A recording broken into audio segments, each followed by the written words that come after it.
All right, you stupid, sexy humans, you. Welcome back. It's me, Addy, again.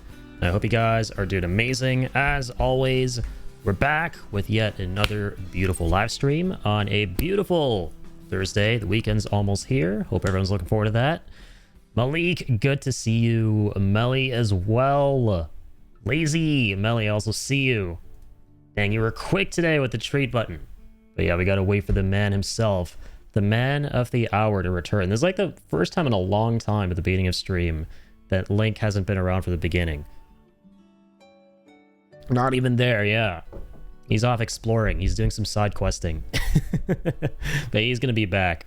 A shout out to Melly. Thank you so much for that, Melly. You're starting to stream off right as always with a treat for the big boy. Malik, how are you doing? Good to see you. Melly, you as well. And road to 500. Man, we are so close. It's hard to believe just how many new folks have jumped into the community these past like 2 to 3 weeks. Just through playing Final Fantasy VII. I mean, I know there's a ton of love. It's one of the most important games ever made. Has a massive, staggering fan base.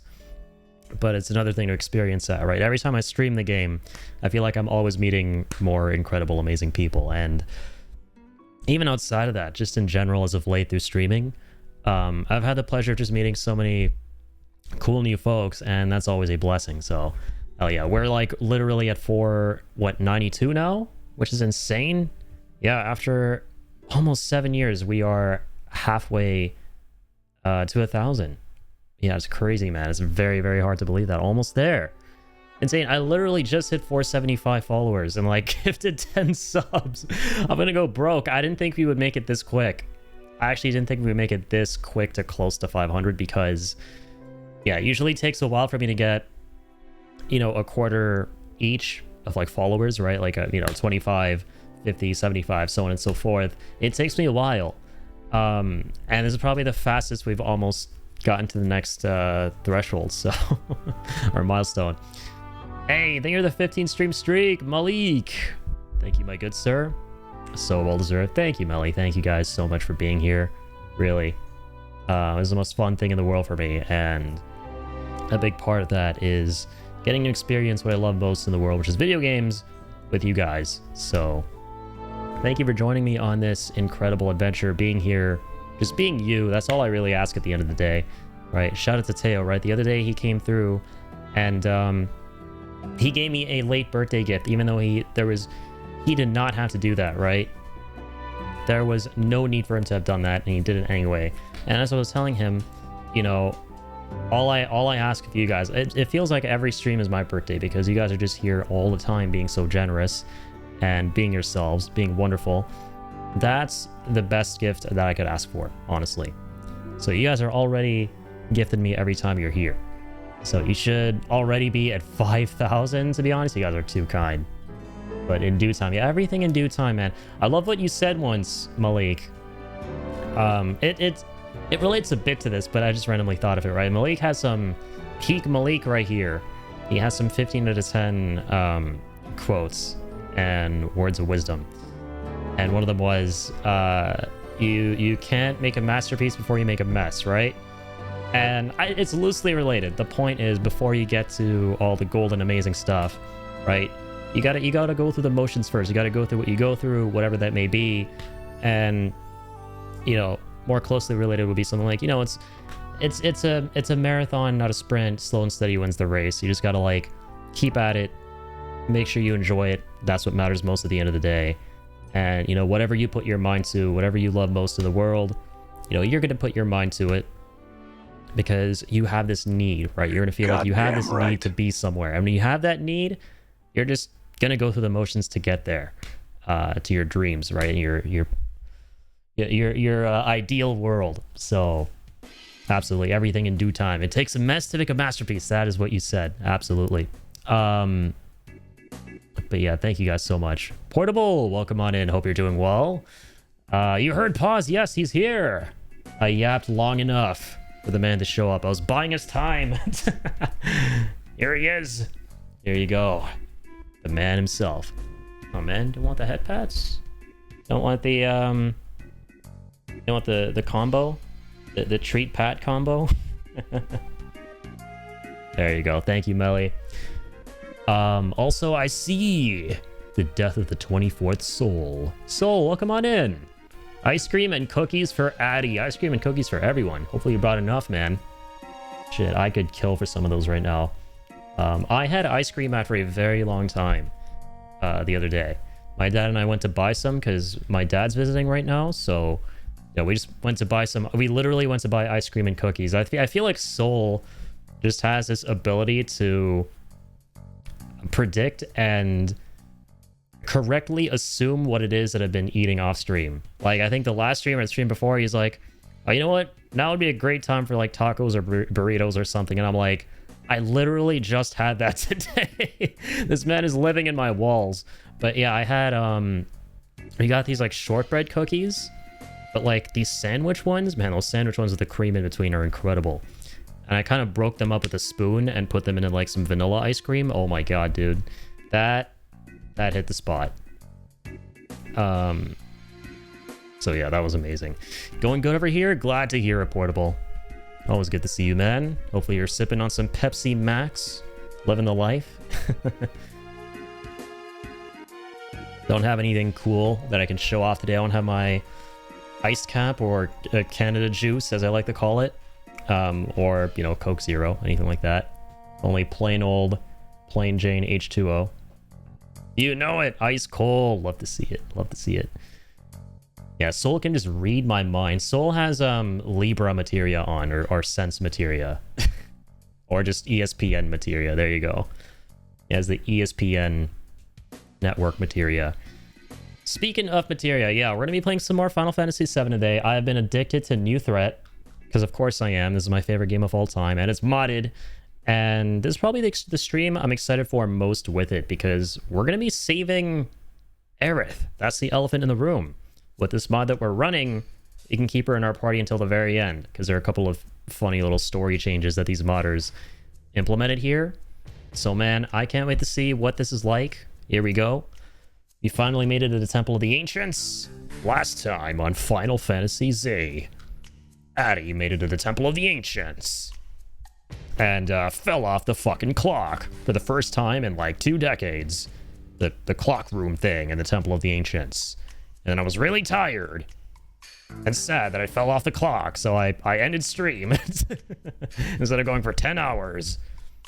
Are we going to be able to see what happens to Aerith today and then successfully move on to some Chrono Cross? Find out this time on Final Fantasy Z. Or 7Z. Oh, like, you know, 7Z remotes. Where the hell is my controller at? What the? Not come prepared with a controller today. Holy shit. I turn this bad boy on and everything.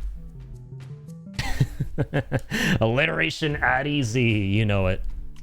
You know it.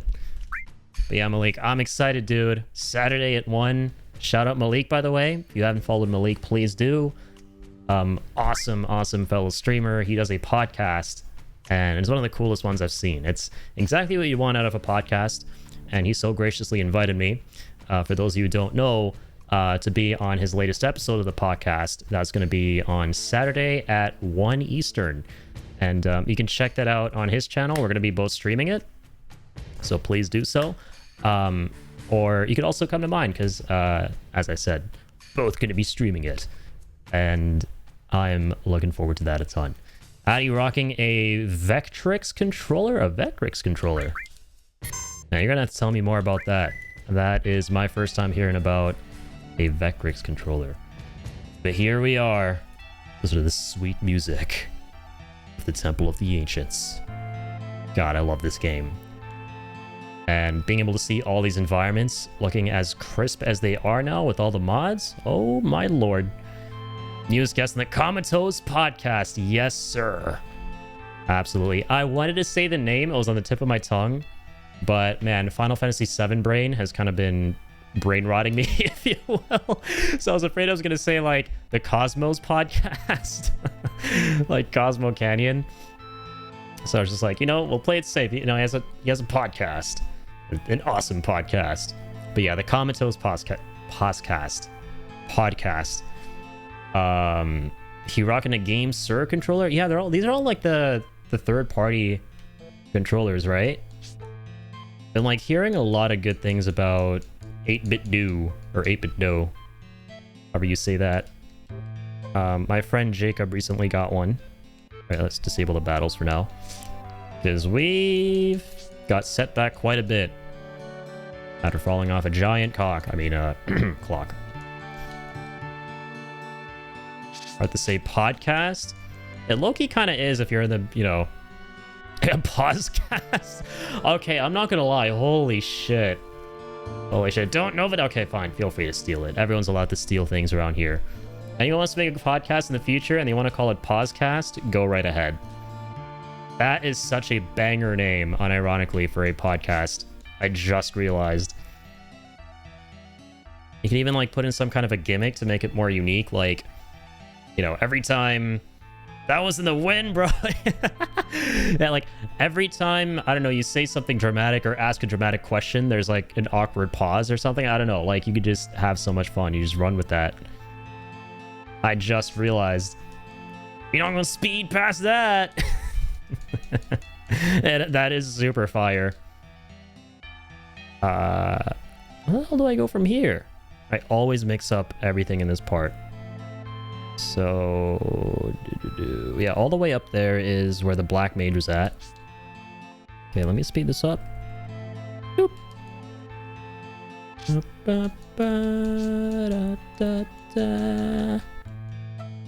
Be sure there isn't anything up here itself. The pause cast. Oh yeah, true. Or just pause. You know, like pause as in not pause the video, but pause on the dogs and the cat's paws. I've been using a GameSir controller for months and it works like a charm, especially it has a Hall effect control sticks, no stick drift. Let's go, man. Yeah, no stick drift. Dude, all you need to sell me on getting a controller that's different from the ones I usually get, which are just, you know, good old-fashioned Xbox gamepads, are... Okay, let's keep this enabled, sure. Is the fact that there's no stick drift. That's a huge selling point for me.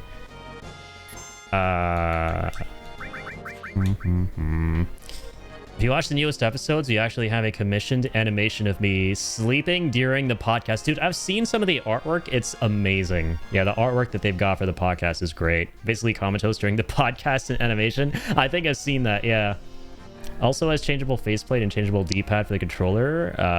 Oh, okay, it is an Xbox controller. Sick. Yeah, the ones I really want to look more into, though, like I was saying, are the 8-bit do ones. I heard really good things from Kill in the community, who has been swearing by them for a little while now. I don't know, they seem really sturdy, nice material. They've got like the layout that most people are accustomed to with the buttons and whatnot. And then what was the other thing? Yeah, they're not super duper expensive either. Very price friendly.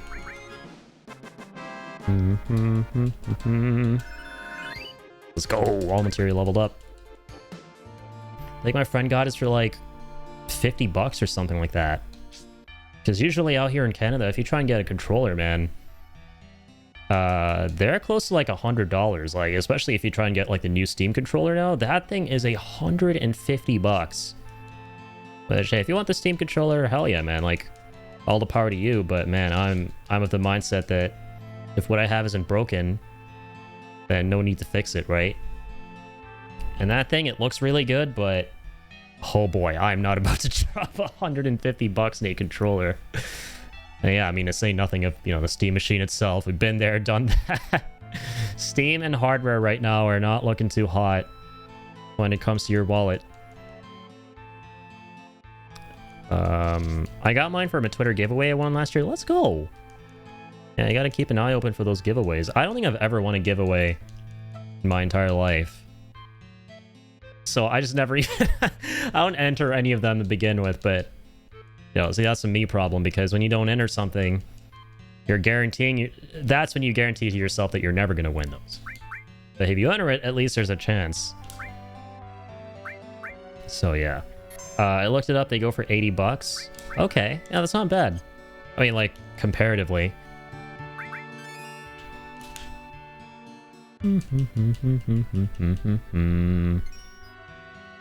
Yeah, my friend, he got like this nice, like, cream color pink, like this light pink 8-bit do controller. It feels really comfortable. It has a nice kind of retro feel to it. And I saw their website, and they have all sorts of different, you know, styles and layouts, and it's really cool. Like, I'm considering maybe getting one for myself at some point, because eventually I will need to get another Xbox controller for my brother and me and my brother's Xbox, which is in our living room. Like, we got the Series S, and we used to play on it a ton. It was basically our Game Pass machine for a while. And then, yeah, Game Pass's price went up, and we weren't really using it that much at that point, so there was no value. So we canceled the subscription. And then, you know, Gears of War E-Day, all that stuff, it's about to come out. And we love Gears. So eventually we're going to get Gears for that system. And, you know, we love Gears of War for the couch co-op and all of that. So I'm going to need to get another one of these Xbox controllers, because I did have another one in the past. That thing, of course, you know, a fate old as time itself, it got stick drift. And so, you know, that thing is just biting the dust now. So yeah, I'm considering, you know, just getting another Xbox controller for that system. Hopefully that one's fine. This one's been completely fine, the one I've been using for a minute. And then I'll probably have this one for the Xbox, where we play stuff on there together, and then get like a cheap 8-bit do, because that thing seems really good.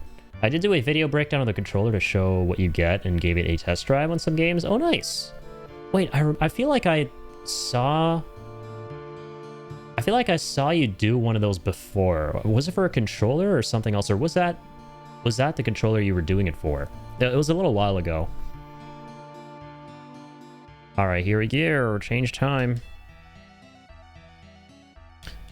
Yeah, I forgot. It's kind of cool. Like, in this mod, you can skip having to play this little time-changing minigame.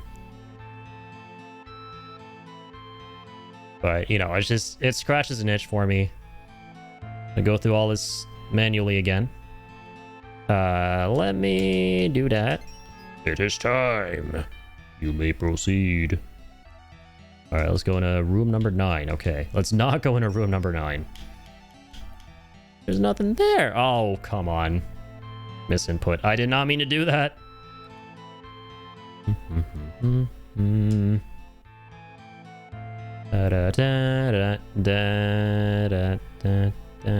I forget if they play any variation of this theme in Rebirth. I don't think they do.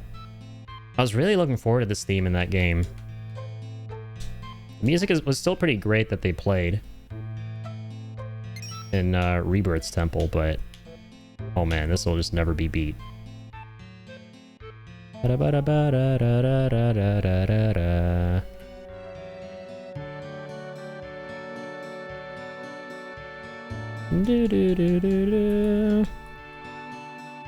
battles are enabled.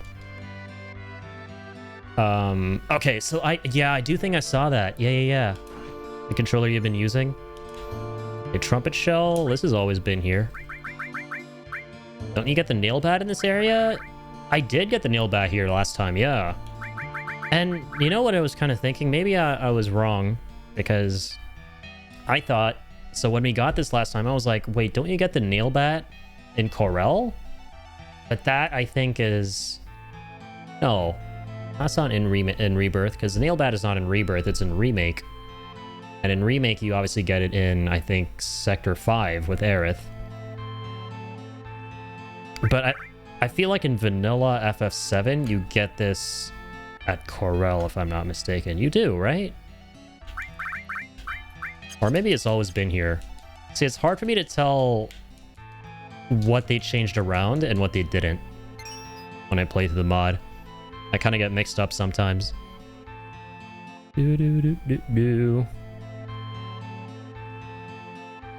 Alright. Let's get you. Let's take us all the way to 6 o'clock, my good sir.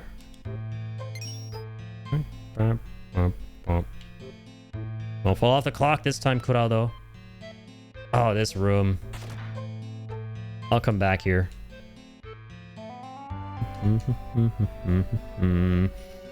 Gotta catch the black mage. Let's play catch the mage. Hey, it's locked. Oh, good. We'll have to catch him. Must be tired. I want to go home. I already went home, Cloud. It's infested with a bunch of paid actors. I'm tired, though. Just hang in there. Someday we'll look back on these hard times and laugh. Fire that locked the door is escaping the cave network, but moves on a set course. Memorize the openings he emerges from and catch him before... Catch him out!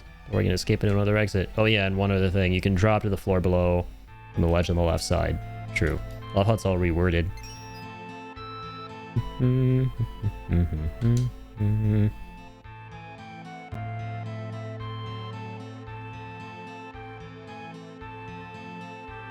Okay.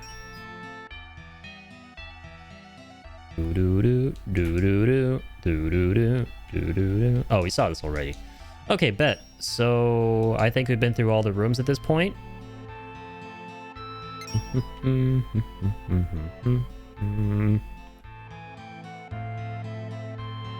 We'll look back on this and laugh. Them, yes. Or no.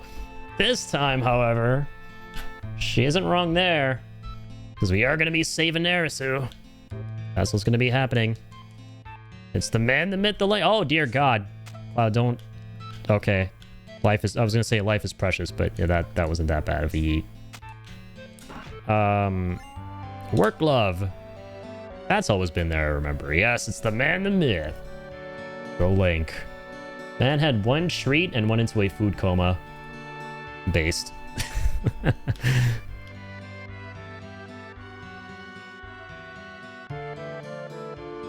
All right.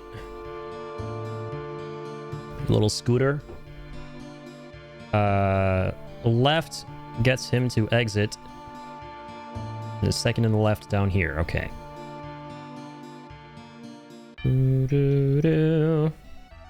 That one, I think gets him to come up here. Nope. All the way over there. Holy moly. What the freaking town? Okay, coming back out again. Bottom left. Oh dear. Oh God, why did you do this, Cloud?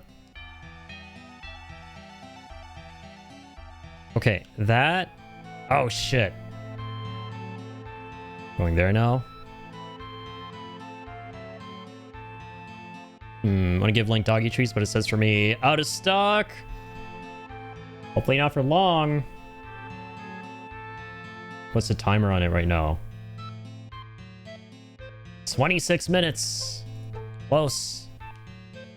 Got less than half an hour until the next treat. There we go. Door unlocked. Save game. Yeah, Melly's watching that like a hawk. There are at least like 2 people between Melly and Lazy who are having the fiercest of battles with the treater board. We're watching that like a freaking hawk. They're the top 2 players NA when it comes to the game Treatster at twitch.tv/Addy again. So, yo, you have to get good. Alright, let's rest up here. Oh wait, what items does he have? Same as the other ones? Pretty much. Okay, bye. Back up there, Corrado.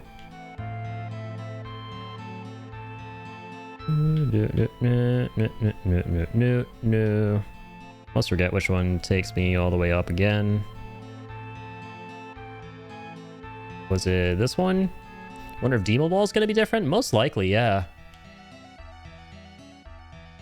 Most likely. Usually if it's like a major boss, they spice something up. I'm curious as well. We're here. You're literally told to get good at AI on a call with Microsoft today. They said those exact words. Oh my god, of course they did. So stupid. Where are you? Sephiroth.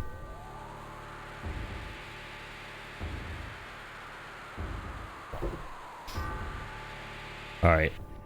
Look at him being all fabulous, like he's in a L'Oreal commercial. So cold.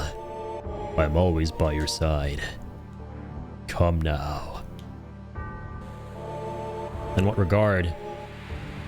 Ah, so you've arrived. Man, this area in Rebirth was really cool. You see the history of the ancients, and you got so much more lore. They fill in so many more blanks and gaps and what have you. Now perhaps you can be useful. Shut the hell up. I'm glad that was toxic. Boop, boop, boop, boop, boop, boop. Listen well. The ancients have hidden something important inside this temple. We're here to stop you from getting it. Are you sure? Are you sure? Sephiroth pulled one of these. Are you sure? It wasn't you that decided to come here. You will understand soon. But until then...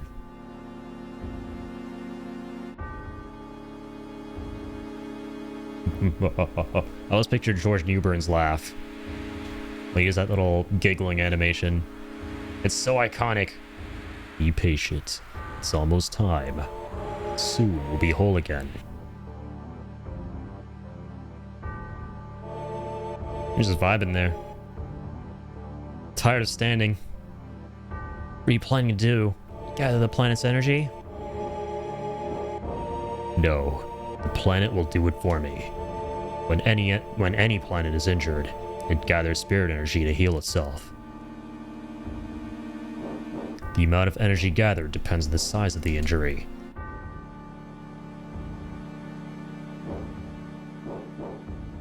Oh dear. So when an injury that threatens the very life of the planet is inflicted, all the spirit energy that the planet can muster will be gathered together.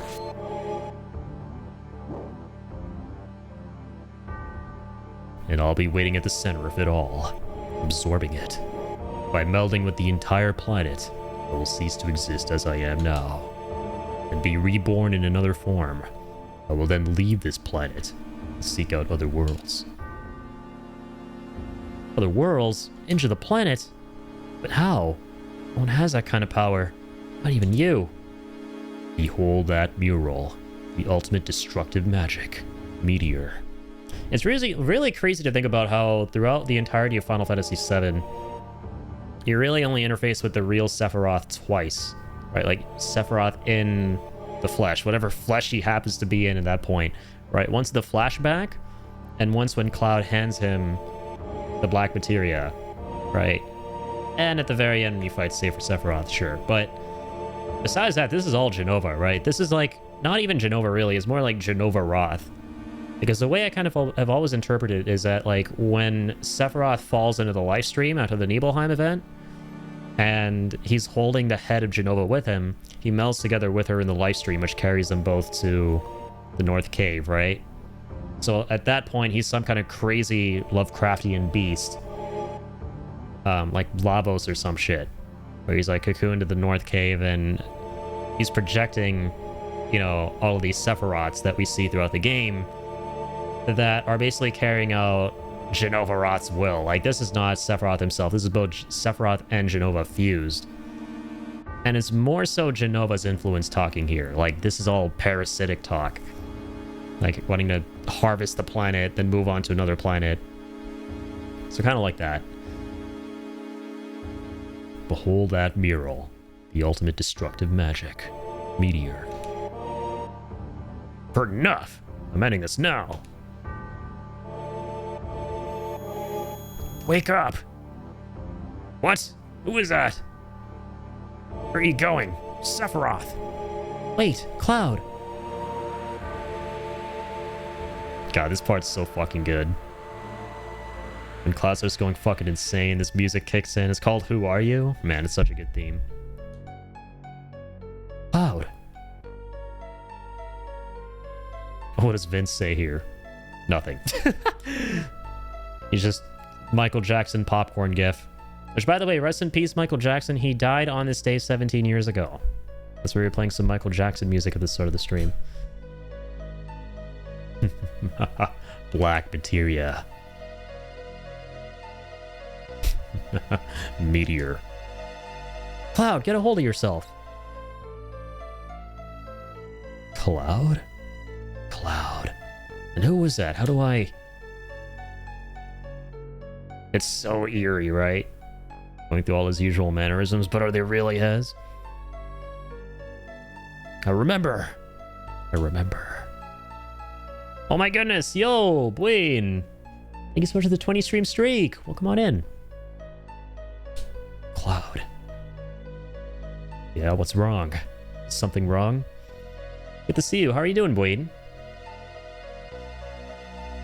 Playing some more of my favorite game of all time today, modded. Having the best of times. No, it's nothing. Don't worry about it. The most final of fantasies. Exactly, Martin. How's it going, man? Welcome on in. Thank you for being here, for being here, Bween and Martin. It was nothing, right? Sephiroth got away. Forget about that for now. Let's take a look at this mural. Feels like I know what this is. The people here are destroyed by something. Something from the sky. Hey, yo! Hello! Good to see everyone. I'm so stressed and overwhelmed about work. It's fine. I'm fine. Sorry about not being around much lately. Never apologize for that, Bween. Hope everything's okay. Yeah, I know that feeling. Being overwhelmed sucks. It really does. But I hope the best for you. I hope you get through it. All nice and all well. But yeah, good to see you guys. It's the end of the world. This is a warning. The black materia is here. Ultimate destructive magic. Meteor. Finds drifting stars with its magic, and then... they collide with us. This planet might get wiped out entirely. Oh dear God! We'll start with the temple, I guess. What's going on? Is it Sephiroth? That isn't me. That would be Big Durgan Boy. Oh, wow. We get sandwiched here in the mod? You have to fight two of these things? Alright, okay. Oh, dear God. What the fuck is a freaking Shinra mech doing out here, man? This is funny.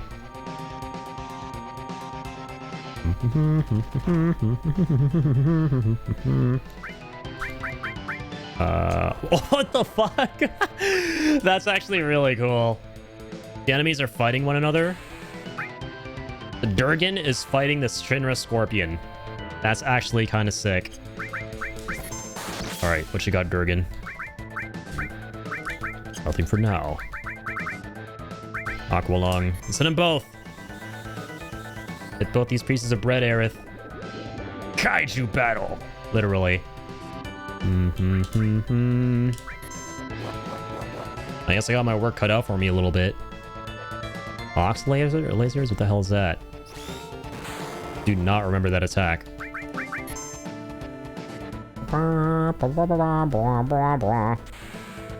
Final or sci-fi? Final Fantasy or sci-fi? Final Fantasy, yes. Accurate.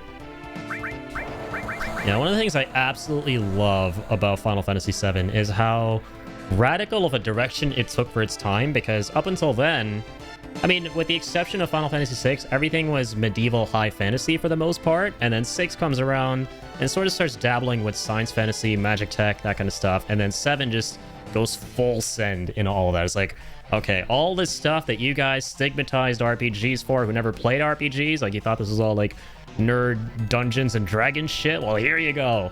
Here's some gritty, badass, edgy, cyberpunky, dieselpunky stuff for y'all.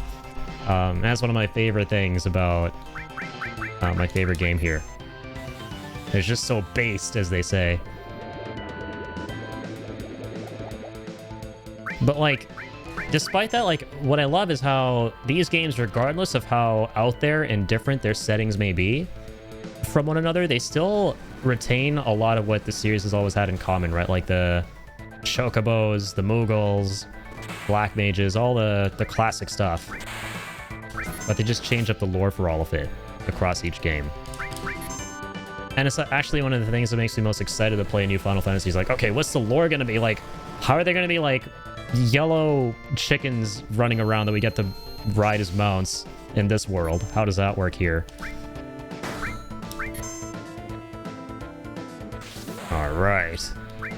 Get on out here, Jason Leatherface.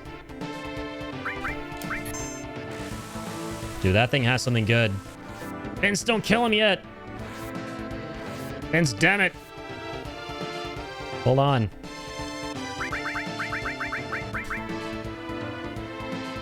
What's happening now? Zingwing? Oh, dear God. That Durgan absolutely eviscerated that guy.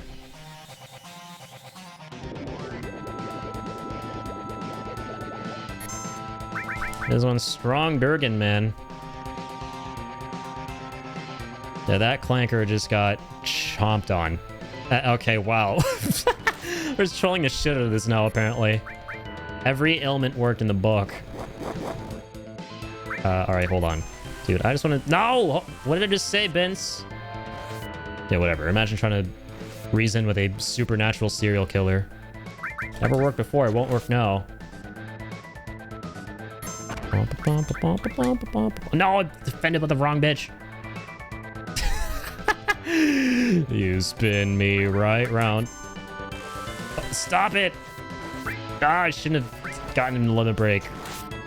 Forgot how annoying that is. Sometimes. Oh my fucking God. All right, okay. Vince, kill him. Kill him, kill him, kill him. I changed my mind. Thanks. Spinning dragon. It's so fucking funny.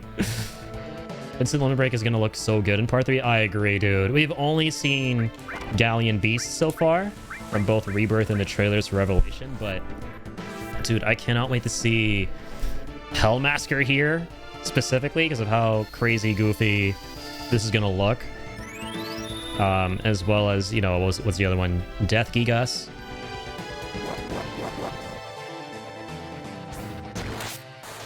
Chaos, ultimately. Oh, we didn't get what he had. God damn it. Bob Saget. Turned out into something good. Whatever. All right. Yo, sorry, Jacob, I don't speak Japanese. English only, chat. Ready to sign a Sephiroth? Disappeared. Bahamut! So we got Bahamut. Do that. I'm curious where we're gonna get Neo Bahamut in this mod.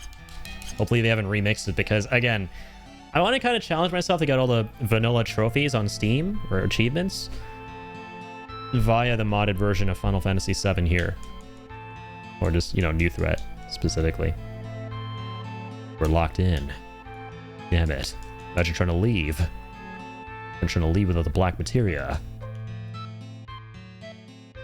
Time to condense this pyramid. I'm gonna take it with us. On the go. What is this? There's something written on it. Oh. It says black materia. But it's just an image. What should we do? Shake it. Don't remember that option. Try and ask. Give me a second. Don't understand.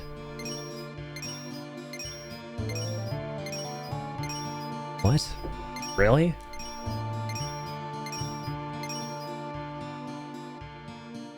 They say that the temple is the black materia.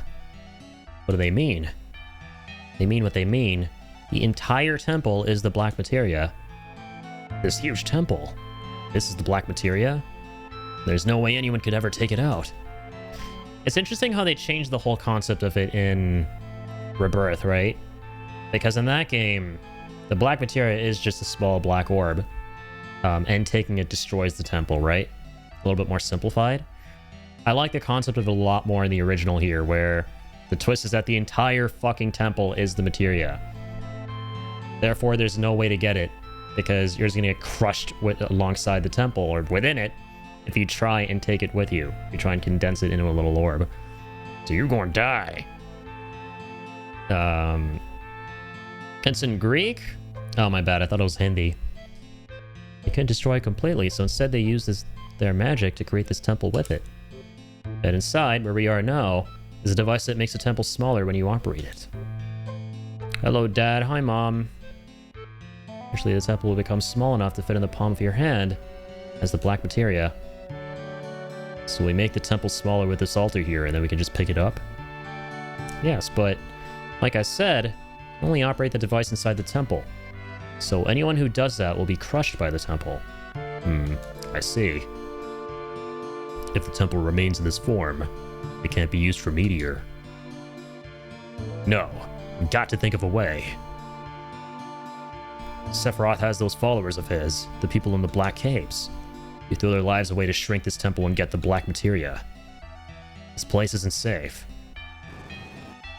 Stop shaking the temple's booty, Cloud. So what are we gonna do? Oh. Hello? Your phone call right now. You're about to put your fucking phone on silent, Cloud. How rude.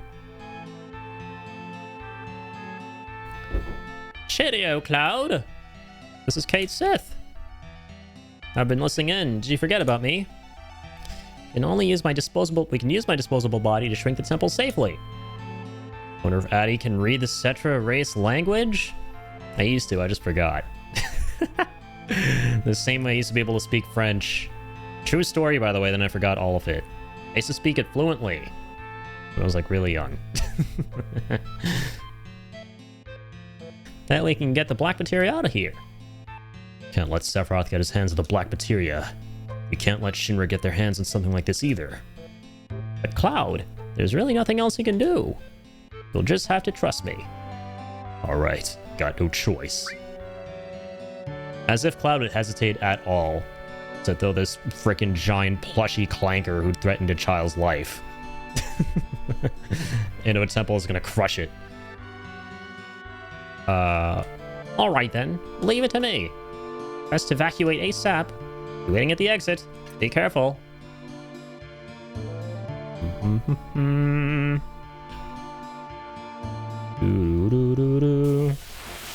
Not sure the random encounters in this room too. I got some big boys. Ancient Breath. That's gotta be incredibly fragrant.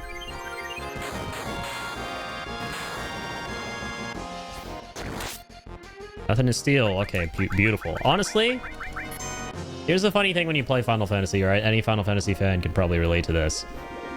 It's a good thing to see the words nothing to steal, even though you're looking forward to stealing shit, because everyone knows the struggle of repeatedly hitting up a mug or a basic steal on an enemy and never getting something and getting really tired of doing that. So once in a while, you're just like, hey, you know what? I'm glad they don't have anything. So I don't have to put myself through that torture. I can just go for some pure unadulterated damage.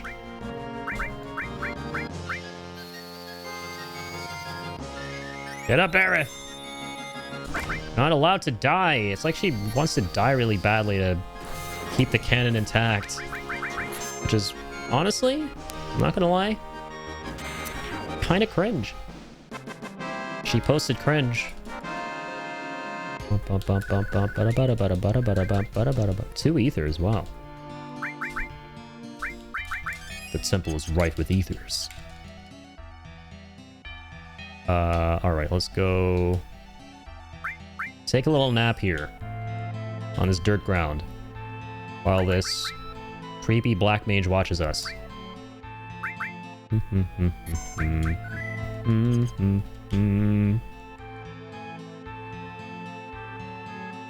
Alright, it's time to go north. Dinner time.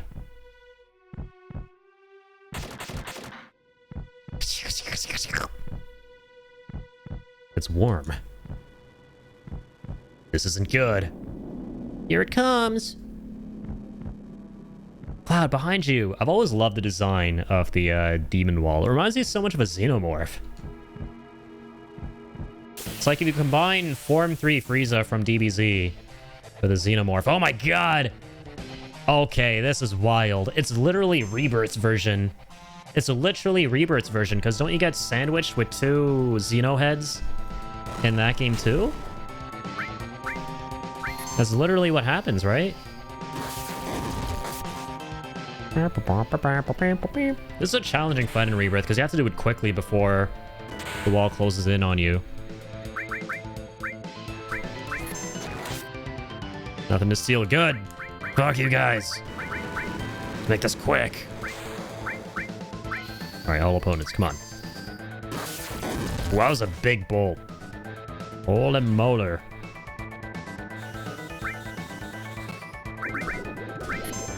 Death blow him, Vince. What now? Gotta bear witness here. Saint press! Damn it! I think I bore witness for that. For the diabolical attack from the netherworld itself. Just pop a cap in that bitch, Vince. The spawn of hell is immune to lead. Blade beam, okay. Climb hazard. Deaf eye. An eye that's deaf. I think that makes sense. Climb hazard attack. That was so brutal. We didn't even see its face after that thing. Oh, she's still alive. What am I doing here? Oh, she is chat banned though. Oh god. Aerith has been chat banned. Can't see anything. Very sensitive procedure. We can't see her being cured if the chat ban. Fuck. Can't see anything is happening. What is this shit? Okay, god dang. There's a good angle here. Arisu, heal us. Vince! Become a serial killer. Become the lesser of these 3 evils out here. Hey, what the fuck happened? Oh, okay, I thought he'd already done his move and didn't transform.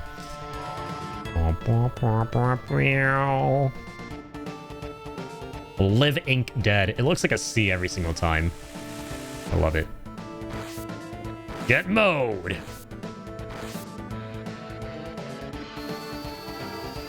Right.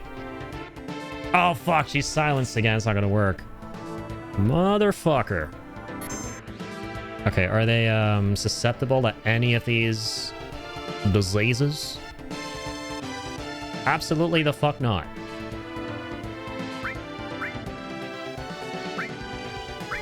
Double the wall, double the can't see anything. Exactly, man. Truer words have never been spoken. Oh, reflect! Dude, Air's gonna fucking die if this keeps up. Splatter combo. Yeah, there we go. The chicken splatter combo, not the chicken platter combo. Splatter combo.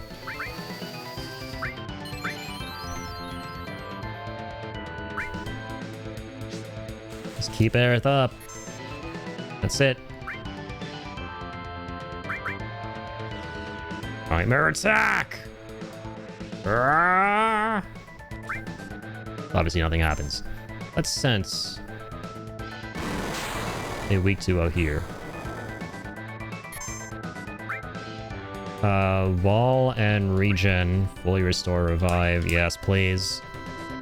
Aerith, don't die! Keep us alive! This is one of my favorite limit breaks. It looks so cool, and obviously, as soon as I say that, we can't see shit. Fucking hate these guys. See, this is why the Predator is so much fucking cooler than the Alien. Alien is a fucking stupid nerd. Everyone hates him. Just puts up black walls in your face. There's Predator him in? Dang. Looks cool. He's got those badass dreads. Not a total shithead. He's willing to be a badass and work with other people to do cool ass shit. This thing just wants to eat my face and shove black walls in my face once again. I don't know if I mentioned that enough. Alright. Is Demi gonna work here? Oh my god, it does. I somehow had a feeling. Okay, that's massive. That's very big. Demi Lovato works. Thank you, Melly! Alright, watch. Kick these dudes' asses. Gonna hit this celebratory treat. Oh, this guy's almost dead.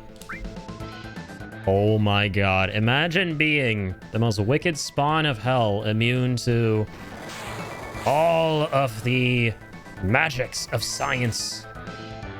But you die to fucking gravity. Don't have to imagine it. Watch. What the fuck's going on? Oh shit. Oh man, I thought he was gonna kill him with a chainsaw. That would have been even more humiliating. Oh, just hit this bitch up with gravity. Oh yeah, I won't do much. His HP is kind of low now. Oh, I forgot. Okay, kill him with climb hazard. Kill him in style. Here we fucking go. Canon event, by the way. And I can't even see it. Fuck these guys. Oh, sure, we gotta get the other side, too. Which HP does this one have? I'll make it... Okay, nice. Bitch got him with the chainsaw. He chainsawed a fucking obsidian demon wall. I love it. Some, like, rackety-ass chainsaw. Here we go, the celebratory treat. Here you go, little man. Here you go, we won. This is the victory fanfare. That treat has a victory fanfare in it. Lets you imagine it. Because, yeah. Need to break it to you. Santa Claus isn't real, and, you know, Link can't hear any of the music right now. So, there you go. Nice! Mastered Steel. Materia Overlord. Master all materias.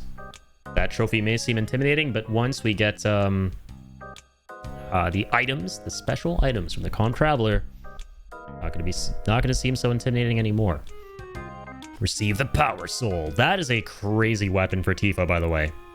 I want to do a Power Soul playthrough at some point. I think that's the one where she does a gigaton of damage when she's really low on HP. Sorry to keep you waiting. Everyone okay? Don't worry about a thing. I'll handle the rest. Well, everyone, take care of yourselves. Bye-bye. Guess we should head out. Cloud? Something wrong? Well, you know, let's see. I have Mako poison, schizophrenic, I've got dissociative personality disorder, psychosis, you know, all that, but I'm totally good. What's happening with Shinra? What's good with them? Are they waiting for us? Oh, we're the only ones here. With Song down, they panicked and pulled everyone back for now.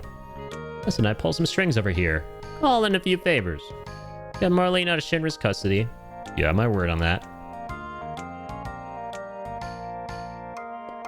Hear that, Cloud? Thanks, cat shit. Hey, before you go, why don't you read our fortunes? Love his theme. Say, that's right. I haven't done that in a while, huh? Oh, why not? For old time's sake, then. What should I try and predict?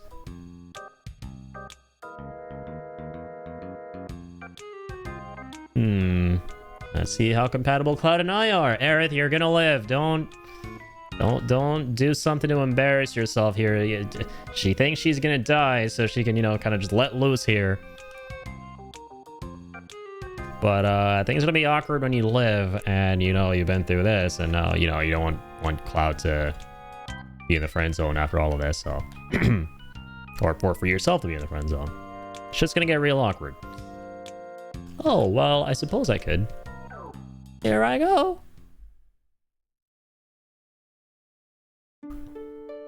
Like, it just swings back and forth, man. All these, like, simple animations are everything. Oh, I can't say it. Poor Tifa. Well, good thing she isn't here on this playthrough. Hey, come on. Tell me. Oh, alright. I'll tell you. It looks good. You two are perfect for each other. Arid Star and Cloud Star, they show a great future. Yippee! I know I've done wrong by you all. I just wanted to say I'm sorry. That's enough out of me. This is the final fantasy. I mean, farewell. For this body, anyway. Yeah, sure, buddy. That's usually how it works, right? Casually blackmailed us, threatened a little girl's life. You know, wanted to work with the most evil sons of bitches of all time in doing so. And help them secure a horrible tomorrow. But yeah, you said you're sorry, so it's all good. That's how it works, right? So long, cat shit. Be strong, cat shit. Be strong, she says. Sound like my life is on the line. It's funny when you play the game again and you know there's like literally nothing to feel sad about here. Because not only like the aforementioned stuff, but the fact that, you know, the dude who's sacrificing himself isn't even here. Right? Good old Keanu Reeves. It's like if Keanu Reeves was controlling a Pico-Z helicopter and that a helicopter could talk and had its own voice and he was controlling the voice and went, sorry guys, I am now going to make this ultimate sacrifice. But you know, Keanu Reeves, the most lovable dude on the planet, is just chilling at home with his little dog from John Wick. And they're totally fine. Why would she be sad? But I love that about this. Whenever, remember when people were trying to find out how they're going to pronounce Kate Sid's name when part 2 was coming out? Yeah, that was funny. Because for a long time, there was a portion of the fan base that was vocal about how it's not what it says in the tin. It's not Kate Sith. Because the Gaelic pronunciation is something slightly different. It's like Ketchi, I think. And then Square came out and agreed with that before Rebirth came out. Then literally less than a week later, they were like, no, it's actually Kate Sith. And I was like, so why would you agree in the first place? What? Well, I'm glad Rebirth is finally out to put that whole debate to rest. It was always really dumb to begin with. Hashtag, we must protect Keanu. Got that right. Wasn't paying attention. Man, I wish I could do a Scottish accent because I know I'd have so much fun doing some voice stuff with this character.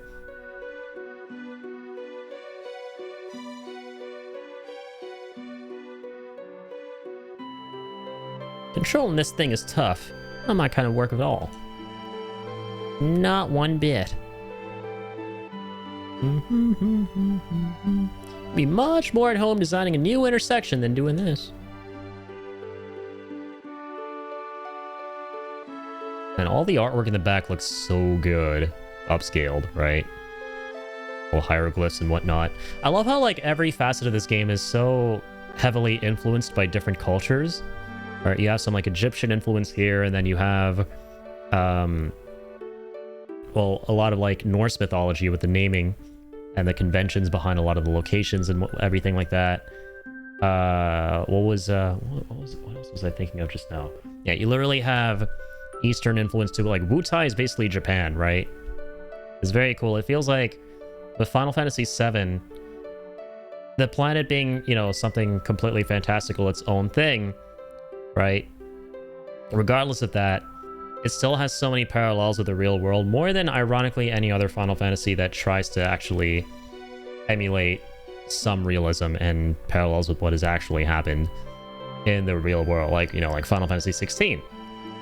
Like medieval fantasy game, it goes into like all this like aristocracy, like classism stuff, like tactics and everything, but then, you know, it's ultimately its own very unique world with its own unique properties. But FF7, despite having all that, it so much of it is so recognizable in, you know, correlation with our own world. So I think that's a really neat little thing about this game. And this is it. This is it. Those ancients were at another level. Coming up with something like this. Anything to keep the planet safe. I wonder what they'd say if they were around to see Midgar. It's gotten into me all of a sudden. I've got work to do. I'm speaking with my conscience. Guess it's because I'm helping to protect the planet now too? It's kind of embarrassing to say it like that. Well, here we go. Goodbye, Cade Sith number 1. Cade Sith number 1. Gone and easily forgotten. Fuck that guy. I always liked how the exterior of the temple this reminded me a lot of that one level in FF9. Like right outside the evil forest.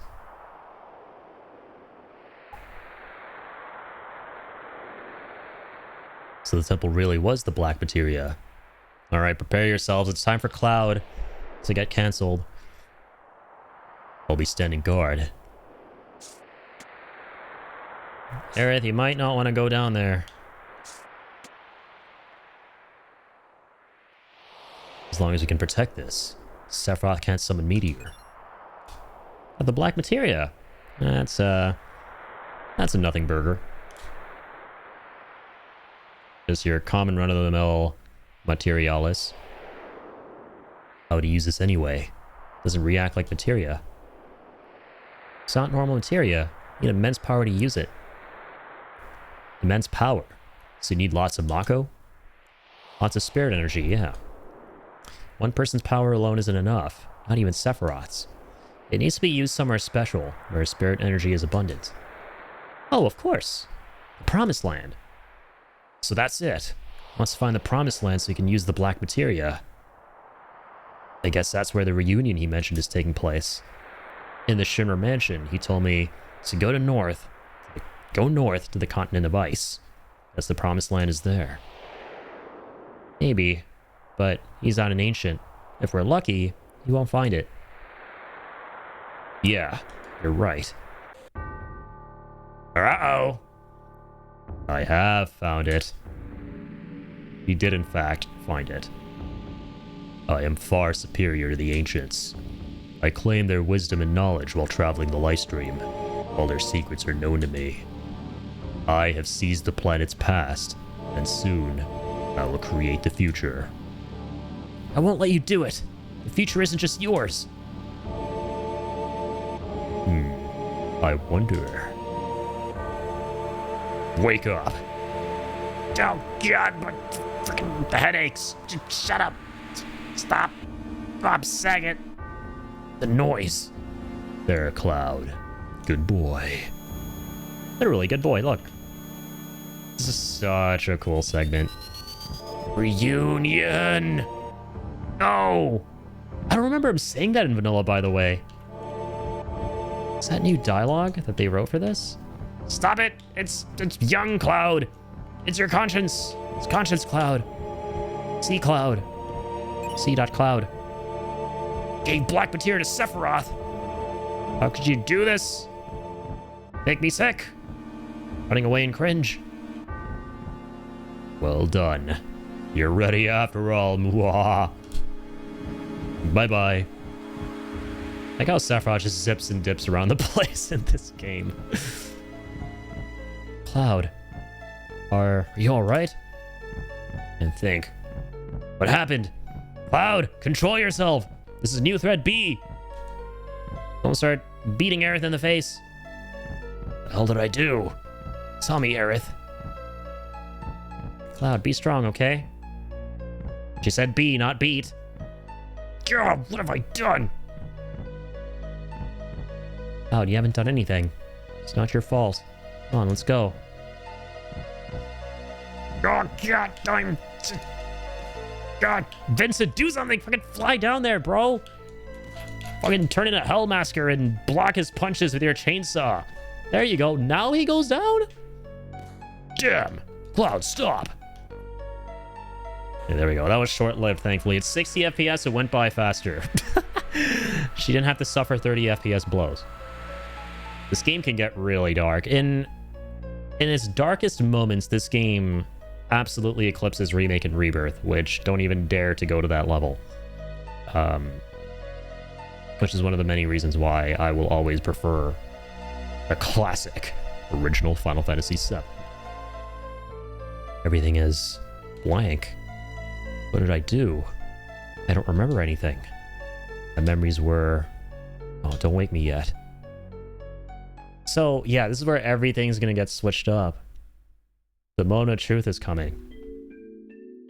Is she still gonna leave us and go to the city by herself? I think so. Can you hear me?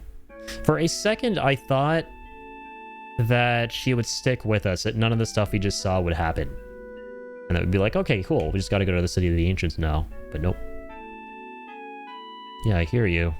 Sorry for what happened. I think older games in general took on much more darkness in their writing. Absolutely, man. Because I think what it was that they wanted to tell these really serious, gritty, mature stories, and they recognized they were limited by the hardware of their time. And they found all these creative ways to like work around those limitations to tell the story that they wanted to tell, as opposed to having the mindset of, okay, we could tell the most ambitious story, but maybe there's certain things and that won't really fly, and we should taper certain things back. And I mean, whatever, we can still tell a beautiful version of whatever story we're telling, so let's not worry about the limitations in place, because today it's way easier to make a game than it was, say, several years ago. So you see, I think, a lot more compromises, whereas with older games, you see fewer compromises despite more, dated technology, because they're like, yeah, this is absolutely, come what may, the story we're going to tell. We're going to tell it, and no matter what's going to stop us, we're going to work around all of that. That's kind of what I think was the big thing back then. Actually, an interesting thought. Is that actually true? Because I used to think remakes made up a majority of the releases in AAA, and that surprised me at being 12%. Yeah, I think, well, from like a design philosophy standpoint, I think it makes a little bit of sense. Because when, like, game design, like, barring that, right? If you think about it, I think it is personally. Yeah, if you kind of just think about it, right? When you're, like, limited by something, when you want to accomplish what is it you want to make, what is it you want to work on, if it's a game, whatever it is, right? Whenever you're limited by something, your immediate thought is going to be, okay, how do I work around this limitation and get to where I want to be? But when you have fewer limitations and ambitions in place, then sometimes having so much freedom can actually box you in a weird way.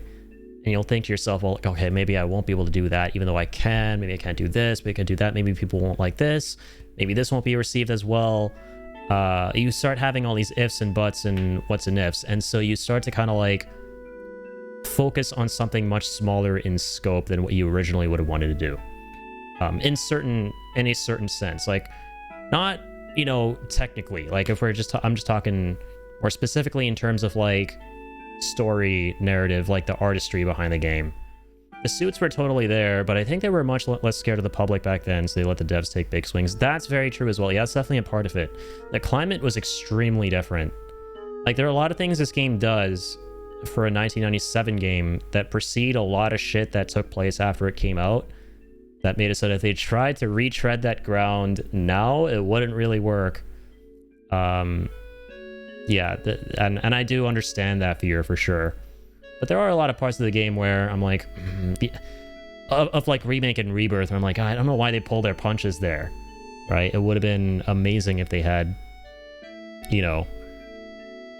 gone full send with it and delivered like these specific moments the way we had them in the original game. I think there are just way more restrictions in place now, even though we have fewer technical limitations. I think that's why Remake and Rebirth definitely pulled a lot of their punches. Yeah, for sure. No, like 200%.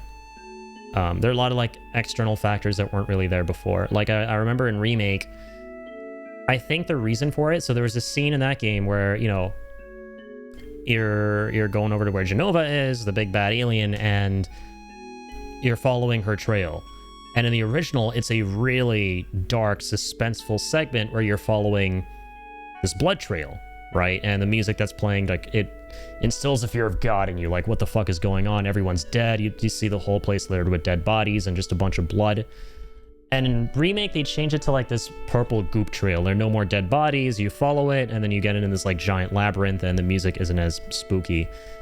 So I think aesthetically, like there were a lot of moments, but specifically the ones that have to do with the game going to like its darkest spots being toned down a ton. And for that specific moment, I think the reason was that they wanted to play it safe with the Chinese market or something like that. It was like a ratings thing. But yeah, I don't know. There were like several other parts too that kind of had that same thing going on where, yeah, they didn't want to accurately adapt what was in the original or reimagine what was in the original in a more faithful way because of the fear of like sales. I think it's the audience. Like games now are being made to bring in new players. Games are targeted way more broadly. FF in the 90s was targeted more or less surgically in comparison. Yeah, you're right. And personally, I'm not a big fan of that. I think that when you try and appeal to a broader audience, you lose what makes your art so special and so unique. I think that everything should have a very specific audience in mind. Like, if you want to make ideal art, if you want to make the ideal video game, even if that means I'll have fewer games to play because there are certain games that look amazing, sound amazing, etc., but they just don't end up being for me, I'm going to be okay with that. Like, Baldur's Gate 3, for example, very specific audience in mind. And I'm not a part of that audience, right? And, you know, that game, it didn't pull any of its punches with the audience it had in mind. It was made for them through and through. It's the same thing with Expedition 33, right? It's made to appeal specifically to the crowd of, like, turn-based JRPG fans from that, you know, late 90s era. And it never at any point tries to be something it's not. And I feel like a lot of newer games, they have moments in them, or like large swaths where they try to be something they're not to appeal to more people, right? So more people can get in on this, so you can sell more copies and, you know, etc., which, you know, fair enough. But personally, I prefer Route A, where it's just like, yeah, this is who this game is for, right? Unapologetically. A game for everyone is a game for no one. Yeah, absolutely. You hit the nail on the head. That's really well said. I can't help it. I can't help it if I wanted to. I'm noticing this in the games that I always enjoyed most. Fable, Resident Evil 4, Morrowind. I love them because they were full send into what they wanted to do. Yeah, exactly. I don't mind the newer direction that they're going with Elder Scrolls, with Fallout, because they appeal to my, again, like, I'm someone who, if it appeals to me, great, I'll enjoy it, right? If it doesn't, that's fine. There's a group of folks who, you know, these games are for that are absolutely going to love it. But from where I'm sitting, the older games, I love and respect them for that. Like, I tried getting into, like, the earlier Fallouts that were CRPGs, and I couldn't do it. Like, my brain was just not braining. I was like, you know what? I get why people love this stuff, though. The people who did play this back in the day, the people this game was for, the people who play it now who love this stuff, I get why they really like it. But as time went on and they streamlined the games more and they tried to make them appeal to a more mainstream audience, I started to enjoy them, right? Like Oblivion, Skyrim, Fallout 3, New Vegas 4, as it got more and more streamlined. And I personally don't mind it because I get to have fun that way. But I also do at the same time absolutely feel for the folks who have stuck by these developers since the beginning and liked their more classic stuff and now feel like these games are going in a direction that isn't recognizable anymore. Because I've experienced that with my favorite franchises too, right? Like a more recent example would be like Assassin's Creed. I kind of like, I know you've been playing that too. I was checking out a bit of your, what was it? Assassin's Creed Rogue stream. Phenomenal game, by the way. That was one of the last amazing Assassin's Creeds in my opinion. The last one I really jived with. That and Black Flag. Those were like the last Assassin's Creeds that had that classic stealth formula of the first couple games of like action, adventure, stealth. And they didn't try too hard to be like a numbers game with, you know, all these more modern RPG elements thrown in and going into like open world RPG formula and stuff. And that direction they're taking on now, I respect it for the people who love it, but it's just not for me. The last time I really and truly enjoyed a Ubisoft game was around that time, like 2014, with like Far Cry 4, Assassin's Creed Rogue, Black Flag. Absolutely, I mean, legendary games. Black Flag is my favorite one. They absolutely peaked with it. And then Rogue was just more of the same. It was really nice what they had going on, where they released Black Flag, and for people who weren't on next gen at the time, which was PS4, they're like, here, we'll throw you a bone too with Rogue. Why don't we? And that game was a banger, and it sucks that more people weren't in the know about it, or aren't in the know about it. It's very underrated. Rogue had a wicked plot twist the other day too. So yeah, man, the twists and turns in that game, and just the concept of like showing the assassins through a different perspective and how they're flawed, and getting to play as a Templar is so fucking sick.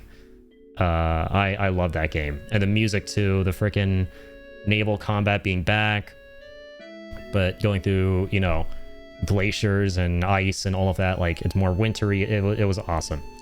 I was actually thinking about this, like, we love the photorealism and big worlds and all of that, but what if we demanded, or sorry, if we like demaked a bunch of stuff to charge less for a game, like less crazy graphics, more targeted feel and mechanics? I feel like that would throw a huge wrench into indie and make AAA so much money. Yeah, I didn't think of that. That's actually a good point. Yeah.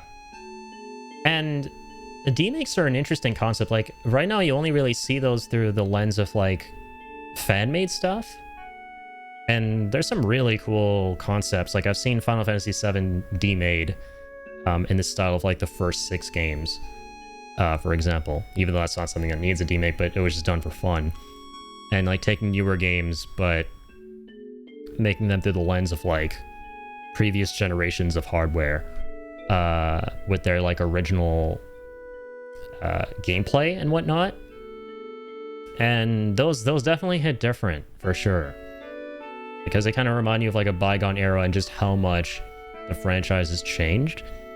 And yeah, it's like not all about graphics. Like, I made that short a little while ago talking about how my favorite game of all time visually, that's just got to be The Legend of Dragoon, man. Like, it's not about realism to me. It's just all about the vibes, right? Like you said, like the feel.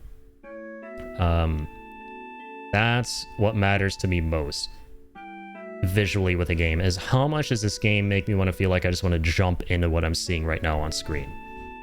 And Legend of Dragoon, and now Chrono Cross, which I'm finally playing through in its entirety, and we're going to be playing more of it tonight on stream, is making me feel that a ton too.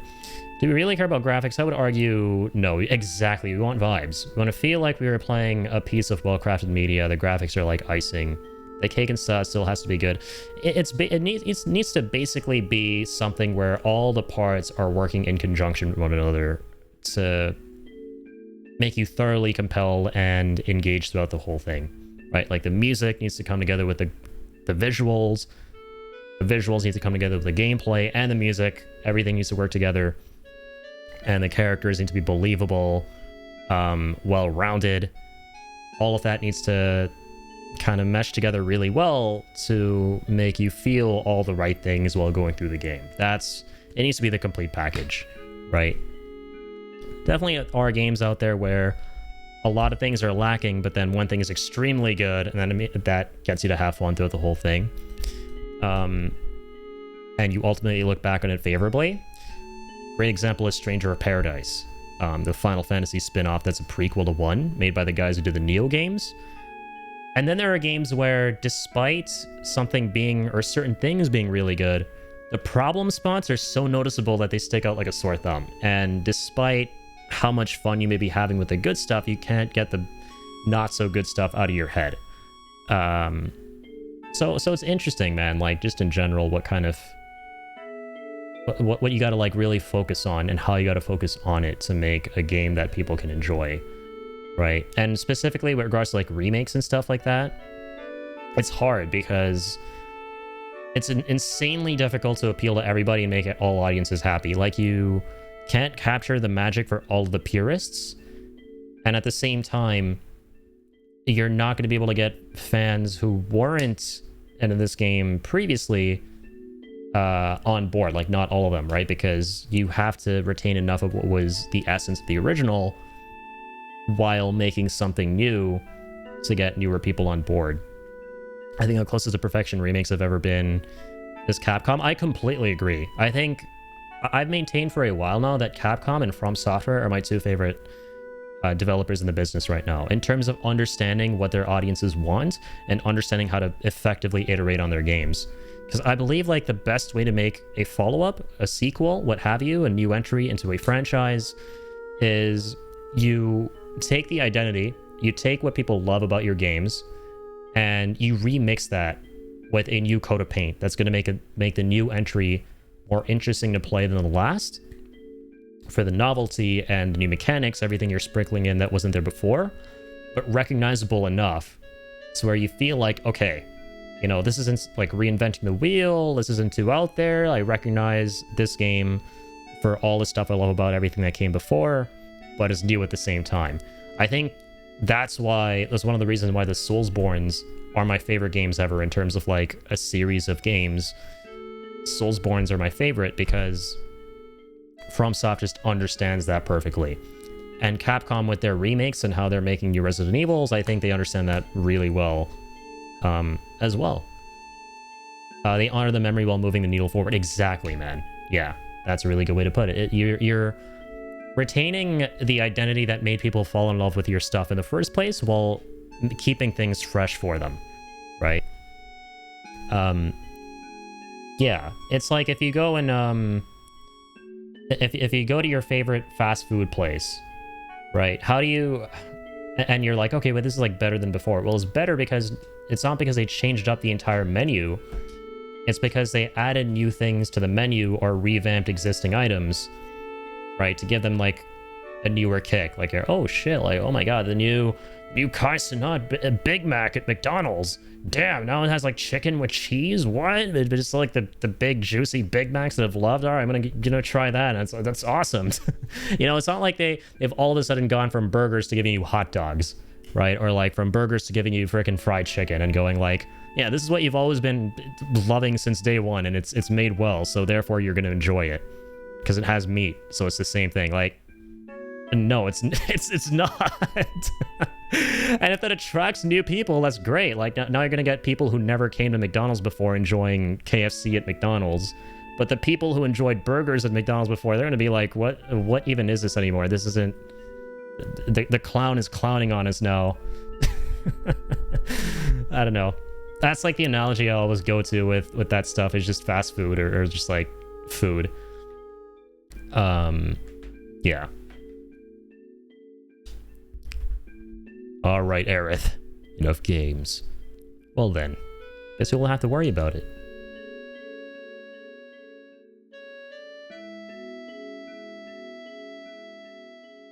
Let me handle Sephiroth.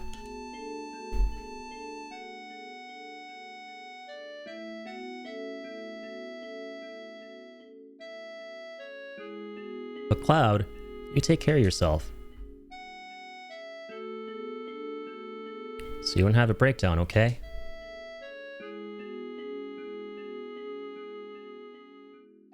She could literally be singing the song Gloria. We're replacing Gloria with Cloud. This whole segment would make sense. What is this place? This forest leads to the city of the ancients, and is called the Sleeping Forest. It's only a matter of time before Sephiroth calls for Meteor. That's why I'm gonna protect us. Only a survivor of the Cetra like me can do it. So now they're probably not gonna play the FMV. Well, obviously, because that's where she dies. But this would be the first time in the mod where they skip an FMV. No. They've done it before. What am I saying?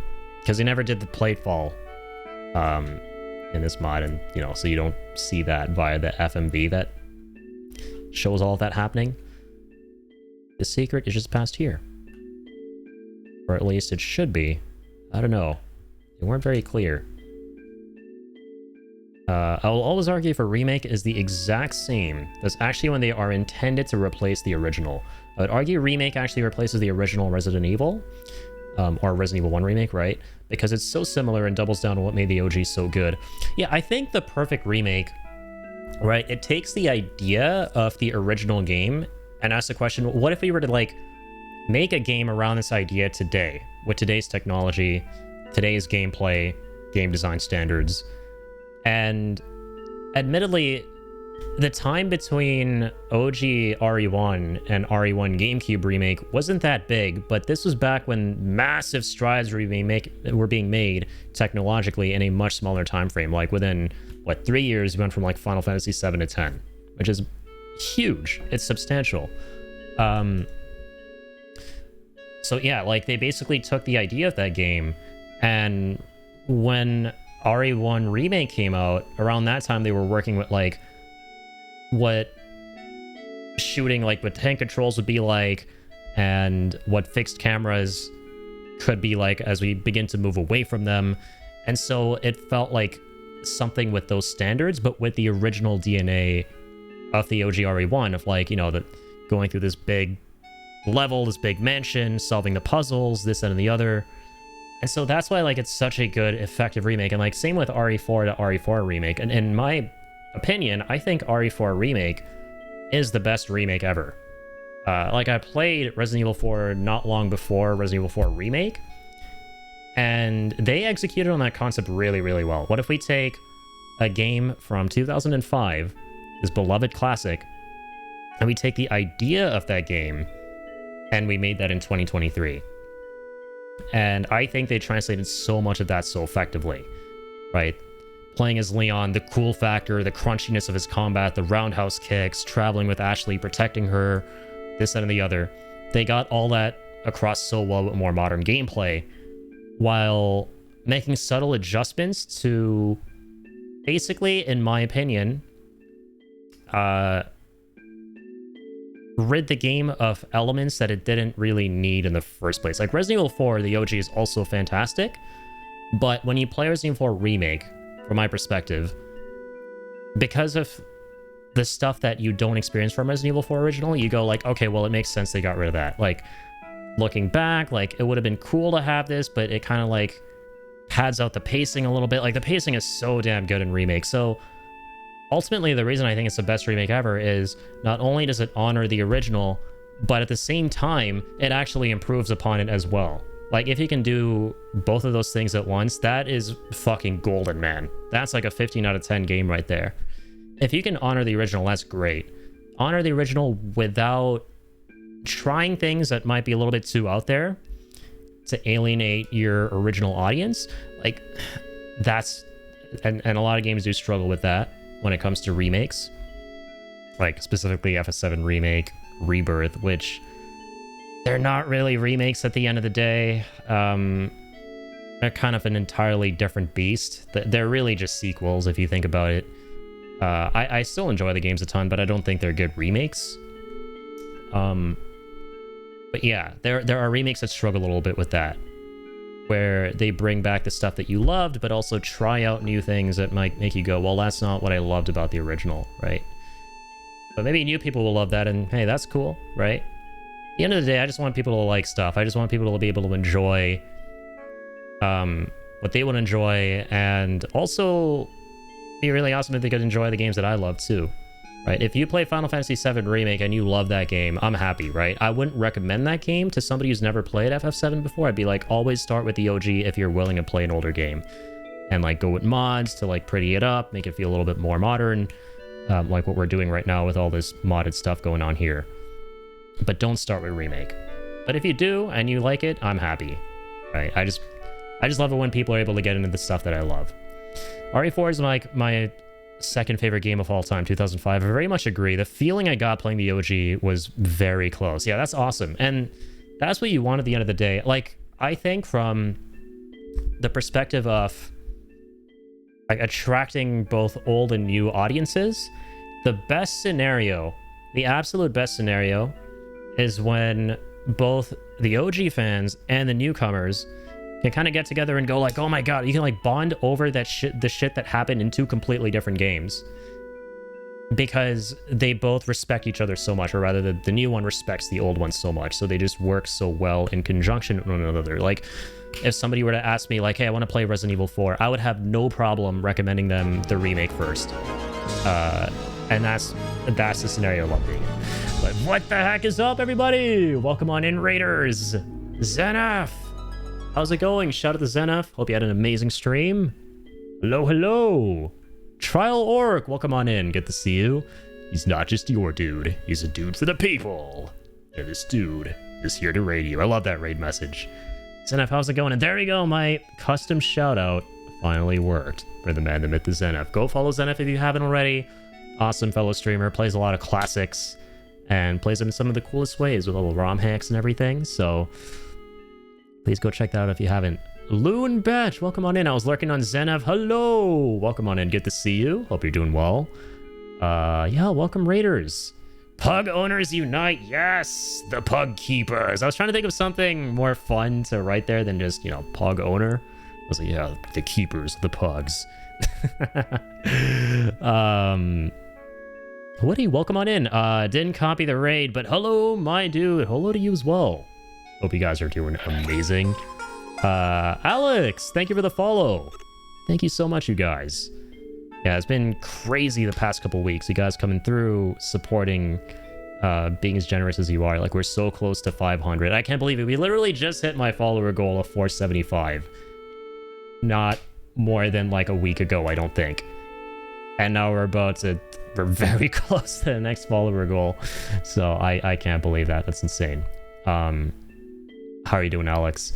I have to take care of a Facebook Marketplace sale real quick so that my wife, Omego, can go live after me. Sounds good enough. Yeah, please go take care of all the post-stream care, as we always say around here.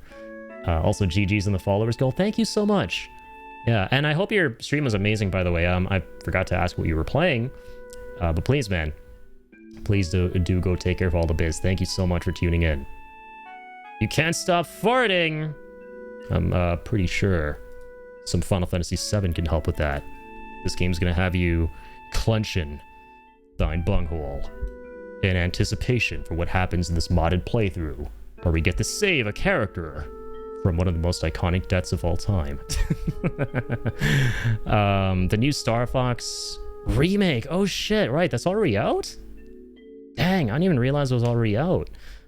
I know there's a lot of buzz around that one. We were basically just talking about remakes too with Martin or Play Any Good Books here. Also another amazing streamer. Did the main campaign with true ending. Then did some challenge stuff. Oh really? Okay, so you finished it. Nice. What'd you think, man? Was it your this wasn't your first day streaming it, right? Like, I'm pretty sure it's not a super short game. Because yeah, that would be that would be a short playthrough then. You did some challenge stuff. Nice. Yeah, I'm not been a big Star Fox guy. I've actually not played any of the games. The most I've ever played anything Star Fox related has been in the Smash games historically with, you know, Fox McCloud and, you know, Smash Bros and Ultimate. Actually really enjoyed him in Smash Bros. Yeah, back in the day. It's as good as the OG Star Fox 64. Nice. And just a short... Okay, sweet. I actually really value those kind of experiences these days. Short but sweet ones. I like my long games, my big expansive worlds and stuff, but I think as of late, I've kind of been valuing games that are nowhere near as long and expansive and Crimson Desert-y, you know? I want to be like the complete opposite spectrum of that. So that's cool. Those are always great. Yeah, so it was your first stream for it. Nice. But I'm sure there's like, yeah, like you said, there's like challenges that you could do. There's probably a ton of replay value. That's my jam right now. Come on. Hey, yeah. Yeah, I always love selecting Fox with the Wii remote in Brawl, and then the speakers on that thing going, come on. Not a fan of the new character models, but the remake was faithful to the original. I'm glad to hear that. That's good. Yeah, for me, we were just talking about what constitutes a really good remake. I love it when a remake can be as true to the OG as possible, while fixing up the problem spots and modernizing it enough to attract a new audience and get you folks in on the experience that the OG crowd loves so dearly originally, so they can see what's so special about the game. Right? If you can get that to happen, that's a great remake. Targeted experiences. But no, that's awesome, man. Good to see you, Zenf. Shout out to my dude right here, literally. And yeah, Raiders, thank you for tuning in. Y'all love Final Fantasy 7? Yes, 7. Sephiroth. If you love Final Fantasy 7, it's my favorite game of all time. We're playing it today. I'm all modded, all prettied up.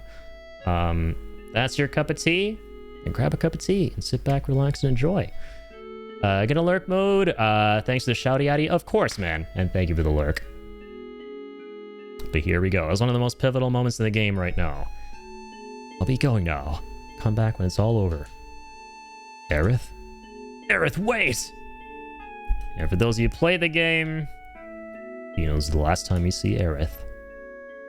Some of y'all are seeing me for the first time, but this is the first and last time you're normally seeing Aerith. But not on this mod, because this time we get to save her. So she's going to interfere. She'll be a difficult one, don't you think? Yeah, there's a music change here. The Sephiroth's theme, that would be funny. We must stop that girl soon. We. Todd should pull a Walter White here. He should be like, we? There is no we. He was having a nightmare. Tossing and turning like that. How are you feeling? Not good. I just punched Aerith in the face a bunch and she ran away. In my dreams. And it looks like IRL too. So, not doing well, Big B. Oh, well, you ain't attacking us. So that's something. Wow, we have a problem. Aerith's gone. Everyone's out looking for her. Baby Shinra. City of the Ancients. Aerith's headed there. By herself? Why'd she go by herself? Yo, we gotta go. Only the Ancients, only Aerith can save us from Meteor. What are you talking about? She'd be in danger by herself. But if Sephiroth finds her? Sephiroth already knows. What? Why the hell are you still lying around? There's no time. Let's go, Cloud. No. Might lose it again. If Sephiroth comes near me, I might... God damn it! It's because of you that Sephiroth got a hold of that black materia. It's your damn fault. My fault. I know you got problems. Hell, we all do. You gotta understand that until we reach the end of the line, there ain't no getting off of this train we're on. That's my favorite quote from Final Fantasy VII. Ain't no getting off of this train we're on. Besides the catchphrase, let's mosey. Respect for doing the voices. Hey, yeah, I just have so much fun. A little too much fun doing silly, goofy voices for all the silly, goofy characters. Cloud, we've come this far. Are we gonna settle up with Sephiroth? No! Afraid. Can't handle this. This keeps up. I might go crazy. Afraid. Goddamn jackass. That's what you are. How many people in this world do you really think understand themselves? People get depressed in life because they don't know what's up. But they go on living. They don't just run away. And that's just how it's gotta be. Come on, Tifa. You come with us, right? I always found that very interesting in Final Fantasy VII, right? How the entire party essentially witnesses Cloud going through some insane psychosis episode, losing his marbles and beating the shit out of Aerith, and giving Sephiroth the black materia, and they still trust him to lead the party, right? On one hand, it makes sense, right? Because they've made it this far, and he's gotten them this far. So, from their perspectives, and I like how Rebirth kind of expands on that a little bit, right? Where they kind of take it upon themselves to keep a closer eye on him. Because they know that, okay, for the most part, this guy's the real deal. He's getting us through. But as a whole, you know, you would think that they would put him in solitary confinement and go and deal with all of this themselves. What am I supposed to do? Just pull out of this? Pull out? To where? I like how the innkeeper is still here this whole time. Cloud. Wait a minute, Tifa. Give him a little time. He has to figure this out on his own, or...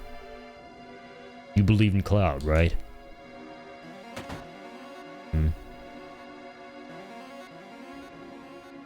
I guess. Alright. I'm afraid to find the truth. But why? What's happening to me? What's up, cat shit, number 2? Oh, that's perfect, number 2. Ah, you're awake. That's something at least. Spent the time you were all cool getting this spare body ready. It's a bit shabby, but seems okay. Glad to have you back. Why bother? Piece of cat shit. I'm gonna help in any way I can. There's too much at stake to just walk away. Very valid. What's up, not Zach? I love how everyone looks like Zach and Gungaga. The Gungagans are genetically predisposed to having the spikiest of black hair. Just looking like they're a bunch of punks from the 90s. Loud. Hey, you okay now? I just want to know now, which way's it gonna be? This train don't make no stops. So if you gonna get off, then you're doing it alone. But then what? Hang around here worrying about us and Sephiroth? So what if you go crazy again when you see Sephiroth? If it happens, it happens. I just go upside your spiky head and bring you back to normal. That's a promise, Cloud. That'll be alright. We're all here with you. What? If it happens, it happens. Don't worry about it. Don't worry about a thing. You're right. He's right, isn't he? Come on, let's go find Aerith. God, I can't wait for... okay. I was going to say Fort Condor. I can wait for that, but we're going to do the battle anyway, because I really love how in this mod, it tells you whenever there's a battle available throughout the course of the game, like an optional one. And we've been doing them throughout. But I can't wait to see what the rest of the story is like, Disc 2 and onwards, after saving Aerith, because it didn't occur to me until just now that, oh, holy shit, like, obviously because we're going to save her, and now she's going to actually have stuff to do with all these pivotal story moments. Right? Like, the new threat guys probably went to town giving her a bunch of dialogue and reactions and all this other stuff left, right, front, and center. So yeah, let's see. Let's friggin' see. Who's in our party? Tifa now? I like having Barrett. Got Big B back in town again. Don't have a lot of characters with good magic, I think, besides Red 13. Should have like one mage in the party. So yeah, let's go Cloud Barrett. Cloud Barrett Red. Why not? Vince has been nice for the death blow. Actually, let's do Cloud Vince Red. Kind of a wacky party, right? Not really messed with that a whole bunch in the past. I don't think there are any save spots in town itself. Evergore. Yeah, we gotta go out. Okie dokie. Artichoke. Let's get Red XIII. And Bravo Benz. But we could also put him in the back row now, too, because he has his ranged weapon. But it has no growth. Rip. Oh, he doesn't have any double growth weapons either. Okay, then. Let's go... Pashus. Get Barrett via the Pashus.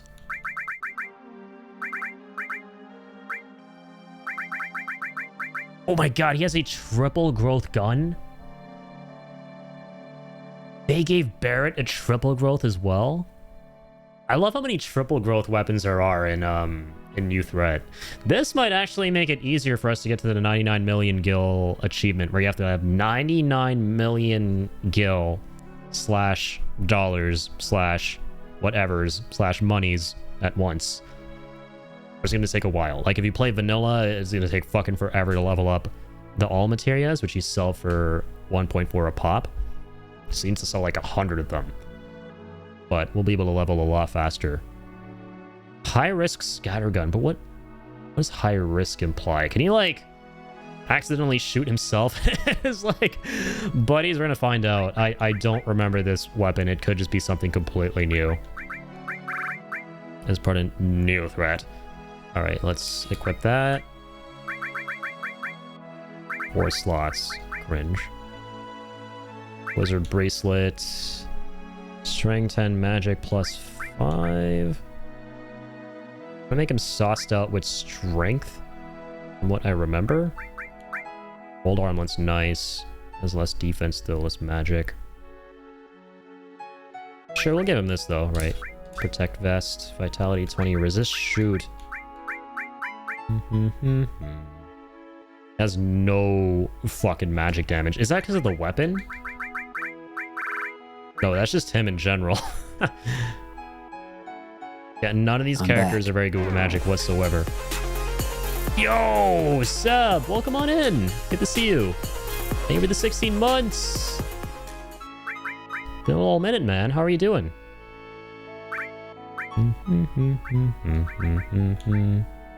Let's go. Vitality? No. Okay, that's a weapon. Not bad.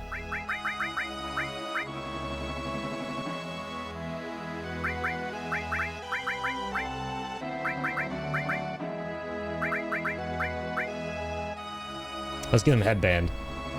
Been so long. I'm good, man. How are you? I'm doing amazing as always, man. Yeah, just never apologize for that. You're good. All good in the hood, dude. Been amazing. Yeah, I just started up a playthrough of Final Fantasy VII again, but completely modded, completely revamped here to celebrate all the Revelation stuff. It's been really fun.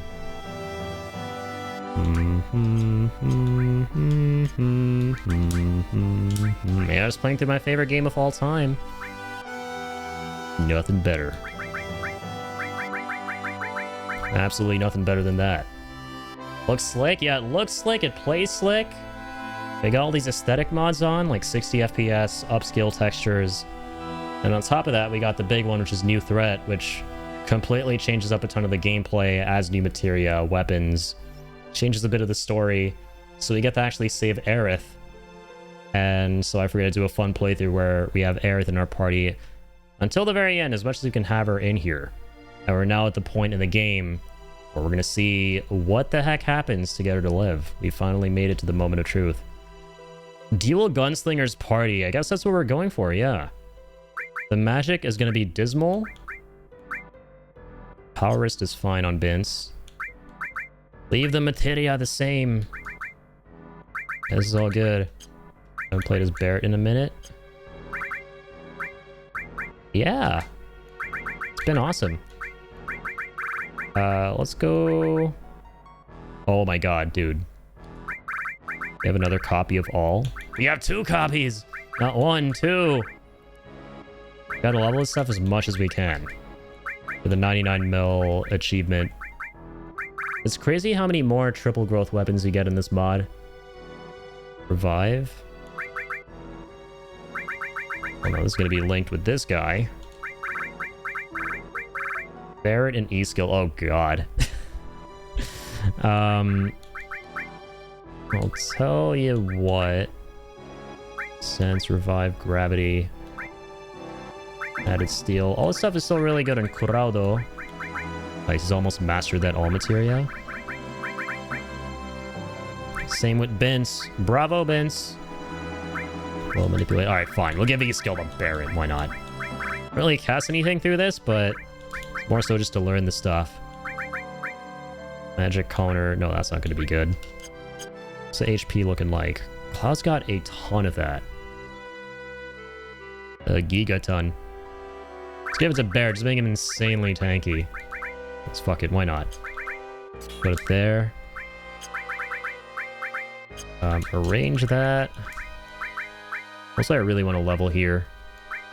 Destruct barrier.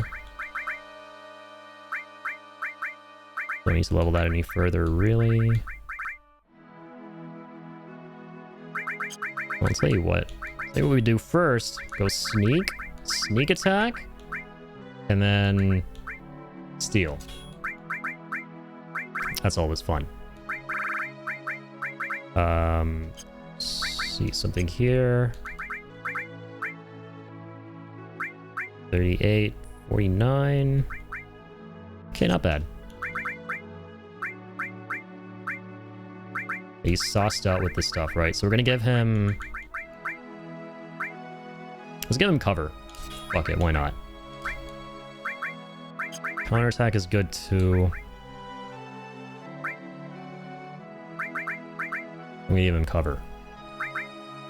MP plus is nice. All the summons. I haven't used the summons a single time. I'm gonna save the summons until we get Hades and Knights of the Round.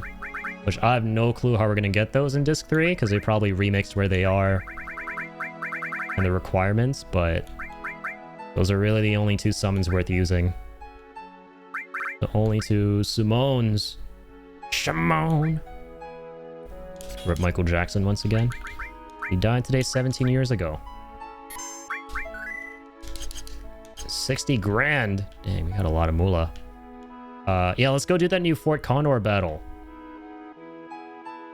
Is the Condor nerd still around here? Like, fast travel is back? There he is. Fort Condor needs help again, guys. General, another Condor needs our help. Look, it's Condor Gravy. I'm gonna name this guy Condor Gravy. Addy, are you okay? Addy, are you okay? Addy, are you okay? Are you okay, Addy? It never gets old. Melly, thank you for the 34 tweets. For the tweetster. Do the tweeter board. I'll make it through the treater board. Melly was totally camping that cooldown. Oh, dude, absolutely. Melly and Lazy have been having a cataclysmic battle. Those are the top two treatsters, NA. I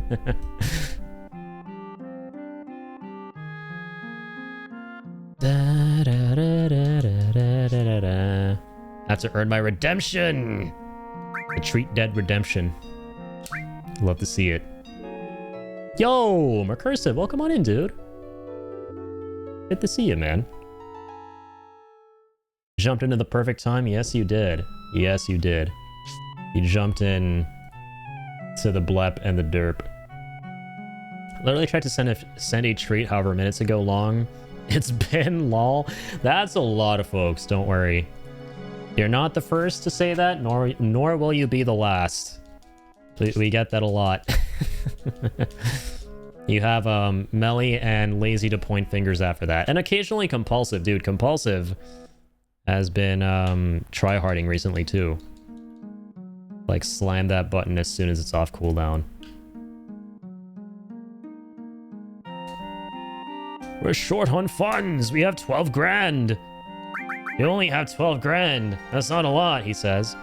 All right. This is what, the third or fourth battle now? This has been really fun.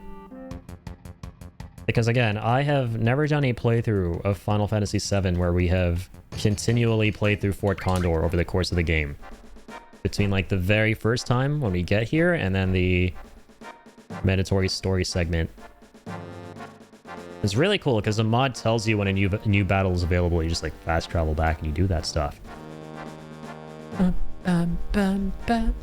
You've been really good too. Glad to hear it, man. Yeah, it's good to see Seb. It's been a little while. Always good to see folks coming through. You haven't seen in a little second. Just to hear that everything is good in the hood, you know? Alright, we got them beasts. Go forth, Squire. Yeah, we got a winged beast too. Not for long, I'd hope. And we can't select which one we want to fight specifically. You gotta let them enemies get to the top so you can face them yourself. Probably not, because I want the unique rewards. Like, it's very clearly kind of incentivizing you to play the minigame. A summer sale! Oh my god, thanks, Steam. Totally didn't know about that. Oh man, I've been hogging those Steam sales like there's no tomorrow.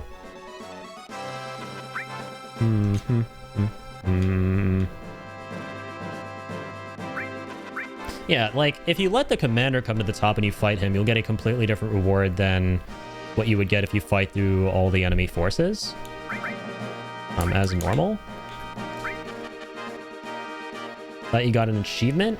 Same here, yeah, dude, you know what's hilarious? On the last stream, as soon as the Gold Saucer play ended, I got that pop-up, and I thought, oh, cool, I probably got an achievement for the Gold Saucer stuff, but it was Teo giving me a late birthday gift. I was like, you've received a gift from 360 Teo, because he gifted me Blasphemous, being the legend he is.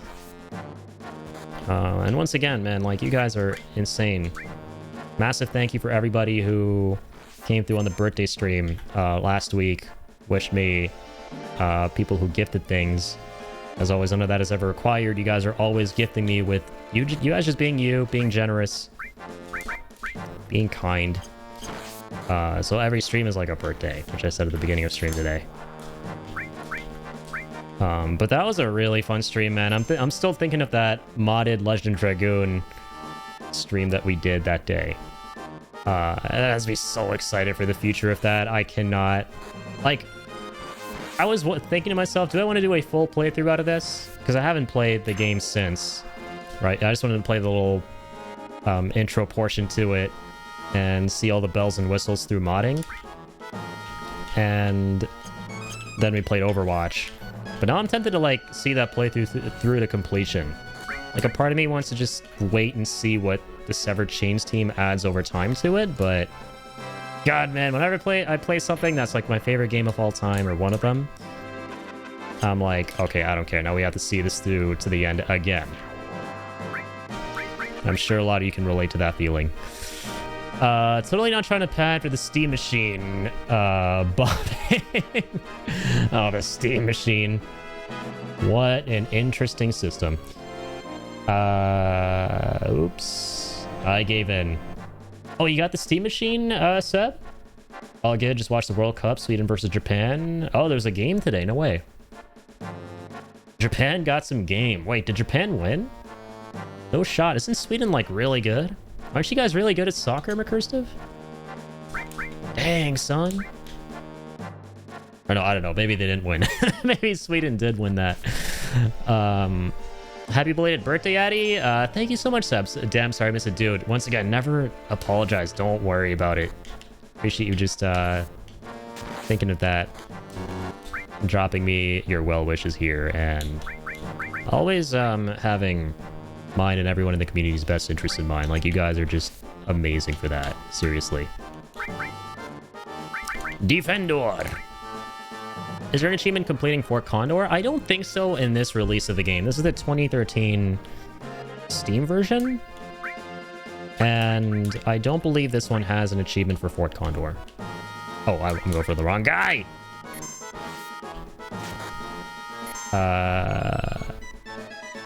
It was also good playing Overwatch for your birthday. And yeah, we played some with Soul, Ian, Jacob, Tuzi. That was a great time, man. I kind of love what we have going with Overwatch, where every new season, because otherwise we will play it too much, get exhausted, get tilted, because, you know, Overwatch is Overwatch. I like the pace at which we've been playing it, wherever when there's a new season out, or whenever there's a new season out, we check that out, we check out the new heroes, and, you know, go from there. Just have a good time. Okay, dude. Get in there, sir. Just go there. Don't fight these guys.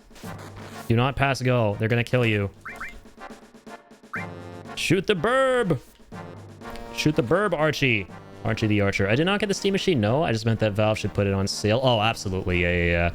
Because the price is diabolical, man. First, the Steam controller is 150 Canadian. And then on top of that, the Steam Machine, if you want to buy the highest tier of the system, you could spend potentially over $2 fucking grand on that thing.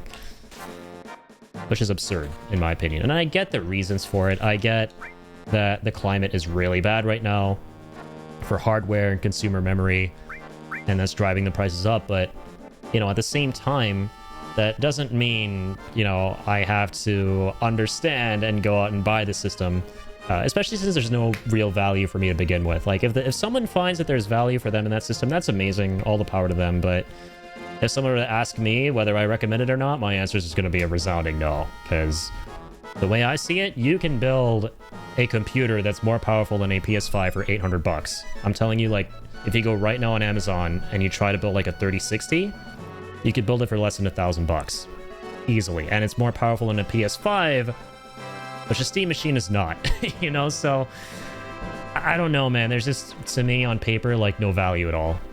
I did not get the Steam Machine. Sorry. Did you do anything for your birthday that day besides streaming? I spent some time with my dad. Yeah, which was nice. My dad's visiting after a couple of years, as some of you guys may know. So it's been really nice to be able to spend some time with him. My birthdays have always, like, historically been very low-key. I'm not a big birthday celebration person. Like, I'm not gonna lie, right? This may sound kind of sad to some of you, but there have been years where I'll just wake up and I'll go, oh, wait a second, no, it's my birthday today. It's June 16th. And like, I wouldn't have had anything planned for it. But this year I decided to just have some fun, you know, like, let's celebrate it on stream. I've never properly, you know, formally done that in the past. And I had such a blast. You guys made that one of my best birthdays ever. So thank you again so much. I'm crushed. I was thinking that next gen would just forego consoles and go all in on Steam, but this has really turned me off. Yeah, man, I totally understand. Like, a lot of people were anticipating that this would be a great way for people who don't want to go through the hassle of PC building. They want something compact, you know, nice and easy to set up, to kind of get their foot in the door with that stuff and have something decently powerful, decently priced. But yeah, it's something sounds too good to be true. It's usually not, right? I'm the same. I don't pay attention to my birthday. I honestly, yeah, I think a lot of people can kind of just relate to that. It's just, you know, not to get too mopey here, but as you grow older, I think a lot of people just kind of fall into that camp of like, oh yeah, another year, another birthday, right? But all I could say is, hey man, try not to fall into that too much. If you feel like, you know, maybe there's no one really around to like hang out with, celebrate my birthday with, just do something even as simple as going and seeing a friend. There's always somebody, you know. You could always message me. You could always be like, hey, Addy, it's my birthday today. You know, and I'll be down to like chat with you, play a game. You know, never feel like you're alone, because that's the biggest thing that happens is folks feel like they just don't really have anybody around them, you know? And that loneliness that creates kind of prevents you from doing anything that's special on your special day. Or hey, here's some great marketing for Death Stranding, right? Just go get Death Stranding. It's one of my favorite games ever. Just go get that, because that game, you put your birthday in, they will wish you a happy birthday. If you got nobody, you got them. That's the same with me. These past birthdays I had, I didn't really care about it because I don't do anything and get anything, so just ignore it and pretend it doesn't exist. Yeah, I'm like that, and for me it's less of a loneliness thing. You know, I could totally go and like hit up Jacob, and I do, like in Jokad, right? My best homie from another momie. I've known him since we were like 2. We'll go hang out, we'll do stuff. Well, we do that all the time anyway, right? I could always hit up my brother and be like, yo, let's go, because I love my brother, I could be like, let's go grab some dinner, do something. But I don't really, just in general a very, very low-key person, right? The most eventful stuff I will ever do is hopping on a stream, right? That's what I look forward to the most in terms of these big fun events and stuff like that. And that's okay, right? As long as you're happy, that's what matters. I know MGS5 does something for your birthday. Yeah, ever since Metal Gear Solid 5, all the Kojima stuff has wished you a very happy birthday in some really adorable ways. The Death Stranding 2 one was really fun recently, yeah. It's the only one I haven't gotten on my birthday yet. That and Metal Gear Solid 5, actually, yeah. Last year, we did a stream when we were playing through Death Stranding 1 before the second one came out. And I was so hyped because I finally got to log in on my actual birthday. Because it was around that time frame. And then I got the whole birthday wish from Mads Mikkelsen himself. Mads Mikkelsen wished me a happy birthday. Why are these guys just standing here? Look alive, maggots! You guys would ever need me, don't hesitate to reach out. Hell yeah. My man. Love to hear that.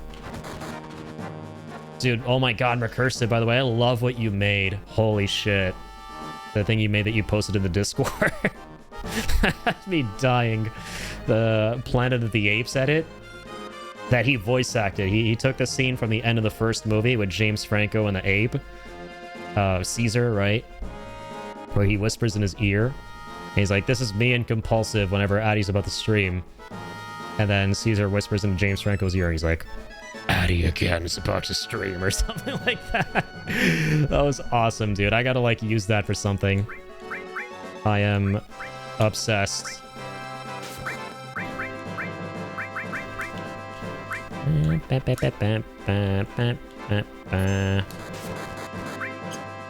Fight! Comrades, fight!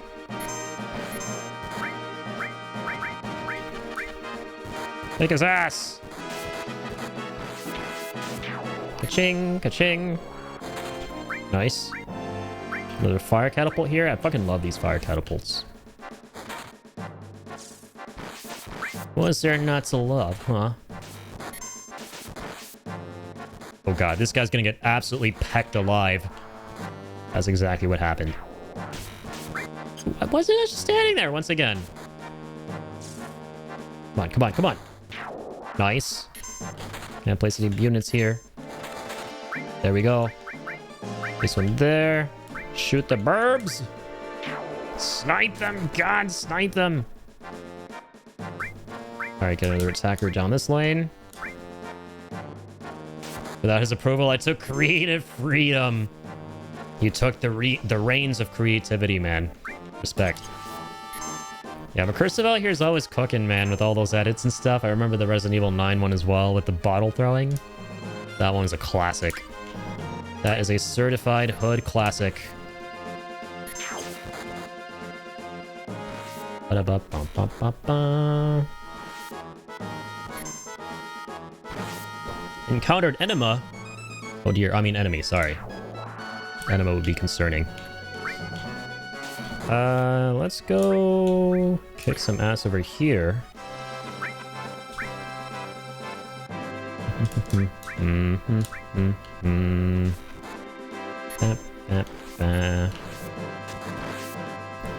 We're encountering things. Close Encounters of the Third Condor Battle. I saw that movie before Disclosure Day, which was really mid. And yeah, it was pretty mid too. Thanks for coming to my TED Talk. Appreciate the filmmaking though, as always, with Spielberg. Filmmaking is out of the frickin' world. But the story? That's a no for me, dog.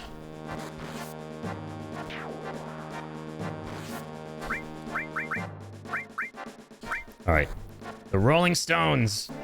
For Disclosure was just mid. That's too bad. So here's the funny thing, right? Jacob and I were really excited. Well, Jacob was super excited for the movie. I was kind of like, well, it's a new Spielberg film. I'll check it out, right? I'll look forward to it. And we were talking and joking about how there's like no scenario, right, in which I would like the movie more than he did. And I kind of liked it more than he did, which is hilarious. Like, he and his friend, Kevin, our friend Kevin, he's like he loves looking into like UFOs and conspiracies and that kind of stuff. And then Kevin shows Jacob a bunch of that stuff. And so they were both looking forward to like, okay, this is the movie we're going to watch with Kevin. We're going to have a good time. Because I think that there was this expectation that they would go deep into all this stuff that's being talked about. And it kind of doesn't. It's just a very surface level, Indiana Jones coded. Like, I'll tell you what, it's like if you combine Indiana Jones with like Snowden, right? Starring, what's his name? Joseph Gordon-Levitt, the Edward Snowden film that he did. It's like if you combine those. It had some Indiana Jones set pieces and action and stuff, so I was like decently entertained. And it was funnily better than what I thought it would be myself. Like, I thought this movie would be really boring. I'm gonna be really honest. Like, just characters like walking down hallways and like clandestine suits just like talking at each other about all this sort of stuff at like a mile a minute. I'll be, oh my god, man, what am I even watching right now? I thought I would be bored, but I was like, you know what, even though it didn't really show anything too stimulating, like, and even the ending was just silly because without going into spoilers, the disclosure does happen. Okay, that's kind of a spoiler. They disclose the information, but the way they go about it and how they have people reacting is like, okay, you're trying to establish that this is what's going to happen if it were to ever take place in the real world. This is how people would behave and stuff, but it is not how people would behave and react. Like, the first thing people would do and say in the real world is they would point fingers and accuse everything being disclosed and leaked to the public of being AI. And they would go back to doom scrolling on Twitter. Like, it's hard to kind of suspend your disbelief in a lot of parts. but it was an entertaining movie during all the action and stuff. So I was like, you know what? Cool. I know the bar is low when you say something like, it's better than what I thought it would be, and I was like, wasn't expecting anything entertaining, but hey, that's what it was. It was actually kind of entertaining, so. I'm a fan of Josh O'Connor as well, usually. Is he the lead actor in that? I like that guy a lot. For its issues, I didn't think the acting was one of them. Like, the acting was great. Like, Emily Blunt was amazing. Josh O'Connor was really good, too. I'm not familiar with the actress who plays his character's girlfriend in the movie, but the whole time I was like, God, she seems so familiar. And then I realized, like, oh shit, I'm thinking of Rachel Weisz. Like, she looks so much like a younger Rachel Weisz. It's crazy. Like, I looked her up and I was like, yeah, I haven't seen her in anything.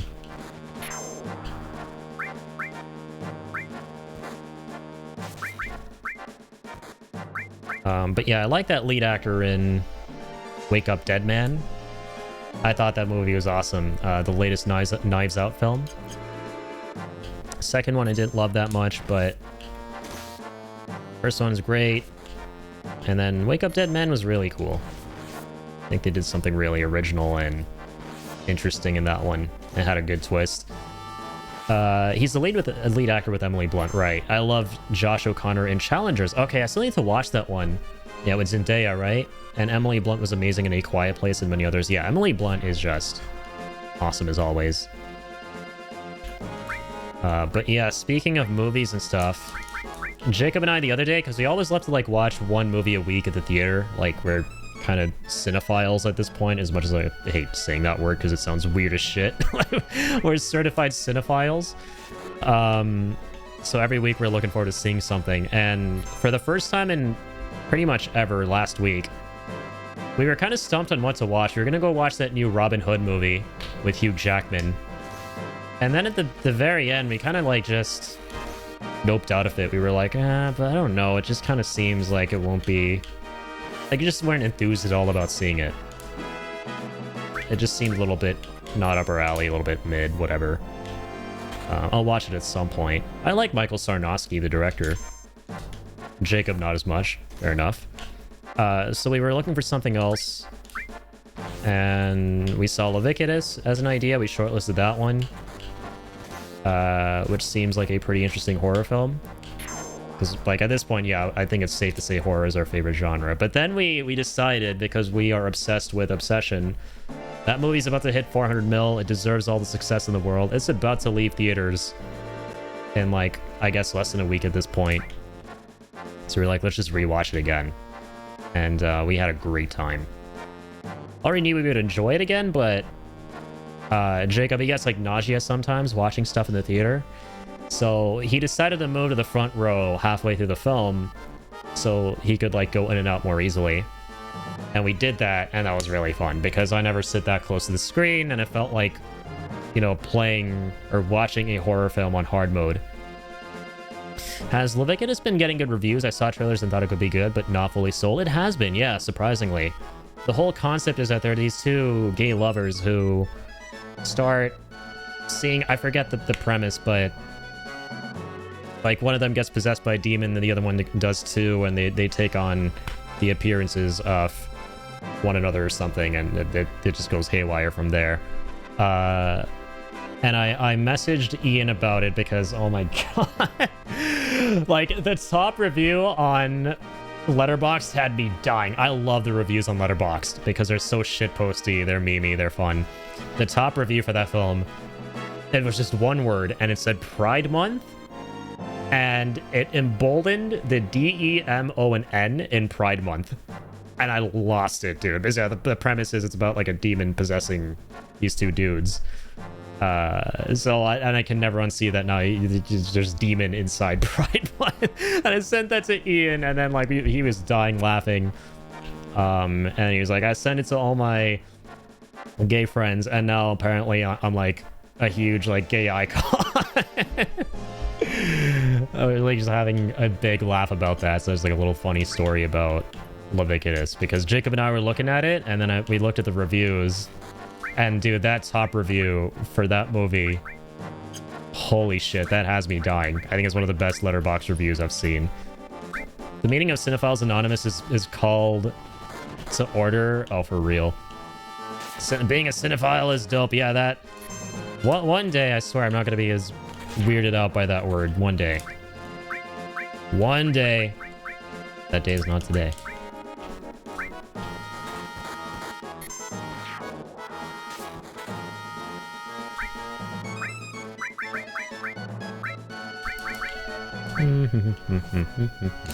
How many more of these dudes are there? These get longer over time. I know that much.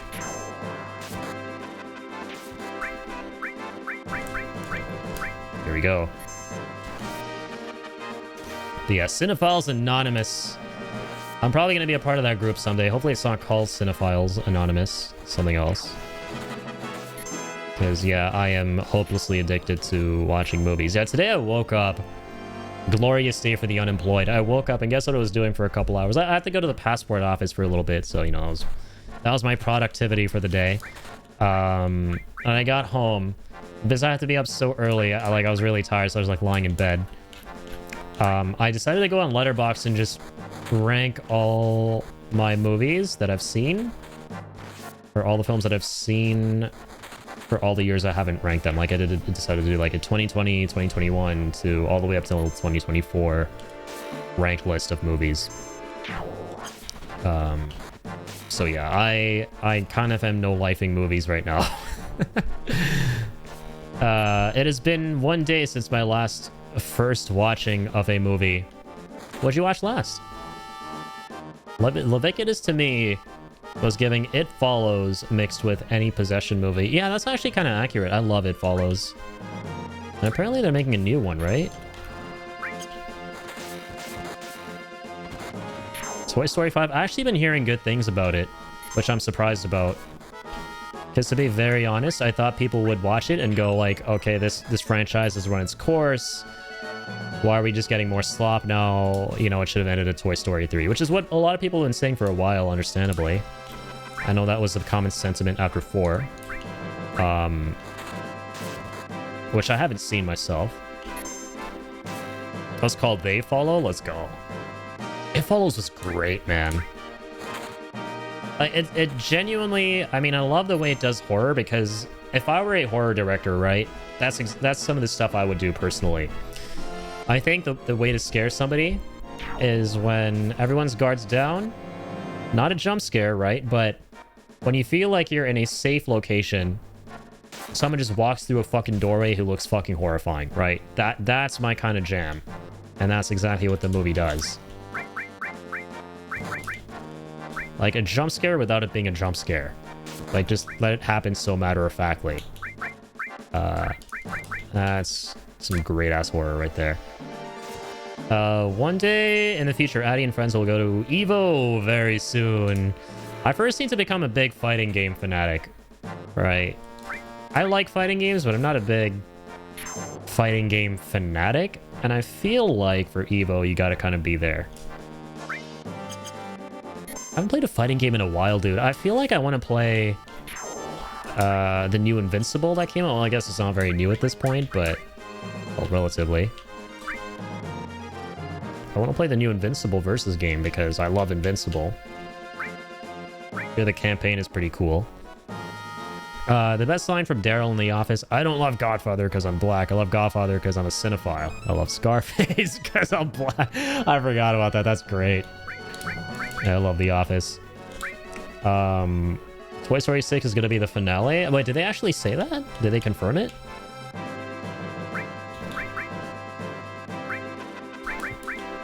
No way. That's my first time hearing that.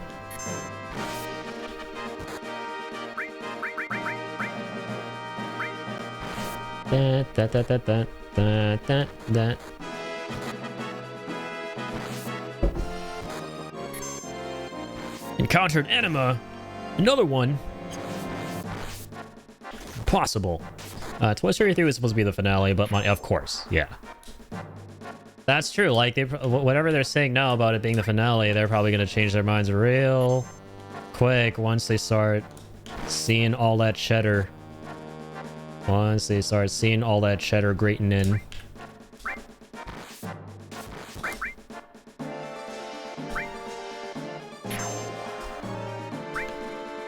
They always say it's the last one until it's not. Until money talks. Those enemas are real douches. Let's see what you did there. I do. Don't worry. Normally that would go over my head. Actually, wait. I don't know if he actually did do anything there, but if he did, I noticed it. I like noticing things. I don't notice a lot of things. Oh, it's this guy. Bro.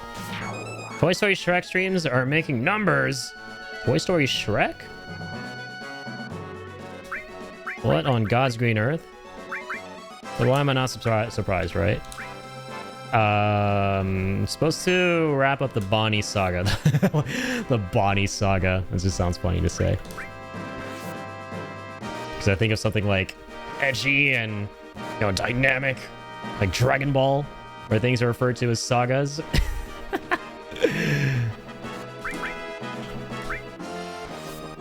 The Cell Saga, the Frieza Saga.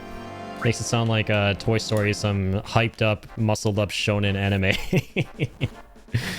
That's great. DJ Khaled, another one, and another one. Like 1, 2, and 3 are the, yeah, true. Andy Saga, Bonnie Saga. Then we're gonna get the Cell Saga. You know, where Cell tries to make the toys perfect. Well, I guess that technically happened in the second movie, right, with the toy collector.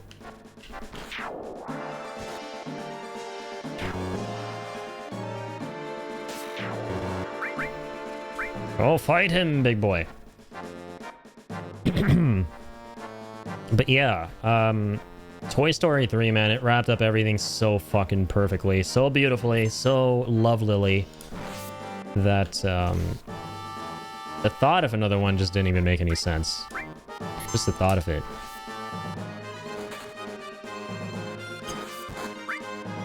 But they'll always find a way, right? From what I hear, I mean, like, 4 wasn't all that bad, right? I haven't seen the movie. It's not like it was a bad film, from what I understand. It was just that, like, it's not a necessary sequel. Like, we could have done without this. Doesn't really add anything. It doesn't have the charm of the previous movies, because the previous movies felt like they were building towards something, and they all had something magical to deliver, but Toy Story was incredible. I didn't watch 4, neither did I, and I don't need to. Like, I have no interest. I already saw the perfect conclusion to the saga.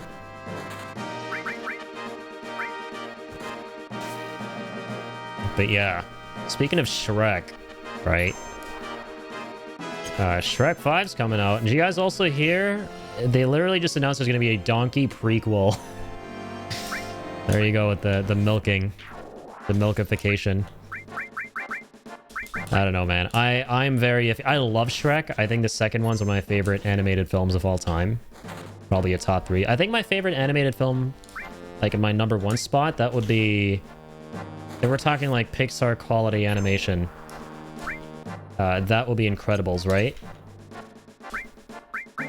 And Shrek is up there. The second movie. And man, I saw that as a big Shrek fan, the new trailer. Like, I've seen all of them, even the 4th. I'll watch 5 too. Because I just fucking love Shrek. So I owe it to myself. But I saw the trailer and I'm really iffy. I don't like Shrek's design. I guess they're just trying to make him look older. But they just trying to make... But in doing so, I don't know if they got that across. They kind of just make him look like, I don't know, different and weird. he doesn't strike me as, you know, a dad. He looked like he had a dad body, and he looked like a dad before he was actually a dad. You know, now he just looks like a younger, goofier version of himself. The design's kind of strange, and I don't know. Like, obviously the story's gonna be this time jump. The kiddos are all older now, they're all grown up, and they're gonna do whatever they do with the story. I don't know. I'm very iffy on it. Like, we'll see what it's like. But now that I'm hearing that, oh my god, on top of that, of course there's gonna be a... Like, there's a Donkey prequel? Of course there's a Donkey prequel. They're not gonna stop at Shrek 5. They're gonna keep that train going. Originality is dead when it comes to animation now, unless, you know, you're Studio Ghibli. And you're the last bastion of hope for modern mainstream animation. Ish, I thought the Shrek movies just got less good each entry. Yeah, I thought it peaked at the second one. The second one was fucking phenomenal. I think a lot of people kind of agree that 1 and 2 were kind of like the second one was a continuation of the first one, and it had amazing storytelling, character moments, music, right? It was like the whole shebang. The way they incorporate, you know, Prince Charming, classic tale into the story. It was great. And that final sequence of them going back to the castle and hero playing. I need a hero. That shit was so fucking sick. You know, one of the most iconic moments in cinema, for sure. But then like 3 was fine. I mean, I didn't love it. It was cool. It was a wholesome conclusion to that trilogy until it wasn't a trilogy anymore. And then I agree, like it just kind of got worse after that point. I watched all 3 Toy Stories. I had no interest in 4. Yeah, same. I can't watch 5 because I haven't seen 4. And the problem is I don't have any interest in watching 4. Buzz Lightyear, probably, back when I used to think Tim Allen was a good actor. Lol. Yeah, Tim Allen, dude. I forget what stuff he was even in, like in terms of live action. I only like associate him with Buzz Lightyear. I know the dude, I know his face. I would always kind of confuse him with Richard Gere. What about you? Or, oh yeah, these animated movies and stuff? Your favorite character growing up in Toy Story? That's a good question. For me, I liked Slinky a lot. Probably Slinky. I just love dogs. And the concept of like a Slinky toy and like how they work with him. It's like getting up and down, all these goofy, silly things. It was great. Schindler's Troops will be back. Check in on us now and again. All right, only $2,400. You definitely that was a net gain right there. We spent like 30,000 or however much, and I got only 2,000 back. Chump change. 1 mega elixir from that. Okay, cool.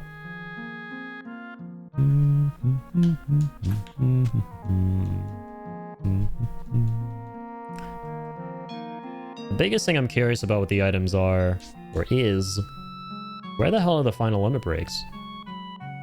They're nowhere to be found. Where I usually get them. Robin Williams as Genie is unfucking beatable. Squishy's friendliest. And most adorablest. Love Aladdin. Aladdin is a classic. Yeah, Aladdin's great. I never watched the live action, but again, I don't need to. The only live action remake of an animated film I watched, I didn't watch the Jungle Book one, which I hear was pretty good when it came out. But that was before, that was like the dawn of live action remakes. That was not really a thing before. So people were like, this is a cool concept, and the movie had the fortune of actually being decent in and of itself. So people didn't know what they were in for, not in a good way when that film came out. It just got worse from there. It went downhill from there. Lion King live action is what I saw. Yeah, I think that was the first live action post... what was it? Jungle Book? Yeah. That kind of opened people's eyes to the fact that, yeah, this shit is not... It can be really devoid of soul. Including Soul Death 24. Remember you, Toy Story being a big deal, especially the toys that you see at a Target or Walmart? I do remember seeing a chrome Buzz Lightyear toy. Yeah, I think that some of these characters were around before Toy Story, if I'm not mistaken, right? Like, I think Buzz Lightyear precedes Toy Story, right? Or am I mistaken? Including Mr. Potato Head? I remember I had like a Mr. Potato Head kit as a kid, and I thought it was the coolest thing ever. I had so much fun with that. Yo, Frick, welcome on in. Save the flower girl. That's the plan, unironically. Yeah, we're playing modded Final Fantasy VII, my favorite game of all time. And we've got New Threat B up and running, which allows us to keep Arisu alive. So that's the plan. You're asking who my favorite Toy Story character was while growing up? Same. I think I think we're talking about any Disney movie. If we're talking about that, my favorite characters were Timon and Pumbaa. The Lion King. Timon. Sorry, I have to hit up all these MJ references, considering today is a special MJ day. My favorite animated character growing up from these movies. New Threat 2.0, actually playing 1.5 right now. Okay, I think you can save her in it too. Yeah. So the way they have it structured in 2.0 is there's either Route A or Route B, and Route A doesn't have any of the story changes, while B does. And so we're playing through Route B, which allows you to save her. Ambiguity, solid pick though. Yeah. Animated character, ooh. God, there's so many iconic ones, it's hard to pick. Shit, let's go with Mr. Incredible, man. Or like Elastigirl, because she awoke something in me as a kid.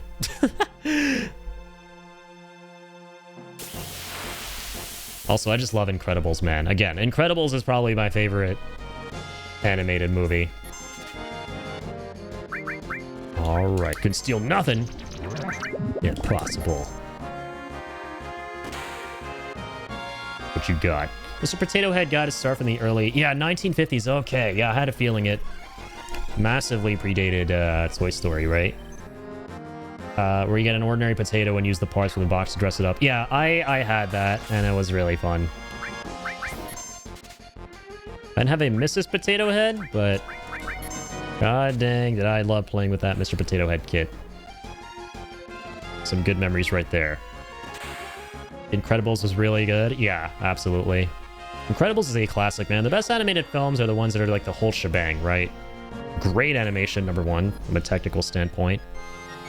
Number two, memorable, believable, iconic characters. And again, from an artistic perspective, they gotta have great designs that stand out. Like, look at it this way, right? A great character design is one where if you see their silhouette, you'll be able to recognize who they are, right? If you can't, maybe you gotta rework that character. And Incredibles is literally that to the letter. And then got great themes and an amazing plot twist, the music. Michael, I forgot how to say his surname. Gashio, one of the best composers, or film composers ever, up there with Hans Zimmer, in my opinion. New Threat 1.5 arrange mode is what I'm playing. Not seeing any story changes really, but I just left Midgar. If you're allowed to save Aerith in it, I'm curious how they weave her into the rest of the story. Yeah, so if you haven't seen the story changes, you probably aren't playing what would in 2.0 be Route B. Because there are a lot in Midgar that are really fun. So I recommend in the future, if you ever revisit modded FF7, definitely give New Threat 2.0 a whirl with Route B, because there are some really interesting, funky changes that are pretty endearing. I kind of like the way the modders approach that stuff. Like in, I won't give everything away, but a little example in Midgar, the plate drop never happens. That whole segment is replaced with something else that takes place, and certain characters and what happens with them, their roles are reversed and swapped, and they're in different places. It's cool. And stuff like Tifa being in your party from the very beginning, like she joins you on the Sector 1 bombing run. Yeah, no plate drop. It's interesting. There are quite a few changes, and I'm very curious to see once we save Aerith, which is going to happen very soon. First of all, what that's going to be like, and second, as you said, like how she's going to impact the rest of the story. I thought WALL-E was a masterpiece. WALL-E was really good too. I remember watching that one in the theater as well when I was a youngin'. Incredibles is one of my favorites. So good. Yeah, absolutely, dude. I like the sequel too. I know a lot of people, didn't take too kindly to it, but I thought the concept of it was great as a big Incredibles fan, and I like how they played around with in some really interesting ways with its characters and their roles in the story. Aerith is integral to saving the world, so very curious indeed. Absolutely, yeah. Looking forward to all the little things, right? Like how she reacts to Cloud regaining his identity. Whether she talks more about Zack, this and like a lot of stuff like that, you know. All right, here we go. Hammer Blow attack. I have like no mages in the party right now. So the idea is to do a full-on... Hammer Blow is so strong, a new threat, by the way. We're doing a full-on Aerith from beginning to end playthrough in the party. The only exceptions being stuff like this. So we don't really need any other mages. Because we're just making her a magic tank. Alright, time to go. It's a Boner Village.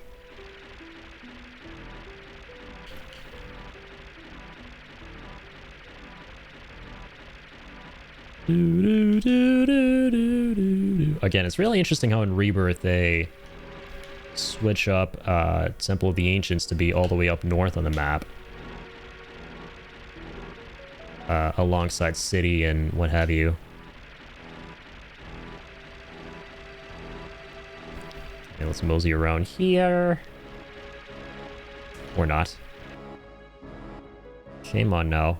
Almost takes me a little second. I legit got lost trying to find the temple in Rebirth, lol. Yeah, it takes a little second, doesn't it? Especially if you're a fan of the OG. You're like, wait a second, what? They changed the address? They sold a lot here?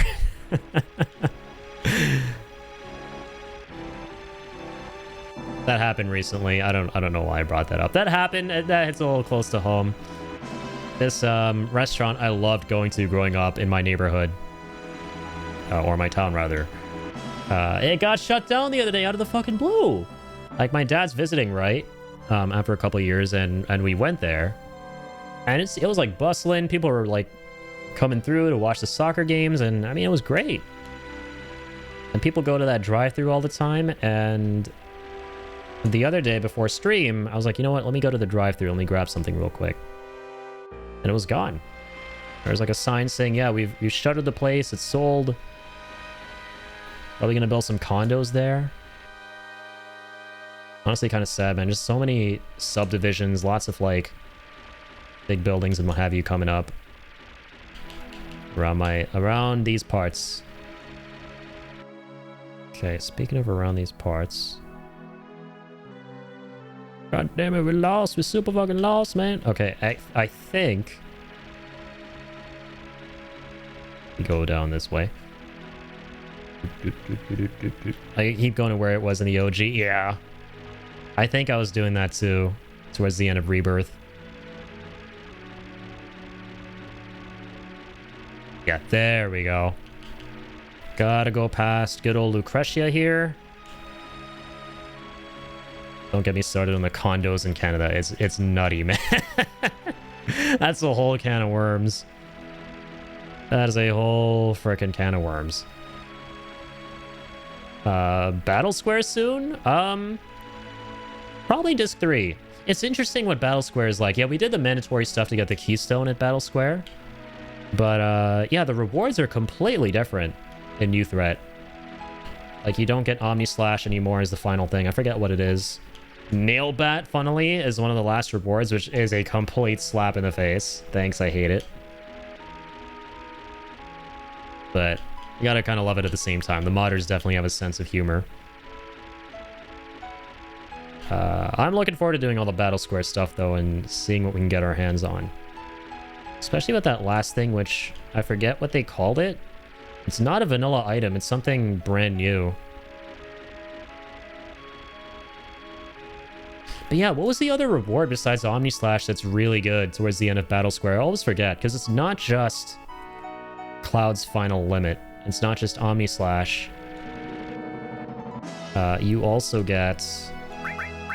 the champion belt. That's it. Yeah.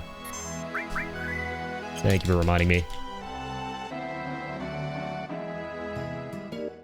Oh yeah, and W Summon. And they don't have that there either. Oh my god, so where are we gonna get W Summon for when you fight Ruby and Emerald? Because yeah, the strat is you get W Summon from Battle Square, and then Hades and Knights of the Round the shit out of those two guys. And then it's GG's. All right, here we go with Bone Village. This is gonna be very different too. Well, let's see. Welcome to Bone Village, gateway to the past. Can we help you with something? Where's the kitty of the ancients? Ah, he must be in the Forgotten City. You know where it is already, but where's Aerith? Just ask him all this stuff, because why not? She's in the Sleepy Forest up there. What you doing? Bone Village, where you go to get boned. And that's when, you know, they're excavating, they dig out a bone, and they throw it at your face. Because they're malding about not finding any booty. And by booty, I mean treasure. That's what is implied by boned. W summon plus Knights of the Round, grab some popcorn, and literally I just enjoy the show. That's it. Mime, W summon, Knights of the Round. Your 3 best friends and tickets to beating the big bad kaijus. Excavating is great. It's like a history of the planet told in the land. All right, let's go talk to this guy in the cuck chair. A lot of good stuff around here. You want to start digging? I want to buy something. What you got? Barrier time. And no, I'm not gonna buy anything actually. I want to like save up as much gil as I can. Kind of get on our items. I want to get that 99 million gil achievement. All right, let's do it. What do you want us to look for? Lunar Harp. Let's get right to it. I'll lend you some of my staff. Show us where you want to diggity diggity. Isn't it all the way up here? God, I can't remember the locations of things. I'll just pull up a map. Bone Village map. We're gonna bomb all these locations and see what's different, because they've obviously changed up the items. Doop. Lunar Harp, 100%. Yeah, I was right. I remembered! It's up here, it's up here. I normally don't remember these things. My brain does not brain. Alright. Get up here, Sonny. Look alive, maggots! I love that super jump he does. Forgot about that. You'll never save her! Sorry, Sephiroth took me over for a sec. Oh, if Sephiroth took you over, then it'll be... You'll never save her, Cloud. But perhaps, if you had 7 seconds. 7 seconds until the end. Time enough, perhaps, for you to save her. Psych! How's it going, Trax? Yeah, we're getting there. It's about to be that time of FF7 again.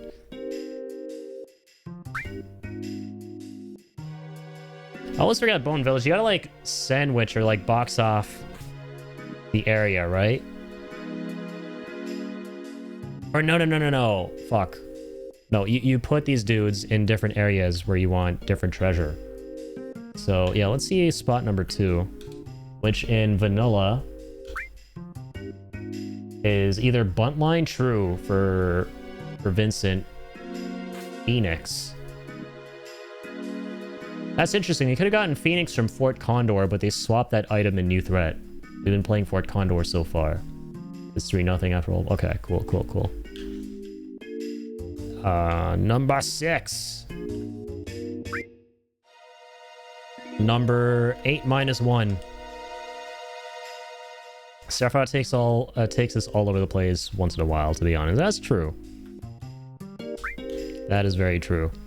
Of all the characters in Final Fantasy VII, the most fun ones to read dialogue off and do voices are definitely Sephiroth and Barret, because those just come the most easy to me. I love doing Sephiroth and Barret's voice. My least favorite? Fuck. Kate Sith. And yes, fuck Kate Sith, by the way.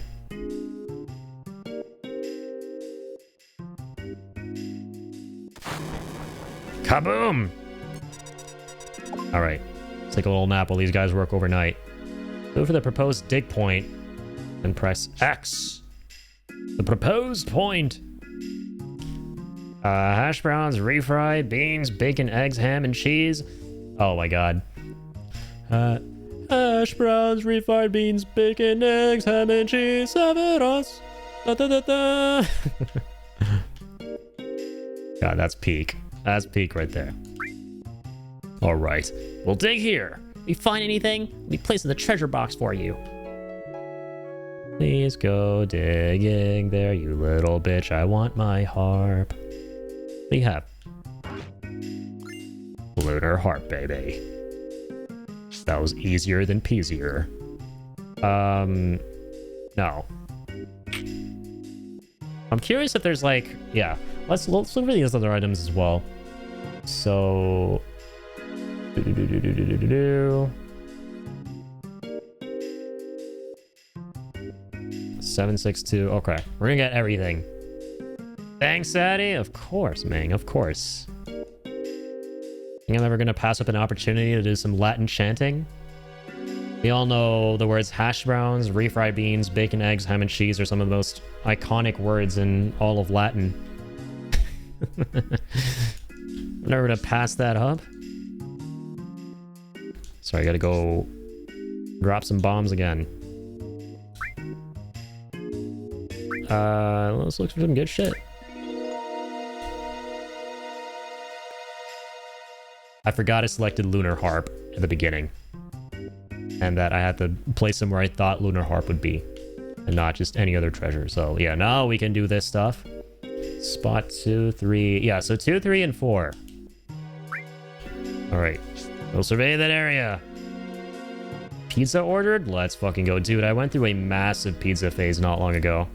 I was having pizza almost every second day for my go-to pizza spot here, where I live. Because they got a new pizza on the menu, and oh my good goddamn, that thing was to die for. It is to die for, and I'm just getting hungry thinking of it again. I'll place another order for that thing, because it's mondo delicious. It's got the cheddar, the mozzarella, then it's got capsicums on there, red peppers, spicy Italian sausage. Perfect. The older I'm getting, the more I'm realizing I prefer spicy Italian sausage on my pizza to pepperoni. Spicy Italian is the way. Please, surveyor. Go to the 4th digging spot, you little bitch ass. Okay, nice. And more guys? Okay, fine. Be that way. Let's just play some of the other spots, because why not? Why the hell not, right? OMG, I'm late! Shit! Dude, Teo, you're good! Hope you're well, Teo. Welcome on in. Mateo. How's it going, Teo? Number... Oh, we're literally right here, brother.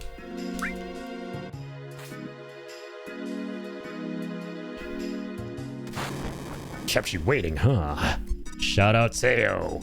The man, the myth. The Mateo. How's it hanging, Teo? Hope you're doing well. Did you finally manage to get a day off for your birthday? Please tell me you did. Doing good, man? We're playing some Detroit Become Human? Hell yeah. I still gotta play that game someday. Definitely do gotta be doing the playing of that. Oh, where are these dudes? Where's Lord Sadler? Those are all the NPC drones. Oh no, fuck! Let's fuck up the order, dude. That's fine. You'll get the number 2, I believe. What do you have? No, not you. Nothing! Alright, we're gonna start again. Don't worry, you have a lot of money. Just forget about it. Don't worry about it. Like Don Corneo. Don Corneo? No, fuck that. Final Fantasy VII brain rot. I'm like... Don Marlon Brando. Stroking his cat. That's definitely his name. Don't worry about it. Don't worry about it. Doing good, man. We're playing some. I read that already. Nice. Alright, let's get this guy up hither. Don Corleone, I remembered his name. Just wanted to put that out there. Alright, I'm not a I was about to say God of War tourist. I'm not a God of War tourist, all right? I know Marlon Brando's name is Don Corleone in God of War. No, I'm not a Godfather tourist. Oh, dear God. See what I did there?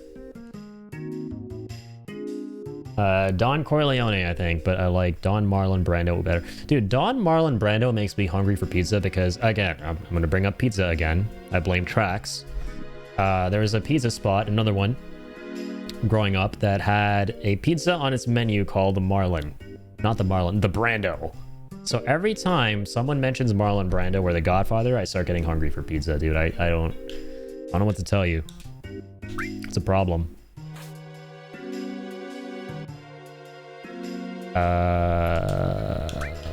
Please them all.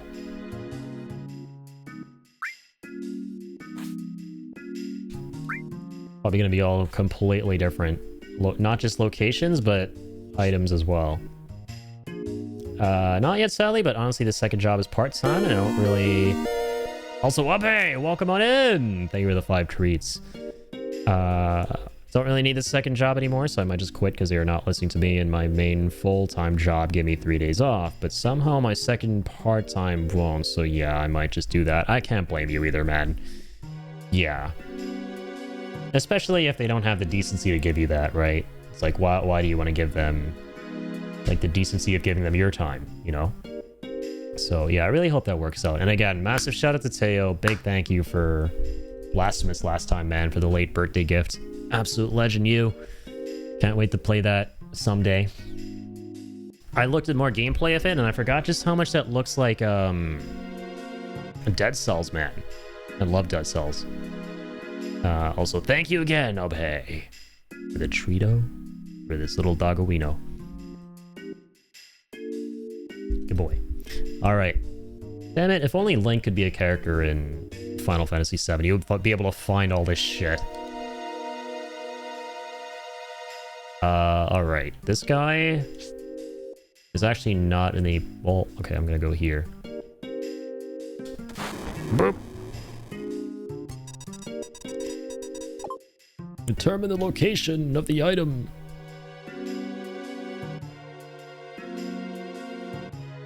Okay, here we go. Dig here. Good. No problem, man. My bad for being late. Dude, don't apologize again. You didn't have to gift me anything. As I was saying last time and today, like, you guys just tuning in, being you, being amazing. Right? That's like the best birthday gift I could ever receive, and I receive it all the time whenever I stream, so. Oh, there we go, the bunt line. It is the same. The bunt line is still at spot number 2. Nothing after all previous items acquired. Okay, then Phoenix Materia, 100% chance. Need the bunt line, missed Phoenix Materia at Fort Condor, disc 3. So, okay, everything's the same. Yeah, the bunt line. They might have changed the stats for it. Oh, they did. Oh my god, they made it another triple growth weapon. Oh, but the attack percent is ass now, so we're not going to be able to get those juicy 255% attack accuracy hits every time with Death Blow. But, oh man, triple materia growth? Ooh, baby boy. Oh, baby boy. Don't mind if I do. And we can, I'll tell you what's what, come up with a nice compromise here. So who has the best attack percentage at the moment? 55. Vince, right? So we go materia, we keep the death blow. Instead of added cut, we're gonna go command counter if we have that. So Cloud's got it right now on steel. There's also a good materia to have that on. But we could give him added steel. Or better yet, let's have a Vincent. Let's go death blow, not added cut. Or steel as well. Arrange all that. Magic counter. Hello! HP absorb.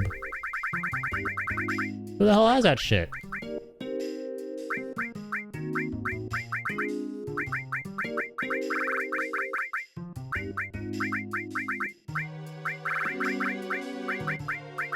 Sneak attack, steal. Am I blind? But I don't really steal as well, materia. Is butt like the same as a crack line? Is butt line the same as a crack line? I mean, you can put a crack line on a butt line. That's just the opening scene of Wolf of Wall Street. Look for the Sector 5 key. I think you can only get that on disc 3, right? Yeah, Cloud back from a deal. Turbo Ether. Yeah, it's disc 3 stuff, or right before disc 3, actually. So a lot of this we can only get later on.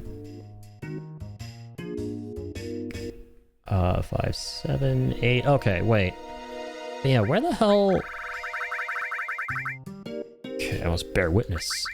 Magic counter, HP absorb. I just lost steal as well. I swear I had it. I swear I had it. It's just gone. It's literally just gone, reduced to atoms. What the hell happened? Okay, I'm gonna stop looking in a sec. I can't believe... Oh, it's added steel, brother. It's right there. I thought it was called steel as well. It usually is, right? Sense added steel. Okay, no. No. I'm not happy, Bob. Exchange. Vince. Give. Wait, death blow. Swap. Added cut. Added steel. And then when Cloud does sense attack as added cut, or... Oh, I changed my mind again. This is good. This makes a little more sense. Yeah. Let's vibe with this. Okay. What else? Mega Elixir, Behemoth Zero. Oh. Yeah, Behemoth Zero via huge material. Must be on disc 3. There's so much shit. So many requirements. W item, disc 3. 90% of these are like disc 3 items. Cloud back from a deal. Back from a deal. Low chance for ether, unlimited amount. Low chance for turbo ether. Number 8. That's a normal treasure. If you search near enough to the other 7 spots, you will uncover a result from this spot. Potion. So, point is, besides Buntline, there's really nothing you can get.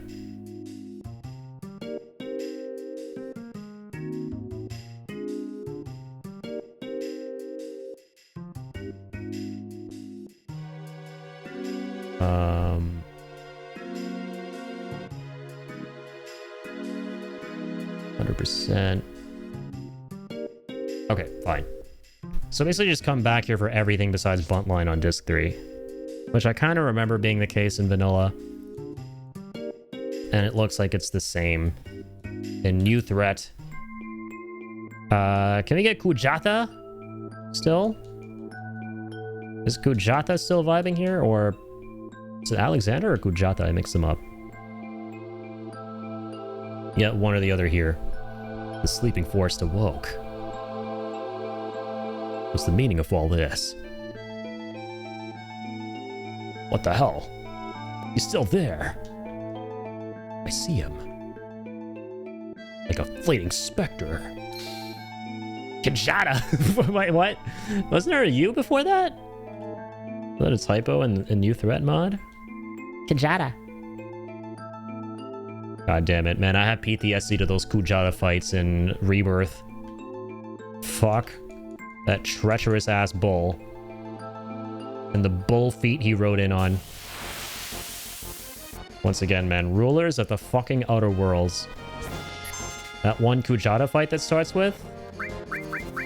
Stuff of nightmares. See how good Deathblow still is. With 100% less accuracy. Come on, Vince. Yeah, you made it work. There's the added cut.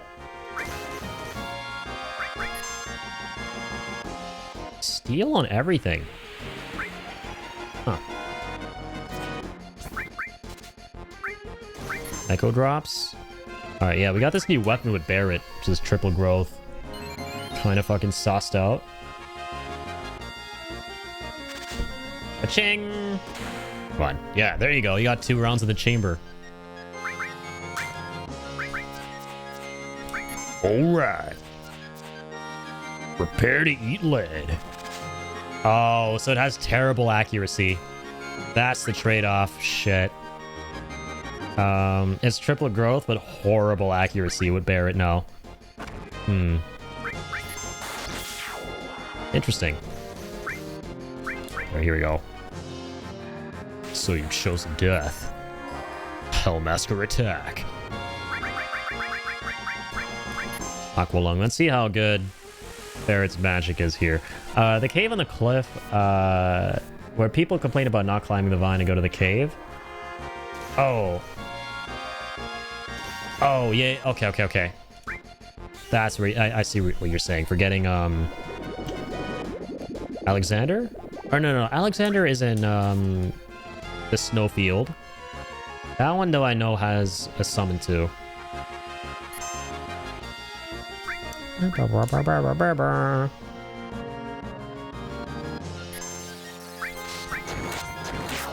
come on. Ka-ching! Not a bad gun. Let's speed this up, boy. Time waits for no man nor soldier. Relic ring.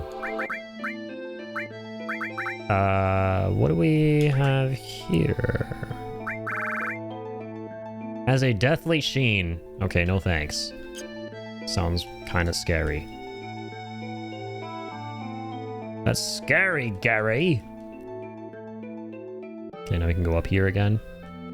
God, I love the walk up to the City of the Ancients in OG FF7. I really hope we get to see more of it in Revelation. I'm sure we will. Absolutely. We're going to make a big deal out of the location. There's going to be a lot that happens there.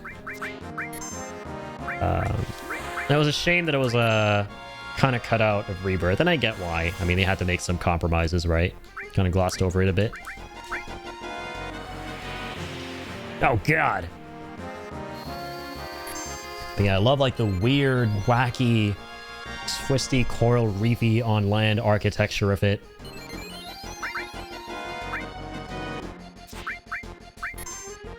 Where people complain... Oh, sorry. Can you climb it in New Threat?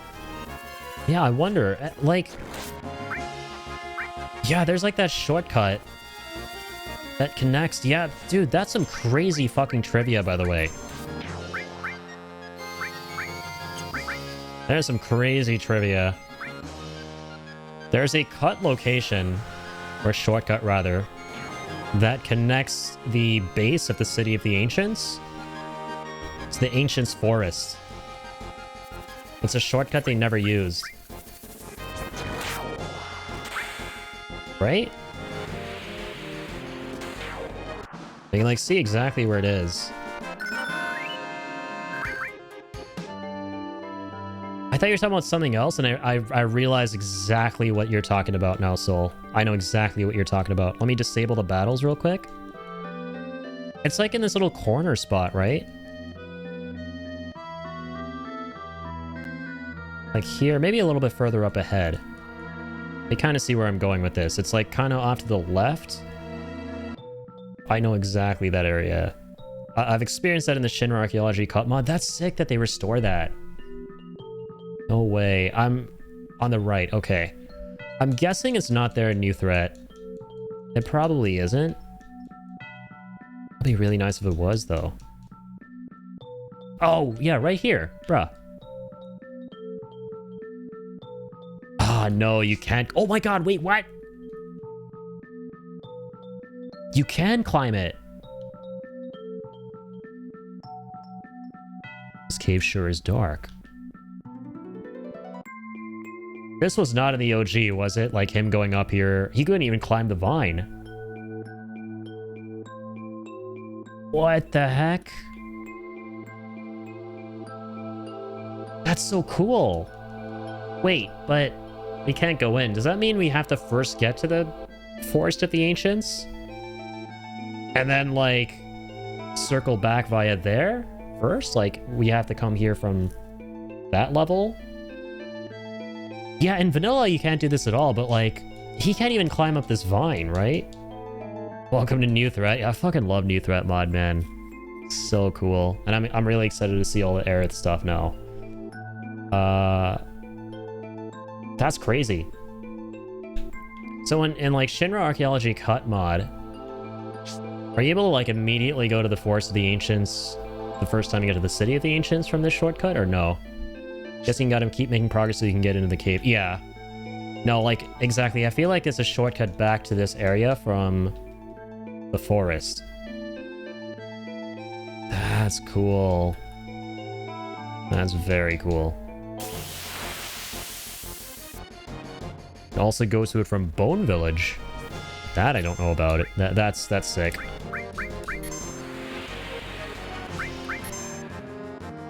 Manipulate these guys.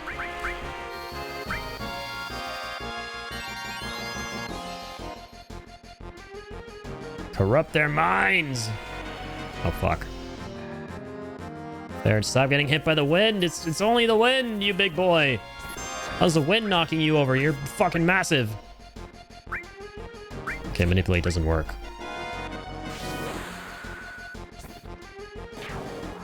Bob Saget. That bear's totally fucking dead.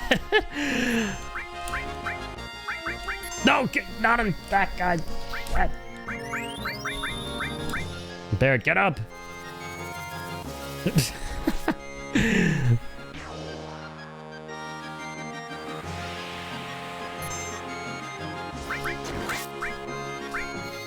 Can we not?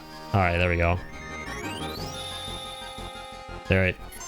Stay alive, good sir. Stay with me. Okay. Cloud didn't stay with us. What a twist. Alright, mask them. For the power of hell. Oh shit, Bear doesn't have revive materia. We gotta change that. Give that man a copy. Pachoom. Alright, get in there, Vince. Put him in bed.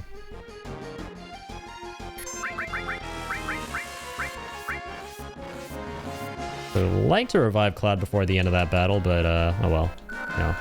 I'm going through some crazy psychosis episodes as of late, so we'll let him take a little nap.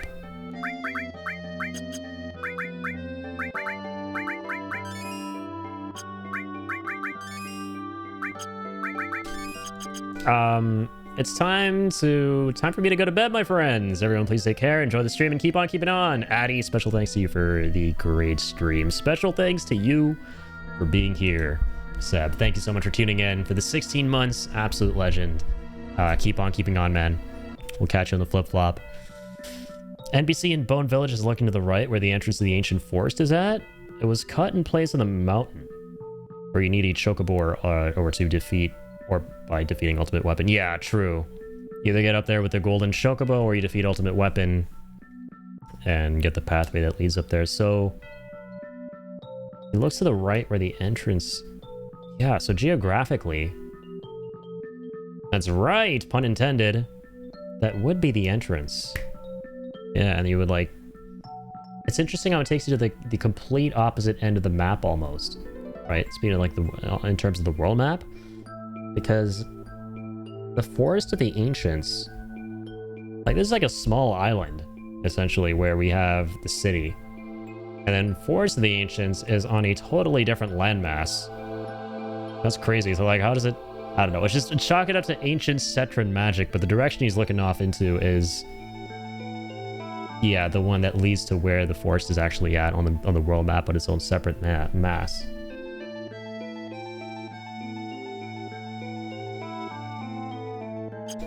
So much cool shit, man. FF7 is, I mean, one of the reasons why it's the greatest game ever is there's so many freaking teensy tiny secrets littered throughout the whole thing. This never gets old. God dang it, man. Look at this shit. This is art right here. Absolute cinema. These landscapes, these paintings. Look at these artists producing art porn. God, I fucking love this theme. I fuck with this. They play this a lot more, the re-trilogy. It's like the first and really only time you hear this in OG FF7. But this is like a giant leitmotif in Remake, Rebirth. Like whenever Sephiroth shows up, you know, to stalk Cloud and stand him hard, they play the bejesus out of this. It sounds great. It's like it's more of a piano rendition. Ugh, the hell is that? Words of the ancients. Oh good. Can't understand. Can't wait to come back here in part 3. You and me both, dude. There's gonna be some crazy bullshit, and I hope that the theme that plays, bro, please keep it the exact same as the OG. It's just so right. Like we've heard it a ton, like I said, throughout the remake games, but instrumentally, keep it really like, you know, wavy and synthesizer-y. It's so good. This game has the greatest soundtrack ever, right? Like the instrumentals are just so unusual in this game, but man, they do so much for the experience. Like it's mainly bells and what's the other one? Bells and strings. But occasionally you'll have something way more orchestral and, you know, essentially what this is, but still with that, you know, touch of bizarreness to it. Kiss of death. And I hope they make all like weird, wacky, wavy synthy in Rebirth. Like just to kind of add to the whole aura of mystery around, you know, the city of the ancients.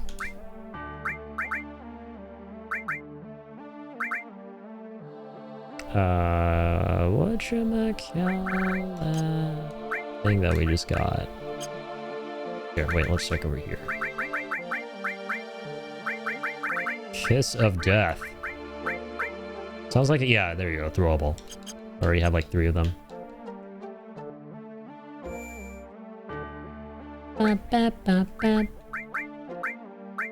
let's use this tent.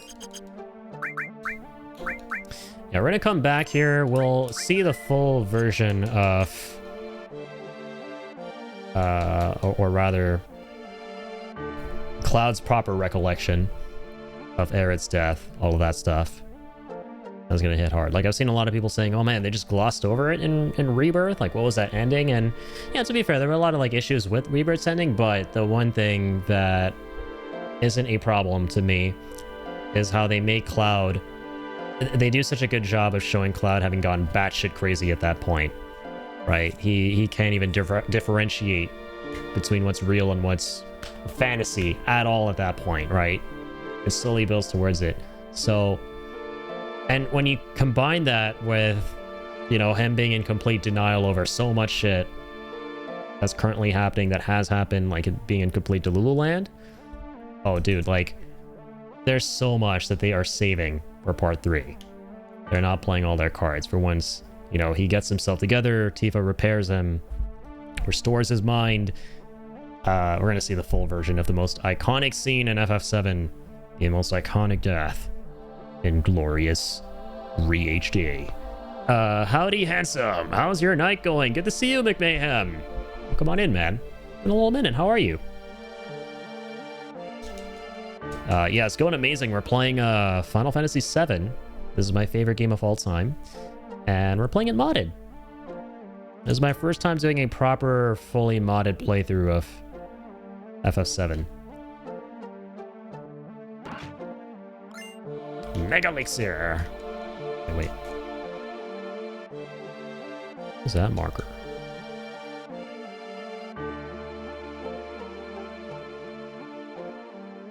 Been a busy beaver. Just celebrated my 36th. No way. Working my way into Oblivion. Dude, belated happy birthday, first of all.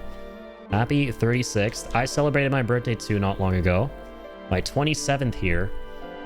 and had a great time. I normally never celebrate my birthday, but I decided to, and on stream as well. So it was such a blast.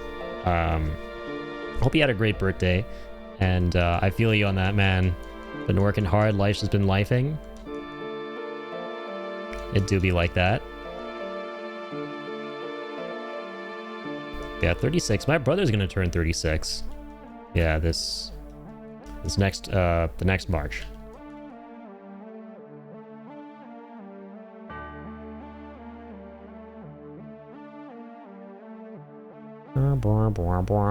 Actually, wait. No, he is 36 now. God, everyone's getting older. Everyone's getting older. But hey, fine by me. I'm the weird one who kind of likes getting older.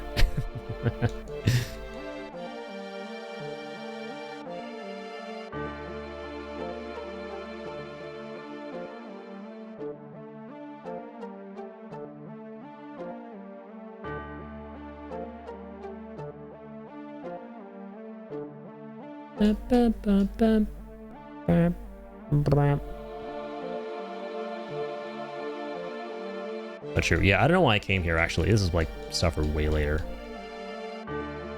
It's like the main atrium here. This is Dick 3 stuff. We're still on Dick 1. By the way, that's one of my top 3 favorite scenes in Final Fantasy VII. My favorite scene is when Cloud, like the live stream sequence, when he and Tifa rebuild his psyche together. My second favorite scene, I think, is when they revisit this place with Bugenhagen and they discover the truth that Aerith's prayer actually worked. And it's when Cloud's at his normal self again. He's at his best. And he has all this mental clarity. And he forgives himself for what happened to Aerith, and he promises that he's gonna, like, save the world. It's such a good fucking... Like, that's the most emotionally resonant, hard-hitting moment for me in Final Fantasy VII.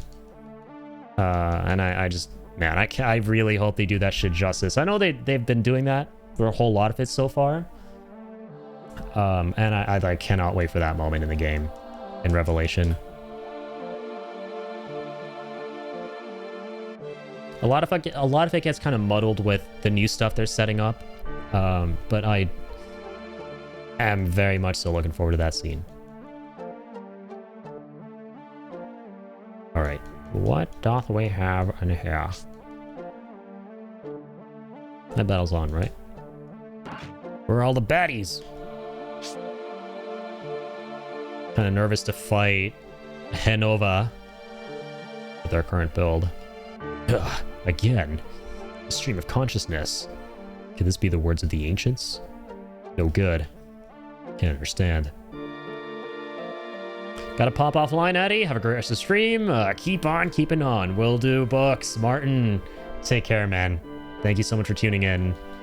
Keep on keeping on, and I'll catch you on the flip-flop. For realsies. Yeah. Gonna be sending you over the care package tomorrow.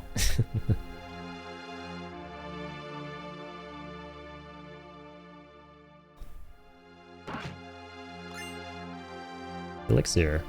This guy's here? Wait, Fort Connor needs help again? Let me just help your stupid ass?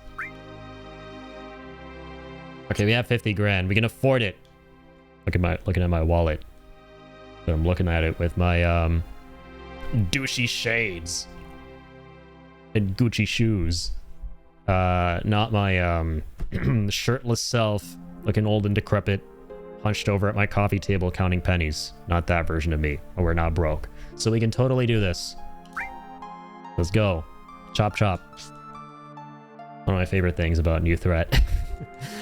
Yeah, this is not only a Aerith only playthrough, Aerith Lives playthrough, this is a Fort Condor porn playthrough.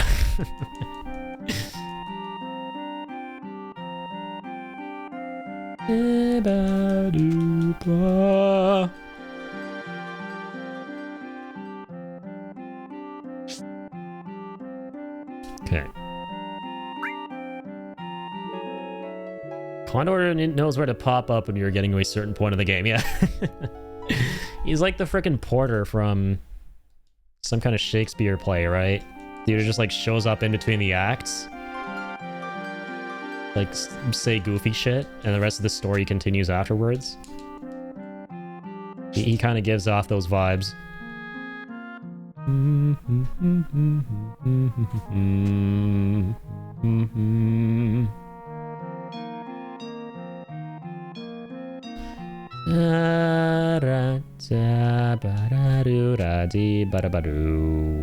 Condor time.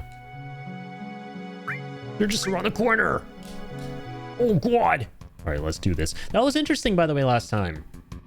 They didn't send a commander. They didn't send us a commander. There's no final commander boss. I've never done any Condor battle in OG FF7 that hasn't ended in a fight against the Commander.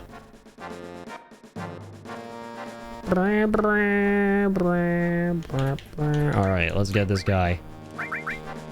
Attack! Hi. Welcome back, Hokud. Hokard. You trying to do sub dog tomorrow? I'm looking forward to it. Yeah, we should. I saw your little DM out the corner of my eye, man.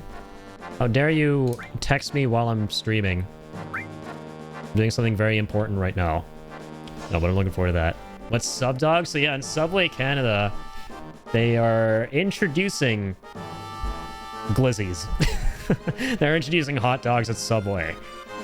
I mean, I don't mind. I love hot dogs.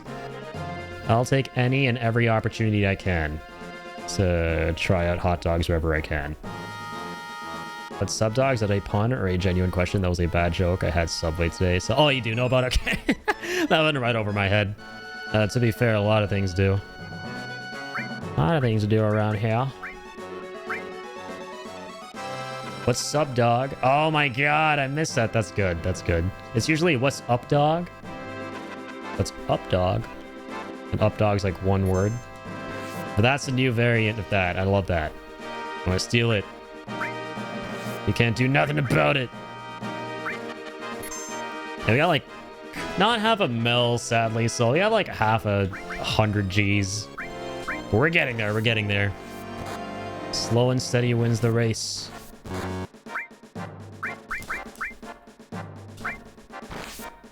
You're Canadian too? Yeah, I think Mayhem is Canadian as well. That's been great. We've been meeting so many Canadian homies this past year in the community. Most recently, we just met King Toady. That guy's an absolute cinnamon roll. I love King. And he is also Canadian.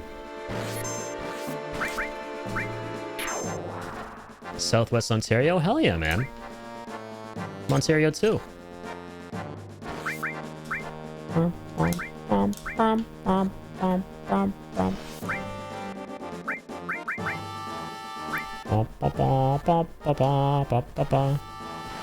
Towards Toronto, pretty much, yeah. Blah, blah, blah, blah, blah, blah, blah, blah, blah.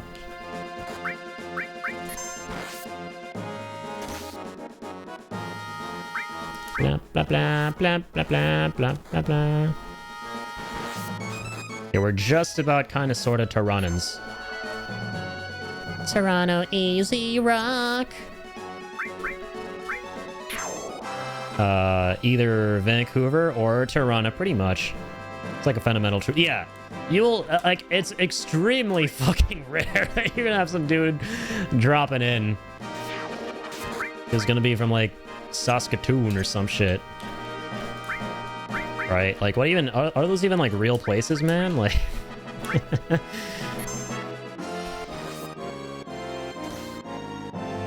Saskatchewan.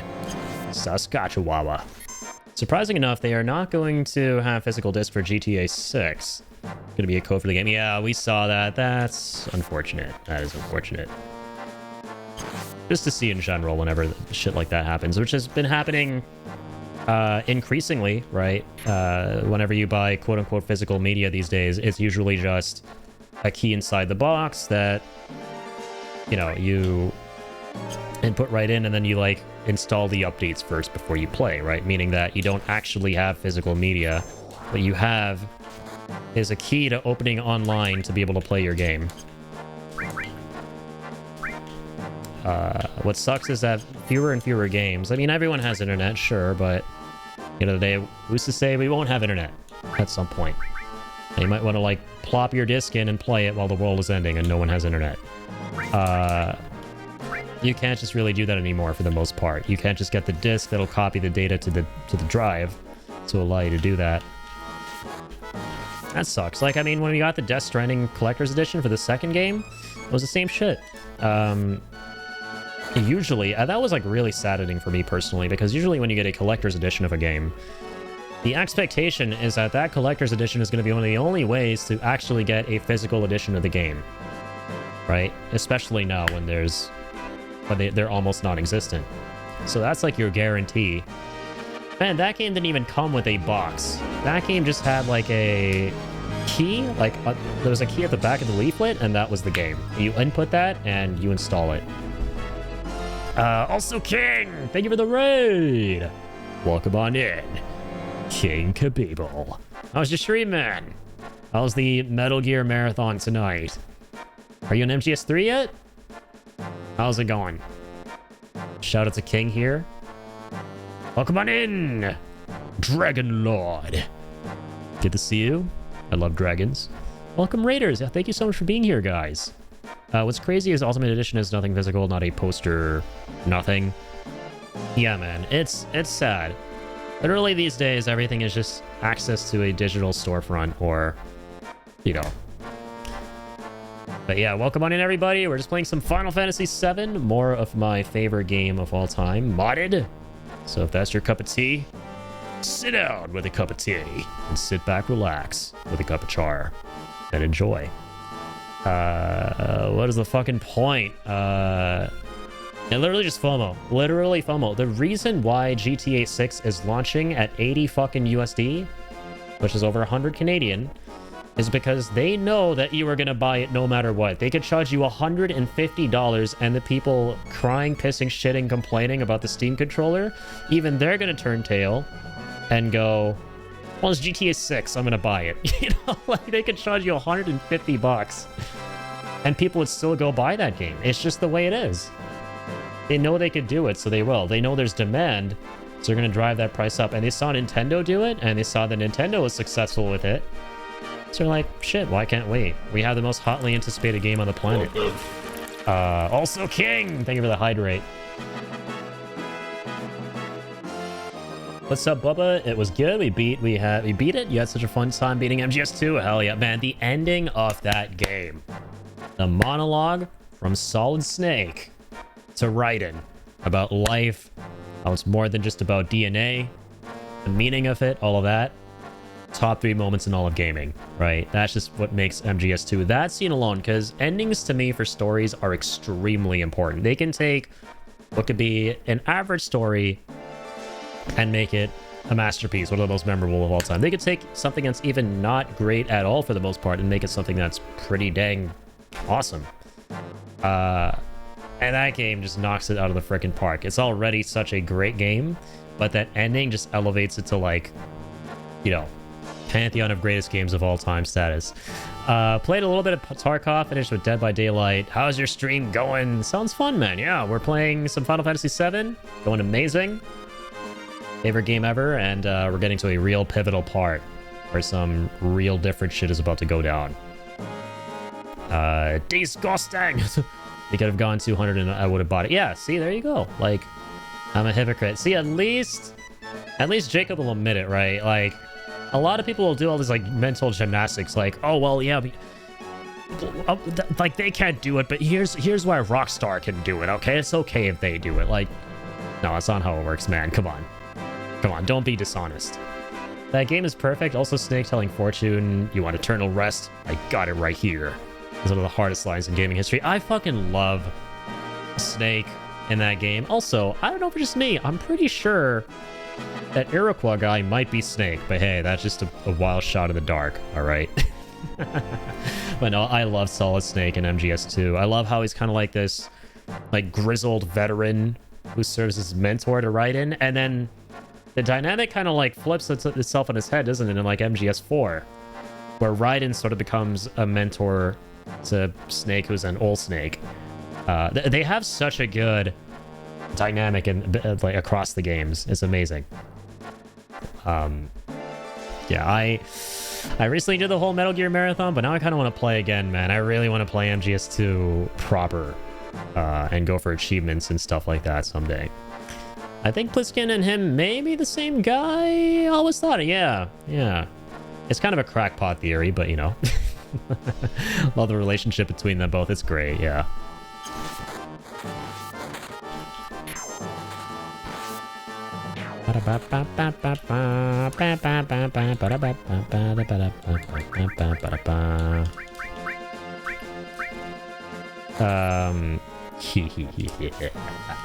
Might be onto something.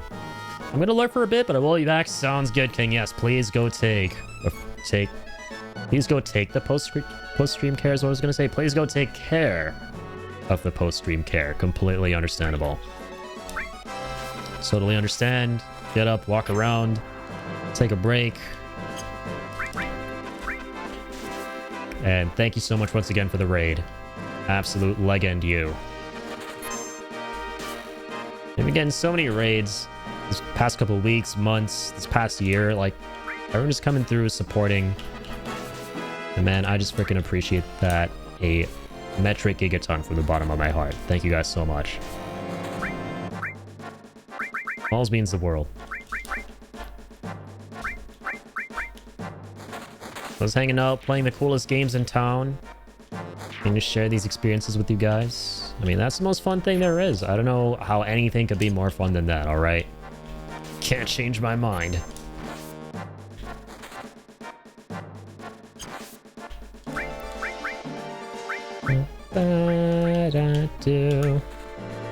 Deserve it all, laddie? Oh, shucks. You guys are the real heroes. As the world's, nicest guy would say. No, but seriously, man, thank you. Stuff like that, it means the world, man. It always makes me feel like... It gives me more fuel to keep going. It just kind of reassures me a lot, right? Because I'm never gonna, like... We talked about this for a little bit at the beginning of the last stream. I'm at a bit of... I literally am... tongue twisting myself. I'm at a bit of a crossroads right now in my life. For sure, like, mentally, right? I haven't, like, started planning things out or thinking about things yet for directions and this, that, or the other, but I'm talking about it and I'm thinking about it, but I'm definitely at a bit of a crossroads, and everyone kind of reaches that point as they get older, right? At a certain point, you'll start realizing you don't have as much time as you did before, and to start spending your time more wisely, that kind of stuff, right? So streaming has been a very big part of my life for like almost 10 years. And I always like kind of toy with the idea every now and again if like maybe I should pump the brakes on it, maybe I like, and I've taken small-ish breaks in the past, but nothing more than like a week, 2 weeks. And that was like the last time I did that was 4 years ago now, but nothing too major, like a big radical change. And sometimes I think about that and how life it's gonna necessitate it at some point, right? But when like I see you guys write stuff like that, and I see you guys a ton just being as supportive as you are, saying the kinds of things that you do. It really is very encouraging and helps me out when I go through these periods of thinking about this stuff a lot. But you know what? Like, even, like, come what may, this is never gonna be something that goes away forever, right? Sure, like, life is always gonna life. Things will happen. There will come a time where I may not be able to stream as much, but I don't think I'm gonna ever give it up forever, right? And yeah, that's kind of how I ended, like, this whole spiel I was on at the beginning of last stream. I said that, like, it may be the most obvious thing for a lot of people, but never have this all or nothing mindset. Never think to yourself that you either have to fully commit or, more importantly, that you have to drop something completely. Like, if you've been doing something a while, and, you know, you may think it's time to pack it up, wrap it up, like, don't think that it's, like, goodbye forever. I'm talking like I'm quitting, by the way. I'm not. Nobody worry. But all this is to say is I've gone on, like, a massive kind of tangent here in a way. All this is to kind of say that, yeah, you guys are always very encouraging, which I appreciate a ton. Like, extremely.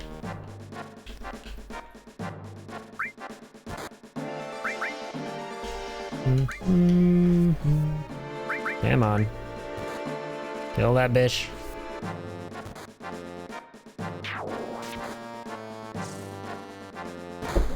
Yo, where the hell's the fucking enemy commander, dog? You gonna give us a big boy?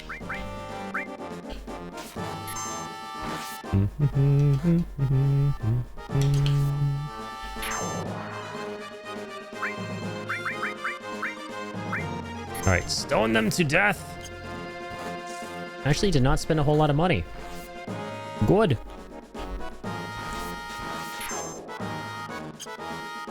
Alright, keep on keeping on. Speed it up.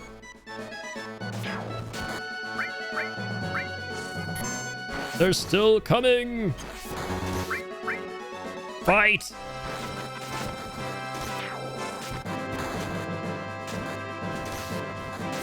Should be able to just take these guys out.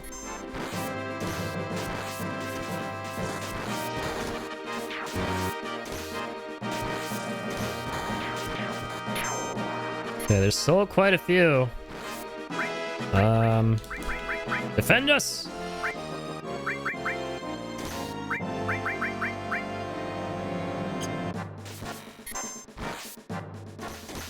Everybody, get stoned. Stone him.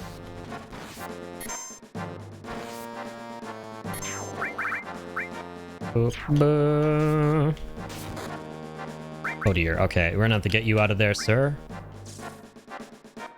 And we're gonna have to get you to go fight this guy. Come on now. Uh-oh. Okay, that's not gonna work out.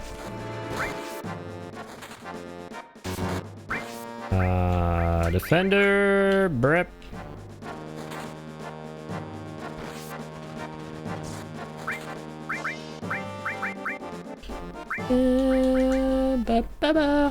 Life is gonna life, exactly. Whether or not you're alive or not, we all want whether alive.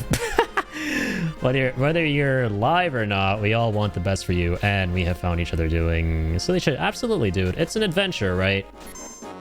And they're gonna be ups and downs, lulls and not lulls, the whole shebang. But at the end of the day, it is about that adventure. The experience of it, not where it takes you, and about cherishing all the good memories, all the good times, and counting those as your victories, right? Whatever goals you may have, whatever you may look forward to, regardless of what it is you're doing, streaming, you know, whatever it is you love in life. Colts fan for life! Thank you for the follow! By the way, much appreciated. But yeah, whatever it is that you are pursuing in your life that you care deeply about, dream big. Have big aspirations, big goals. But never forget that what you're going through in the moment is just as special, right? And that one day in the future, you're going to remember those moments more than where you made it, because your goals are always going to change. You may reach your goals, you may not, but the point is they're going to change over time, right? And it's what you accomplish on the way there that is going to happen, whether you like it or not, whatever it is. And those are going to include some good moments, some good memories, and things you're going to want to hold on to and remember for your life. And those are the real victories on the way, if you ask me. But yeah, welcome on in, Cole Swerver. Welcome to the Adiaga Show. We're playing Final Fantasy VII here, my favorite game of all time, all decked out with a ton of mods, as we're just talking about some sappy life stuff. Hope you're doing well. Can you dream big for someone else? You can dream big for you, somebody else, for whatever the heck. For the prehistoric dinosaurs to not have been wiped out all those years ago. Man, whatever your dream is, hold on to that dream. Doesn't matter what it is. Dream of what makes you feel best. Alright. Dream of what makes you feel nice and warm on the inside. Because you're worth it. Like a L'Oreal commercial. Or Garnier, one of those. But hey, Colt, I appreciate the follow as well. Once again. Are you also a big FF7 fan? Oh no, you're Raider from King Khabibul. I'm so sorry, I just noticed that little tag there. You got here from watching Khabib's stream. I saw MGS2 for the first time, and now I'm watching you play a game I've never seen before. Oh really, is your first time seeing Final Fantasy VII? Yeah, this is a classic. You probably heard a lot about it in the past from a lot of folks. But yeah, it's a beloved game from 1997. And yeah, again, it's my favorite game ever. And I played it a ton. They're making a bunch of remakes for these. The last and final one's about to come out in the next year. So I figured we'd do another celebratory playthrough of this game.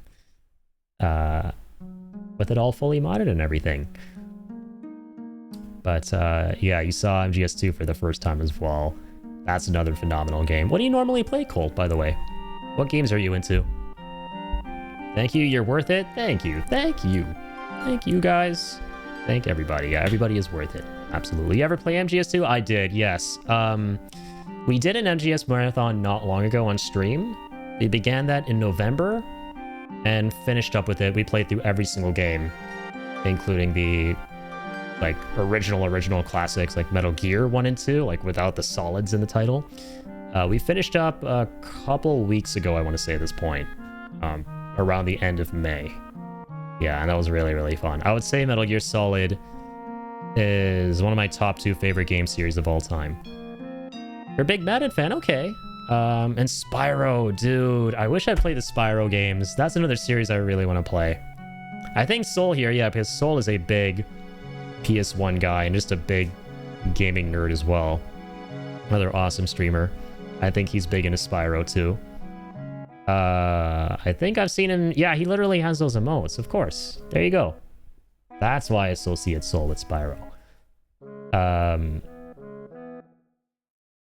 What's your favorite part about this game? For me, like, it's just the perfect game when you look at every single facet.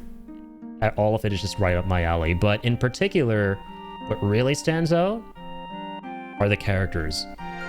The characters and them being well-rounded, well-written, resonant, believable. Being a cast that has really stuck with me for life. The main character of this game being one of the most relatable in any story I've experienced. Those things that just hit on such a personal level, right, really make this one of the greatest experiences ever for me, or the greatest video game experience. But next to all of that, I mean, this game has the best soundtrack. It's the world building is second to none. Like the plot itself, the adventure you go on, it's incredibly memorable. Yeah, I mean, this is just the real deal, Final Fantasy VII. And it came out at a time, even for like folks back then who played it on release, this game was a massive deal because it was one of the biggest shifts to 3D in the gaming space. And people had never really seen games like this before. And it put the genre of game it is on the map for a lot of people. Like, it made Final Fantasy a big household name. But that's cool. MGS2 made me cry. Dude, the ending?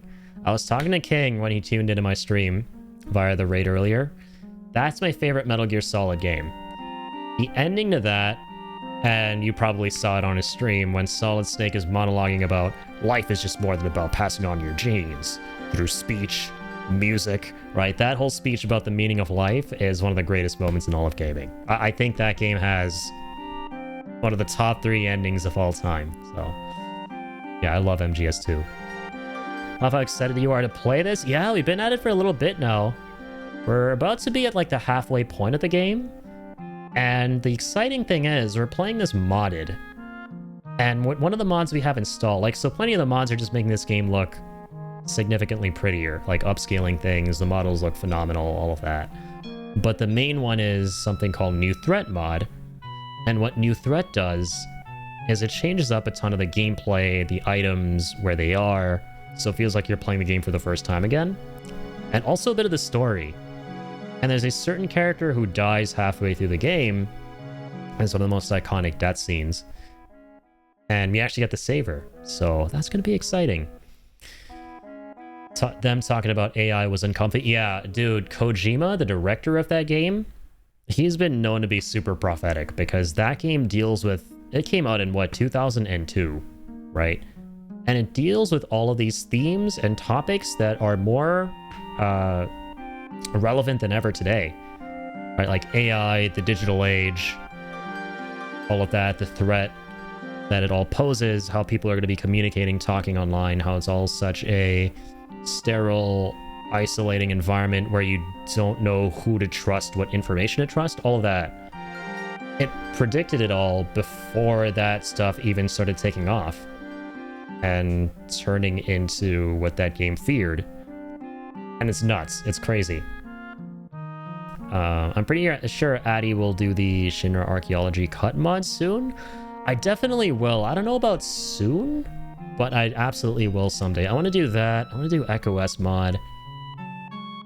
Not trying to make you stream MGS2. No, it's all good. I love any excuse I can get to talk about my favorite games, so. Bezos taking notes. I hope not. Oh, God. Well, I have some bad news for you guys. He already did. Oh, God. I don't know why I'm laughing. It's actually really sad. Shinra's troops will be back. They can attack again anytime. All right. Another Mega Elixir. All that just for a drop of a Mega Elixir. Well, hey, I won't complain.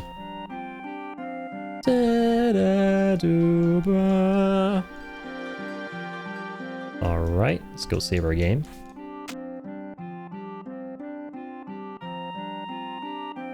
Do-ba-dee-ba-doo.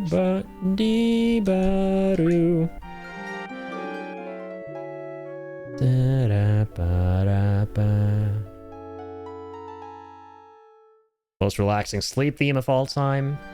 This game has the most XYZ of all time out of any game I've played. If you want the real answer, what's my favorite game of all time? Not like the sappy, subjective, personal answer. It's just like, listen. Everything this game does is just like the best out of everything I've played. Save up the Mega Elixirs? Oh, absolutely, yeah. I can't wait to get W item, which they probably changed up the location for that too with this mod. All right, take us back to the story. There's a bed. If you need to rest, then this is the time. Let's do it. Take a little nap. All right, now here's our shit's about to hit the fan. So to bear witness.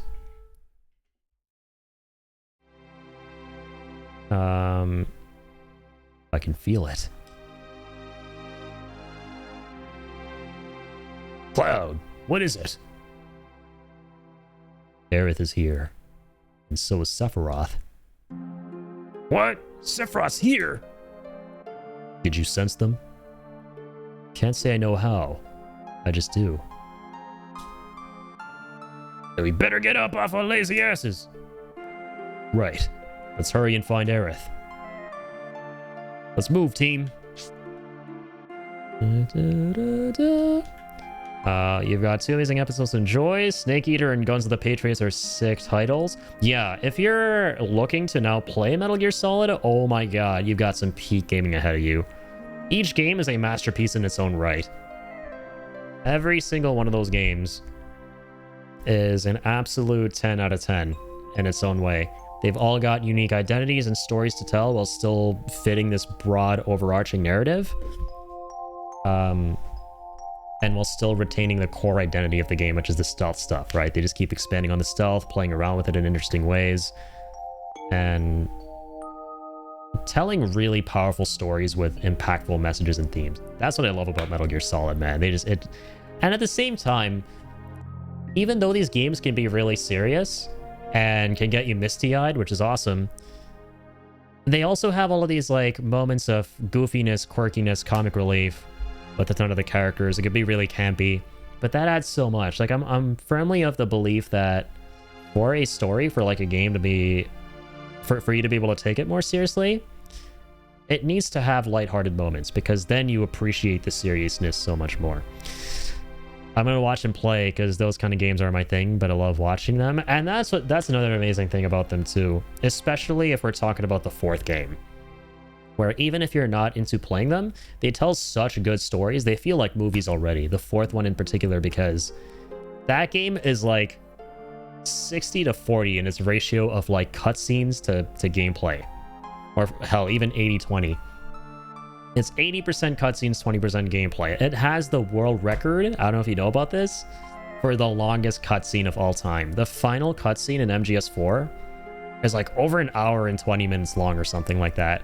But you don't feel the time going by because it's just a really compelling movie is what it feels like. It's great. It's an ode to Metal Gear lovers. It's amazing. It wraps everything up. There's a beautiful full circle moment with it. And every question you might have had is tied up and answered. Very prolific, but it doesn't take itself so seriously. That's what I love. It has a nice balance of sweet and sour, right? Also, Lazy! Thank you for the 40 treats! Look at this legend out here. She made it to the sweet 40s. The fabulous 40s. Here you go, little man. Delivered to you on... what the treat this time? Oh, he is passed the heck out this time around. Normally, he springs into action for the treat. But that time, he was deep into his slumber. But he'll be back there soon enough. Your little man. Thank you, Lazy. Big Hype King. Exactly. Welcome back. Yeah, we're just talking about you. I had the pleasure of meeting Colt here from your stream. And we're just talking about Metal Gear Solid and why it's so frickin' amazing. Alright, here we go. And yeah, we're about to hit up a moment of truth right here in Final Fantasy VII. I can't wait.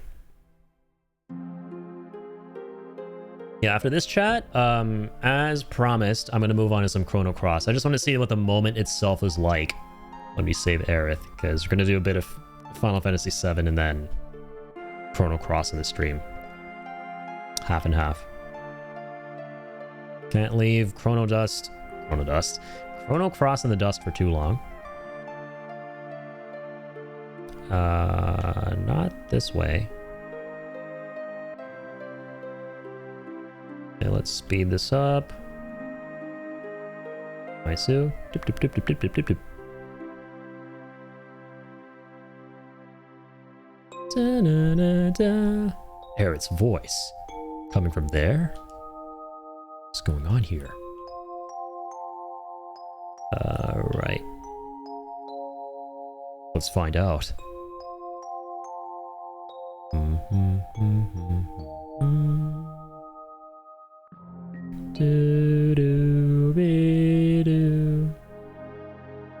Love this theme. Heart of Anxiety. Soundtrack is so simple yet effective, and here we go. One of the most iconic levels in all of gaming.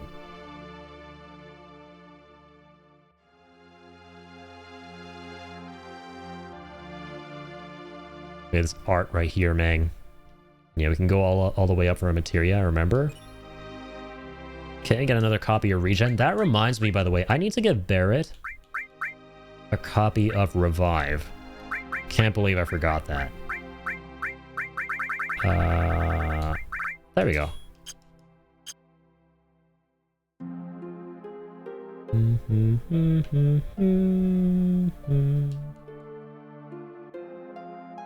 This theme sounded really good in Crisis Core as well, another game with a phenomenal soundtrack. Crisis Core's version of Heart of Anxiety that plays in Nibelheim? Man, does that hit the spot. Gonna go to sleep. Have a good night. You as well, Colt. Have an amazing night, my friend. And thank you so much for the follow. Good to meet you. Keep on keeping on.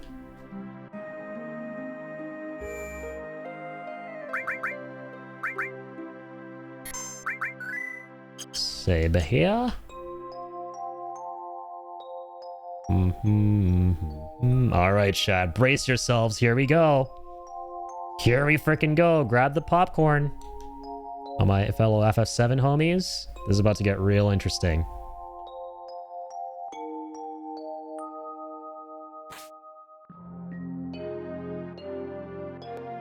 Aerith. Stay back, baby.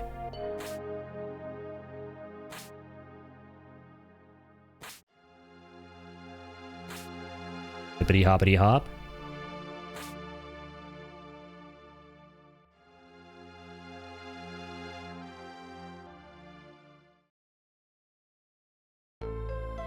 Okay.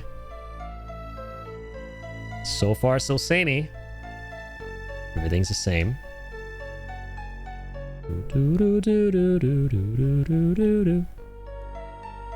How about it still shows him with the Yoshiyuki? This part where he normally gets out the Buster Sword. Cloud, fight it!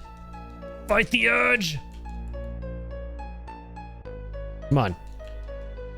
You're not the one who's meant to impale her with this samurai sword. It's not your katana we should be worried about. But nor is it Sephiroth's this time around. Oh, stop it. Yep. What are you aiming at? Don't aim at the thing you're meant to be aiming at in your head. Cloud! Fight it! Oh. What are you making me do? Oh shit, it still plays this?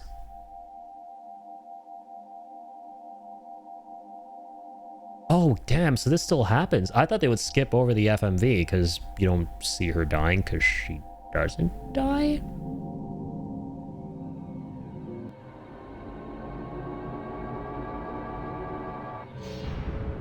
Oh, snap. The Ghost of Gaia. So...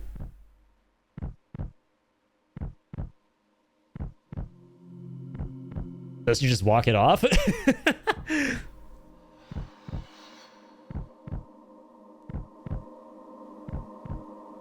God, this cutscene is still so phenomenal though, man. Doesn't matter how many times you watch it. It's so peak. Cinema.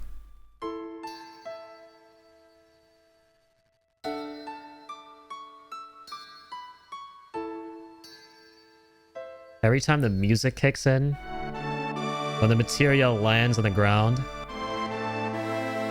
that is the stuff of Kino right there, man. It's so good. Modded or no, I will love that in every universe. Aerith! This can't be happening. Do not worry.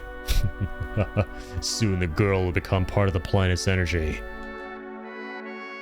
All that is left is to go north. The promised land awaits me over the Knowles Pole. There the reunion will take place and Meteor will be summoned. All will become one with me, as will this girl. Shut up! The plan in your stupid plan don't mean anything. Aerith is gone. She'll be fine. Yeah, just use Cure. Yeah, that's what it is. She's at 1 HP. Aerith will no longer talk, no longer laugh, cry, get angry. About us. What are we supposed to do? God, I can't take this. Things are numb. Mouth is dry. My eyes they're burning. Don't act like you're sad. What are you saying? You don't feel anything. Of course I do. What do you think I am? It's all right, Cloud. You don't have to pretend. Because Cloud, you are. It's so good how his dialogue cuts off here and you hear it after this part. Boss fight, baby. Oh shit, I'm scared. Genova on this ship was terrifying in New Threat, but we like wrecked her up on this one, so. But what about now? We're gonna be fine, I believe. Nobody panic. Come on, Vince. My man! Look at that damage. Yeah. Okay. Oh, damn, they actually show Aerith dead over there? Look at that. Blue light. Ooh, and Vince is dead. Okay, hold on. Vince, get up! Not like this. Not losing anyone else today. Shit. Okay, hold on. Just shoot him for now. Shoot her for now. Sorry, I misgendered this horrible, terrifying, parasitic alien bitch. Death blow? Sense?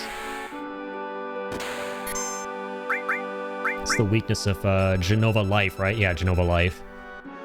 Earth. Okay, Earth holy. The steel. Oh, fuck. Cloud, get up, spiky ass. 10,000 HP. Rebirth went really crazy during this moment. Yeah, Aqua Ring is good to have for this fight. Oh my god. All allies, good. Keep us up. Yeah, Earth seems really good against her too. For sure. Demi's probably not going to work. She's definitely immune to that. Nice. E-skill. Fire, ice, non-elemental, aqua lung, water, wind, fire, poison. Yeah, let's just start with aqua lung. That shit's good. Oh, aqua ring. Sorry, not aqua lung. Absorbs blue light. Ah. I don't think we had that. Ow. Dang it. Oh, Deathblow's working every single time. That's beautiful. Yeah, but yeah, Rebirth part on life 2. Oh my god, she brought back Aerith. So that's how it works? That's funny.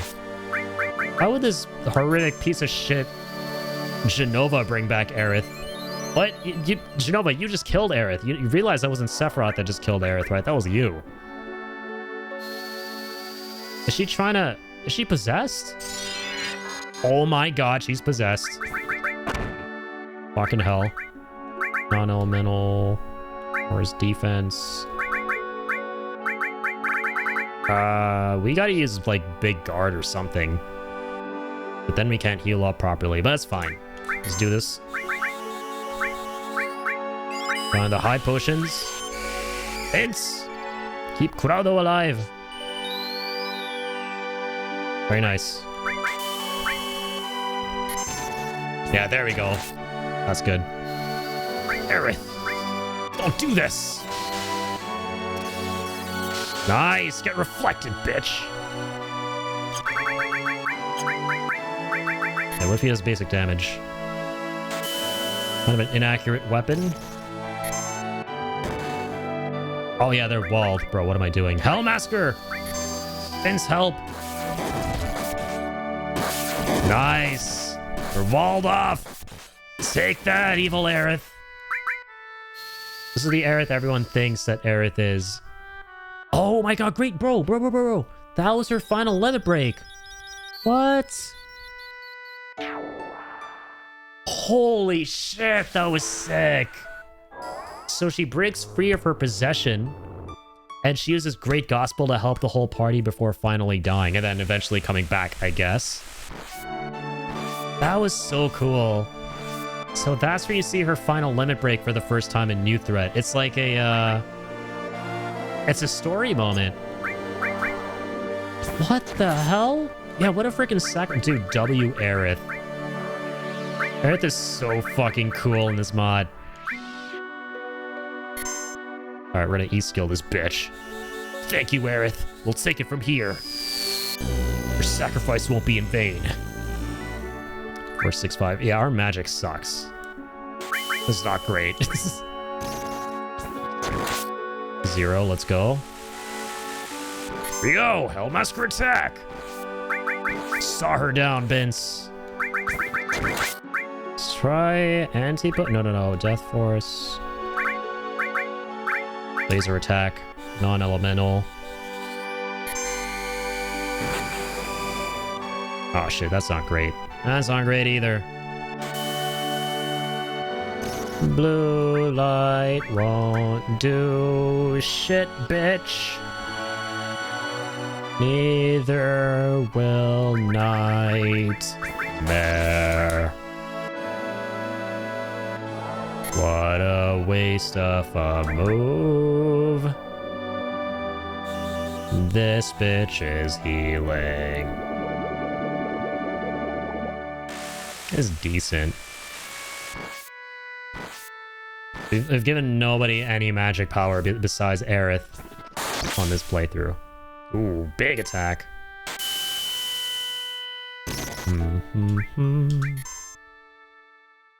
Nightmare move. I mean, she's gonna be dead soon anyway. Actually, maybe not. She has like 20,000. Broadway called.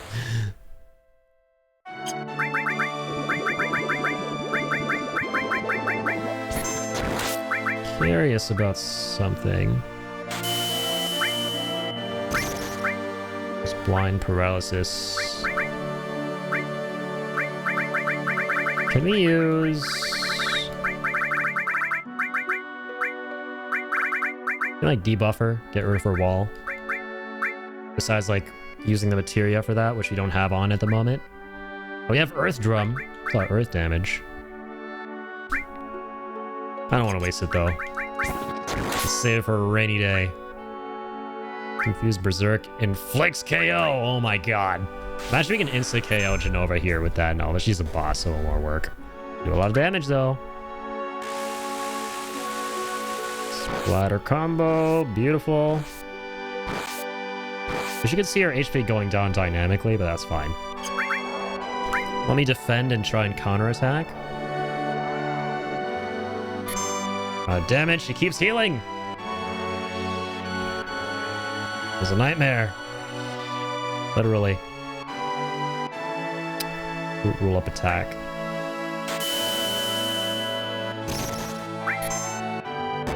Fuck her up, Big B. Or just go for basic attacks here, Cloud. Yeah, just keep chainsawing that giant-ass tree. Chop her down. Alright, here we go. Genova! I'm gonna pay for this! This time you're going to pay! Climb hazard attack! Rah! Ching! Big damage. Oh my god. We no longer are walled up. Gotta heal.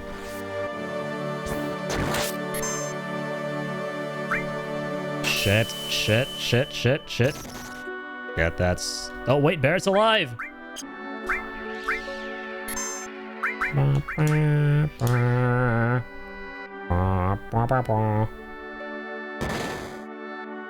That my good sir. Are you winning, son? I'd like to think so. Oh, fuck. We still have the wall up? Oh, God. Oh, no. That's gonna be 3 fucking heals. Ah! It lasts the whole fight. I always forget. That's funny. Yeah, Vince, undo it. You're not gonna do a lot. That's pretty bad. Big, big, big, big, big. Big B. Get up, Big B. Yeah, we're fine. She's almost dead. Source, I didn't make it the fuck up. I looked at the sense stats.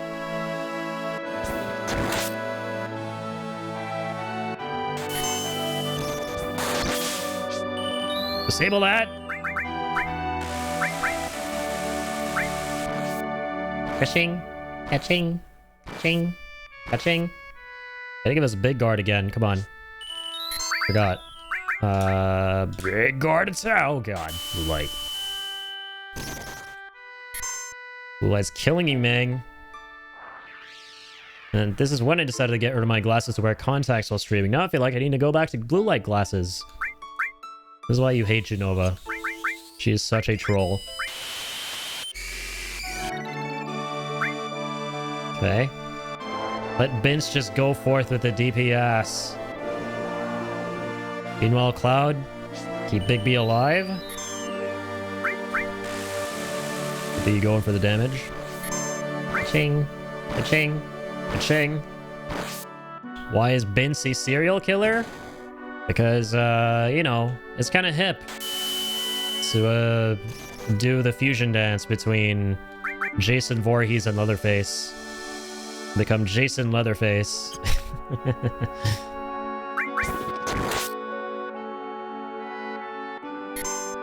God, Nightmare is so useless right now. Antipode. Is there anything? Is there anything that I can do? Blue Flame. Oh dear. How much damage Beta does? Hopefully enough. That's good. Serviceable, as they say.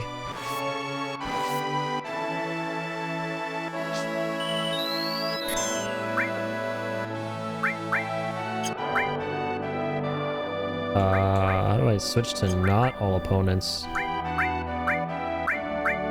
Ah!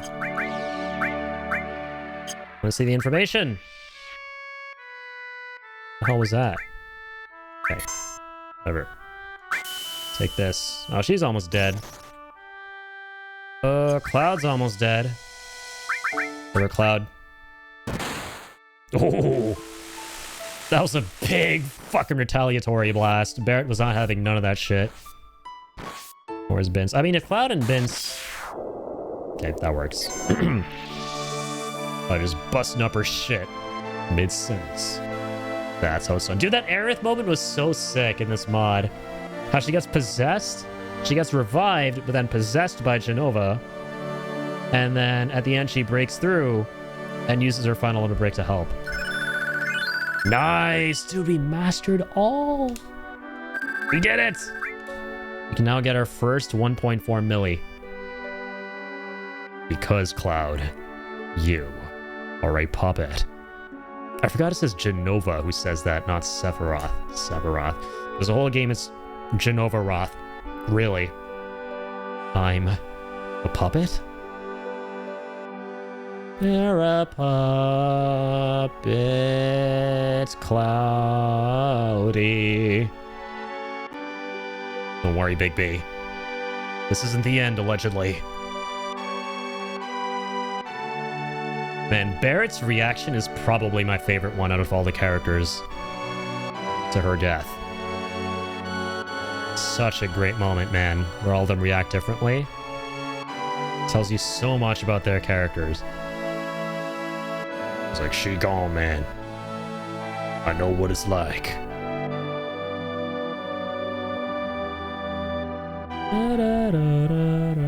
Her weapon is going through the floor. The clippage! So they're still going through all the iconic moments.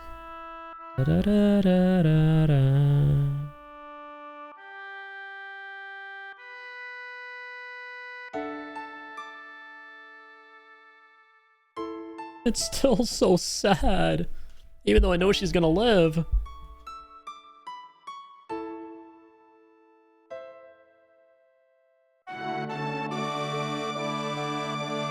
Goodbye, Aerith.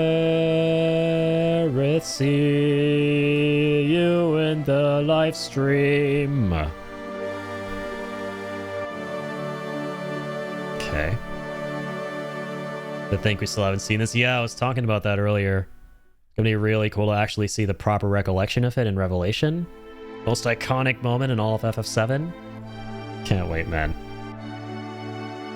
Everyone, listen to me.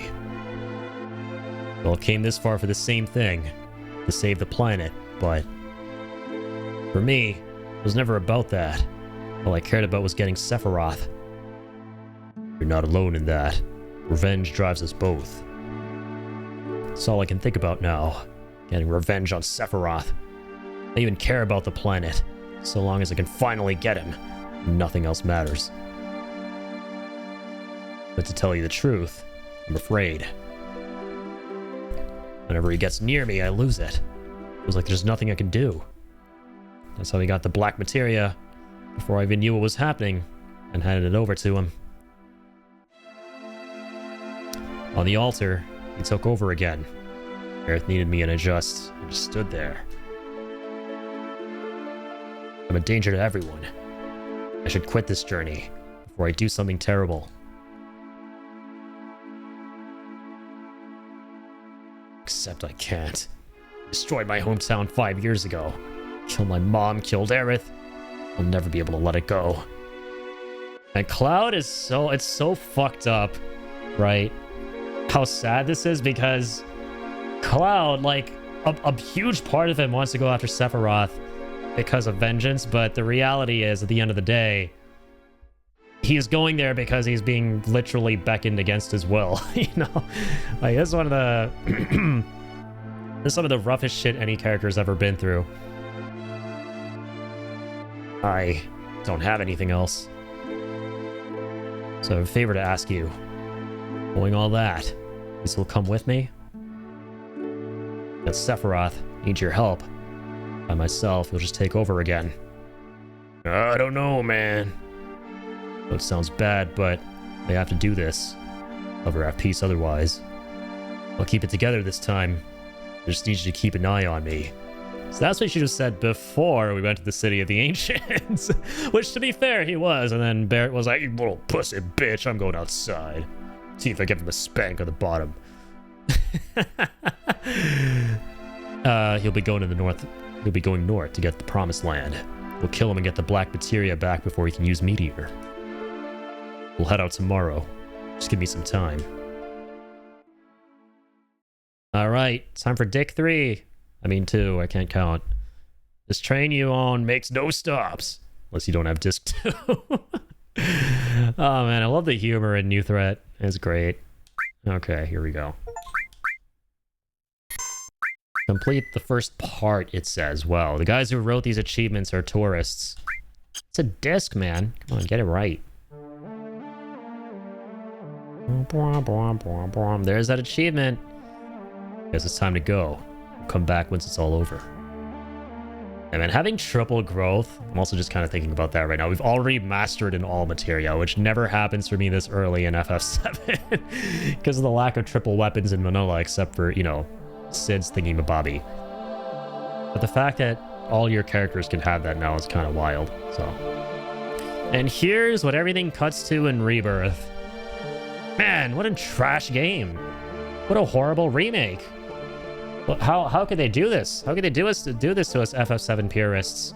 Removing one of the most iconic moments from OG Final Fantasy VII, and we're just never going to get it now. Ridiculous. Absolute lunacy. Square doesn't know what they're doing. Everything post Final Fantasy X has sucked. Is what a hater would say. I can't wait though for when you see all that stuff in Revelation. And Cloud gets his shit back together. Alright, no. And I'm such a celebrity. I'm getting so many messages. And nothing important. Great. Alright. What's good, not wife? I have nothing to say except this. Don't make my mistake. Can't hide away forever. Vince just farming aura as always. The last thing she said to me was, be strong. That was a weird thing to say, seeing as I'm not actually here. I can't stop thinking about it. Maybe she guessed it, but I can't just go back to my old life, never being a part of all this. So, oh man, we're not gonna get her back immediately? I thought she just survives that entire ordeal. I thought that's how it was gonna go down, but I guess she's still gonna be gone for a little bit? But for how long? Okay, now I'm at like, this is great, man. I fucking love this mod. Because it's like uncharted territory. I feel like I'm, again, just playing FF7 for the first time. Just remember that you ain't alone. Don't stop moving no matter what. You do. It's hard to get going again. Barrett speaks facts. Yeah, it's a tough one. Lost a few buddies during the war. Good pilots, but just unlucky, I guess. Well, this won't mean much, but it does get a bit easier each day. Thanks, City. Don't remember all this stuff. Like, Aerith turned into Omni Aerith. Yeah, you know what? New threat, Route B is canon to the remakes. Sue me, that's my headcanon. She died, she comes back, and she's Omni Aerith. Well, the hell that Red 13 does. Oh, it's so good. The doggo is mourning the lasso. I'm not crying, you're crying. This is great. Seeing all these little character moments here.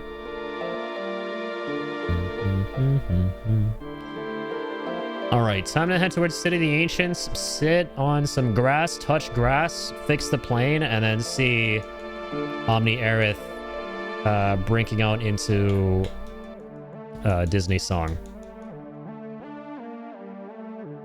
Till the day that we meet again. Where the hell am I going, by the way? What the fuck?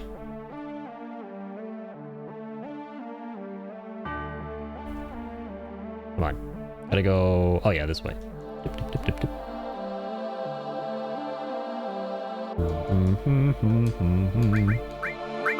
What's all their shit like now? Yeah, we have a mastered all materia, right?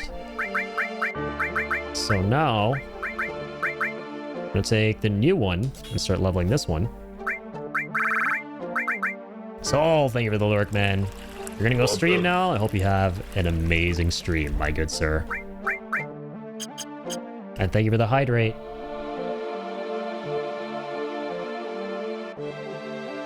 Shout out to the man, the myth, the soul. The man, the myth, the soul.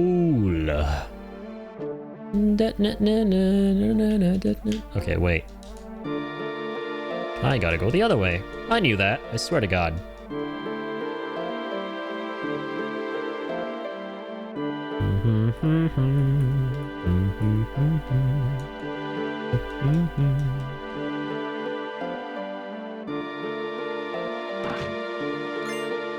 Fairy tale. Ooh. Now, I want to tell you what's what in the interesting department. If we're getting an Aerith weapon this early in New Threat after her scene of all scenes, that means she's going to be back pretty soon. This message was brought to you by Copiumville. Who goes there? There, it's sneak attack. Echo drops? This will make me laugh. This is the end. For you! Ka-ching!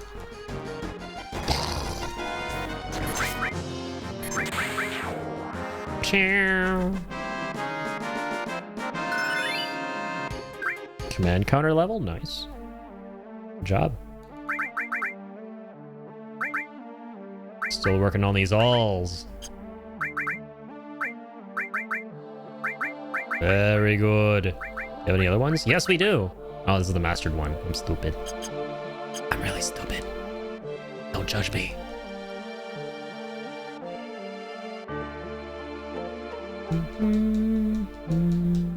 Ah. This part always kind of trips me out every freaking time. Oh, here's the mole rat again. The trick play. The trick play, we can turn into Chick-fil-A. Normally I'd be really excited to see him because I'm like, oh my god, I forgot to get... what's it called? L4 Suicide at the beginning of the game.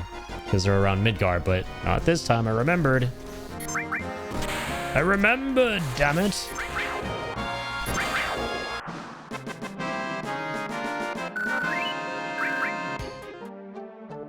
Okay, let's disable this real quick. Ah, there we go. Back to it.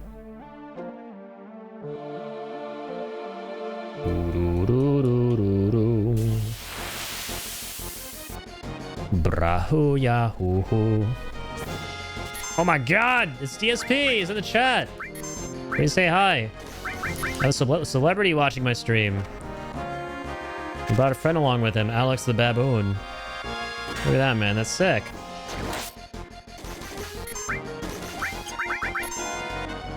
You can manipulate that bitch. And then demanipulate him. Control Z that.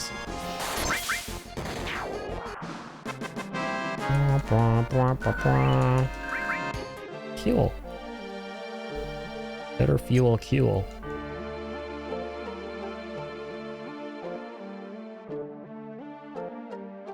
Been playing Tomodachi Life, made some friends in the game, then made SpongeBob, Patrick, and Shrek, and Stacy's mom. My man. Yeah, a lot of y'all have been enjoying that game, man. You'll have to see it. I know Teo's been really enjoying that one, too. She's got it going on, but she won't love me. Yeah, it's not one of those moments where she's going to be like, I love you in every universe, Alex. Even in Tomodachi Life. But, you know. They keep dreaming. We were talking about the importance of dreaming earlier on stream. All those dreams close to your heart and close to your soul. Let's go right. Right is right. I don't understand the way you think. Saying that she's yours, not mine. Sending roses and your silly dreams. Really just a waste of time. Because she's mine. Doggone girl is mine. Again, rip Michael Jackson. He died on this day. Oh, there's still 14 minutes left before he didn't die on this day 17 years ago. Legend.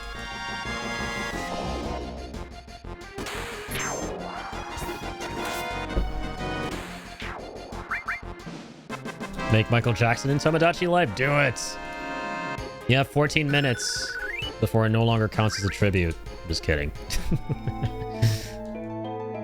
Yeah, Teo, it's hilarious. In Teo's Tomodachi, he made Michael Jackson and Joe Jackson. And oh my god, that shit was mad funny.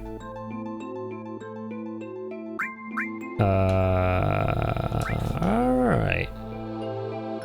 Alright. Let's mosey. Joe Jackson? Who the fuck is that? Michael Jackson's really nice, incredible, supportive father. Who fostered his dreams. You know, encouraged him throughout his entire life until the very end. Do what he loved most in the world. And, you know, allowed him to have the most wonderful childhood growing up that any kid would even dream of. Always put his son in front of his own interests, yeah. Unironic father of the year material. The daddiest Jackson, yep. He's definitely one of the fathers of all time. Definitely the daddiest of the Jacksons at the time. Before the Jacksons became daddies. And mommies.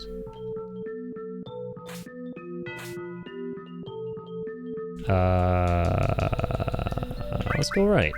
Apparently IRL's mom was the reason he did the victory tour, so fuck the mom too. Yeah, that was really sad, man. He just wanted to vibe, he wanted to chill.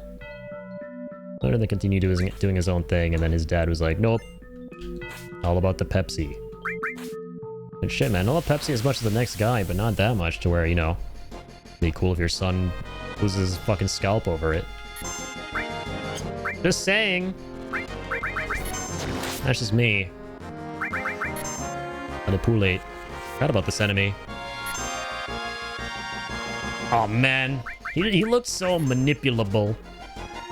Deadly waste. Fucking face is gonna be deadly waste by the time I'm done with you. You come here. Rah!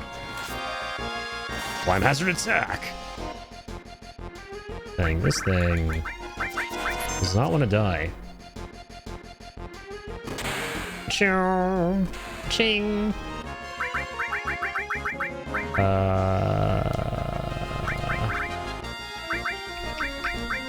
Let's go antipode. Oh fuck, that's the wrong move. Yeah, that's terrible. That's really rather shit.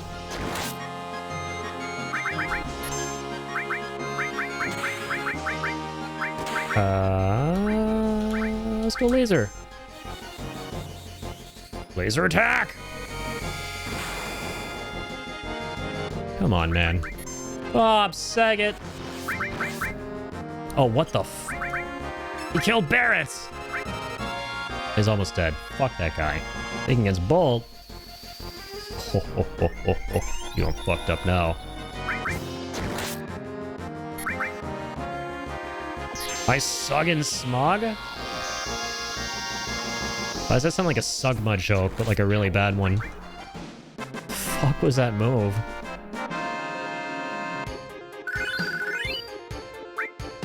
Completely forgot about that enemy. I found me totally 2 billion% real. Alright. Got everything. Let's keep on keeping on.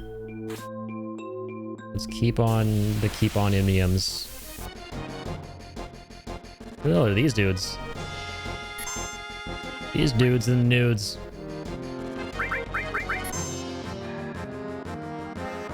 Can I money pussylate them? Fuck. Ow, bow, Saget. How is Barrett dead? What the fuck just happened? What the fuck is going on? Oh, you fucking... Oh, God.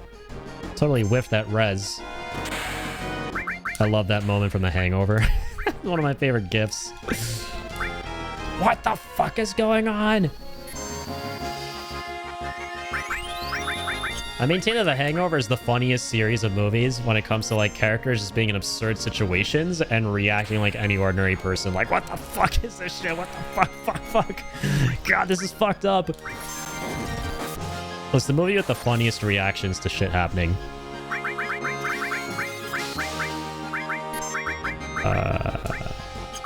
Won't be beat, man.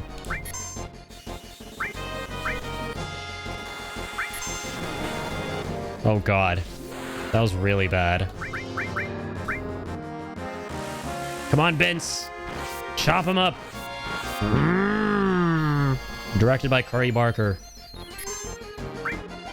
But yes, he is going to be directing Texas Chainsaw going forward, so, you know.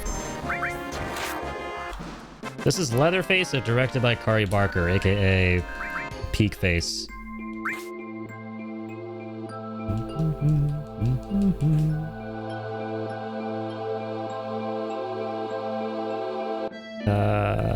Keep that enabled.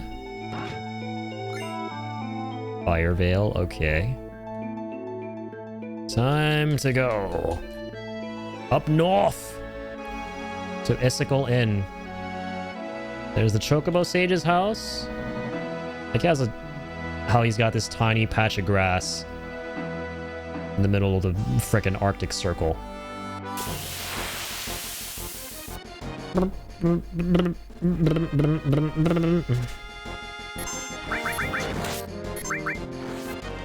Six 11. Attack! Attack, comrades!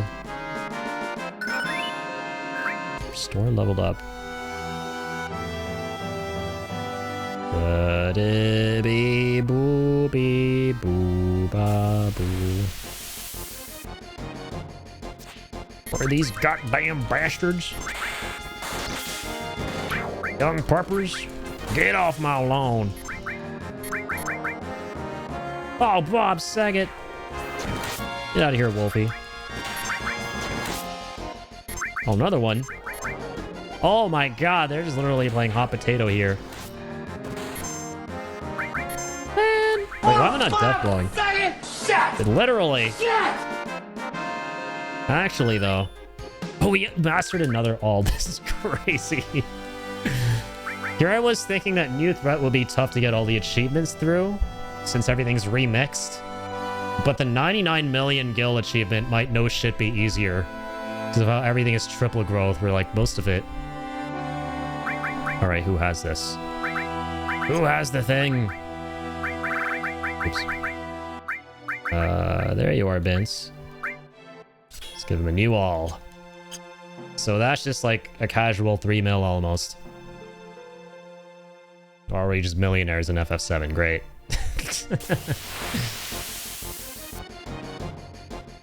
I always love how stupidly valuable all materia has been in FF7.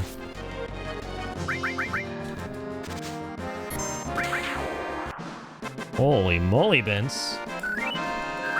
Didn't know he was cold like that. Popping a cute, innocent... I don't know about innocent, but... cute, adorable bunny rabbit.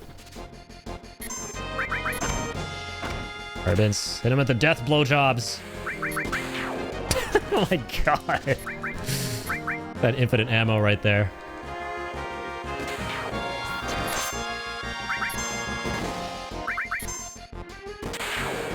Ba-chow. And it's literally firing guns left and right with our party comp. Death blowjobs. Yeah, it's a job where you use death blow materia. Hey, yeah, I forgot. All your party members just kind of vibe in the towns now, including Icicle Inn. God, I love Icicle Inn. It's so cozy. I can't wait for that theme, by the way, in Revelation. It's gonna sound really lovely. The whole dun dun dun dun dun. You just know the way they like approach scenarios in these remake games, right? You can it's predictable. You're gonna walk into this town. There'll be some new character you've never seen before. He's gonna have like 5 hours of like new story and like quest lines and shit like that. And it'll be like a funky ass xylophone version of this theme while he's like doing circles around your characters, like introducing who he is and all that shit. But hey man, I'm all for it. It's so fun, man. Like, these games just know how to have fun, and you love to see it. Sucking a man's soul right through the dick. Yeah, that's what it is. That's exactly what it says on the tin when you open up the description of Death Blow. Oh, man. All right, what's going on, city? Okay, enabled? Good. Hey, check these things out. Hey, you could borrow them. Like how you borrowed my Bronco. Well, it's new dialogue. Kids, stay away from the cat shit. It's not salubrious. Ah, hey, you want to help build a snowman? Good God, a load of that cat shit. Look at the map. I'll take the map. You know, look at the map, or I'm gonna take the map. I'm gonna take my hero drinks, my coronavirus cure. Oh my god, this is freaking adorable. Oh my god. Lab rat dog chilling with cabin cat. Cabin rat cat. Yeah, I like that. It's nearly impossible to reach the northern limits without a map. This is like a maze. Take that big map of the wall. Forgot that, yeah, you had the option to take it with you. I remember the map being here. But yeah, I didn't ever really think about, like, you could go through the entire snowfield without having a map, and that's gotta be, like, AIDS, dude.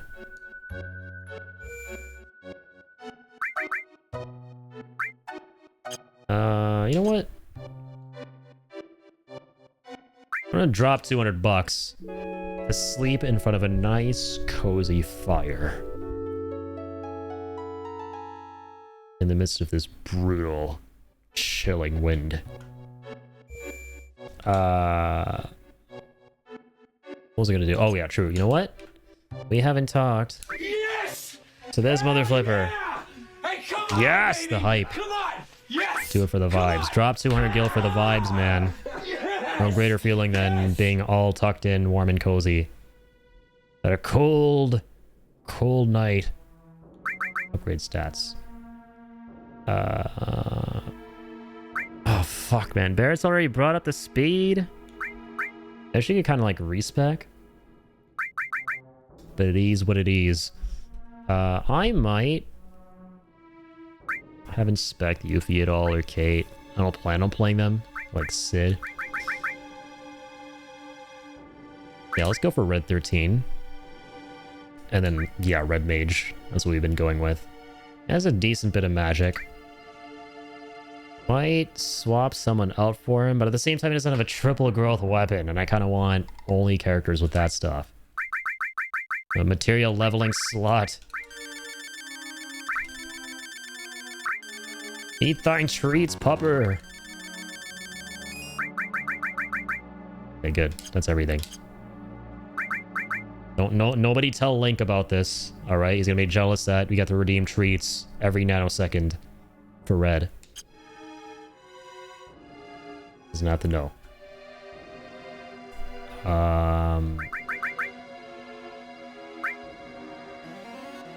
Let's just might as well go with the characters we haven't.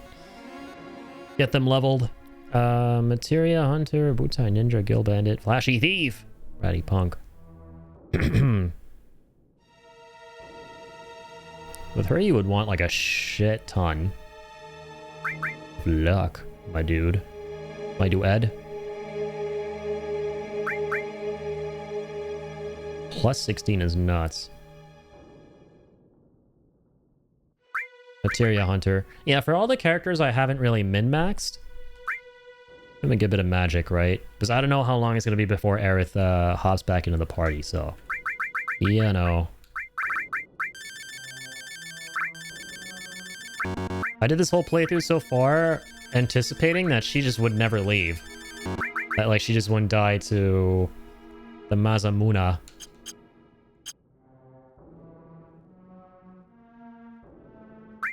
The Masamuna Manune. But nope, she did. Then she came back. There's a bit of a tease. And then she died again. Which was really fucking cool. Which was really, really fucking cool. I like how they did that a lot. Spammy! It was great practice for if I play MGS1 again. As shirtless Snake getting tortured by an old cat.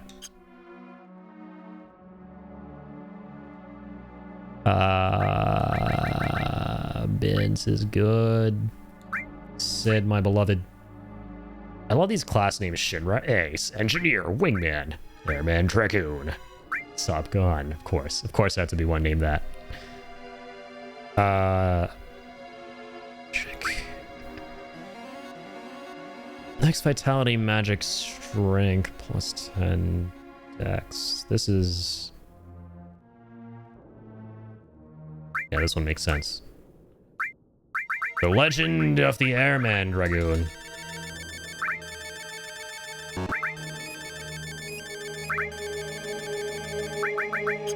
I like his modded portrait a lot. Very well done.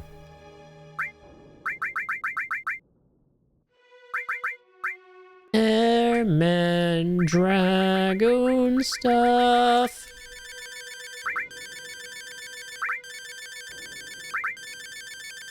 Good.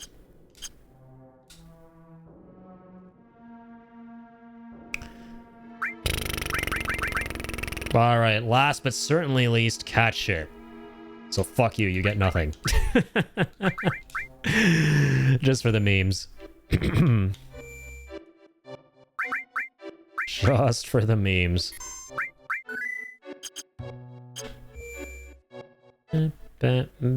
Boo, ba, ba. Here's Tifa. Always remember, lads, where there's a bar, there's a Tifa. I'm gonna take a load off here. What kind of load are we talking about? Oh yeah, I'm gonna grab a drink? Sure. What's up? Let's talk. Guess you're nearly there, huh? Yeah, but it won't be easy. This shit is so cool in New Thread. It feels like you're playing, you know, Rebirth. But in classic Final Fantasy VII. Oh, the towns feel so much more lively with being able to walk around, talk to your characters. There are no towns or villages past here. Just between us, I'm exhausted. Can't keep this up much longer. I know what you mean. It's been tough on everyone. So Cloud, what happens after all this? You mean with us? I mean, Aerith isn't here right now, so... I don't know. I haven't thought about it. Well, why not now? Have a drink with me.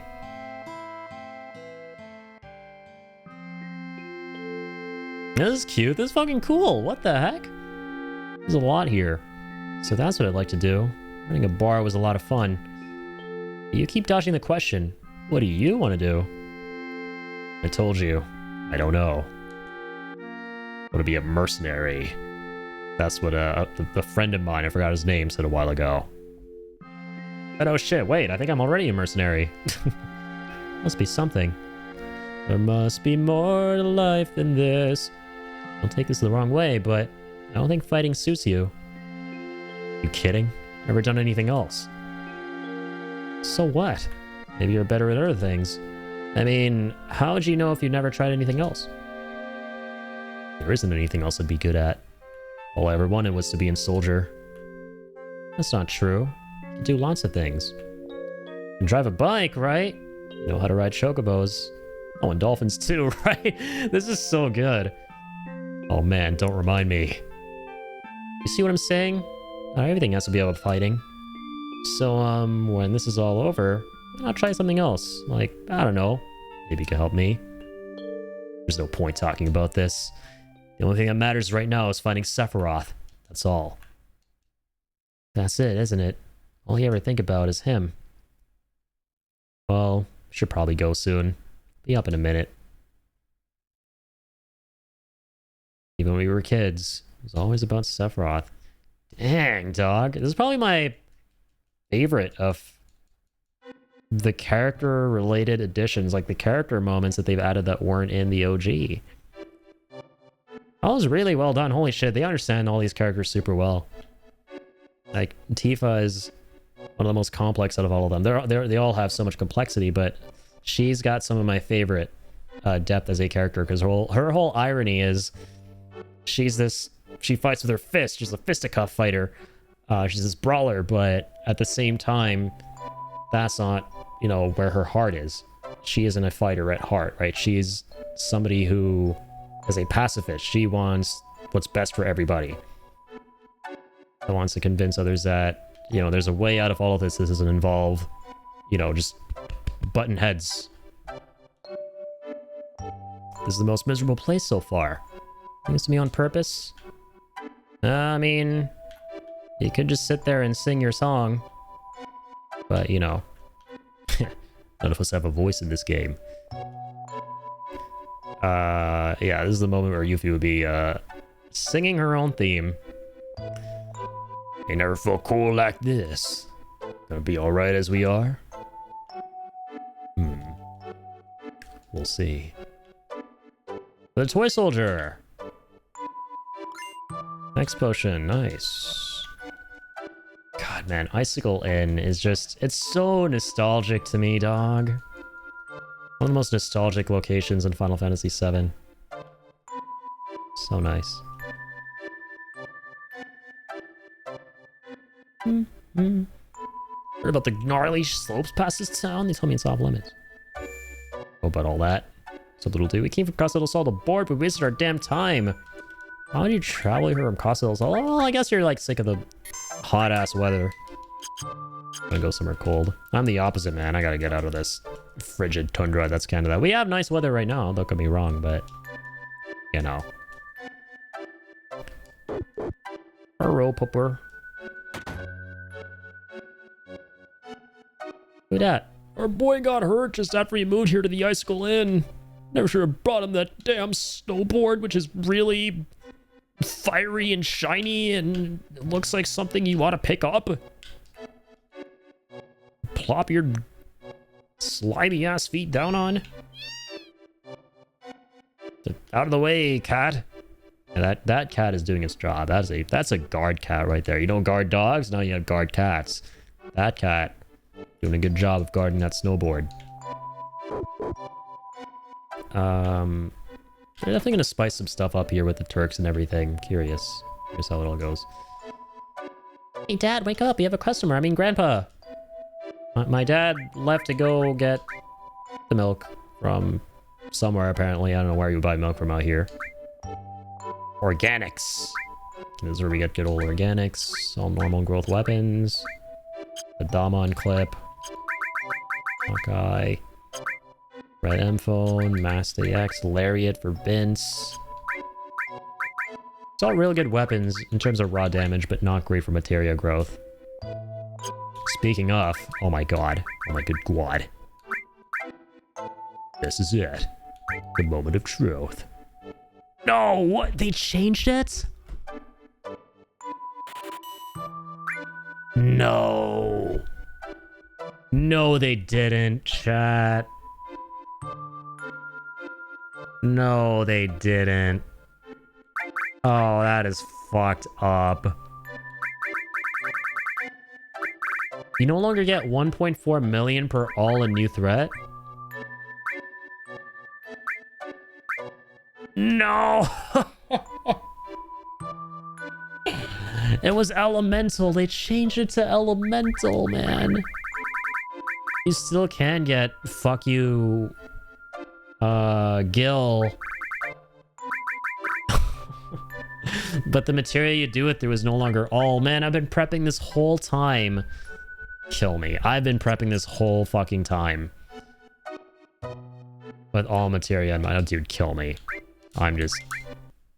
We're turning off FF7 for the night. That's it. That's fucking it. I'm going to some Chrono Cross. Thank you, Jay, for the lurk. By the way, legend. We're going to Chrono Cross. Fuck this. Mid-ass video game. Imagine liking this game. Imagine liking this game, man. I'm going to Chrono Cross. Oh, dude. I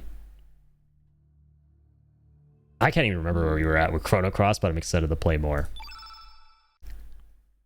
I'm also excited to play more FF7 next time, but oh god! I haven't been leveling Elemental. Bob Saget! I haven't been leveling Elemental at all. Nor those other fucking materias. I kind of hate it here, you know? I don't like it here. I do love it here, though. My beloved Chrono Cross modded. Once again, this one not as heavily, just to get it looking widescreen. And beautiful on 60 FPS. I fucking love this game. Been too long, man. It's been like a little over a week, I believe. So we're back. Miguel dropped a lot of bombshells last time, who we beat on our first go. Apparently, that's a really fucking hard boss that gives people a lot of trouble. But man, we absolutely fucked that dude raw on our first attempt. And then you know what? We just had tea afterwards. He told us a bunch of lore, a bunch of exposition 33 about how this game ties back into Chrono Trigger. As a recap last time on Chrono Trigger. And then, I mean, Chrono Cross. And we saw the Chrono Trigger characters, which was really cool. They really like ghost people. And I like ghosts. I like ghost people. Ghost caught on tape. Ghost caught on cross. And it turns out there's a splintering in the timelines after all the stuff far in the future with the Chrono Trigger timeline. Even though Lavos was defeated, they lived happily ever after, which is canonical. Shit went south. And here we are, at the point of this game, where good old Lynx, aka the villain of the game, aka Catmandu, who Surge has been assuming the body of because he got body swapped. Now, he's got his original body back. We're at that point. This is kind of like the moment in Chrono Trigger where you go revive Chrono with the Chrono Trigger. Alright, I gotta move some stuff around here.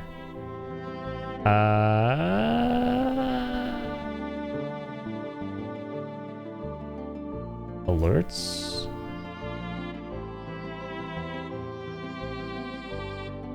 Transform.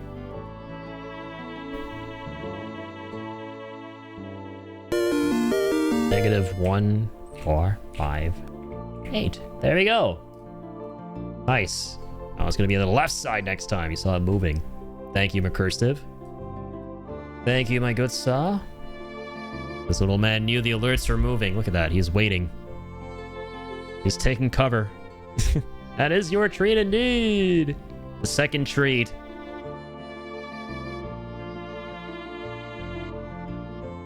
Lovely. A lovely second treat for a lovely boy. Thank you, my good sir. Enjoy working your way up the treater board. Well, let's just play. Let's just play. Dude, these JRPGs are a double-edged sword because if you haven't played them in a little minute, aka a week for me, is that's like a long time. Then you kind of spend a second looking at the screen going, all right, I'm gonna need a minute. What did I have? What were we doing? But from what I remember, this is a pretty goated comp. I can't remember where we were going though. It was something to do with going to this bar? Sir Lynx, you must be tired from your long trip. $100 per night. How much guild do I have here? I'm a rich man in FF7 land. I'm an even richer man in Chrono land. That's funny.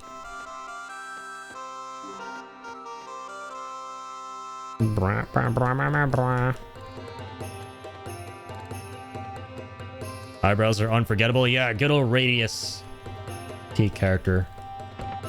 Okay. Who is it? Yeah, I heard we have to go here. You are? Wait, just wait right there. I'll unlock it for you.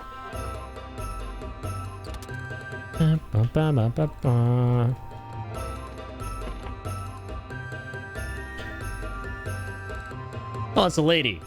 Apparently I can't see. I wonder why. Let's bear witness. I like ladies. Here, go in from the left side. That's more of an appropriate voice. Left side. What? You want me to work the desk here? Here, go in from the left side. There we go. My God, I was trying that. Who's this guy? Is that Dio's son from Final Fantasy VII? Just roided out like his dad. Oh yeah, dude, I love the design of the Dragoons in this video game here. This has some of the funkiest Dragoon design. They're basically just like half-naked men, completely oiled up and muscled up. Oh, we meet again. Usually Dragoons are like the least skimpy dudes in Skimp Town. Karsh. Wait, is that Sephiroth? Are we still playing Final Fantasy VII? It's been a while, Lynx. Or is it Surge? After we fought you guys, we also entered Fort Dragonia. Yeah, we're on a quest to find the Frozen Flame. That's the MacGuffin in Chrono Cross. And if Lynx gets his hands on it, aka Chrono currently, because Lynx, the evil bad boy, is in Chrono's body, it's game over. General! You're... There he is. Showing what happened at the climactic point of this game, where they swapped bodies. He disappeared.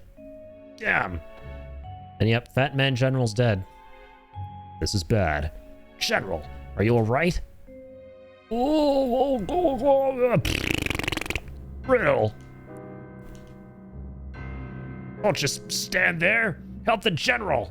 He's shitting his pants while he's dying. I don't believe this would happen to the general. I can't believe it. What the fuck is Marcy? I forgot about that. There are like 101 characters in this game. What in Dragoon's name happened here? So, like, what are all these tiny shards? Not now. I have to stop the bleeding. Marcy, you pick up those broken pieces. Damn it. Bob Saget. Brought the general Hermit's hideaway and prayed for his recovery. He's able to escape death. He still needs rest. However, we can't leave the manor for too long. So we came back here, leaving Marcy behind to take care of him, only to find the Port of Military had taken control of Termina. Damn it! What a shame. Knew what was going on. The general talks in his sleep, and I talk in all caps. Lynx is behind this, correct? That bastard. He's not gonna get away with this. Got some fault in all this, so we gotta do something about it. But first, we've gotta rescue Lady Riddle. She's being held captive in the manor, which the poor military has converted into their headquarters. Hey, with your uniform, you can enter undetected, right? Let's join forces for the time being. It's not too late to go after him. One of us will remain here to collect info. The other will enter the manor. Let us meet afterwards. For tea and biscuits. Oh yeah. The shards in the ground must have been pieces of the dragon tear. Dragon tear. We've gathered as many possible. We don't have any use for them. You can have them. Tear of hate. Sounds lovely. Whom do you want to join, Karsh or Zoa? Oh, I mean, I love me my Dragoons, and I love me Sephiroth, and, you know... Eeny, miny, miny, mo, catch a Karsh by the toe. If Zoa is a hoe. Eeny, meeny, miny, mo, ho. We're going with Zoa. It's been decided. Zoa, join your party. His name is Zoa, by the way. In case you didn't already know. I like how in Chrono Cross, they establish the name before they ask you what the character's name is. It's funny. We're gonna stick with these characters though, man. They're just built different. They're just too good. If it ain't broke, don't fix it. Alright, you stay right there, sir. Keep checking yourself out. Okay. So now we can finally go to Porre. Porre? However you say it. Pornography? Then bring this boy Serge to me as soon as you find him. Yes, sir! It's Glenn! But Glenn's usually cool. I mean, sorry, it's Norris. I'm stupid. I swear I know all the characters. Why, Sir Lynx? Sir Lynx, where have you been all this time? We heard that you headed to Fort Dragonia with the General. Exactly what happened back there? There have been some strange occurrences since then. Perhaps you know of a boy named Serge? Commander Norris, this is an urgent message from Command. What is it? The Commander is receiving a message from Command. Sir, it is a level 2 security message. Go ahead, take no heed. This man is one of us. Yes, sir. Grobik has just arrived at the manor, sir. He's quite ahead of schedule. Understood. I'll retain his app. Yes, sir. Why did it sound like Borat towards the end of that sentence? I'll return his app. So, Lynx, forgive me, but I must return to the manor at once. Please come to the manor a little later. We'll discuss this in more detail there. We'll bang, okay? Alright. That. It's time to go to Shinra Manor. Let's check out the front gates. They gonna let us in, or are they gonna be bitches? Please go through. Thanks. Don't let me through. I'm your fucking boss, man. I'm the boss man, boss man. God, once again, I just love the look of these divine-ass levels. I've said this a whole bunch of this playthrough, but I'll say it again. I maintain that Legend of Dragoon is the most beautiful looking game I've played, but this is giving that a run for its money. If the day comes, and it will, it's not if, it's when the day comes that Legend of Dragoon gets a Cosmos-style AI upscaled, Cosmos-style texture upscale, there we go, for all the environments, and character overhauls and model swaps and this, that, and the other, all the artistic touch-ups for the game. Man, it's going to start giving this game a run for its money again. Right now it's a big back and forth between this game and LOD. So Lynx, please go on through.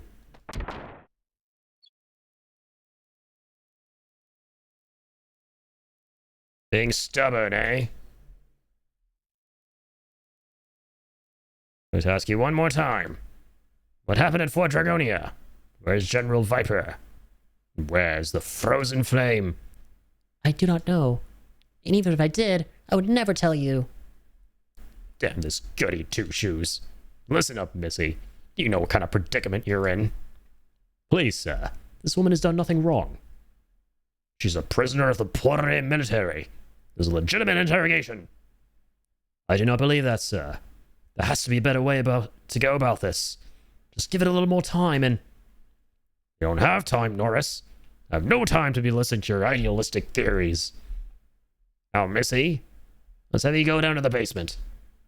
Not the basement. No, Sub Hayes. Norris, I've had enough of you for today. I should just stay out of this. Take it away.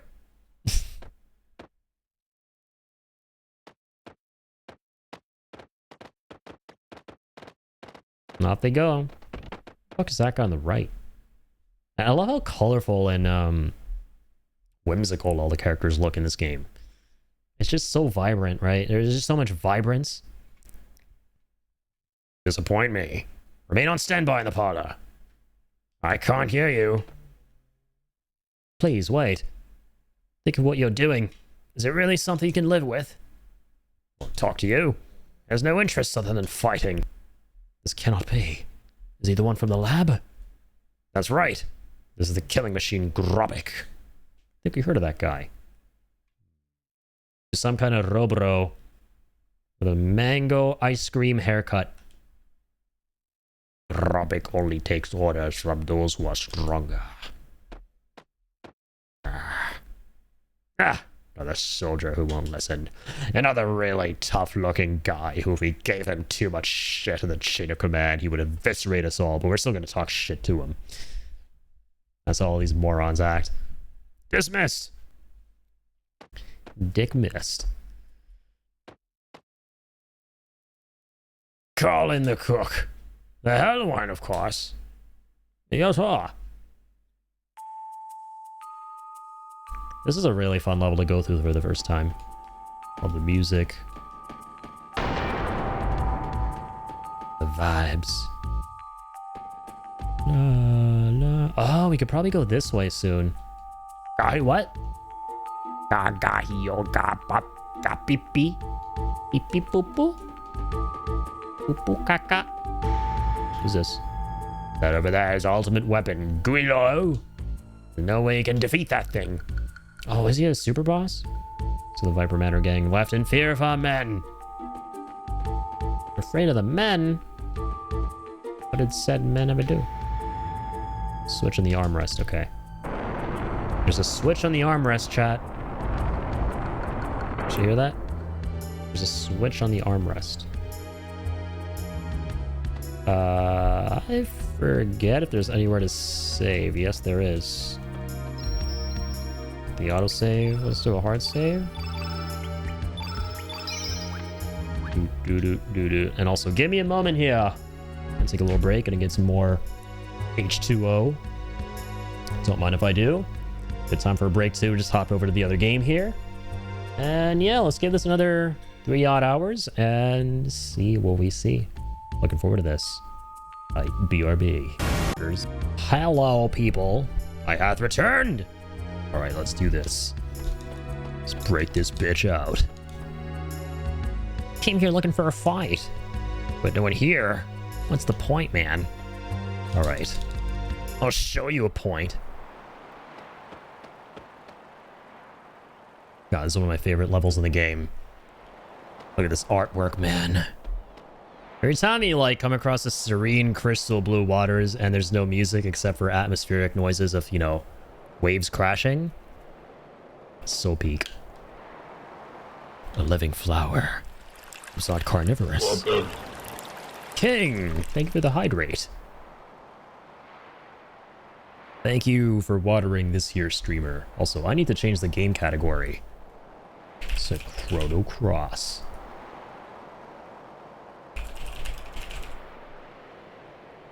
There we go. Got you, Bubba. Thank you, man.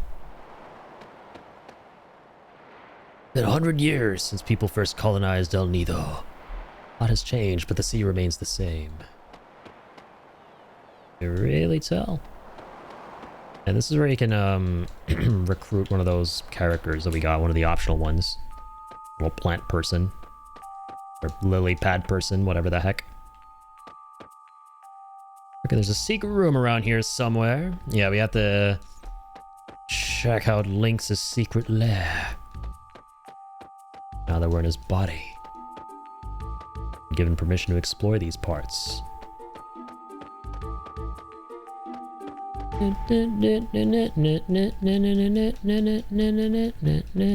So nothing here. What about up this way? This riddle has been taken to the basement prison against her will. Thanks for all the intel. Another one of these Gumbies. Caged Gumby. Okay, so basically, I have to find this secret entrance to Diddy's dungeon.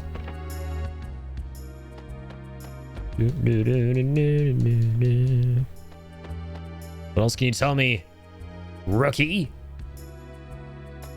Secret room, you say?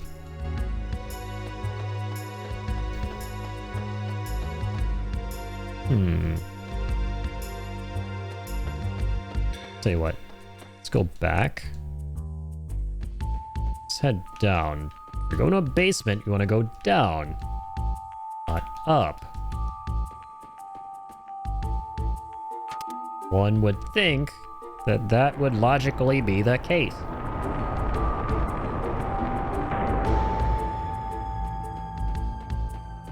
If we go to the left lift, can't even operate that. Oh, yes, we can.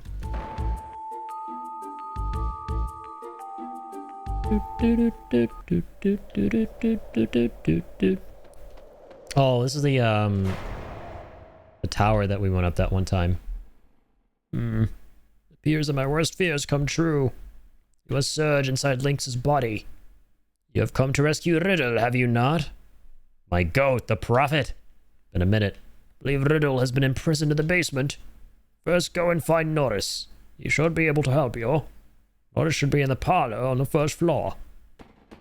Wait. Sounds good, old timer.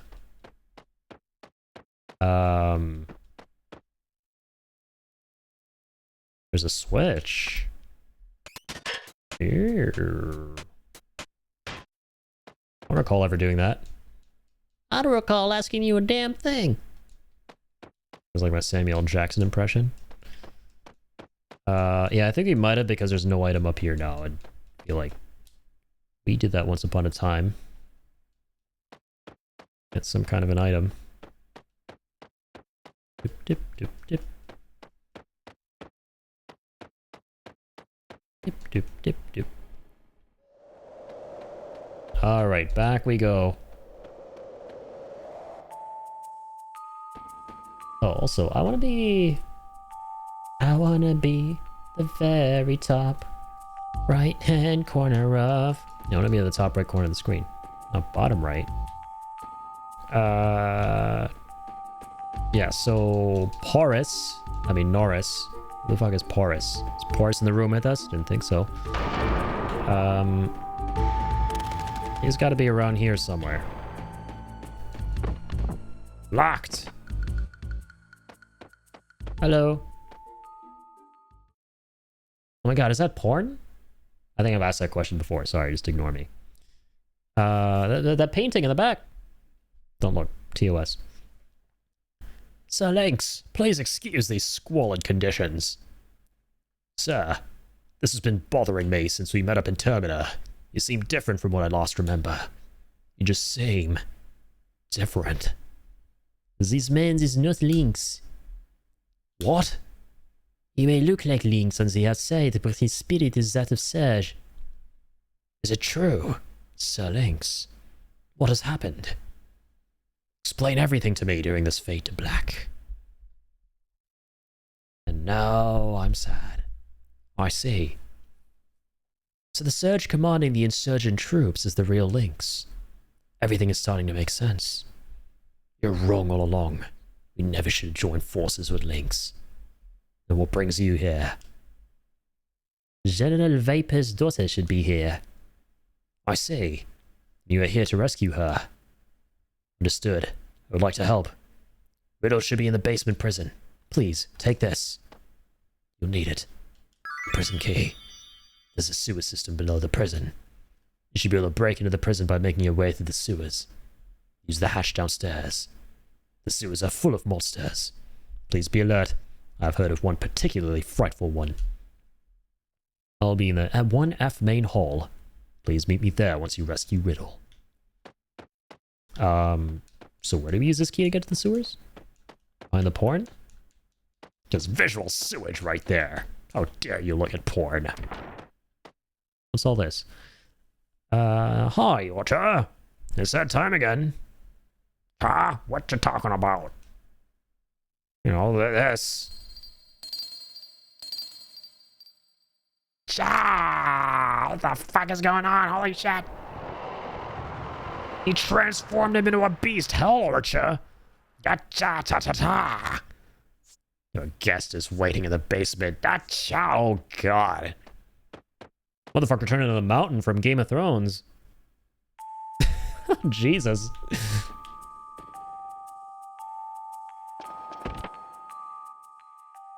And from the cook to the cook from hell.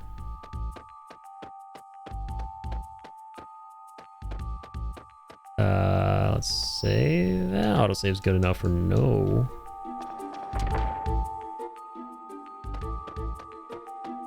This is where Orcha was at. And that's the entrance to the sewers. Lovely. Alright, here we go. Oh my god! We're going real fast, speaking of going. So what, as fast as it goes too fast? Should be able to stop it somewhere. I would hope so. There he is, crawling with fetid beasts. Let's fight. That's what we're here to do, and we'll do it best. Alright, red dot. Wow, there are quite a few of these dudes.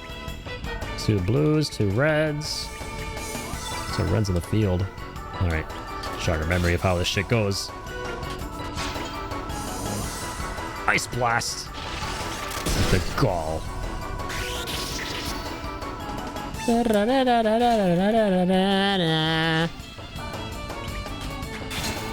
Two of those. And let's hit him with Feral Cat Attack. I'm gonna miss these once he gets Surge's true body back.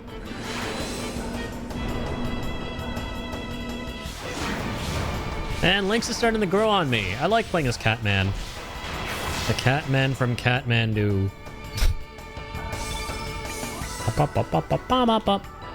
Why is Radius looking like he's about to crumble apart? Besides the fact that he's old. HP is fine. Nimble. That thing looks kind of nimble now.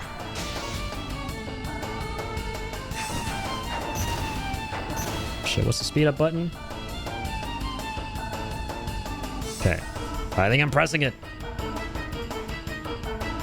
Also, you do 2x speed?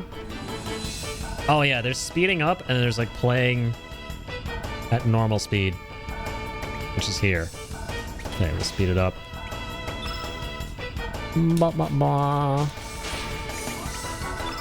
Harley is the GOAT. She carries through the McGill fight. Full blaster. Oh, wait, oops. Element. What's her ultimate again? I need to jog my memory. Moonshine. Lunar energy to heal everybody. Moonbeams. Okay, lovely. Sexys. Moonbeam attack.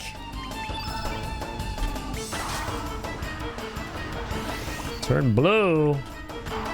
I'm blue. Da boo dee da doo die. I'm a blue kitty cat. Minded. Heal all weaken. Oh, shot for a single enemy only. Don't make me laugh. Oh, Inferno. Beautiful. Rah! Inferno! And they're blue enemies, so that's gotta hurt. Max heals, good.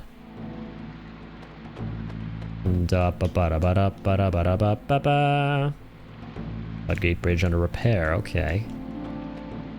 Oh, drop the barrel. We'll clog the water system.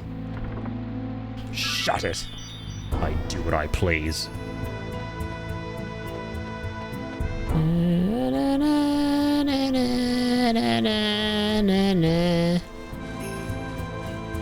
It's down here. Annie. Oh, right. And now that chest goes down. And I have to make a mental note of that. So that's how we end up here. Remember that part of the cave all too well. Okay. So another big bitch here. Da da da. Debbie do. Boop, boop, boop, boop, boop. I can whack and slash and wash. Here goes. Shellcat attack. Who's that already? Doing things, man. Doing things is cringe. Imagine doing stuff. Okay, let's use Magma Burst. Magma Burst attack! Whole person stab and jab attack. Good. Okay, that's that fight.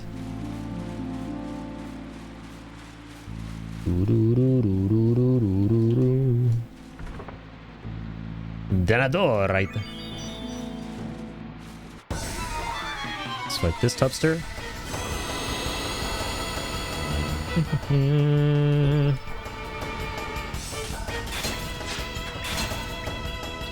Rah! Yeah! Die already. Oh, not you, Radius. Just to fucking clarify. Holy shit. Hold on. Blue dots, yes. What's Infernal like? Instead of feral cats. Not as great as one would hope. Rah! Take this, take that, take that. Inferno! Blah, blah, blah.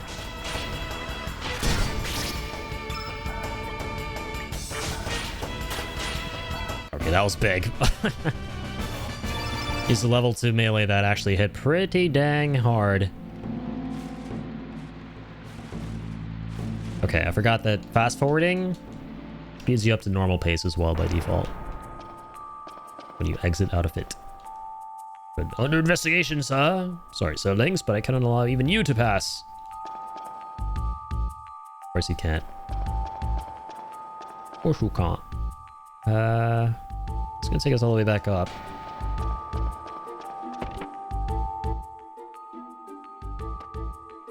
The decrepit ass lab again. What is it you want? You are really Lynx? There's something different about you. Very, very different. Out of that mad Frankensteina.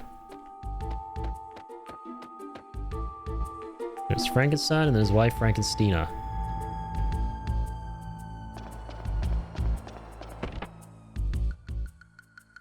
What's in here again? I was convinced the frozen flame would be here, but I was wrong. Right, as you were, NPC man. I said C man.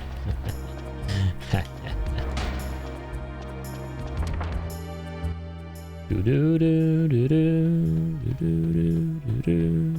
Ba ba ba ba ba ba ba da da da da da da. Cern grain. What y'all luck at that? All right, let's go down again.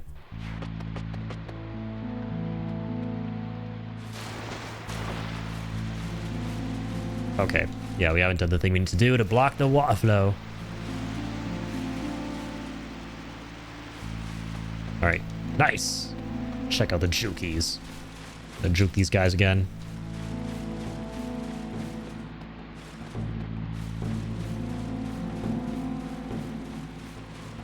Shit, shit, shit, shit, shit. Blah, blah, blah, blah, blah, blah, blah, blah. Right, nice and stealthy does it. Ooh, check out that moves. That was slick.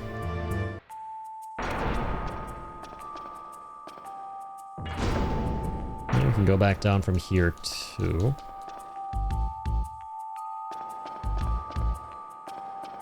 Can't do nothing with that lift. Oh, another sewer entrance. Okay, okay. I get it. So you have multiple of these across the castle. Needs to infiltrate various angles. Can we quickly run across? Ah! Never mind.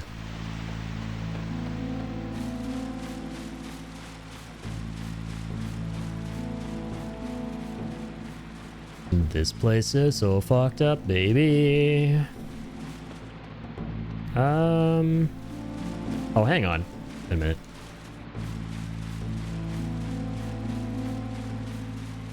Oh, we gotta toss these barrels? Yeah. Looks like you can push it. Aha. Raha, rahu, rabba. Rabi, rababa, rubada.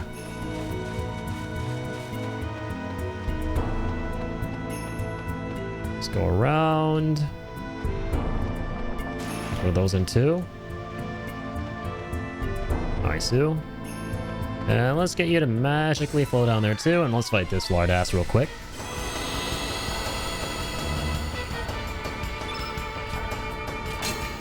Alright, you fetid creatures of the night and the sewers.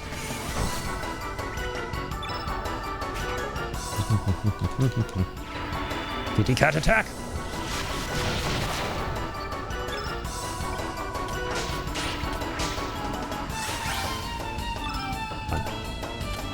Come on, little Juan. That was big. And you're gonna be... Oh, God. I got kind of greedy for the higher chance of... the lower chance of hitting for bigger damage. Long shot attack! Yeah! Proceeds to do nothing. Not spry enough, old timer. Gotta get good. Got another Inferno though, that was cool.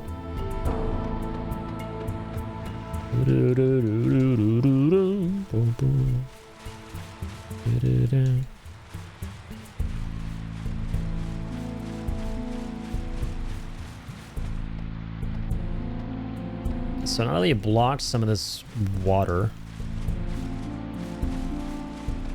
let's try this again. So let's head up. Go this way.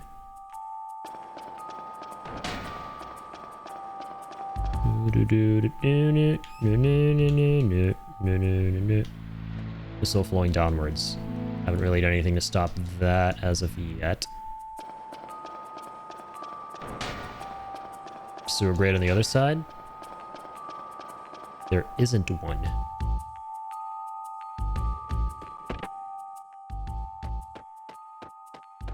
Yeah, just open that while he's asleep. Or not. Nice and firm, but a bit smelly. Some of the dude or the bed? Or his cock? Or both? Nothing in hither.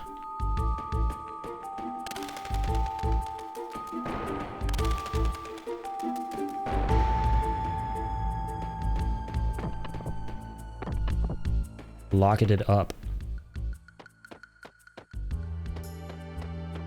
Do do do do.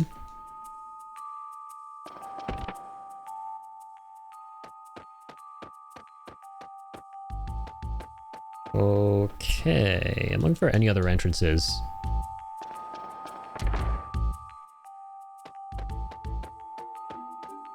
That's the one we know of. Why does that look like an entrance there? Why does it look like all grated?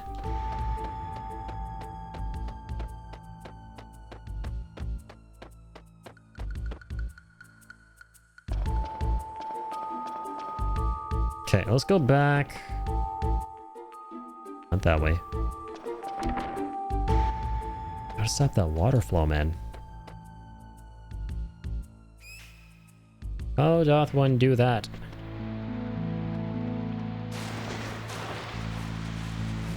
Oh lord, he flowing. Okay, so our barrels are where we left them. That's good, at least.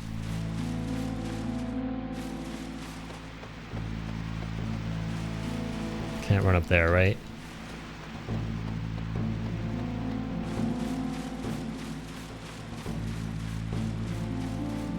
Doo-doo-doo-doo. Doo-doo-doo-doo-doo. Fight this bozo real quick-o.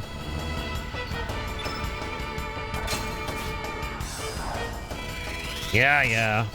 Those are the cool stuff.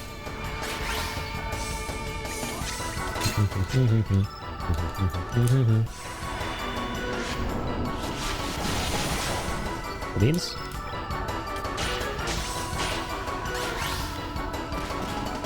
Ow.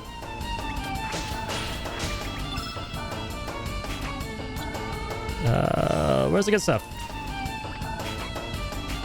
Magma Burst is for one thing. Magma Bomb is for both. Moon Beams is for both too. Dibbity doo. Kill them all, Mang. Inferno! Rah! Well done. Shit. Oh, dude, I'm so silly. He did that to make a bridge. My brain. My brainism. Sorry. So we go back, go here, go there. Double there. Dunzo.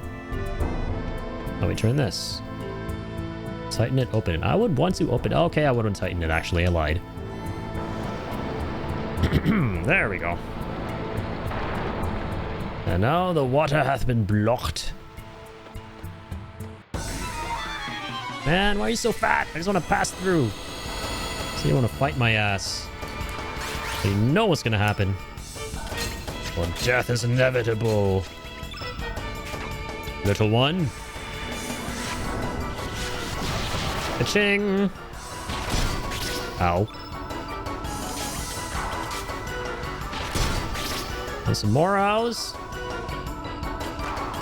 Yeah, I can hook you up.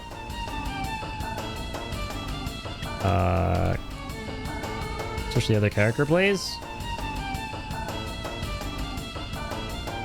Let's switch to Harley. Happened.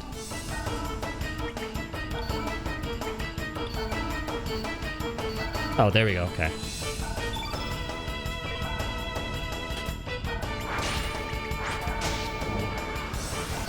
Turn blue. And finish them. Moon strike. Still alive. All right. How about now? Not still alive anymore, are we?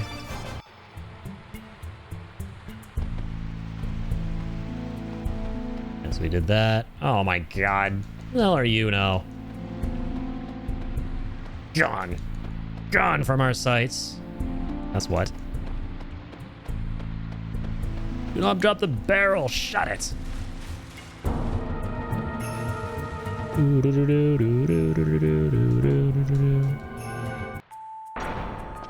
Okay. Now let's get back up here again real quick. Could go into this one, sure. Oh yeah, it literally doesn't matter. Oh, it kind of does. We're still getting pushed down. Okay. So we still need to check out the top right at some point too from the other entrance. There's a little treasure.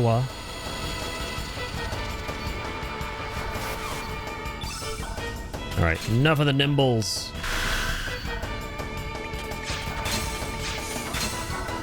Say no to nimballs and say yes to gumballs.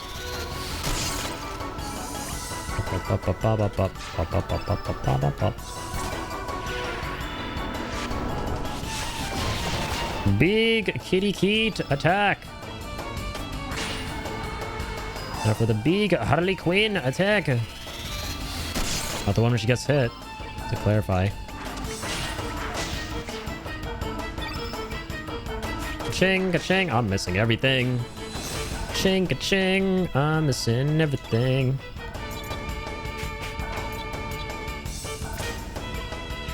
Moon strike.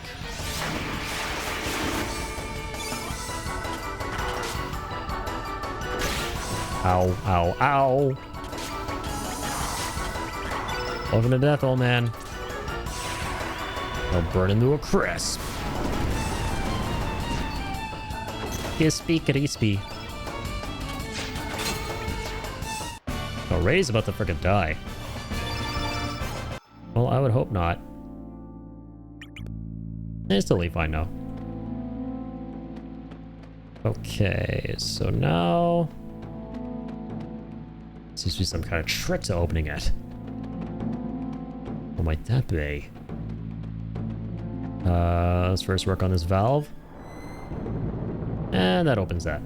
Done. Couldn't have been any easier. There's more stuff over here. This is a big area. Big, big labyrinth.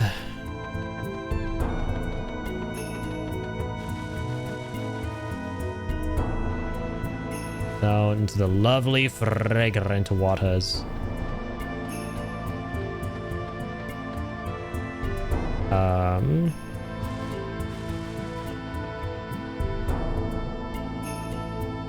Okay, so both paths lead to the same area, really. But we got pushed down here, so we can't go back from here.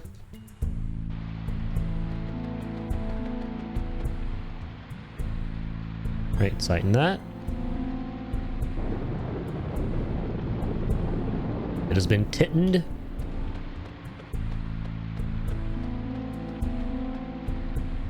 Blah, blah, blah, blah, blah, blah.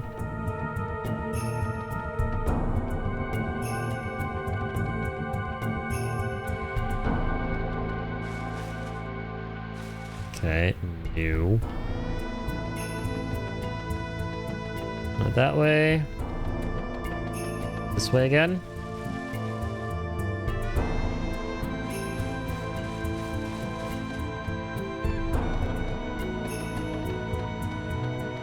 This way, I guess. We can head up. And tighten that one. We sure can open that one.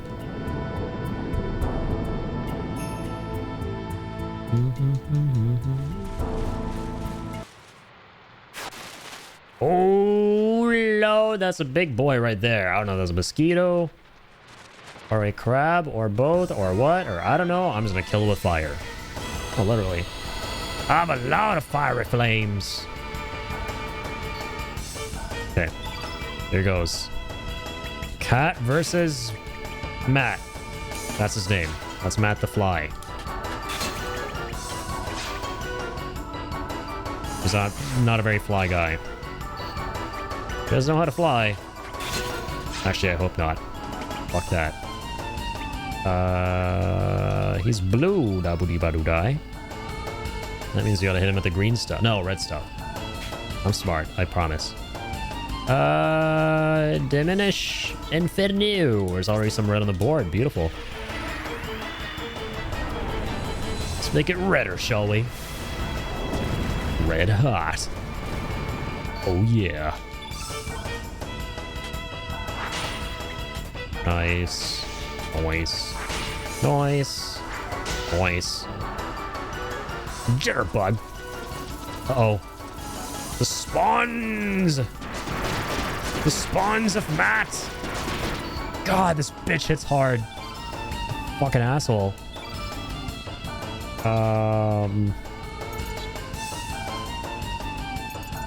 It's do like a heal all or something. No, let's do it. Okay, hang on, let's hit him a couple more times.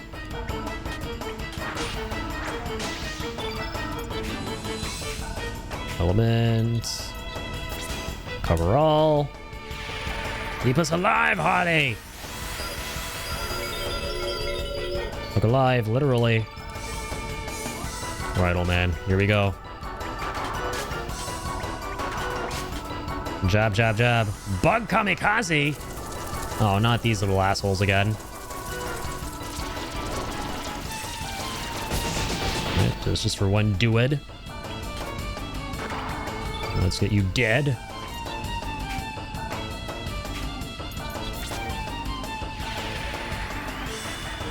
get you dead, dude.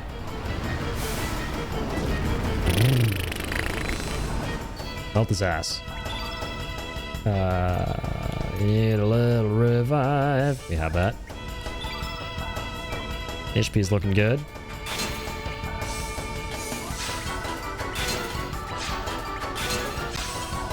Right, build up the magicka. Could be feeling a bit better there. Good so far. Seal all stops everyone's elements. Diminish, temporarily halves elemental damage. Inferno's been used. Magma burst. Ooh, I guess it's feral cats now. Or restores all status effects into soul.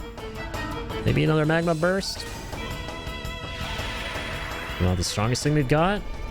So a bit red on the board, and this blue boy needs the red things. Or where are the dead things? Nice.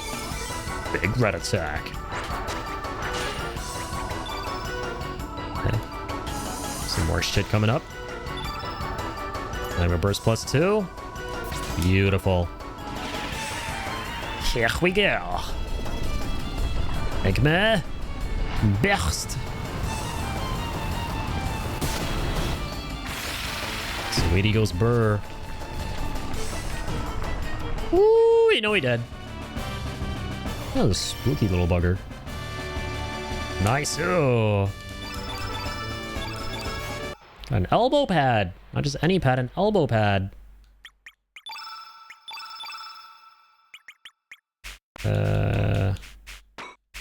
Same old, right? Ooh, she has a new slot. What do we want to put there?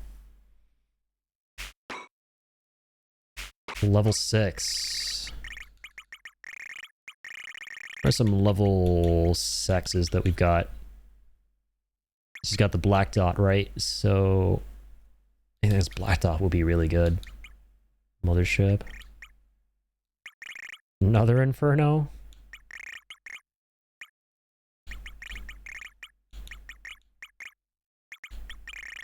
Don't have anything too crazy, really. Lunatic. Oh my god, true. She has a level 7 as well.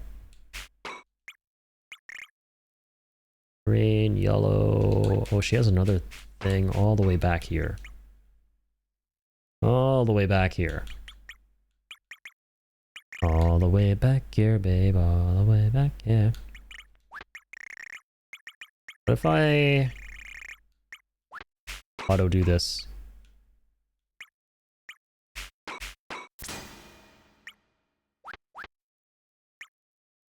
Fill blanks. Parlay only. Thinks Fireball's the best thing. Okay, what about here? Deluge +1. Lots of blue moves. 2, 3, 4. 1, 2, 3, 4, 5. Okay. Fair. Fair, fair, fair.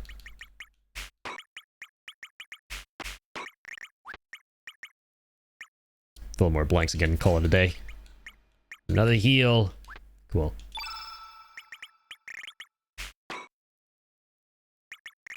Ooh, he's got a new spot too there, I see. If only he had a revive too. I just want one more revive, man.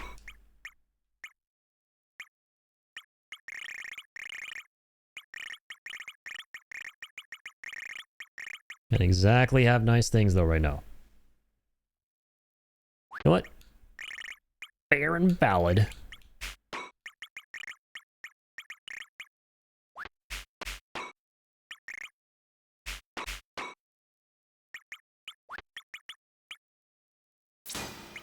Soul. Who's flows soul from their body? Okay. You know what? Okay. Tablet. Okay. You know what? Maybe give her. Yo, Toady can't hear right now, but just wanted to say hello. Hi, Toady. Welcome on in. No worries. Appreciate you being here a ton. Thank you so much for being here. Shout out to the legend Toady. We got the custom shout out now.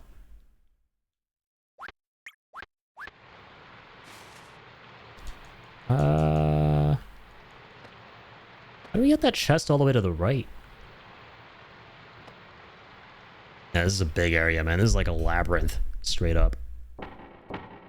It's our boy Glenn! The man that bit the Glen. He's catching some Z's. Thank you, Toady. Thank you for the hydration. Okay, I get it. I meant to just leave. I thought something was gonna happen. Hey, man, open up! Huh? Let me out of here! Alright, who's this? I'm innocent, I say! Who's this hooligan? Apparently no one. For now. Fargo! Did they get you? Ah, what the hell am I doing here? It's the smell of the sea. Oh my god. Reverse humping his bed now. Something down below? Ah, let's go. Is anybody there? Aye. Hold on a bit. Get us out of here, Fargo. Heave ho! There we are. That was funny. Shiver me timbers! Lynx! Just calm down. Do you really think Lynx would be here? He's right before my eyes, ain't he? This isn't Lynx. He's searched on the inside. You're pulling me leg. It is strange that he'd be here. But I'm honored that you would come save me. I owe you one. We're not here to rescue you. We're here to rescue General Viper's daughter. Oh, is that so? Well, you ended up saving me anyway. Let me help. Do you know where General Viper's daughter is? Aye. A young lass was taken to the cell next door. Well, how do we get out of here? Here's the keys to the prison. Oh, great. Cheerio. Gonna go free the others and make me escape. Good luck to you. Thank you, sir. Alright. Now we out here. Or rather up here. In Jail Town. Alright, there's some loner just wanna stick there, continuing to be a loser. Actually, no, that's the guard. He shoved him in there. How'd I end up in here? What? That's what you call getting a taste of your own medicine, my good sir. Oh, it's gonna be a big boss fight against the Hell Chef. Also, McCursive. Thank you for the treat. Look at you go. Now you've got not one, not two, but 3 treats. For the man of all mans. Here you go, little guy.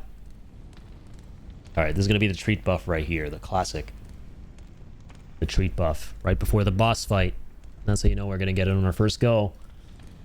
Man, I am high on life after I was made known with the knowledge that Miguel was a tough-ass boss who gives people a lot of trouble when he got him on our first go. Now I feel like nothing can stop me in this game. This man is our secret weapon. Hell's cook. You are the cook, Watcher. What have you done to him? Let's fucking go. We had to eat some quesadilla seeds. We'll call those quesadillas because they sound pleasant. Found in Hydra marshes. Not very pleasant. Have the power to release one's dark side of the Force. After that, we just ring a special bell, and next thing you know, we have Hell's Cook himself, Orcha. How horrible. But why Orcha? We needed him to steal the dragon tear from Guldov. Of course, his true self has no idea what he's done. Now prepare yourself. Who knows what this crazy man will do? Literally the mountain from GOT once again. You are Sir Lynx, but why are you here? Actually, this man is not Lynx. What? It's too hard to explain. I'm just here to take Rizel back. Rizel. Alright, here's that lovely boss music I love. Wa-cha-cha-cha-cha-cha! Don't you go interfere in my cooking. Actually, you'll make a fine ingredient for my soup. Let's get cooking. Let's keep on keeping on. All right, fatso. It's time to put you on a diet. Yeah. Rah. It's a stubby little running.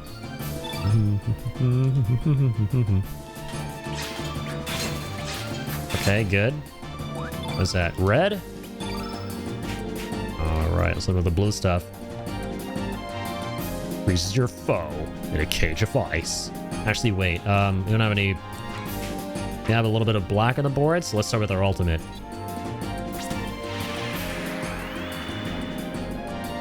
Here goes. Feral cat attack. Get out there, my feline companions.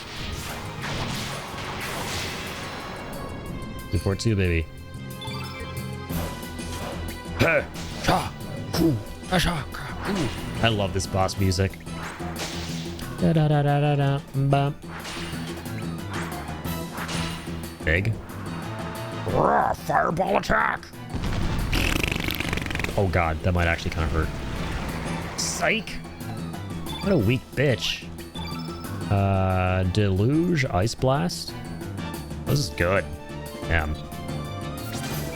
It's a blue dot. And one of her strongest moves. Deluge attack. Wood.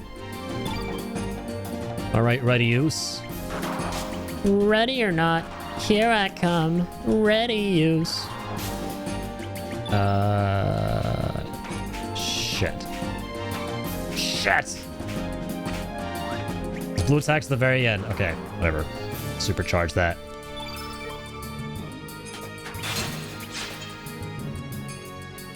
Oh lord, he coming. Dare beat up an old timer? A defenseless soul innocent man? Could you? He just shaved his eyebrows too. Bastard.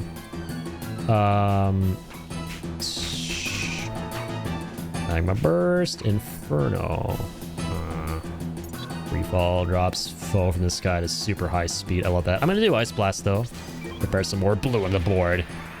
The good old Uncle Radius. Alright, check this out. You guys ready for this? Oh, y'all ain't ready for this one.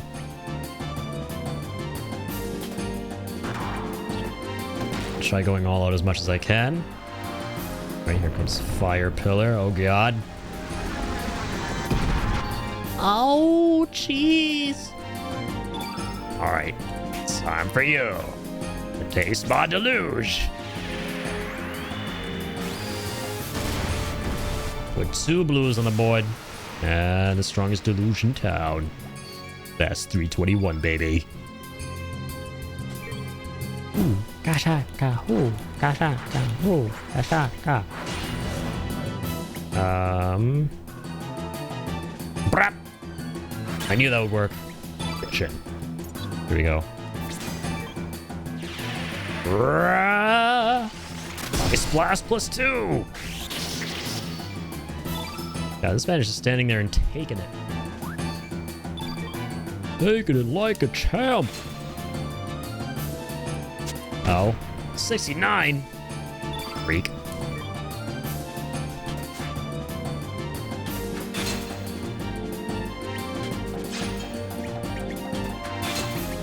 Max that out. I already used that.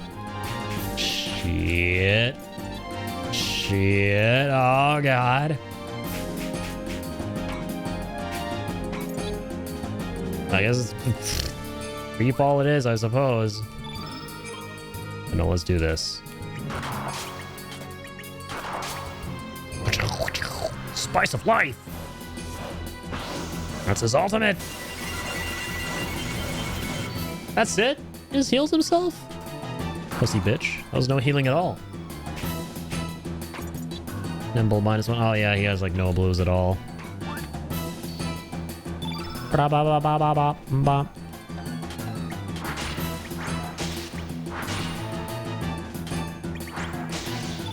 What about her? She has Ice Blast.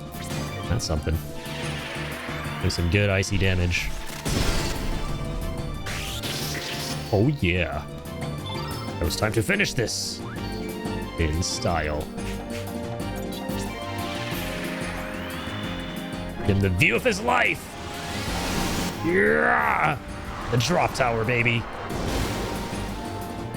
Oh man, I wish that finished him off. That would have been awesome. Bitch! Take that! Yeah.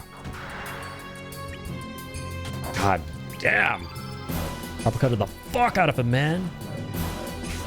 This old man is spry AF. Alright, quick draw attack. Here it comes, Sonny Jim! Ah! I like how he doesn't even have a sword, but he has that like classic katana slash attack. Where you mow through and then put the sword away. That's everything. I love it. Ooh, 51. Say less. Talk dirty to me like that. Look at these numbers. Imbecile. Magma Burst. Cure Plus. Glide Hook. Slice opponent as you gently fly past him. How's this man still alive, dog? He's barely holding on by a thread. There we go. Now he's not. Knock that lard ass down. Must have been the wind. So Lynx, have you gone mad? It tells you he's not Lynx. Oh, I feel like I've done something terrible. You saw my gloating as a weakness and used me. I need more discipline. I want to make it up to you. I want you to take me with you. I want to help. Okay, cool. You want to help? Go cook some food for everybody else who's not in our party currently. Thanks, man. Bye. You got so many characters in this game. I love it. Anyone who looks even remotely colorful and spangly, no, they're going to be a character that's in your party. I will take it upon myself to make sure Riddle leaves the premises safely. Please distract the soldiers while we make our escape. I would like to thank everyone from the bottom of my heart. I shall be heading to Hermit's Hideaway to take care of my father. Please be sure to stop by when you get the chance. What do you plan to do after all this? I'll be returning here. Then why don't you join us? Thank you. I am honored. However, as a soldier of the Pore military, I cannot abandon my country or my men. I'll be fine. Thank you. I wish you the best of luck. You must hurry. Goodbye.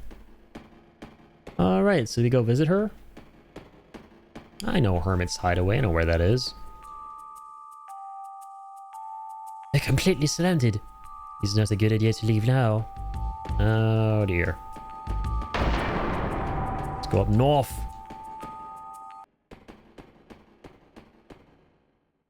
Ruh-roh. Where might you be off to, Sirlings? Guess we can't talk our way out of this one. Seize them. Alright. Activating combat mode. Not being taken away without a fight. Let's do this. Ruh. Oh god, I spammed buttons that I didn't mean to. Just... Ouch. Or fuck, you guys, take this. Magma bomb. Rah. It's not gonna do anything. Oof. Ow. I didn't mean to go for those level 2s. That was a misinput.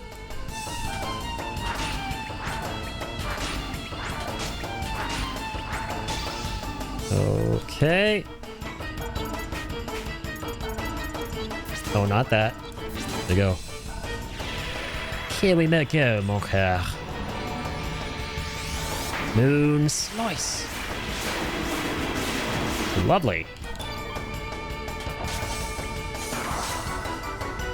Ruh. Old man's got spunk. Burn him up, old timer.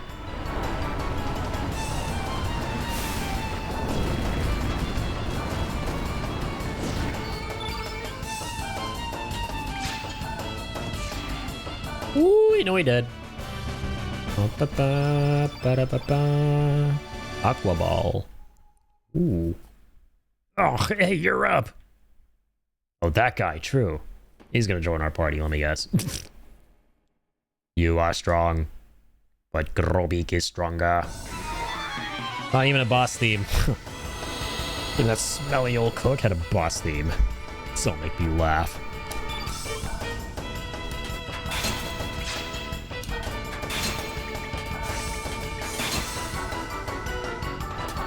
How's all that? Oh my god, stop touching his penis. Creep. Hold up.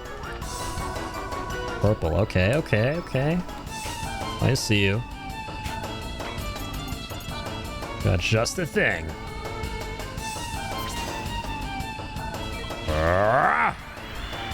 Photon beam.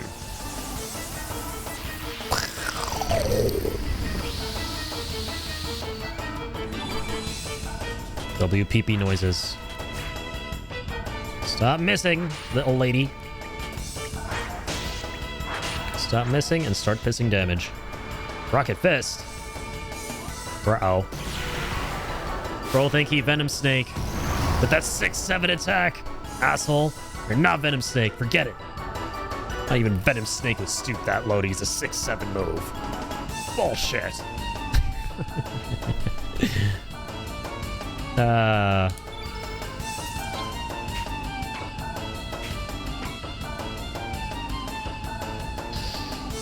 like no white moves with her here. That's really what we need. Protect your party with the lunar energy. True.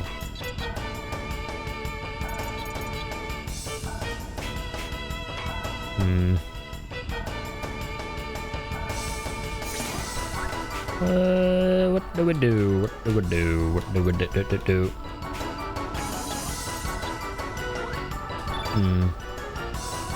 So just deluge his ass. Fuck you, man.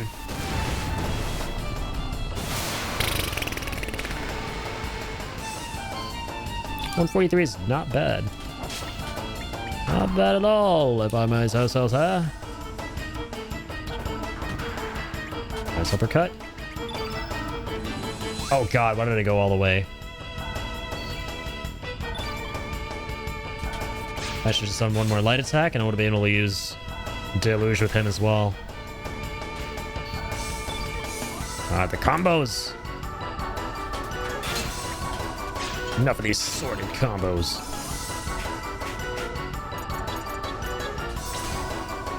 I mean, I might as well do Feral Cat since there's one black on the board.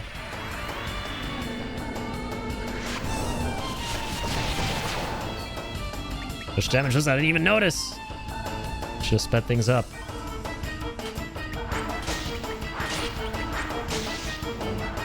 Hair cutter? I don't need a haircut. You need a haircut.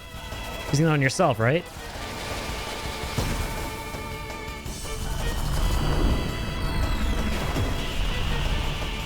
No, he's not. No, he's not.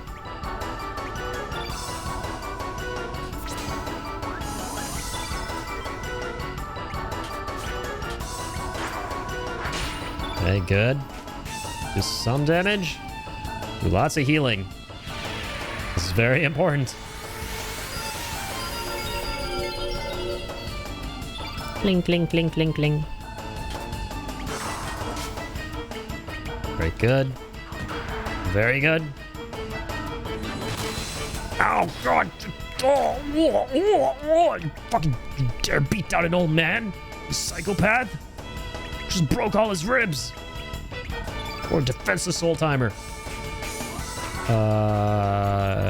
Fuck. Extra heavy gravity. All right, at least use that. Oh, but he's a black dot. This is not going to do a lot.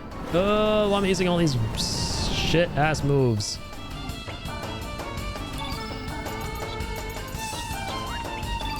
Blech. Doing anything but playing this right. Harley is fine. For small HP? Oh god. Cure plus, that's good. Medium HP for the old timer, come on. Get him up.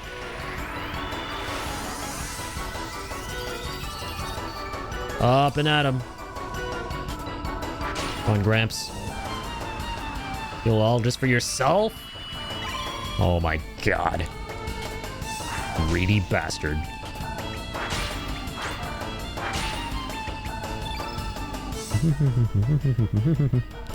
Create a lunar eclipse that causes destruction. Yes, because fuck you. These are absolute crazy ass ultimate here. God, that's so sick looking and sounding. Love this move. Lunar Eclipse!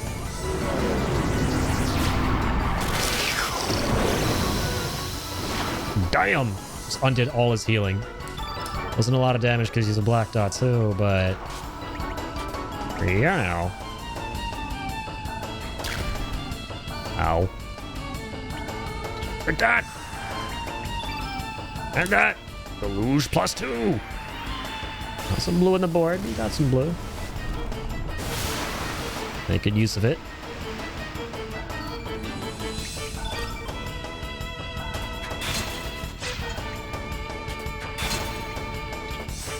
Of course he dodged that. Viagra! That's probably buffing his physical damage. There he goes. Ice blast attack! Crushing! Ooh, we have a lot of blue to work with. They get real chilly.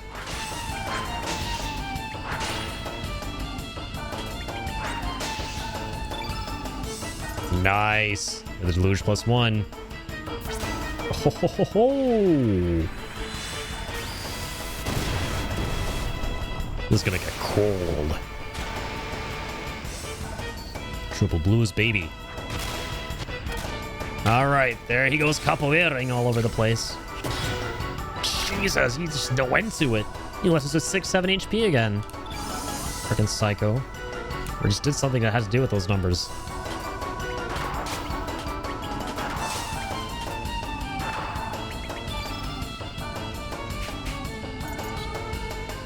Increases physical evade. Weaken. Ooh, weaken. Decreases foe's magical defense.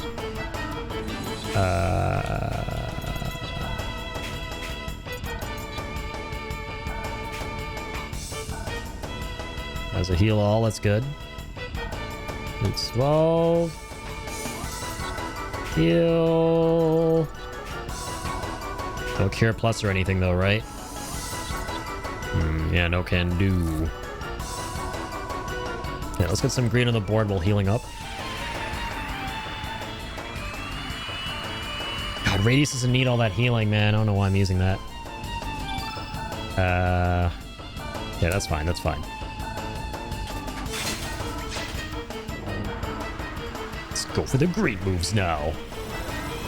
Strengthen, oh dear. Oh, dear.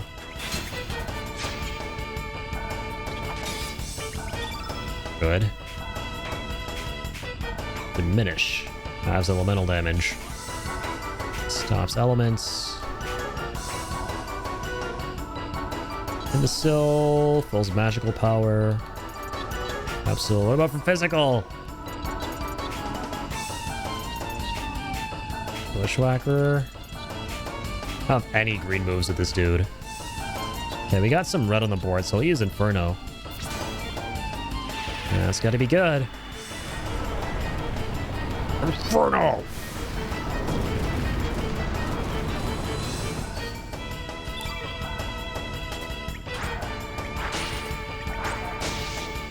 Alright, here he comes. That hurt.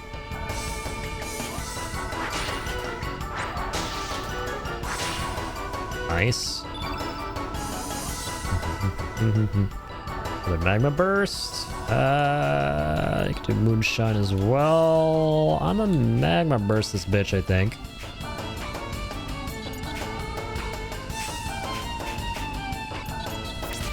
Yeah, that makes sense to me.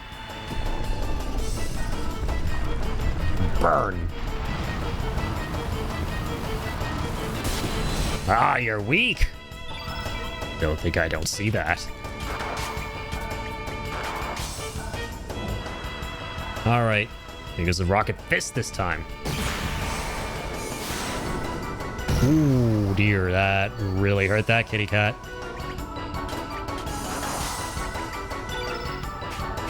Another red. There you go. Oh god, there's one tiny black now on the board too. Radius can't revive. All right, Inferno it is again. Go for the damage. Harley, your only hope. It's Sarge back up. Oh god, she's got like no energy. Oh dear.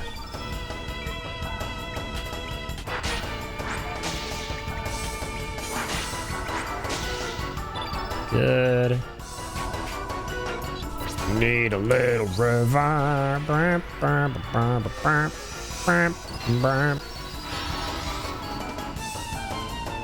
Lovely. Alright, Lynx. It's payback time. Oh god, not this shit again.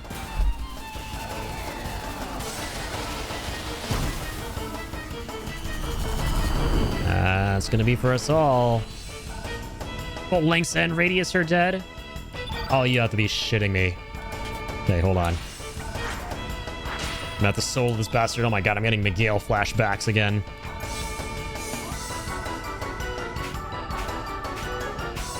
That was our one and only revive.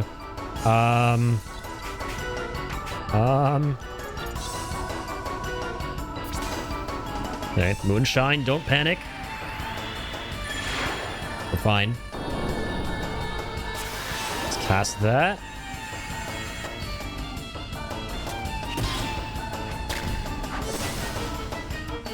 Defense increase is good.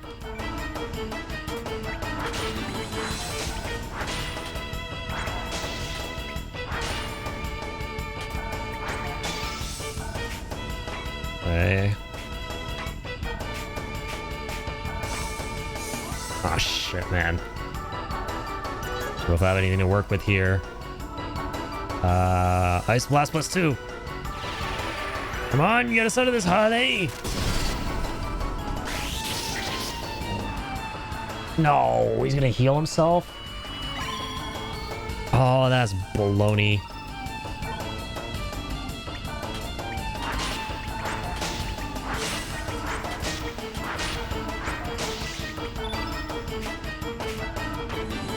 Microbolt, Ice Blast.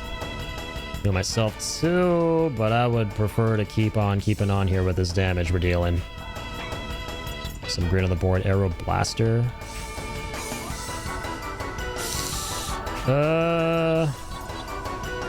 Moonbeams it is, I guess. There's some black too. We could use something really strong. It's my ultimate. Even though there's a black dot baddie. Hey, not a lot of damage there. We're okay.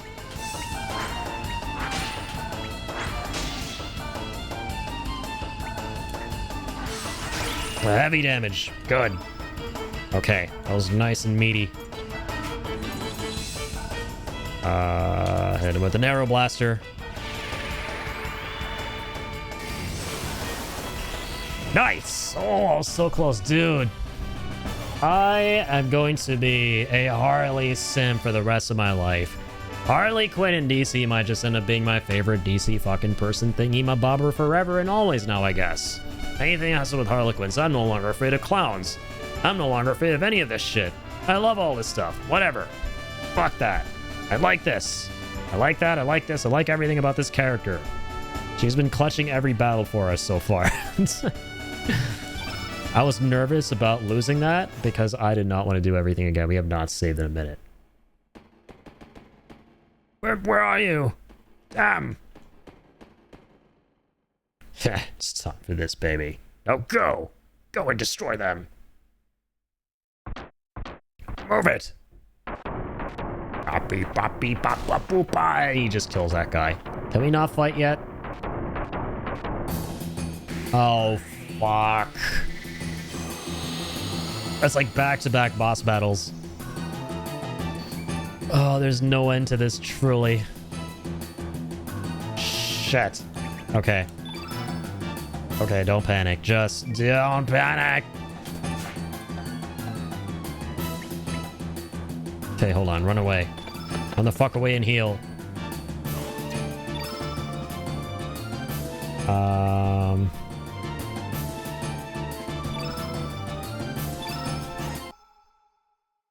Nine tablets to heal everyone. Oh wait, can I show Grobik your skill? Can I go up and come back? Oh fuck, I can't. FF7 263. All right, that's fine. That's fine. Bro, I need to save my game. Okay, I believe. I believe. All right. Got a bunch of boss battles without saving and winning before. We'll do it again. Good thing I ran away to the heal. Holy shit. All right, that's a yellow dot. We have a lot of greens. Nothing to worry about. He dodges a lot, doesn't he?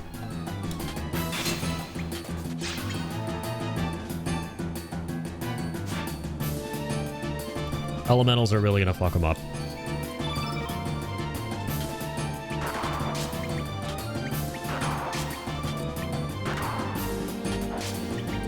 Here you go, old man. You get some weak-minded on that bitch. Good.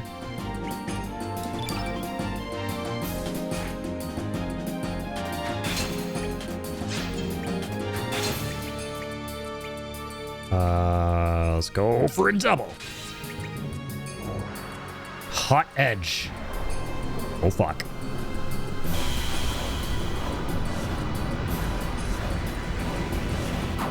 $289 damage is crazy. Oh my god. Oh my good god. Okay. Okay. Don't have a lot of greens, by the way. Antidote, heal. Yeah, this guy's got nothing.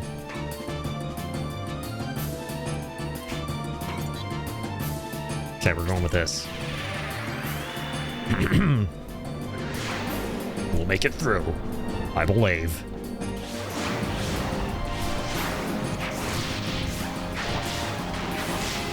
Devour him, kitty cats.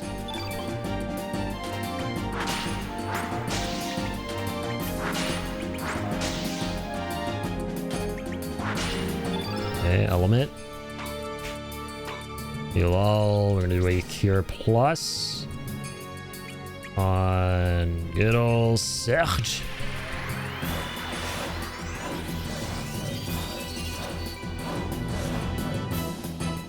Gotta go back to Harley and protect everyone with the moonlight. Alright, old man. Decreases foe's attack power? That's good. What about magic power?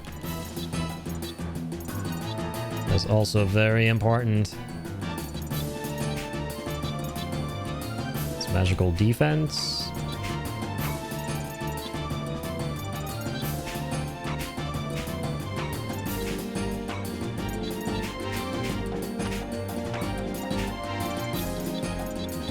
Okay. Yeah, let's do that. Weaken this bitch. Get some debuffs out here. This is like some crazy magical attack, though. Won't do a lot of damage, though. There are not a lot of yellows on the board. That did a lot of damage. I lied. Jesus Christ. Okay, then.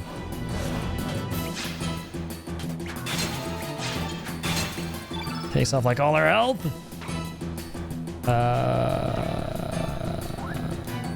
Oh, oops.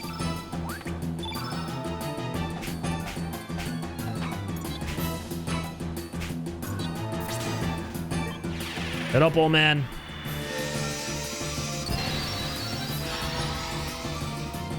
There you go.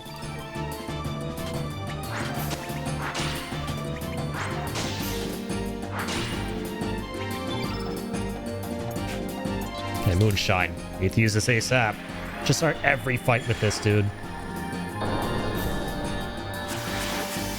I don't know why I'm not starting every fight with this move. This is like, it's imperative.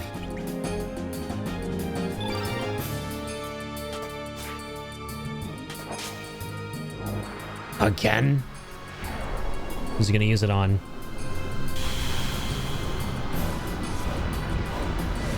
Lynx? Okay, that's fine. Not a lot of damage, we're okay.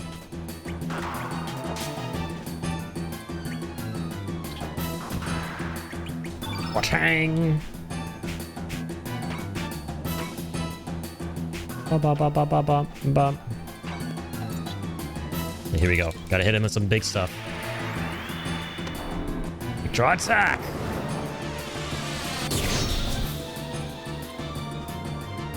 Did nothing. Oh my god. Recover all. Everyone heal. Stand your ground. It'll be okay. I hope. Not use Electro Jolt. Oh my god. Moonbeams. Good.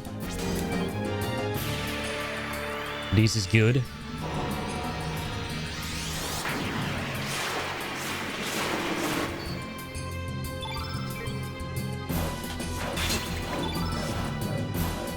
Light hook. Good. But fight back. This is our chance. Not a lot of damage. Fuck. Okay, went in for a physical. But he's looking weak. There's not a lot of health. Alright. Not bad, not bad, not bad. Fish up here. Just clank her out of my sight.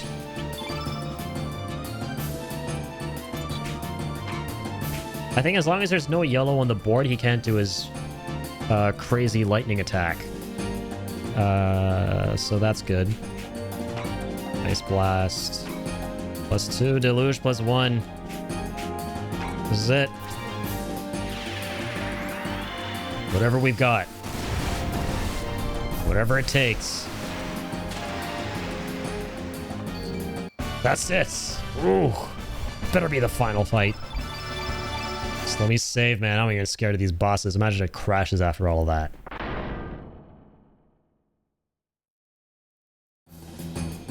Is that we already destroyed it? Over here! Must be a new type. Or just get out of here already. Fuck this. Get to fall off the bridge. This is sick.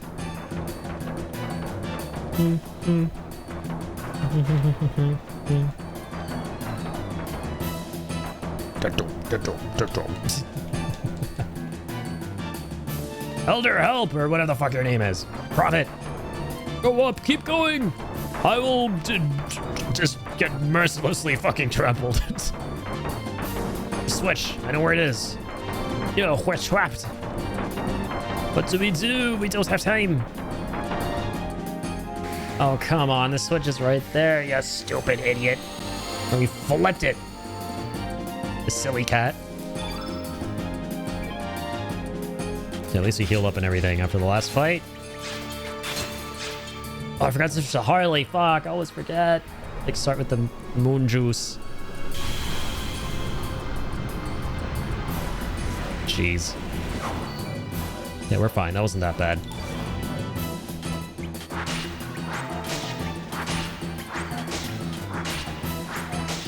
Wood.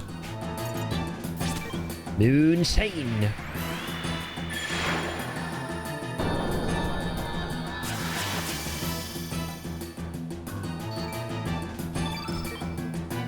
Very nice. All right, grimy old-timey.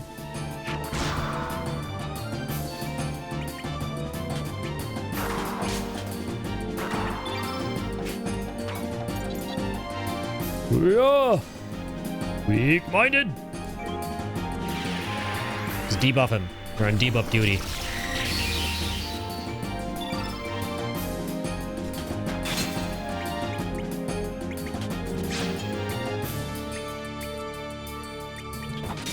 Nice, that worked. That worked.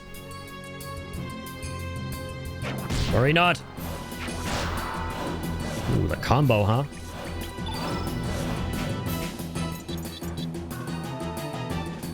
Oh, cats, Silo, Inferno. Here he goes. Arrow cat attack. Shoo him alive.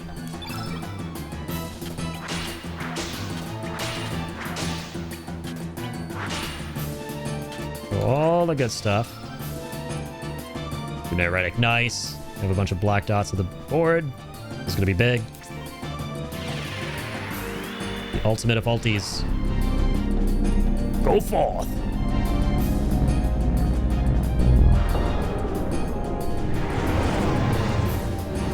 So cool looking. I love the attacks in this game. Dope. He was already weak. It was much better. Is that all you got? This'll make me laugh.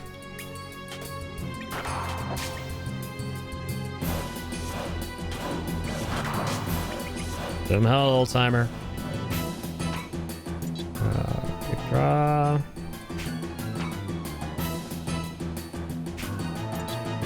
Okay. Yeah, let's just do this. Get some damage in there. From everything we've got. Yeah. Wabam.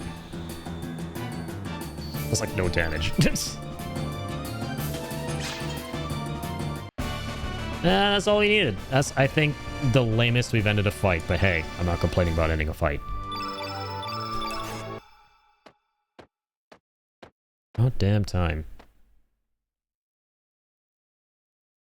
There is a button that lowers the ladder inside the bookshelf. You couldn't have told us that while you were downstairs. You couldn't have just yelled, "There's a button!" Damn it, old man. Hurry, you have little time.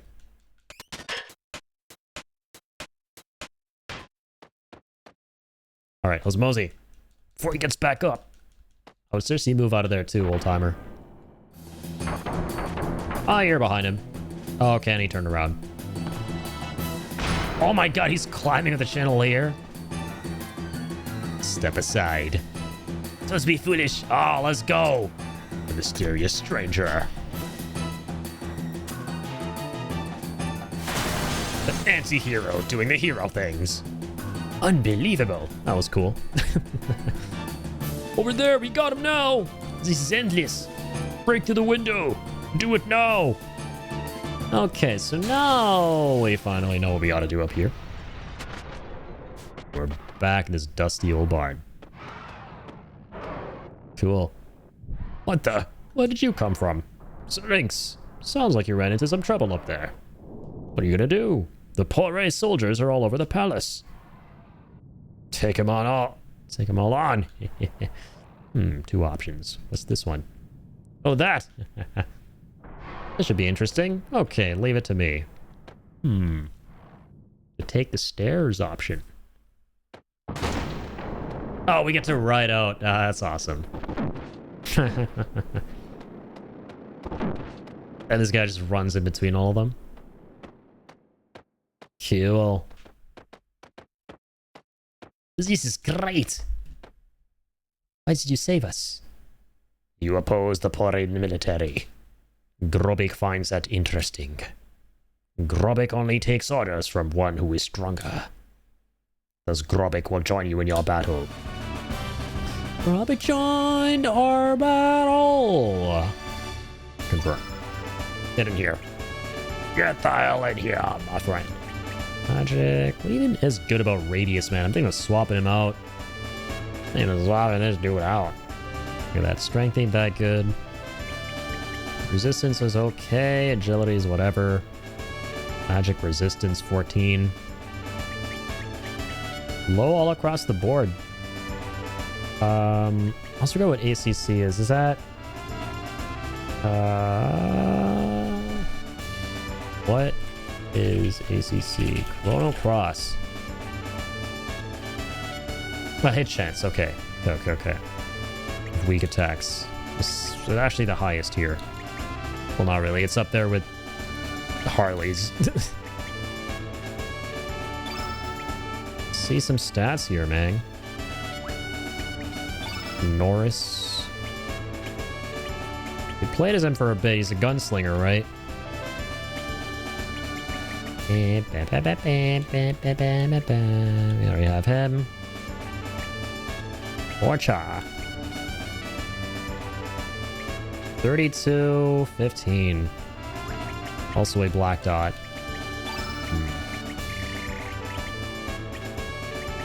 I know. I don't want to change anything up at this point. I already done that a whole bunch of the game. To keep it kind of consistent. It's not the end of the world with Radius. He's good at debuffing and shit. Call upon Grobek whenever you need help. I like his ultimates. Let's escape, but we still can. To Hermit's hideaway. Let's go. Get the fuck out of here. Easy clap. Am I playing with a paintbrush? What do you think, man? Look at the game so far. I'm throwing watercolor at my screen. And it looks fantabulous. I want my boat. I want my boat, motherfucker. Board your boat? I want to board my boat. Alright. Time to sail the 7 seas. Also, I need more detail than man to bear for Sheep Detective. Jabon. Like Join Whimsy. Did you enjoy it? Jabon. I liked the movie. It was a cool movie. It was cool and good. Hermit's Hideaway Shore. Jabon. I watched that shit with Jabon. Guy died 17 years ago, man. I enjoyed it. New nickname unlocked, for real. Jabone! And he kind of got me into the emotions, I won't lie. That Cloud Lamau. Yeah, I was basically talking about that, right? It's a good film. It was okay. I didn't love the movie, but then the ending was really, really good. It wrapped it up really nicely. Very wholesome. Got me in the feels. It was good. An ending can do so much for a story, man. You could have, we were talking about this earlier on the stream too, you could have the most mediocre story of all time, but it could have an incredible ending. And that sticks out and makes you appreciate the entire thing as a whole a lot more. You can even have a bad story with an amazing ending. And it straight up just redeems it from being all out bad. So, yeah, I kind of like that a lot about the movie. Because it had a great ending. Wraps it up.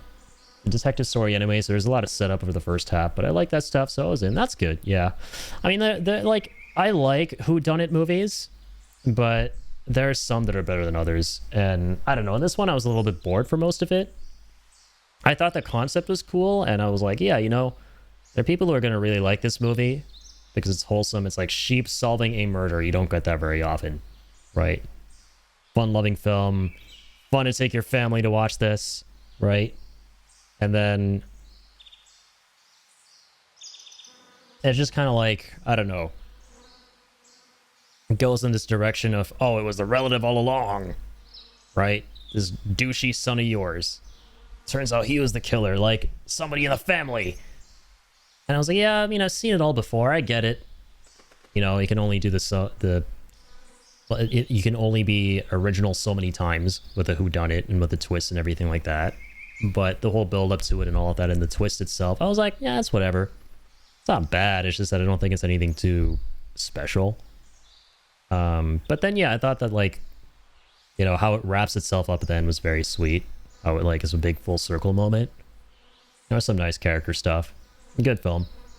Has nice messages about death and memories of people who used to be in your life, done tastefully. Exactly, yeah. Like, that's what I liked about the ending. You know, life goes on, and you do your best to honor the memory of your loved ones. And continue to do the work that they did. Make the world a better place. Hey, Gramps. Life goes on, and I just wish I could forget, like, sheep. Yeah. That was cool. I like how each sheep was quirky in its own way. They're the ones that couldn't forget anything. And then there was like the whole wholesome bait sheep. Like the youngest one, the winter lamb. But I like that a lot at the ending. That was very, very sweet. How the winter lamb was named after Hugh Jackman's character, Charles or whatever. I forget his name already. But the point is the concept was awesome. And thematically very nice. Yeah, George? Exactly. No, Radius, he's not Sir. He's not Lynx. From mad to bad. That was my review. Seem to tell me that you are really Surge. How could this be? The radius of the other timelines meaning the radius of this one. That's kind of funny. I gotta watch He-Man to see the South African evil son. Yeah, that's right. That guy's from that Masters of the Universe film, right? That's kind of funny. Sucks that film didn't really do that well. It's kind of like Transformers 1 all over again. Made for a very specific audience in mind. And everyone else kind of just has that going under the radar.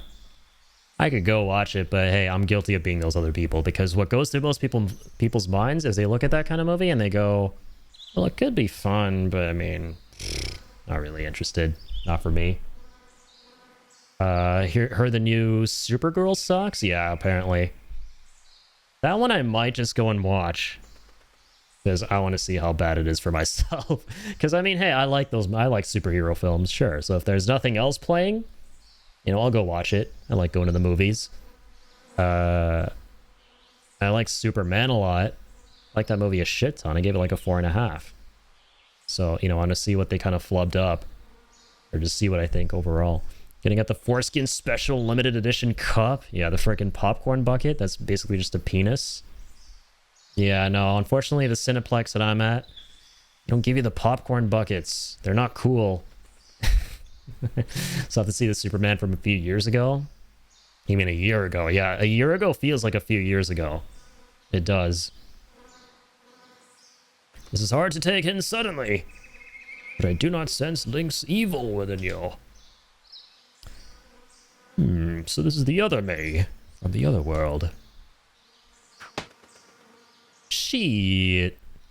That probably doesn't happen if you don't have him with you. That's cool. That's only a year old, yeah. It feels like it came out way longer ago. I know. It's only been like... It's been less than a year, my dude. It's actually been less than a year. That came out in July. It's not even July yet. But yeah, I just feel like it's been a while. Expecting nothing but the best. You have brilliant skills just like me. That's my line. You have brilliant skills like mine to have been able to block like that. My good sir? Ho ho ho, hoes abound. Hoes everywhere. Okay. Okay. Yeah. Glorious day for the unemployed, man. I woke up today. I've been an absolute film aficionado, big cinephilia guy. I'm into cinephilia. So I woke up and I went on my Letterboxd and I was like, you know what? Let me just start making lists for every other year of movies that I haven't ranked yet. You just rank everything from like the 2020s at least. So I went, yeah, there you go. Saw you updating all your lists and you missed a lot of bangers from those years, except for me and my penis. At least I saw that.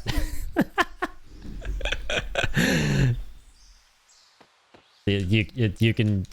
Don't tell me you didn't see that, right?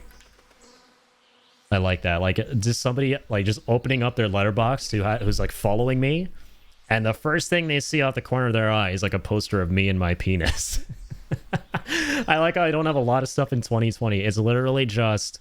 What was the best film I saw? It was, like, a stand-up special. And then... What was the second best movie? I can't even remember. I didn't see anything that year. Quiet Place, I think? Yo! Rainer IRL! Holy moly! Party at 20! Welcome on in, Raiders! Thank you for being here, everybody! Were you streaming, Rainer? Or no, wait. Lune Raid. I'm so sorry. I'm so sorry. Loon bitch. Loon bitch. Thank you for the raid. I just saw the first thing that popped into my chat. I have 2 a.m. brain at the moment. Thank you so much, Lune, for the raid. How was your stream? Welcome on in, bitches. Rainer, how are you doing? Happy Camper, how are you doing? Raiders! Raiders. Rainer is known for popping in early. It's all good. We're a package. We're actually going to be podcasting with you on Saturday, so we figured we'd pop in and say hi. Hey, I appreciate that a ton. Yes, I am very excited for that. Saturday at 1 Eastern with you and Malik, right? Yeah, on the Comatose podcast. I'm really looking forward to that. Yeah, you guys have a real chill, laid-back atmosphere going on, and yeah, it is an honor to be invited. Thank you so much. Besh is incoming. I love the raid message. But good to see you. Welcome on in. Pop in precisely when I mean to, as one should. You, Rainer, and I are the guests. Fantastic. Yeah, I'm so excited. So myself, Lune. Is it Loon or Lune? I have E33 Brain Rot. It's one of my favorite games. So if I'm saying your name wrong, I apologize. Sleepy Puppy. You know it. This is an 11-year-old puppy, however. Old puppy. Old pupster. Yo, what's up, Twinton? I raid Sue. Thank you so much for being here. Spoken like a real wizard. It's more Loon. Okay, gotcha. They like lunar. What's going on, dude? How's Chrono Cross? It's going amazing. We were playing some Final Fantasy 7 earlier tonight. That's my favorite game ever. We're doing a bit of both tonight. Bit of FF7 and also a bit of Chrono Cross here. Also a really fun game. It was voted for by my community. I loved this game growing up, but I never finished it. And now, you know, we're finally working our way towards that. So it's been a great time. I love these kind of games. Late 90s JRPGs is one of my favorite genres and like eras of gaming. So yeah, it's been a real ride and a good one. All dogs are puppies. You are not wrong there. This is factual. But yeah, if you guys could see him at any other time, you would be shocked at how derpy this doggo is. He just never puts his tongue away. So with age comes wisdom, but not the ability to put your tongue away. But how is everybody? It's more like Loon. Oh, sorry, I don't know why I keep reading that. It's like I didn't read the rest of it, which is funny because in the English version they do not pronounce it correctly. Lol. Okay, I see. Also, Blurred Noise. Thank you for the follow. Very, very kind of you. E33 goes hard though. Favorite game I played last year. It was for a lot of people, myself included. It became one of my top 5 favorite games of all time, and that was the year Death Stranding 2 came out, which is the sequel to my 3rd favorite game ever. I love Death Stranding. And despite that, E33 still eclipsed everything for me personally. I love that game because it's basically everything I'm playing here. You know, you guys know how I just said I like 90s JRPGs a lot. One of my favorite genres and eras. Well, E33 is basically that, but modern. So, you know, what's there not to love? Great game. Oh, dang, son, you're super close to 500. Hint, hint at the people that rated over with me. Hell yeah, I am. And I can't believe it. Swinton, thank you for the follow. Holy shit. Yeah, we were getting really close. I was talking about that earlier today. I cannot believe how quickly things have been skyrocketing these past couple weeks because we just hit my last goal of 475. And it normally takes a long time to get to the next 25 followers. I always go by, you know, milestones of 25. Rainer, thank you. Oh my dear goodness. What on earth? I swear if we actually hit 500 tonight, I'm going to lose it. I am going to lose it. Because I've been out here like almost 7 years. And so to be at like halfway to 1,000 is crazy to think about. All I can say is thank you guys so much for the support. Everyone who's been tuning in, supporting the generosity of the follows. Another massive shout out to Lune. Or Loon, I'm so sorry. I'm gonna get used to that. I promise I'm gonna get used to saying Loon. 5 minutes to Latrito, yes sir. Surprise, motherfucker. Yo! It's the man, the myth, the liquid, the Python. Dude, how are you doing? Shout out to Python, guys. If you haven't followed Python, go doing the doings. Yes, apparently I know how to speak. Go do the doings. Another fellow streamer, incredible dude, does awesome impressions. That's why I just did a snake impression, by the way, because it's a reference to Python here. Absolute legend in town. Go drop them all to support if you haven't already. Good to see you, man. How are you? E33 is goated. Yeah, you played it too? Hell yeah, man. Love to hear it. Yes, sir. You deserve it. Thank you, King. You guys are the freaking best. What the hell? Seriously, guys, thank you so much for everything, all the generosity, being you. That's all I ask at the end of the day, as I always say. You know? Doesn't matter if you can't come by. Doesn't matter if you come by for a minute, a second, an hour, you know, whatever. Just tuning in and being you, being wonderful, is all I ask. And you guys are just always going above and beyond, is how it feels. And I really do appreciate that from the bottom of my heart. So 497, baby. Actually, though, we're so close. Go do the doo-dooing. Yes, doo-dooing is very important. Yes. For any incoming raiders, do the doo-doos if that's necessary as part of the post-stream care package. Very important stuff. Please go take care of the post-stream care. I always forget to say that, but not this time. Appreciate the shout-out and support, brother. Of course, Python. Yeah, absolute legend here. Another fellow Canadian legend, by the way, may I add. Yeah, we were talking earlier on stream about how this past year I have met so many fellow Canadians. It's crazy. It's to the point where I've now lost track a bit. I embarrassed myself last time because I forgot that Toady, who is new to our community, was also Canadian. We talked about that. And like we raided in a Python stream last time, and he was with us in the raid. I was like, wait a minute. Oh shit, you're Canadian too. I'm so sorry. Forgive me. Doing good, thank you. Just chilling and gaming after work. Love to hear it, man. It's awesome to hear. Yeah, IRL before URL. Fantastic. These are wise words to live by. I'm so close. Guys, thank you so much. You being you, Addy, is all we need, brother. I know I say it like a broken record, but I mean, I really do mean it, right? Because it's the interweebs. Anyone can be however they want to be on the interweebs, right? But the fact that you guys choose to be positive, to, want to forge and maintain these positive connections with the folks around you and create a community that is built on wanting to help one another out and wanting to share experiences we love one another and keep that wholesome energy and grow it and get more people on board with this adventure. I mean, that's awesome. That's what I live for out here. So real recognizes real. Absolutely. So I have to get up early tomorrow to work. Completely understandable. Good luck on the journey to 500. I'm gonna leave you tabbed up. I'm looking forward to getting to know you a little better on Saturday. Likewise, Loon. Shout out to Loon, guys. Please go follow this legend. And I'm looking forward to the podcast with all you lovely folks on Saturday at 1 Eastern. For those of you who don't know, once again, the Comatose podcast hosted by the legendary Malik in the community, Lone Stone Malik. We're going to be jumping onto that and vibing with these lovely folks in town. So, heck yeah. Yeah, thank you, Jacob, for the shout out. Always got to spread the love. Absolutely, man. Absolutely.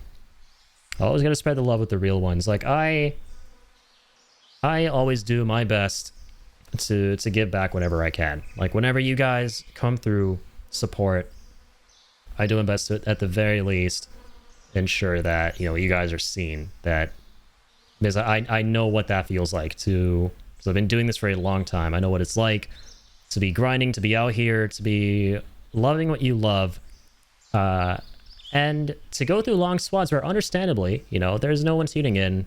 That's what the experience is usually like for a small creator. And then for somebody to come by and completely, flip the switch for your day. And that feeling is one of the best feelings ever. So And so I try to get back that feeling as much as I can and impart that to as many folks as I can of feeling like you're seen as like a fellow creator. There's no better feeling.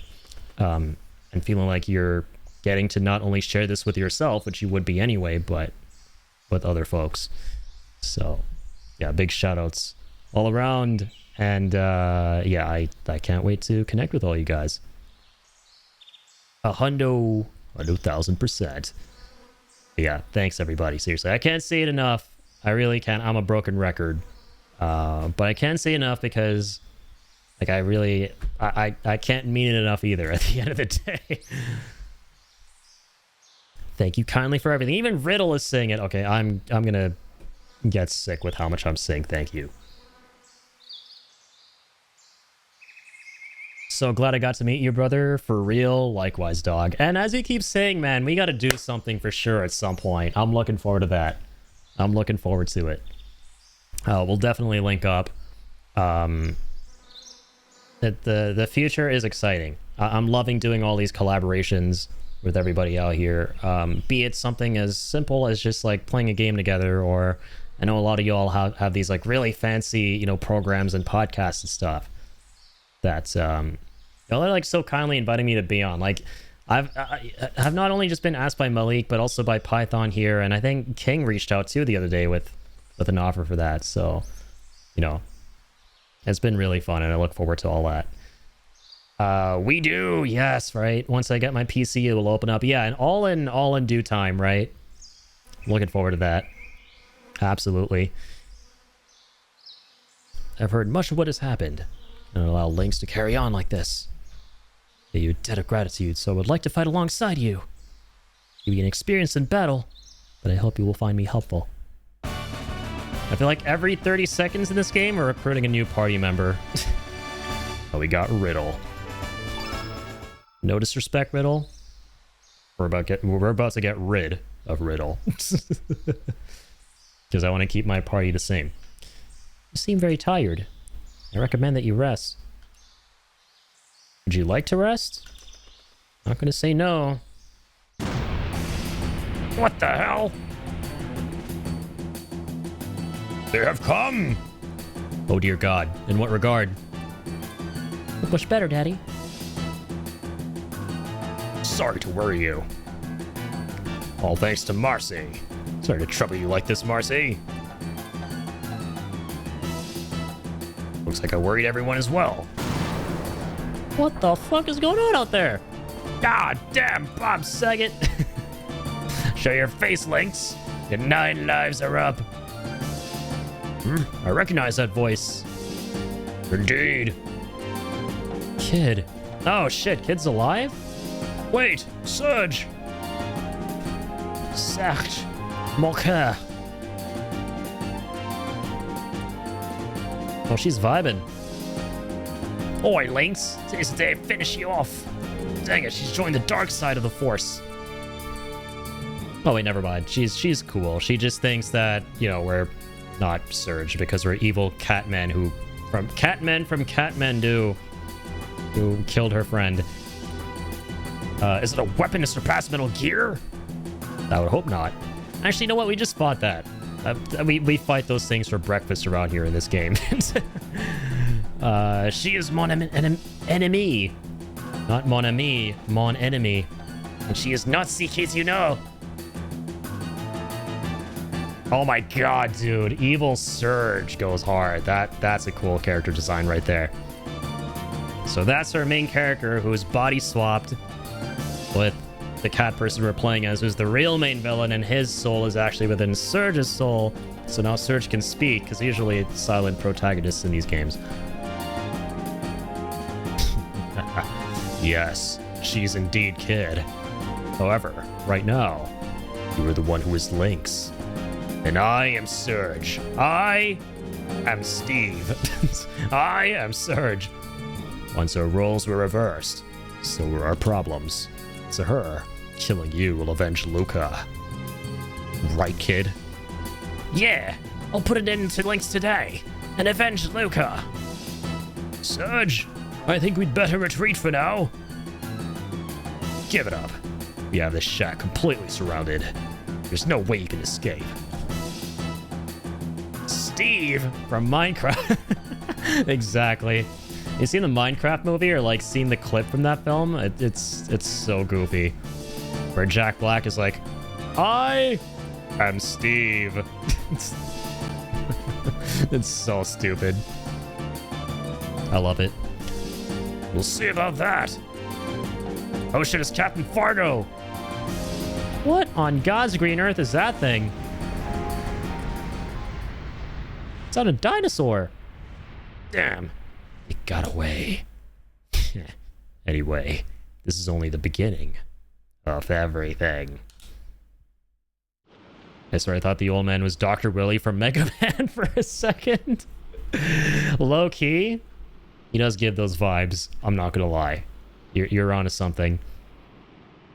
Good work, Polly. Oh my god, Polly's fucking chonky. And kids grow up so fast. Agia. Got great speech development too. Damn, time flies. Captain, the others are safely on board. Good, good. Okay. Ooh, that's some beautiful music right there. Man, the art in this game is off the charts. Hey, Serge. How about you and me team up for a while? Flashback. The good old days. You're crying out loud. You just shut up and get on with it. I'm gonna kick your sorry asses so hard you'll kiss the moons. Trust you wait, Lynx. There's gonna be the day of reckoning. Say your prayers. Not that it'll do you any good. This is really cool. I don't think I've played a JRPG from this era where they use the FMVs during flashbacks. Very, very neat. Dr. Willy's my nickname during my debut. Of course it was. McCursive. Yeah, McCursive's gone by many nicknames in high school, including Dr. Willy. Yeah, the good old PS2 cutscenes. And what's crazy is this is a PS1 game. Admittedly, it is remastered, which is why it looks very pretty. But still, man, like, this kind of art is just timeless.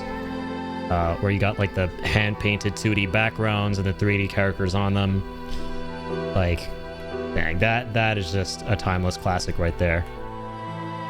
PS1 was a console of miracles, with the creative ways that the developers worked around the limitations to make stuff like not just this, but even Metal Gear Solid, right? I'm headed up to here with you. Yeah, I know. It's the end of you, Lynx. Say your prayers.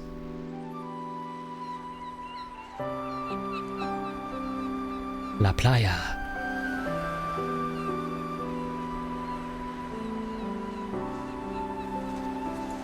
Yeah, man, it's gotta be Thursday with how much we're Throwback Thursday and out here. So yeah, the new kid who we just encountered was the kid from the other timeline. Because the one who was with us went to the tower, she died, obviously, and this is the other one. I suppose. Serge. I never had a PlayStation until PS5. I had a GameCube and N64 growing up. Man, I'm the opposite. It's hilarious. I wanted a GameCube so bad growing up. I never had an N64. I think my brother had an N64. No, of course he did. Yeah. And he had Ocarina of Time on it. But we never had a GameCube. I remember every summer when I would visit my best friend, Jacob, or JoeCat in the chat, whenever I would visit his house, I would want to, like, steal that thing and dart the hell out of his house and just never come back. Like, I would be addicted to the games we'd be playing on his GameCube, and I wanted one so freaking bad. We would play so many games like, you know, Smash Melee, and a lot of, like, really cool movie games at the time, too. Like, a lot of the movie licensed games are great, like Incredibles and stuff. There's a Chicken Little game.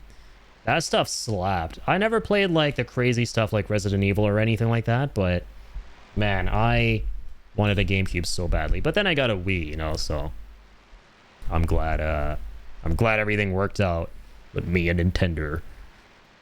But that's crazy. So you never owned a PlayStation growing up, though, until PS5 recently. Yeah, PlayStation was basically my brother and I's like bread and butter.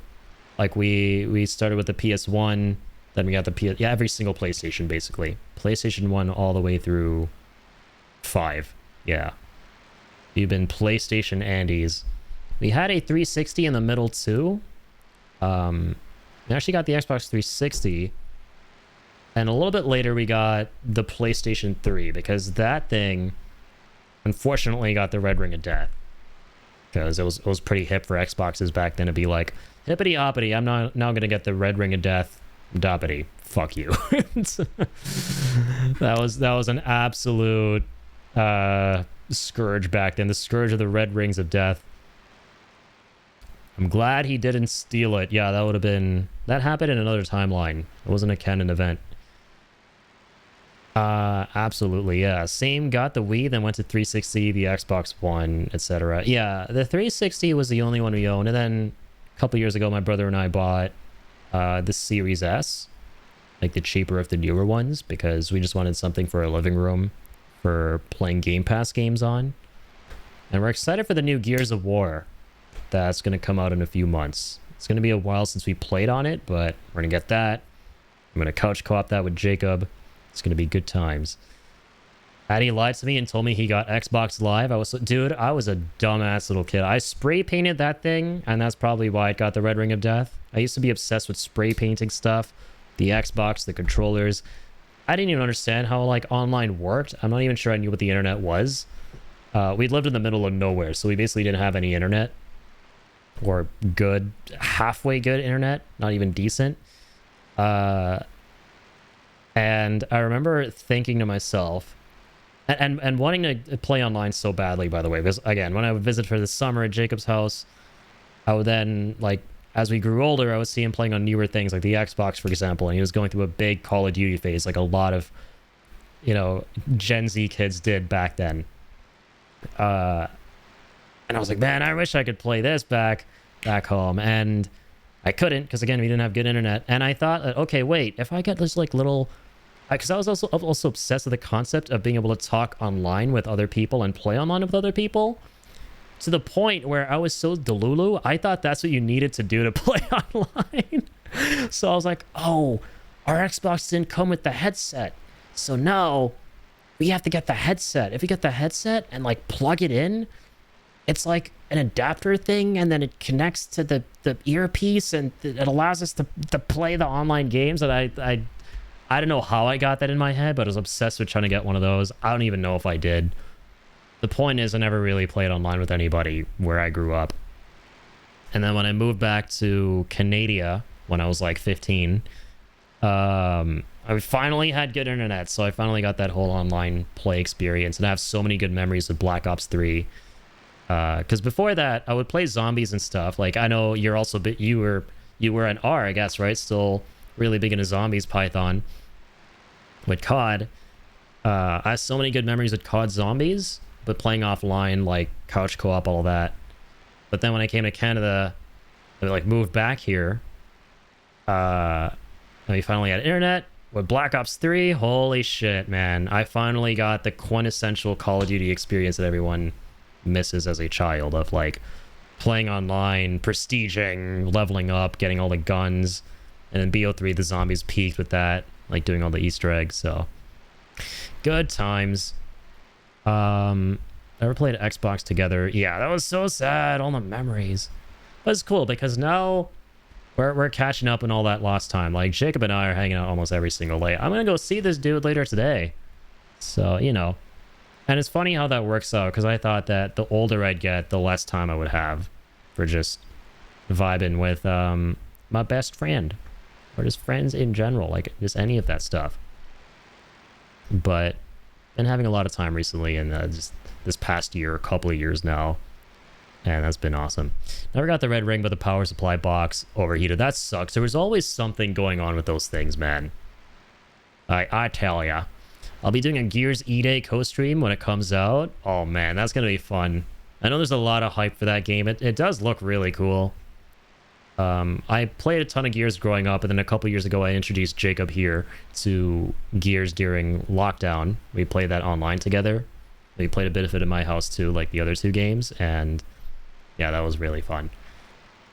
So now we're looking for, and it's so fucking funny, man. Like the fails, the co-op fails, and the like all the deaths and all that shit. It's so fucking stupidly funny in Gears of War. So many good memories with that. So I'm just looking forward to all the goofs and laughs and stuff.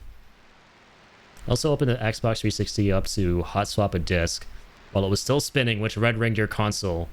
Wait, no, that was me.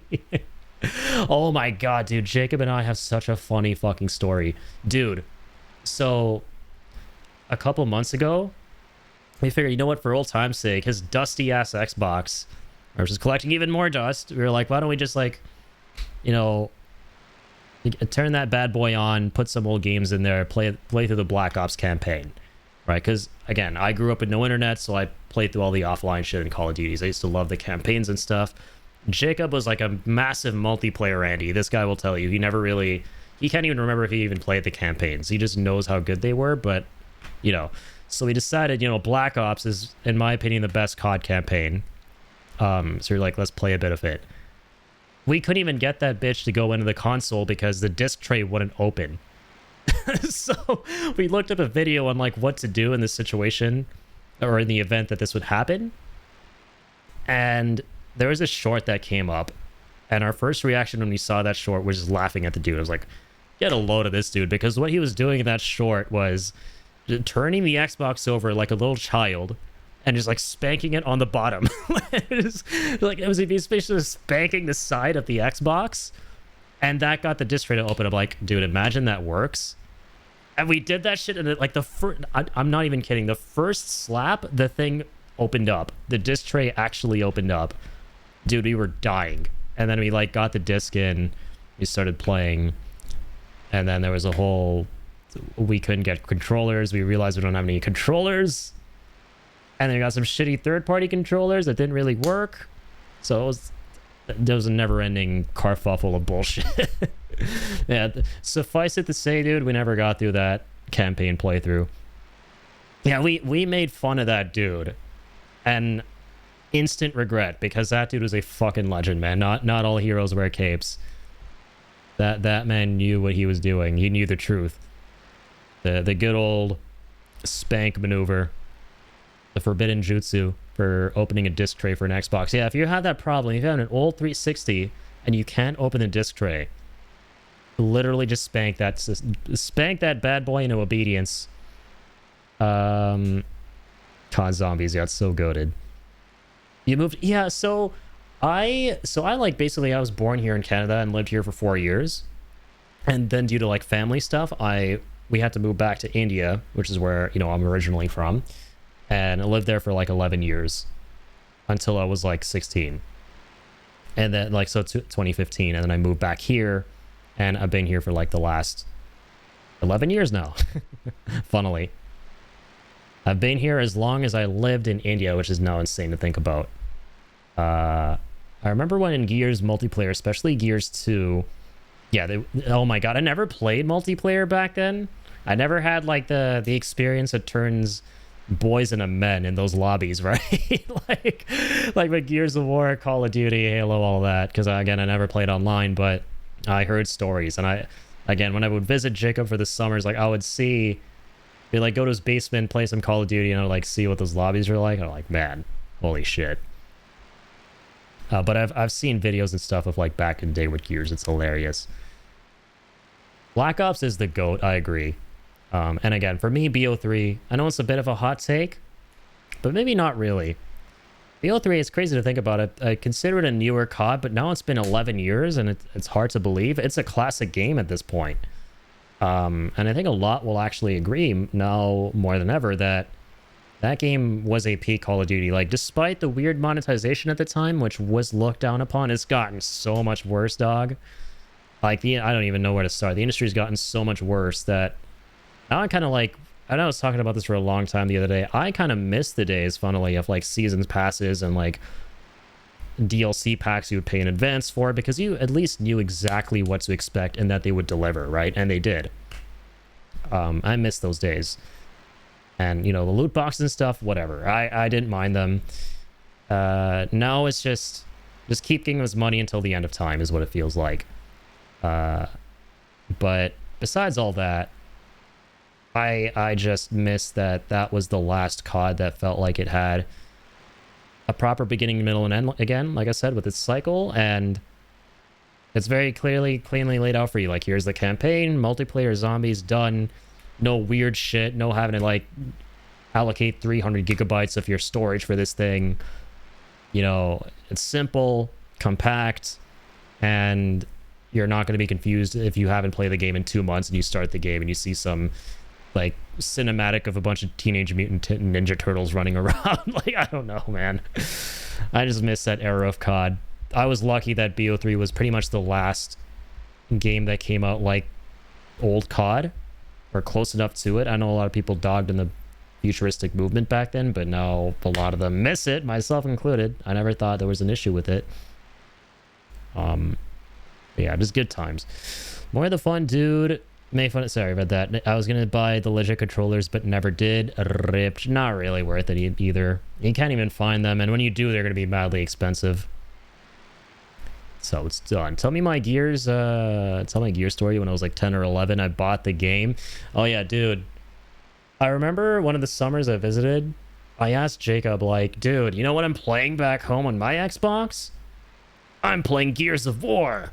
Do you have Gears of War?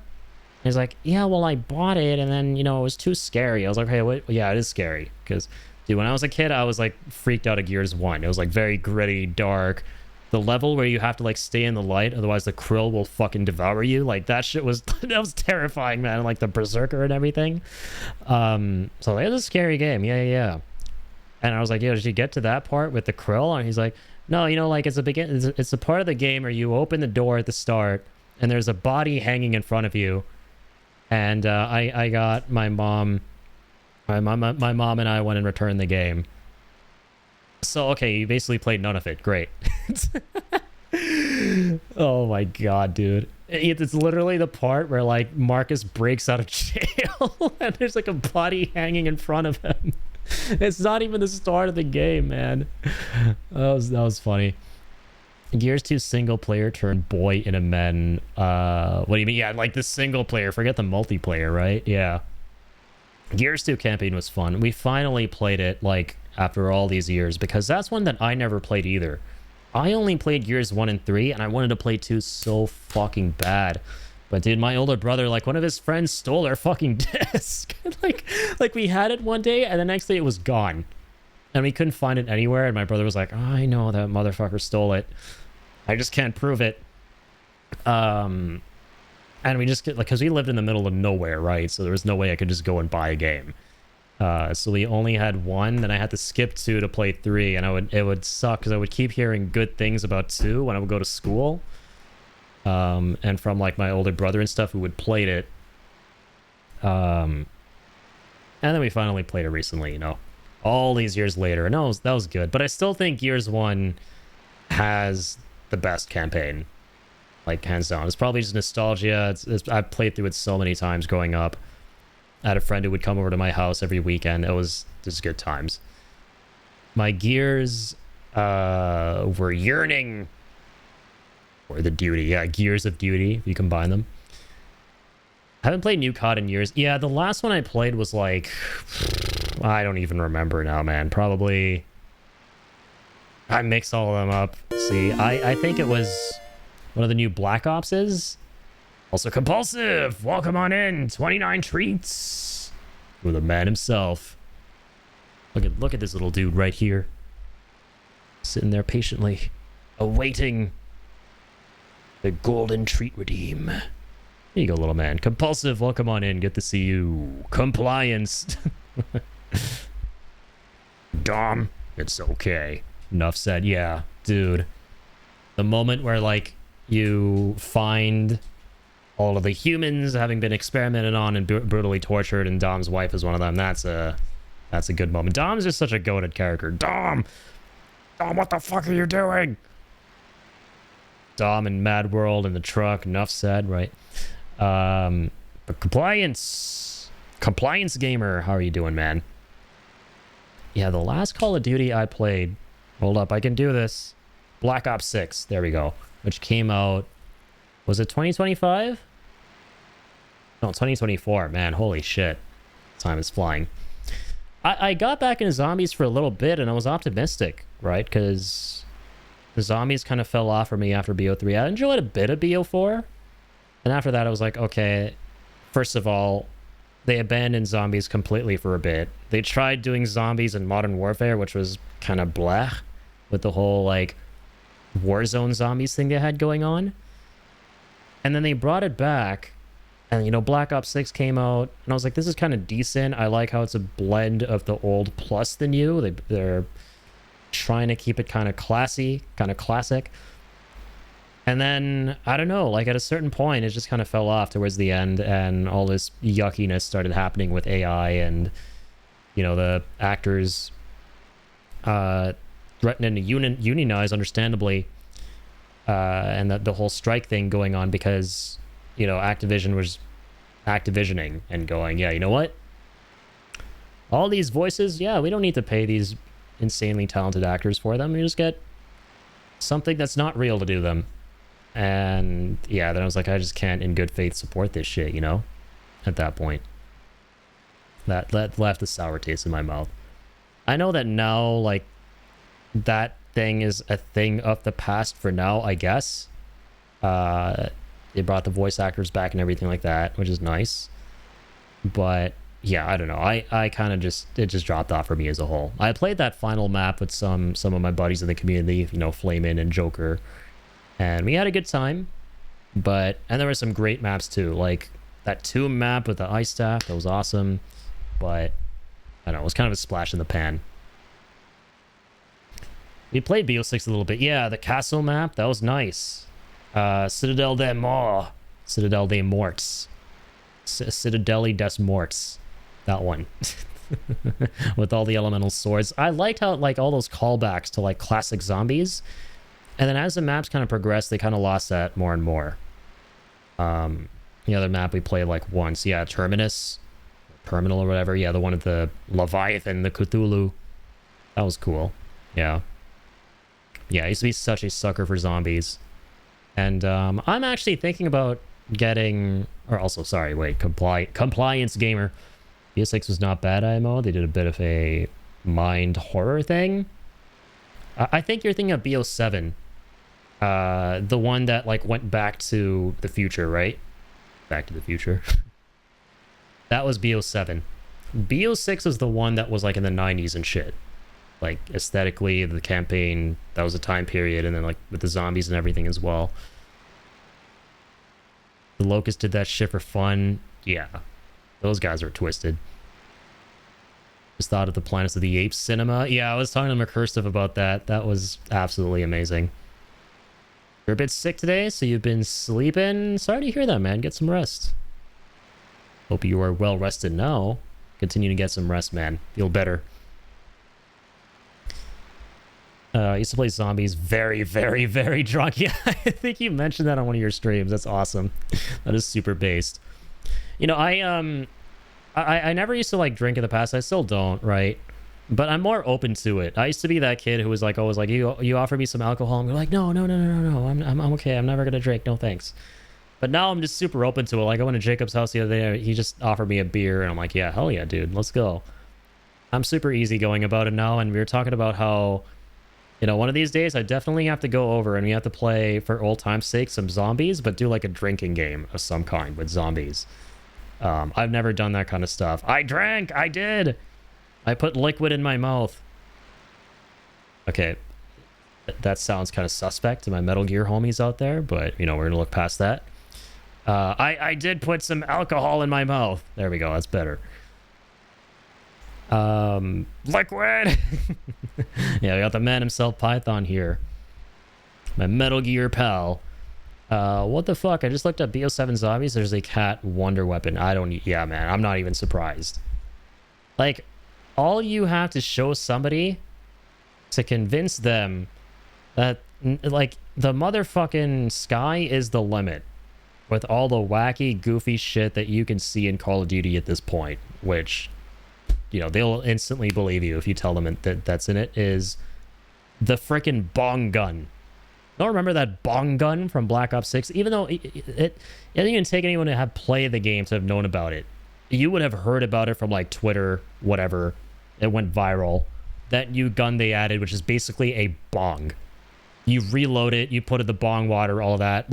I'm not even kidding, it's a real thing. What the fuck is this? Wait, let's see.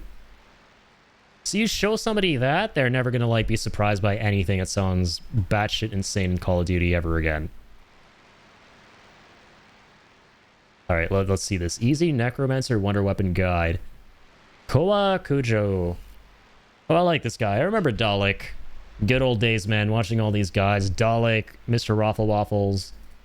Here is a quick and easy guide Zombies to unlock Legends. the Necromancer Wonder Weapon in Kawakujo very quickly. Okay, this is kind of cool, though. This is kind of neat.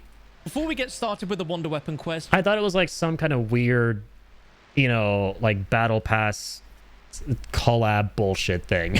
Which is like, why do we have this in COD? But with zombies, like, it's always been like mythological. They've always like thrown in all these like follow the on-screen objectives to unlock the Pack-a-Punch machine. elements like Once you've done rooted that, in the first mythology part and of the stuff. Wonder Weapon quest will be focused on building a Very special fantastical. grenade called Maniki Nico. And for this, we're going to need 3 parts in order to build it. Of course, first the part parts. can be found in one of these locations, here in the training area, here in the stables, or here in the staging area. The second part can be found here in Okay, why am I watching the guide as if I'm playing zombies right now? It's nostalgia. That's the real reason. a defense wave. A These part are- of me, it's just old habits die hard. What does it do? The second is This looks like a cool map, I'm not gonna lie. The Necromancer Wonder Weapon. This is an absolutely insane wonder weapon that has 3 different firing modes. The Okay, it first looks really is one that goofy. shoots these incredibly cool glowing blue pulses. With What 20 the shots in a fuck? magazine. If you hold down the left trigger, it will charge up this fuck charge am I shot looking that at? once the meter has fully completed, you'll be able to shoot a It's charged shot that will take out a ton of zombies and will use up 5 You're just shooting energized hairballs. That's what this is. of your ammunition in your mag. And the third and final attack is a melee attack, which is exactly what it sounds like. It will just melee zombies, and this weapon can be Pack-a-Punch up to 3 Mr. times Toots by from throwing Red it in the Faction. Pack-a-Punch machine. But there we go, a quick and simple guide on how to get the Wonder Weapon on Kawakujo. If you enjoyed and you found And this actually useful, pet the kitty. a Okay, like that's pretty would be adorable. Seriously appreciated to help push it out on the YouTube algorithm. And if you're looking for a full I appreciate like that they're doing something kind of different with it for sure, but it's like so. I mean, if you show that to like a hardcore purist, my god. I'm not a hardcore purist, by the way, don't get me wrong. But you will not hear the fucking end of it. If you show it to somebody who's like part of the crowd of like, I don't even play Black Ops 3. I stopped at Black Ops 2. I gave up when Zelensky left Treyarch. And the maps are no longer dark as shit and all gritty and grimy. And when we weren't gonna get a fucking what's the name of that map with the elevators in Black Ops 2? Die Rise. Die Rise was peak. Zombies sucked after that. If you show it to like someone like that, dude, oh my god, they're gonna look at this like it is a sin against humanity, you know? Which I mean, understandable. Like zombies is like so far removed from what it used to be, you know? I kind of am, and I get it, right? Like, same here, like, I'll put it this way, right? I'm not like a hardcore purist to where, you know, I'm gonna like completely write off everything after like Jimmy Zelensky left, because there's that crowd. Like when Zelensky left, who was the original director of zombies for like World of War, Black Ops 1, Black Ops 2, up until Die Rise and Buried, Blundell took over, right? And Blundell took zombies in a more fantastical, less scary, mythological direction. And he was responsible for everything in Black Ops 3, which I think is actually the peak of zombies. But I know a lot of people who dropped off at that point. They were like, yeah, it's not simple anymore. It's all about solving Easter eggs, these elaborate quest lines. It used to be nice, simple, arcadey fun with smaller maps. So I'm kind of like in a middle ground where I like that. But at the same time, I love the thrill and working together to like the stakes and how difficult it is of like solving the Easter eggs and the satisfaction of that and going for like these upgrade quests. Like a lot of people, you know, they unanimously consider what's that map, Origins in Black Ops 2, the final map of that, to be the best one of all time, right? because it's the most ambitious one. You got all these elemental wonder weapons, or like walking, talking giant robots, and all this crazy sort of shit going on, which is now all that Zombies is all about, right? But in a way where it now feels more cluttered than ever, because back then the beauty of Origins was that it had the difficulty and simplicity of OG Zombies and Zelensky's formula with something more ambitious and something more involved and dynamic.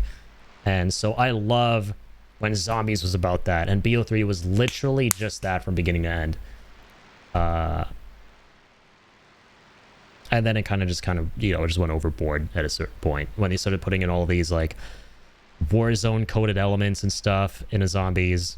And some of the maps were okay, like Black Ops Cold War wasn't bad, but that kind of dropped off for me. Zelensky, the president of Ukraine. That is true. That is a more popular Zelensky at the moment. But no, Jimmy Zelensky, Jimmy Z. Not the same thing, comp. You kind of are. Some look cool. I'm going to pull that up in a second. I think Black Ops 1 was peak Zombies, and I don't think anyone's going to fault you for thinking that. I think a lot of people would agree, for sure. I mean, Black Ops 3 is my favorite, but Black Ops 1 will forever hold a special place in my heart. You can't go wrong. That's what, kickstarted my love for Zombies. I wouldn't have known about Zombies were it not for Black Ops 1. So, yeah, and I don't think I've finished saying what I was going to say earlier. I'm actually considering getting the re-releases they're doing for PlayStation 5 so I could play Zombies again. Like, I don't know if you guys heard about that. They're porting Black Ops 1 and 2 to PlayStation 5. I'm out of focus a little bit. With new servers. They're not remasters or remakes or anything, but, you basically get the same game on current gen with an active player base, pretty much. Which, it's shitty. I wish they would maintain the servers so that the games would be dead, but yeah, it is a scam. It's literally a scam. That's why I'm like on the fence about it. I don't know if I will, because I think the idea of being able to play classic Zombies without having to like, whip out an ancient console or, go into like risk getting doxxed or hacked or whatever, go into those like cursed PC lobbies, it's kind of nice. But yeah, don't let nostalgia win. That there's a lot of truth in that statement. Yeah, don't let nostalgia do the thinking, especially when it's like a certain company that's in question that has to do with that. So we're all on the same plane of thought. Rare big dubs fighting Russia one game at a time. All right, let's check this out. Let's watch this video Kojima.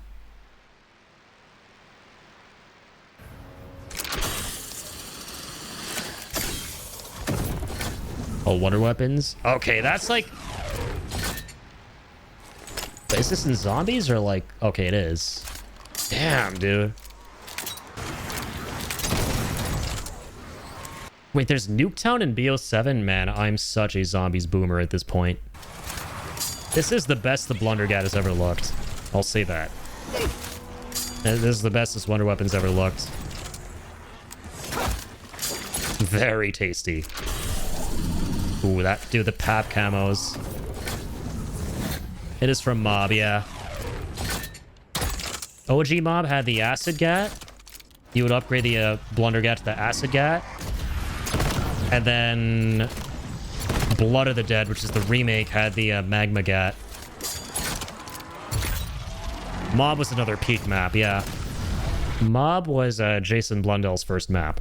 So Blundell did Mob of the Dead and Origins in Black Ops 2. Like, he took over halfway through. And then BO3 and BO4 were all him. That was like the start of something big. That's why, like, people have so much nostalgia for Mob and Origins, because it started the new direction of Zombies. But it did it right, and it was novel at the time. So, it was a big deal. The ray gun, classic. Never seen this weapon before. The Mark II, my beloved. I liked Nuketown a lot, and it was called Alpha Omega in Black Ops 4, where you could like get elemental ray gun Mark IIs. OG mob with the Johnny Cash Easter egg song. Yeah, Rusty Cage. Be my Rusty Cage. The hacker lobbies are maximum monkest. Dude, I got fucked. In Black Ops 3, I tried playing... We were doing like this nostalgia appreciation throwback thing. Myself, Flamin, and Joker. A little over a year ago now. This is like back in, I think, December of 2024. We wanted to fire up some Black Ops 3. We're all on PC. We're like, okay, let's do it. Halfway through us playing Der Reisendrock, which is my favorite map of all time, the castle map with the bows, for those of you familiar, we started like getting the migrating hosts pop up, like over and over. Like it would keep resetting us, it would keep lagging us out. And what was happening was there was a hacker who had gotten hold of our lobby and was messing about. And then when I went back in, I was like, okay, let me reset everything. He was there waiting for me in the lobby, and his gamer tag was my IP address. That guy was trying to dox me. He was like, hey, Irritable. This is back when I was Irritable Indian, right? That was my username. He's like, how is it living in? And he says the name of my town. And my heart fucking sank, because that had never happened to me on stream ever before, getting doxed. So I immediately shut down everything. I'm like, guys, this is messed up. Like, what the fuck just happened? And then I came to learn that even Black Ops 3 is not safe from hackers, doxers, all of that. I think I told Python about this actually too in his chat. So if anyone's looking to play Black Ops 3, there is a mod. Unfortunately, you have to install it to get around something like this, which you shouldn't have to. But the legends they are in the community, they came up with something called the T47 or something. It's a weird name for this. Basically, this client that allows your private games, because yes, your private games can get hacked, right? We weren't even in like a public lobby or anything. This was a private lobby. It makes your private games actually private. So you basically set up a lobby for yourselves before you go into the game. You set up a password, and only those with the password can get into that lobby. So we had to end up doing that to play without the fear of being hacked, which is really sad. Like the biggest, the thing that sucks the most, right, from Activision is that you would think that they would at least give people a warning. If you're going to charge people full fucking price for these old ass games on these storefronts, right, on Steam and shit like that, then at least have the decency to be like, okay, well, you know, caveat, multiplayer is unplayable. Like if you want to get hacked, if you want like a bomb at your doorstep, right, you know, give us like $70. Like they should at least put that kind of disclaimer. But nope. Was that Arctic map in BO2? I never played it. It looked cool. Call It a Dead. Yeah, it was in BO1. Yeah, that was Black Ops 1. Call of the Dead with George Romero. He was a boss, yeah.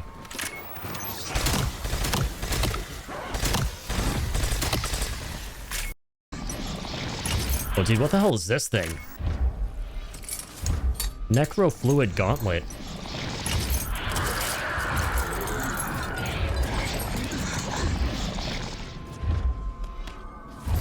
You can give it a little pat. The animations are really good. I mean,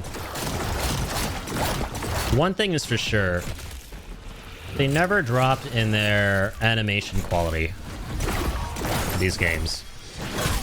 One of the reasons why they're so big in terms of file size is because they just go to town with the realism, the attention to detail, all of that. Now to the point where they're tired of this shit. They're like, all right, we're just gonna use AI now. And like they've been caught multiple times with their pants down using AI.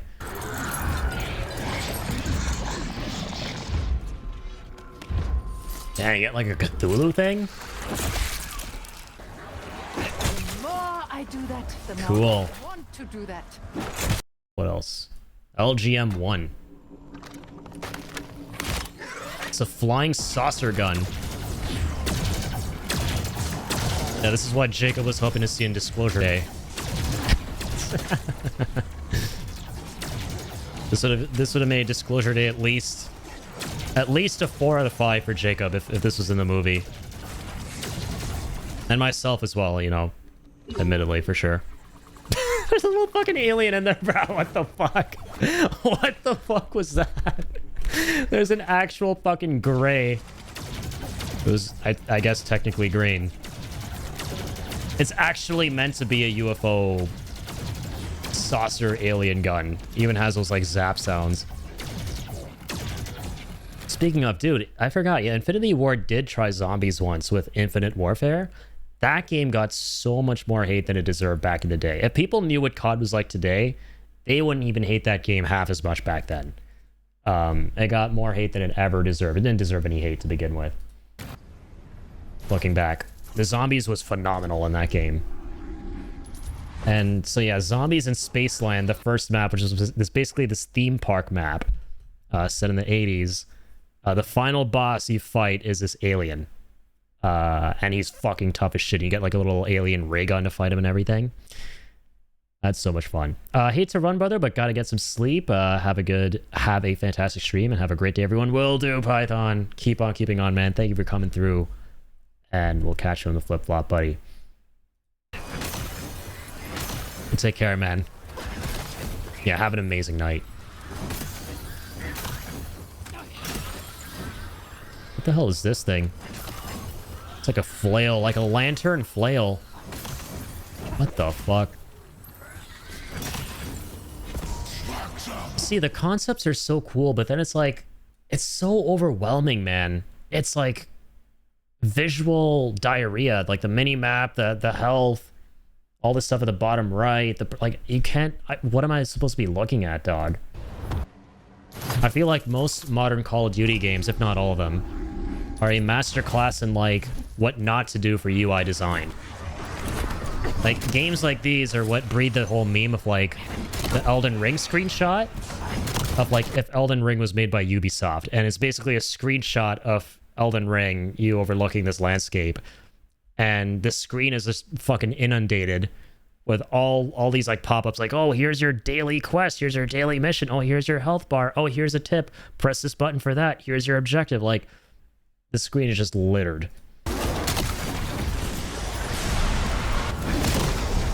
And that shit turns people off so hard, like myself included, but man, the concepts are still cool as always though, for sure. You know, like, I think one thing they have never really dropped the ball on in Zombies are the wonder weapons.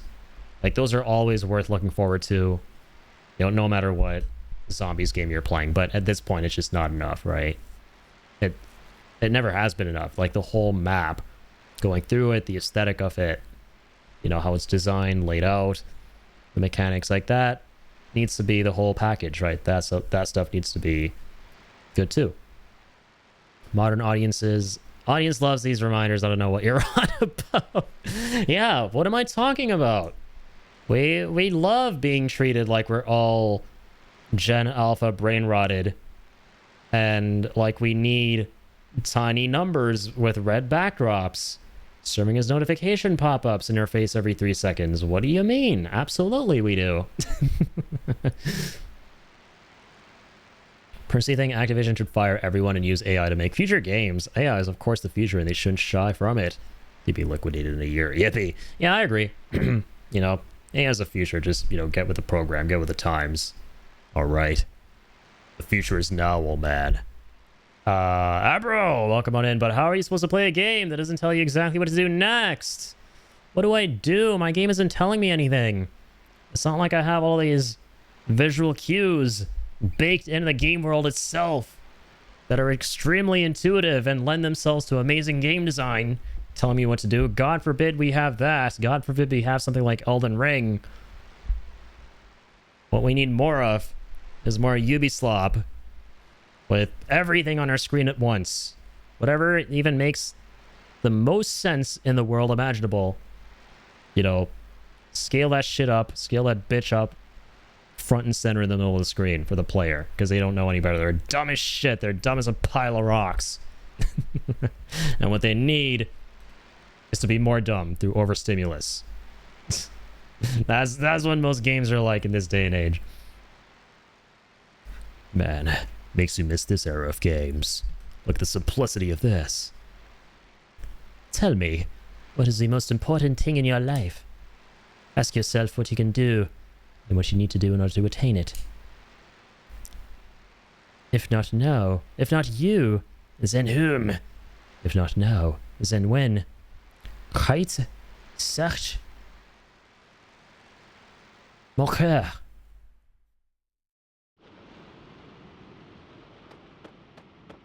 Okie dokie. Oh no. Lynx! Not. The captain already told us about you. But no matter how you look at it, you do look like Lynx. You do. You call me Sphinx.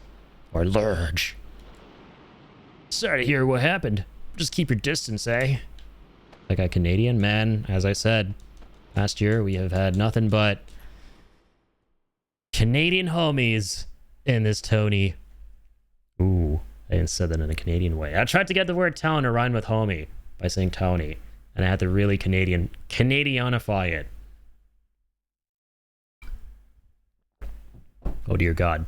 And so far, the games Susie likes all have a text box somewhere on the screen telling you what to do next. There's nothing wrong with that. The issue is less so that games tell you what your next objective is, and more so games treating you like the only way to get the point across is by overwhelming you with every little bit of information, including subtext, right? Games that are well designed will understand the power of subtext, the power of being able to design the game world in such a way that you don't need like non-diegetic information. You don't need like user interface information to tell you what to do next. You will need UI to some extent. You do need those elements, but there's a big difference between a game that has a lot going for it in its environment to inform what the player should do, which is far more immersive, and then some information that the environment is unable, it's impossible for it to convey, right? Like you're going to need a health bar somewhere, right? Versus a game that has all that, has a health bar and so much more that it doesn't need to, that the environment can borrow, right? To make the experience more immersive for the player and to make it less overwhelming for them. You know, it definitely depends on the type of game in question as well.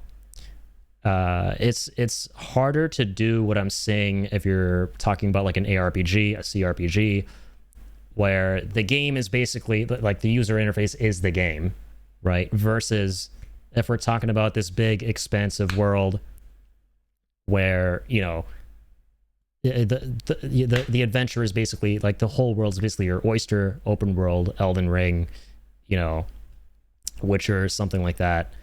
If you have these big giant sandboxes, like look at Minecraft, right? I'm not the biggest fan of Minecraft in the world, but if you take a sandbox game as an example, that game is really clean. Like in moment-to-moment gameplay when you're walking around, traversing the environment and what have you, the only thing you have is the bottom of your screen with the boxes of like your materials, ingredients, blocks, right? Whatever you got. And then whatever button you got to press to open up other UI elements, which aren't already there. The rest of it is like, okay, very intuitive. If I go up to this, if I click this, I'm going to be able to damage this and then break this and add this block to my inventory. Okay, so I keep doing that.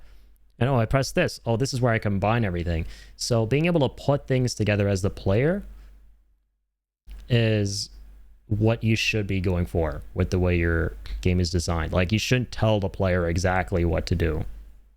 But again, it depends on the game. So far, yeah, V-Rising definitely does. I feel like gaming these days is way too many problems, man. I mean, yeah, it's a whole can of worms, right? But yeah, V-Rising, that game, like an ARPG, again, like the game is the UI, right? It depends on your taste in games. I don't like those games for that exact reason, to be very honest. They tell you so much bullshit to the point that it's overwhelming and it makes you not want to play. Like, okay, Jesus, like, give me a second. You're smothering me here. And what I didn't like about V-Rising personally, right, is that on top of all that, it actually, there's some weird irony to it, right? Where if you feel like it's giving you all this information, but nothing to work with at the same time. It's like, okay, here's a bunch of shit, now go do stuff. And by the way, here's how everything works. Here's what everything is. Here's where everything is. It's like, okay, so you want me to, like, do something, which is stuff, and this is how you want me to do it, but what do I actually do? You know, like that's the kind of vibe I got while playing, which I absolutely understand is a me issue, because the point of the game is that, oh, you're meant to like kind of craft your own your own adventure. You can build a castle if you want, go grind, get stronger, you know, fight other players and stuff. But, you know, that's just not for me. I like being kind of I like being told what, you know, my objective is, but in a way that makes sense, right? There's a right way to be told that and a wrong way. So didn't feel that overwhelming for me. I don't know, man. I thought that game just had way too much going on at once, and at the same time nothing going on.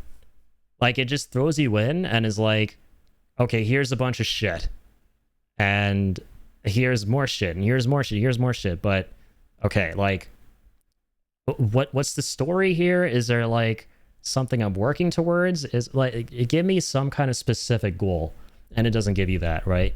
I feel like a game should have a goal, and V Rising absolutely did not have that, in my opinion.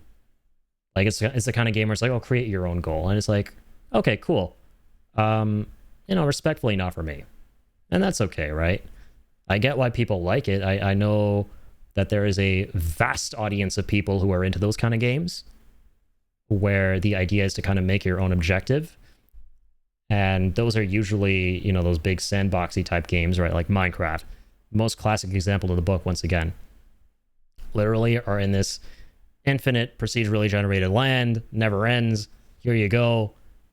Have fun, right? Here's just shit. Here's your sandbox. Here's your toolbox in the sandbox. The toolbox is the sandbox. It's the world. Just do whatever you want. I like games that are like sequential, yeah. Things that have me going from point A to point B to point C to point D to point E. It's clearly laid out for me. But, you know, how I get from point A to point B is however I'd like to get from point A to point B. Give me some level of leeway, right? And you can still get that regardless of how linear a game may be. You're always going to have branching paths if it's a well-designed game with your decisions and the choices you could make, right? Like, let's say you're playing something as linear as a Resident Evil game. Well, okay. The decisions then become about, okay, what guns do I want to use on this playthrough, right? What do I want to, like, allocate my pesetas into in Resident Evil 4 with the merchant, right? What kind of weapons do I want to use? How do I want to go about this? But I know that as I move through the game, right, I'm going to be moving towards the ending of the game, right? There has to be a beginning, middle, and end. And then you could have that with something vast and open, like an open world game, Elden Ring. Take that as an example. You have so much leeway because it's an open world game for how you want to get from point A to point B to point C to point D. But the point is, there is a point A, B, and C, D, E, so on and so forth.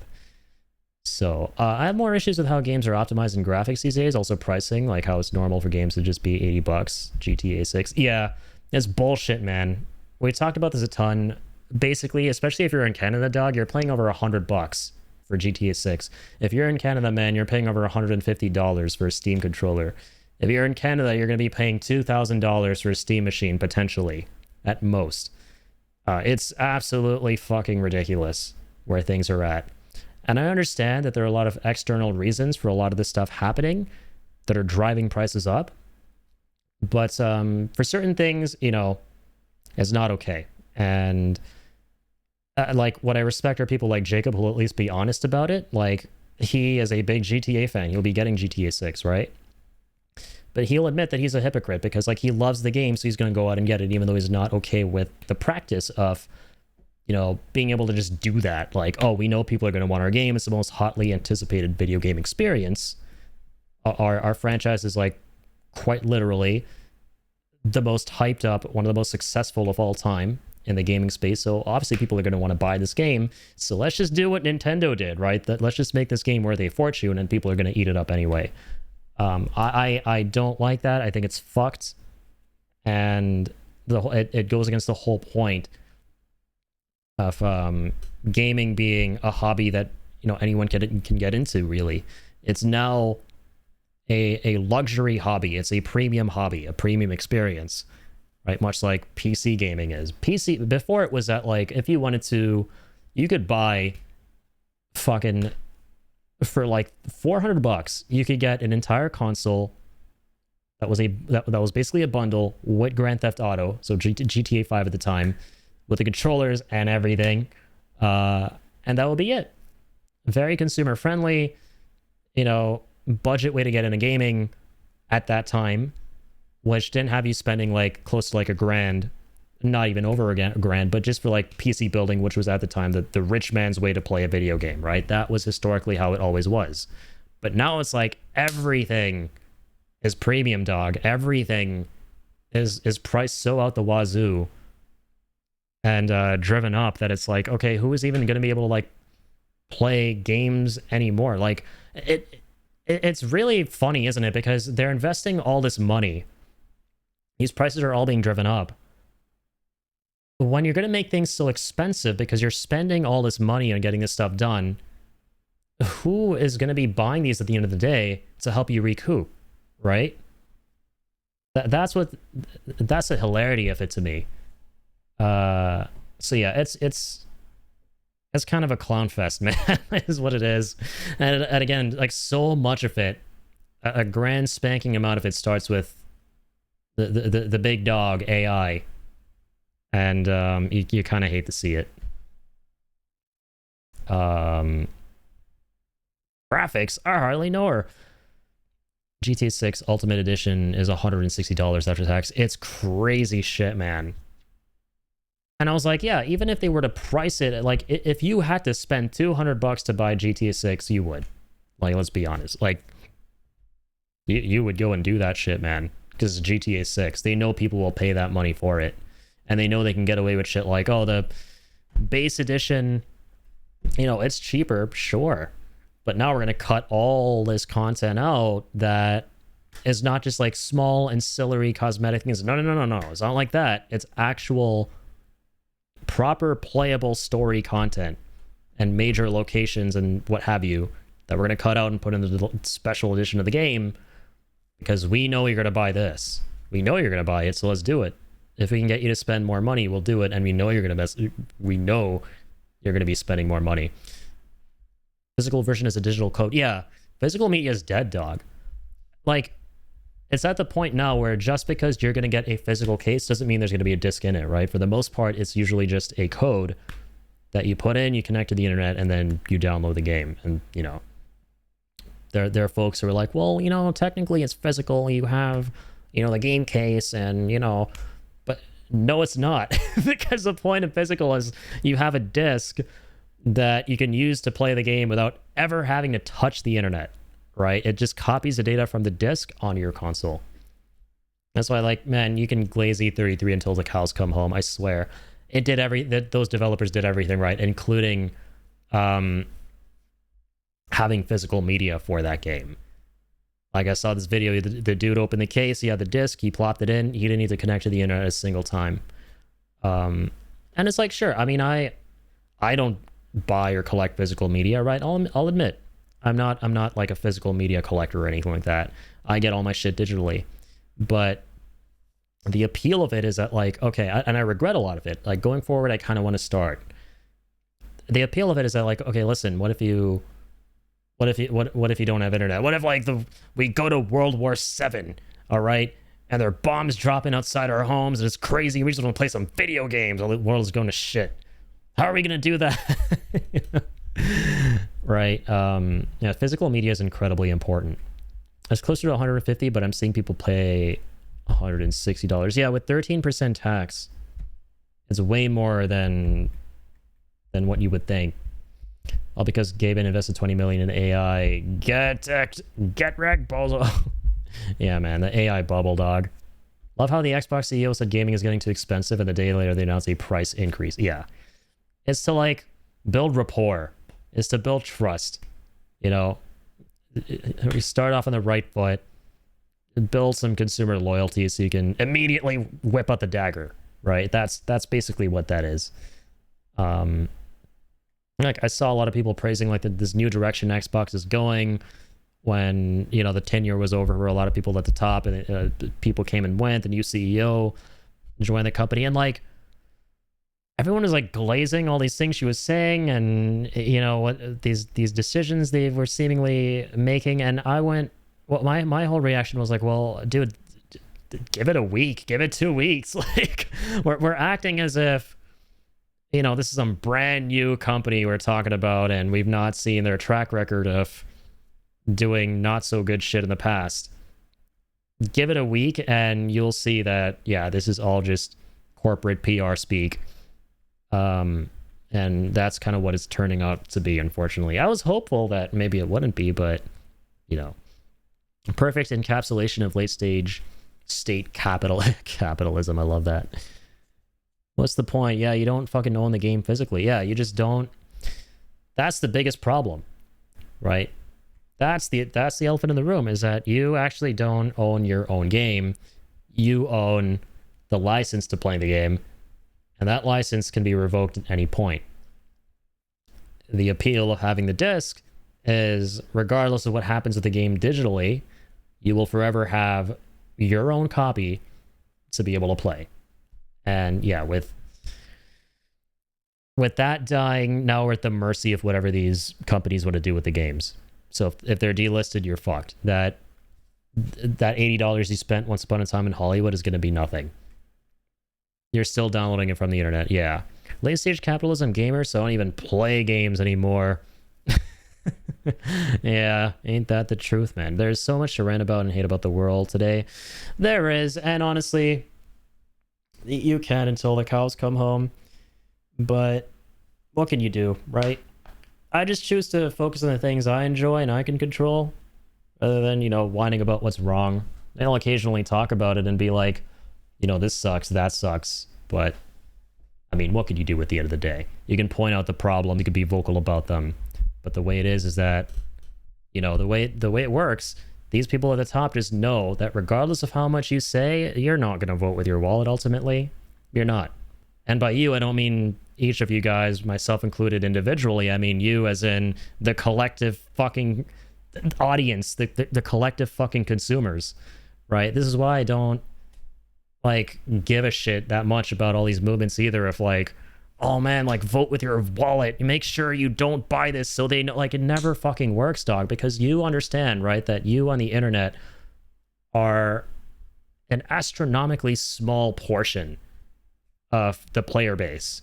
Most of these people who are, like, spending money on this stuff, you don't even see them, like, in this discourse on the interweebs and, like, in the twatters and all, and what have you. These are consumers who will just see something that looks cool and go, oh, I can afford that. I'm just going to go buy that shit. So, you know, a lot of this shit is just not going to change. And a lot of it is just going to keep getting worse. But yeah, it's important to, like, advocate for the right thing. It's important to talk about, hey, man, if you don't want this to be the way it is, just don't buy it. That's the most you could really do. But beyond that, if you're being realistic about it, a lot of spending habits are just not going to change. They will out of necessity, because shit is just getting way too fucking expensive for sure. But in terms of, like, we were talking about quality, that's a whole different conversation, which I'm not really going to get into right now. If we're talking about wanting certain games over other games, that shit is not really going to work, man. Of going, hey, everybody, stop, like, buying the battle passes. Hey, everyone, you want classic Final Fantasy again? Don't buy Final Fantasy 17. It's just not going to work. Some boycotts work, but a corporation usually has more patience than the average consumer because people will move on. Yeah. Some do for sure. Even 10% in lost sales would hurt a lot. Just don't buy and tell peeps to not. Either, yeah. But again, it's like the people that you are trying to advise, right? That's such a small fraction of the actual player base. That's the thing. You know, even if you convince these, like, hundreds, like a sample of 100 people not to do something, that's not going to be enough. Listen to the McCompulsive podcast next week. Hottest takes on flowers and wildlife. But yeah, you absolutely should advocate for what you think is important, what you think is right, you know? You should. That is importante. Stand tall for what you believe in. Better than doing nothing. Because if you do nothing, then you guarantee to yourself and to everybody else that nothing is going to change. But if you try something, you never know. It can be as simple as just, you know, talking about it, voicing your concerns, and that's where it all begins. Viper, let's settle this old score once and for all. Prepare yourself. Is that you, Surge? Fargo? Our duel will have to wait. Need to have a talk with Surge. Seen boycotts work with mine own two eyes. Unfortunately, many people are just dumb and assholes to even try to make a real change. Yeah, because the thing is that, like, there's so many people who are just so incredibly stubborn, and they feel like they're being personally called out when you talk about the real issues at play. Because a lot of people make their entire fucking identities around these, like, companies and what have you. Like, oh my god, that my beloved, like, Gaben, he could never do anything wrong. Steam could never do anything wrong. You know, like, Square Enix, they can't do anything wrong. You can't say this stuff, you know? Like, unalive yourself. Like, and they take it to extremes and shit like that, dog. And it's so funny when they do for stuff that's seemingly so innocuous and innocent and is about having fun, bringing people together. That's, like, the whole point. They'll, like, become rabid about it and be like, no, you can't say that.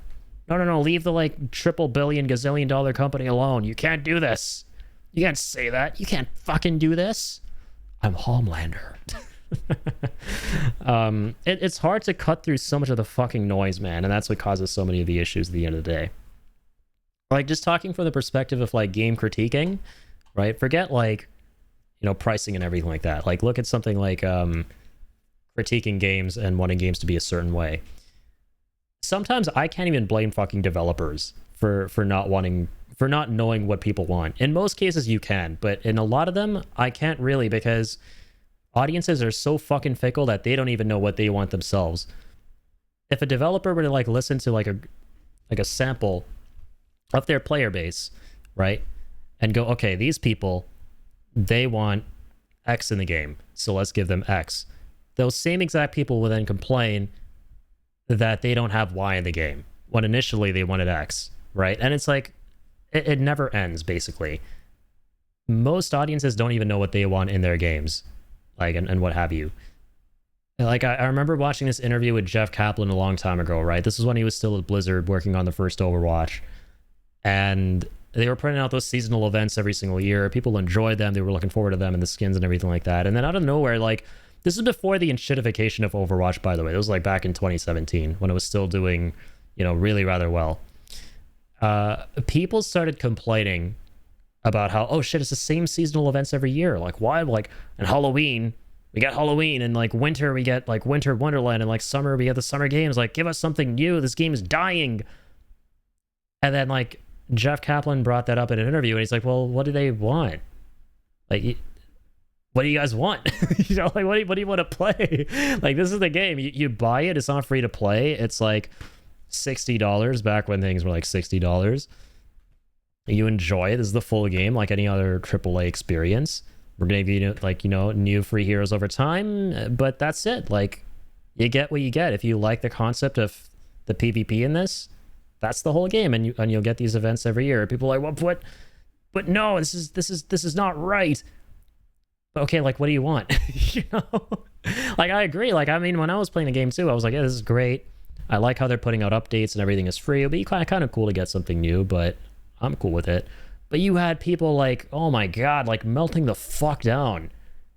But these same people will not tell you what they actually want. They'll just complain. They will be like, the game doesn't have this. The game doesn't have that. Like, just, like, do something. And the correct way to approach that is to understand from the perspective of a developer, and this is just my opinion. You have to understand that those people may actually know, they likely know what they're talking about. Their criticisms are valid, but a solid 80% of the time or more, it's not for the right reasons. Those people actually, because they're not developers themselves, right? They don't know what to actually put in to make the product better. They don't know what to physically put into the game. They only know what they don't currently like. Most individuals, right? I'm not speaking for everybody, but most of the player base will be like that.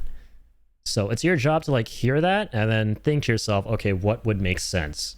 And to be smart about it. Be receptive to feedback. Don't stagnate. Don't double down on making your shit even worse. And, like, that's when you get the games that are the best, right? Like Baldur's Gate 3, for example. Dude, holy fuck. I haven't played that game. I'm not really into those kind of games, but man, I have nothing but respect for that game and the culture around it and the developers and what they made and the passion and their ability to be so open to feedback. Like, they had this huge channel on their website. They had this massive forum where anybody could go in during the alpha and very easily, like, submit, from what I understand. This is just me, from me talking to my brother about it. They could submit feedback, things they wanted to see. My brother went on one of those forums because he loves that game, right? He loves those kind of games. He went on that forum, and he likes pauldrons a lot. He's obsessed with pauldrons. He's weird, all right? But he likes pauldrons. So he goes, I would love to see this, that, or the other, these kind of pauldrons, whatever. And the exact thing he asked for, they put into the game. And he was, like, really happy about it. I'm sure other people asked for the same thing that he did, but the fact that you feel like your voice is heard, the fact that, you know, there's something in the game doesn't currently have, and you have a channel to be able to speak and have a conversation with the developers, which is really important. Just being able to have, like a conversation, and developers listening to that, going, okay, here's what this doesn't have, here's what it does have, here's what these people are saying there isn't, and they don't know what they want, but, you know, we'll think about it, we'll talk more with them, have conversations. That shit is so fucking important, dog. But anyway, I'm just going on and on. Genuinely believe those are bots, so I don't even interact with them. Yeah, dude, like, these are real people who ultimately aren't even fucking real people, dog. Real people are pretty aware. That's what's interesting, is sometimes they just don't know where to direct their anger. Yeah, they're just angry about something, but they're angry at the wrong people. Like, that's basically it. Like, if you see, fuck, I'm not even getting into Final Fantasy right now. They direct it at the wrong things. I agree.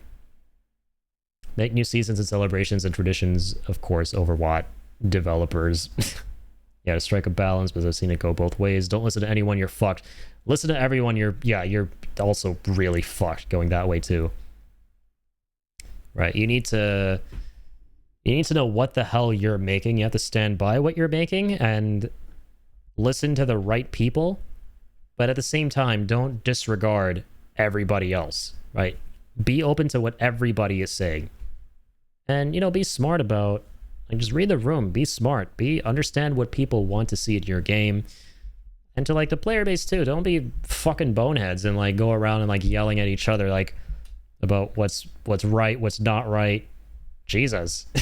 You know, like, if you want to be angry about something, that's okay, be impassioned, but it has to come from a place of good faith. Like, be honest.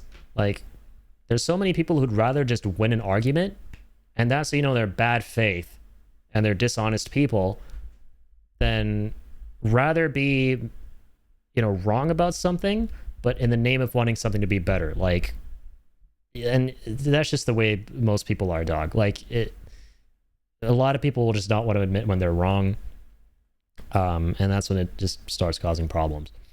That's another good point, dude. Read the room. Yeah, like, that's what I live by. I mean, that's literally my first rule in the Twitch chat is, dog, just read the room. You know, it's not hard. Or I mean, I guess it is. Like, a lot of people do struggle with it, I guess. Understandable, but I mean, it is really, really important. Have it your way. Surge, Lynx is headed to the Sea of Eden. Let's do everything in our power to prevent her from obtaining the frozen flame. I shall lend a hand. You must put a stop to him. Viper has joined the party. Dang, man. But the head honcho himself? Oh, God, what the Bob Saget? Hey, Surge. I'll help you out, too. You saved me life twice already. I guess I'll read out too much. Can't just sit around and ignore the situation. This is a meme at this point. There's a meme at this point. So many goddamn characters. Viper. Deal with you later.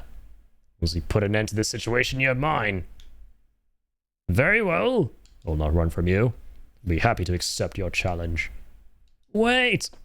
I'm gonna join too. Oh my god. Is that okay with you, Surge? Marcy Like joined your party. Oh, Marcy Like joined it. That's funny. Gaming is such an interesting form of entertainment, especially ongoing development games. Movies are made, then done. People either love it or hate it. What other art form is continually consumed and changed? TV shows don't even base the show on audience reaction. That's true. Like, with a movie, If it sucks, that's it. You know within like an hour to 2 hours that it's bad. It comes, it goes. It either does well financially, it doesn't, you know, end of story. Whereas a game, it takes time for the developers to receive the metrics, to like receive the statistics, see how people are responding, make informed decisions. It's a whole different ball game, man. Being a creative in the gaming industry must be rough. It's fucking brutal. It's really fucking brutal, because not only do you have to deal with, you know, the constant noise of your player base, understandably, but you have to do so fully aware in most scenarios in this day and age that there's probably nothing you can do about a vast majority of that criticism. Right? Whatever they're like, you're at the mercy of the people above you. And that's what's really kind of rough right now about working in the games industry specifically. There's very little creative leeway, and like in the film industry as well, man. Because like money speaks. The direction changed a long time ago from let's make something original that's gonna like knock it out of the park and attract this audience and do X, Y, and Z. And however you want to tell the story, however you want to make this product, y'all are the creatives, fucking go for it, right? We've gone from that to, all right, you know, what's just going to make us the most money? What do people like to play? Just to like copy paste, right? And the people physically making the games and the creative directors and what have you, man, it fucking sucks because they probably want to do exactly what you all did back in the day, but they now can't. They have to find all these compromises because of like, okay, this is what it actually has to be. This is what we have to meet these quotas. Which is why there's such a surge in indie games, because indie games are literally, indie development is literally all about freedom, which is scary, right? It's a double-edged sword because you got nobody backing you, you're all on your own. It's kind of like getting into streaming, right? You have all these bold ambitions and what have you, but like there's no guarantee of anything happening or popping off into your game, or in this case like your streams, whatever. Like it's an endeavor where you're completely on your own until, you know, the opportunity meets the preparation, the luck, whatever you want to call it. So yeah, you know, I'm backing out of this. So you save Lady Riddle instead of to help you out. Please, just a thank you will be enough. Karsh join. All right, stop joining us, everybody. Jesus. Shall we be on our way, Surge? Getting smothered out here. All this clutter. But I love it, though. This game is so cool. Such a unique JRPG. And as I say, I know Chrono Trigger is like the really massively influential, popular landmark game, but to me personally, man, this one does a lot more. It does. All right. You know what, man? I'm fucking zapped. I'm gonna probably save it here. Can we go any further? Oh, okay, we can. Let's go save if we can, if we may. I'm very tired. Got a good bit done. Both in FF7 and Chrono Cross tonight as well. Good night. How we doing, Bubba? We're doing awesome. Probably about to sign off soon. This has been a really, really fun stream, though. See you later, Jacob. I'll be seeing you very soon. In like 15 hours or so. A dead end. You know how to get through here? You wish to know? This place is called the Pearly Gates. This used to be the only entrance to the Sea of Eden. However, legend says no one has been able to see it or approach it since the dragon sealed the evil flame. And how are we supposed to get in? Use the power of the dragons that seals the flame. Popping again, can hear you now. Hope you had a good stream. It was really fun, Toady. Welcome back. Hope you're doing well. Yeah, we played some more FF7 today. And we made it to the moment of truth in the game. With all the Aerith stuff. And it played out largely the same, so she's gone. You know, I've been talking about how we could probably keep her in the party. Or no, we can. That's the whole idea of the route I'm going with the mod. But She got a long sword through her stomach. As it was written. And some cool, new, interesting stuff happens to the Genova fight right after. Like, she gets revived and then possessed by Genova to fight us. But then she breaks free of that control and uses her final limit break, Great Gospel, to heal all of us. And then finally dies? So she's actually just gone, like, in the vanilla game. And now I'm here wondering, like, okay, when's she gonna actually come back to the party then? How soon? How much farther into the game? Like, we're at Icicle Land, so I'm looking forward to continuing next time. We ended off FF7 on a funny note because it was a perfect segue. I mastered all materia, and when you... Also, King, thank you so much, bro. Sorry, I'm gonna treat the little man in the name of the king. The other king. You got both kings. I was... Oh, little man. Have a good night, Jacob. Yeah, not my baby girl. Dude, I thought, so in vanilla FF7, all materia, if you master it, you can sell it for like 1.4 million. No worries, my bad for interrupting you. No, don't apologize, dude. You're good, you're good. So you could sell that materia for 1.4. And I mastered like 2 of them. And it turns out, oh my god, they changed it in New Threat. So you sell it for only like 50,000, and I'm trying to get the achievement where you get 99 gil, or 99 million. And the materia that actually gives you 1 million per sale when it's mastered is freaking elemental, and I haven't been using any elemental. So I was like, screw this, I hate this game. Imagine playing this game, imagine liking this game. And I just moved on to more Chrono Cross, which you were gonna do anyway, so I thought that would be like a funny like segue. So yeah, I love this game too. Did you ever play Chrono Cross, Toady? This is another really good JRPG from that era. My bad. Oh, sorry, I read that. No, you're good though, King. Thank you for the treato. For Linkarino, your second treat. Little old man. Must break the seal of the pearly gates. Okay, so this is the point at which you need to get the souls of each dragon. There are all those islands we gotta go around, right? Relics! Break the seal! You mean here? I really want to play Trigger as well. They're both phenomenal games. Yeah. Trigger is the one that's the big landmark game with the Dream Team made by some of the greatest developers and creatives. And I played that and I get it. Like, it's awesome. And Cross was like the follow-up. Like, a lot of people consider the first game one of the greatest things ever made. The follow-up here with Cross, though, wasn't received as well, but that doesn't make it any less special. It's a very beautiful game in its own right. It's a fantastic game from that PS1 era of JRPGs, and probably the most beautiful-looking one that they've ever made, along with Legend of Dragoon. It's only guilty of not being able to live up to the expectations that people have from the first game, which set the bar really high. It was never going to be as good, but it's still absolutely worth playing through if you go through Trigger. And like, personally, I kind of like this one a lot more. I love Trigger, but this one just does so much more for me. Like the music, the art. I'm always just taken aback by the environments and like the watercolor style. And the turn-based like combat is really interesting too. It's very unique. The one thing I also love about Trigger and Cross is there are no random encounters, right? The enemies you see on screen are the enemies you will fight if you run into them. So that's kind of a nice little breather from that. It looks, yeah, it's gorgeous. I love the area you were in right now. So pretty. Like, yeah, we're in some like murky cave, and even this is just so bright and colorful, right? Like just very vibrant. This game uses a very vibrant color palette.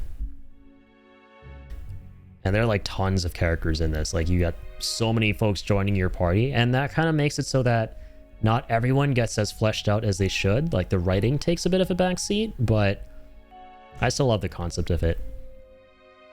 No, the true gate to the Sea of Eden is not here. It is in the other world, where the Dead Sea lies. So where are we supposed to find the 6 dragoons? So where are we supposed to find the 6 dragons? You'll find them scattered around both worlds. They'll be easy to find, with all the legends about dragoons throughout the islands. Oh, and Monsieur Lynx. The other Monsieur Lynx, disguised as Surge, is already in here. That is because his appearance is that of Surge. What do you mean? If you are able to get all 6 dragon relics, you will not be able to make it inside as Monsieur Lynx. Then what are we supposed to do? The dragon tear. That is all I can tell you. Now it's my turn to ask you a question. Monsieur Lynx, if you had to choose between the world or more, which would you choose? Ooh, what the hell? Ma'am, this is a Wendy's. It's 6 a.m. Actually, it's almost 4 a.m. Not 6 a.m. But still, I can't be answering something this crazy. The world? I don't know. This is exactly what I thought Monsieur Lynx would say. Sir, this is a Wendy's. Exactly. Melly, thank you. Thank you for the hydration. I want Wendy's. Do you have a 24-hour one near you? I don't, unfortunately. I do have a 24-hour McDonald's, like I keep saying, and I never go. Even though I really want to go and get that McGriddle at some point. I still have not finished Melly's homework assignment of getting a McGriddle at 5 a.m.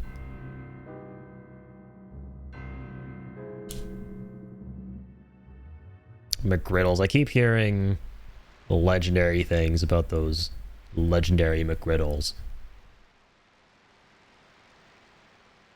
You go, Sea Dog. Go and find yourself. I wish you well. Bye-bye. Bye-bye. Lots of story stuff at this point.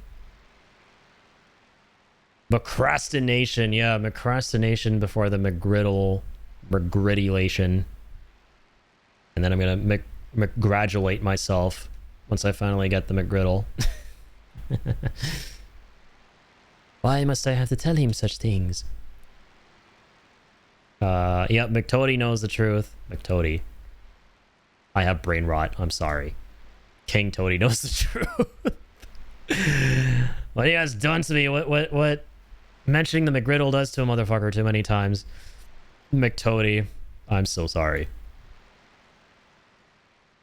McToady, I'm screaming. Oh god. Oh man. What have I done? You're such an idiot, Harley. You're such an idiot, Addy. Should be Addy instead of Harley. Au revoir, Serge. Ooh, she vanishes. So she's no longer going to be one of our characters. Ah. Cool. So now we have 2 old-timers here. Neat. This is going to be some fun hype for the next stream. This is a good place to end it. We finally have the head honcho, the Viper himself. Bum, bum, bum, bum, bum. Had to screenshot that one since I'm on my phone. Lol, let's go. I'm glad you had a good laugh. And I'm glad that we all had all the laughs tonight, ladies and gentlemen. Another day, another really fun stream. I apologize that I'm not able to hit the usual 10 hours as of late. I kind of have been just looking to end them a little short of that these days, simply so I can be up earlier than usual. I spent some time with my dad since he's visiting, and have some other biz going on. So, yeah. Thank you everybody for tuning in. This has been lovely, as always. Take care of yourselves. Thank you all so much for all the support, generosity. One of the craziest streams, man. We are literally on the cusp of 500 followers, which is crazy to think about. That was super nice of what's her name, Loon, to raid in earlier today and drop all the support, and for her viewers to drop all the followers too. Drop the follows, my god. Rainer, Twenton, Blurred Noise, thank you so much for the follows. Loon, of course, for the raid. Alex for gigantifying DSP of the chat. Colt for following a couple hours ago through King's raid as well. Massive shout out to King too for the raid. Seb for the resub at 16 months. Alex for the follow through ZenF's raid. Man, we had so many raids out the freaking wazoo today. You guys are absolutely amazing. Everybody, do something nice for yourselves. I know I say that every single time, but I cannot stress that enough. I cannot mean that enough. Please take care of yourselves. Do something nice for yourselves for all the amazing, wonderful things you've done for me. Seriously, all right? It's insane to think that after almost 7 years, we're here. We're halfway to 1,000. I still can't believe it. You pop back in for the grand finale, and Melly's here. Everyone's here. Yes, we got the whole party assembled, like in Chrono Cross, a crazy old party of a gazillion folks. You have more folks in here right now than there are party members you can get in the Chrono Cross party as a whole at its max, which is a pretty awesome flex if you ask me. But no, thank you everybody. Soul, Curstive, Melly, Toady,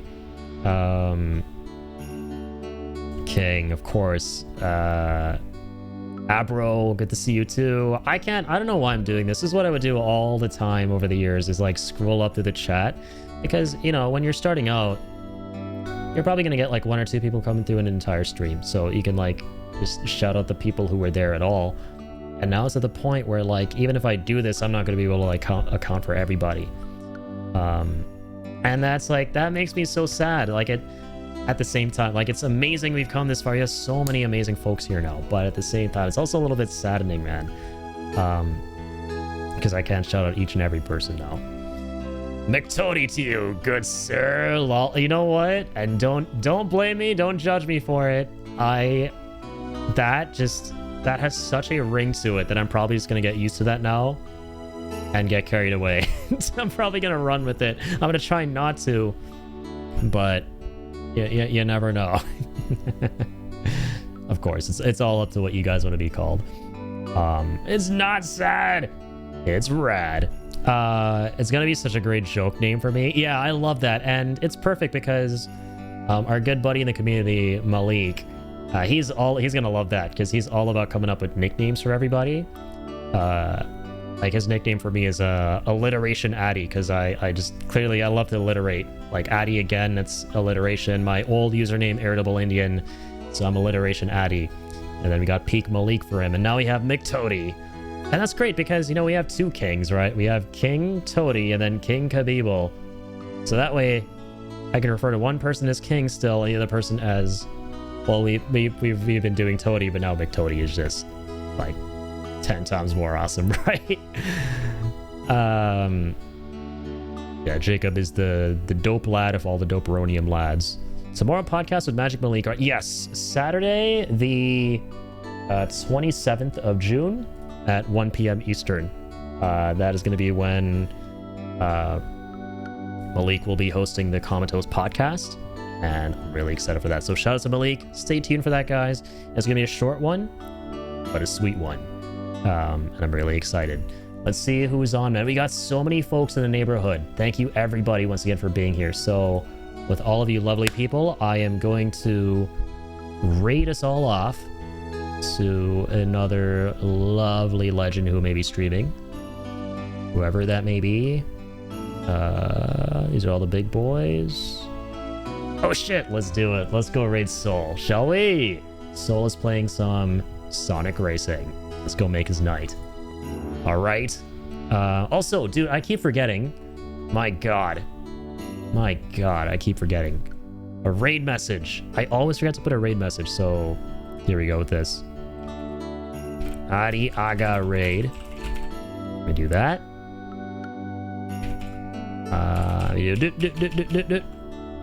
Okay, there's a raid message, and for those of you who don't have, who aren't subscribed, just feel free to go Adi Aga. Oh, there's no more for you guys. Just go Adi Aga raid. All right. Thank you so much, everybody. We're gonna raid out the Soul, and until Saturday afternoon, keep on keeping on.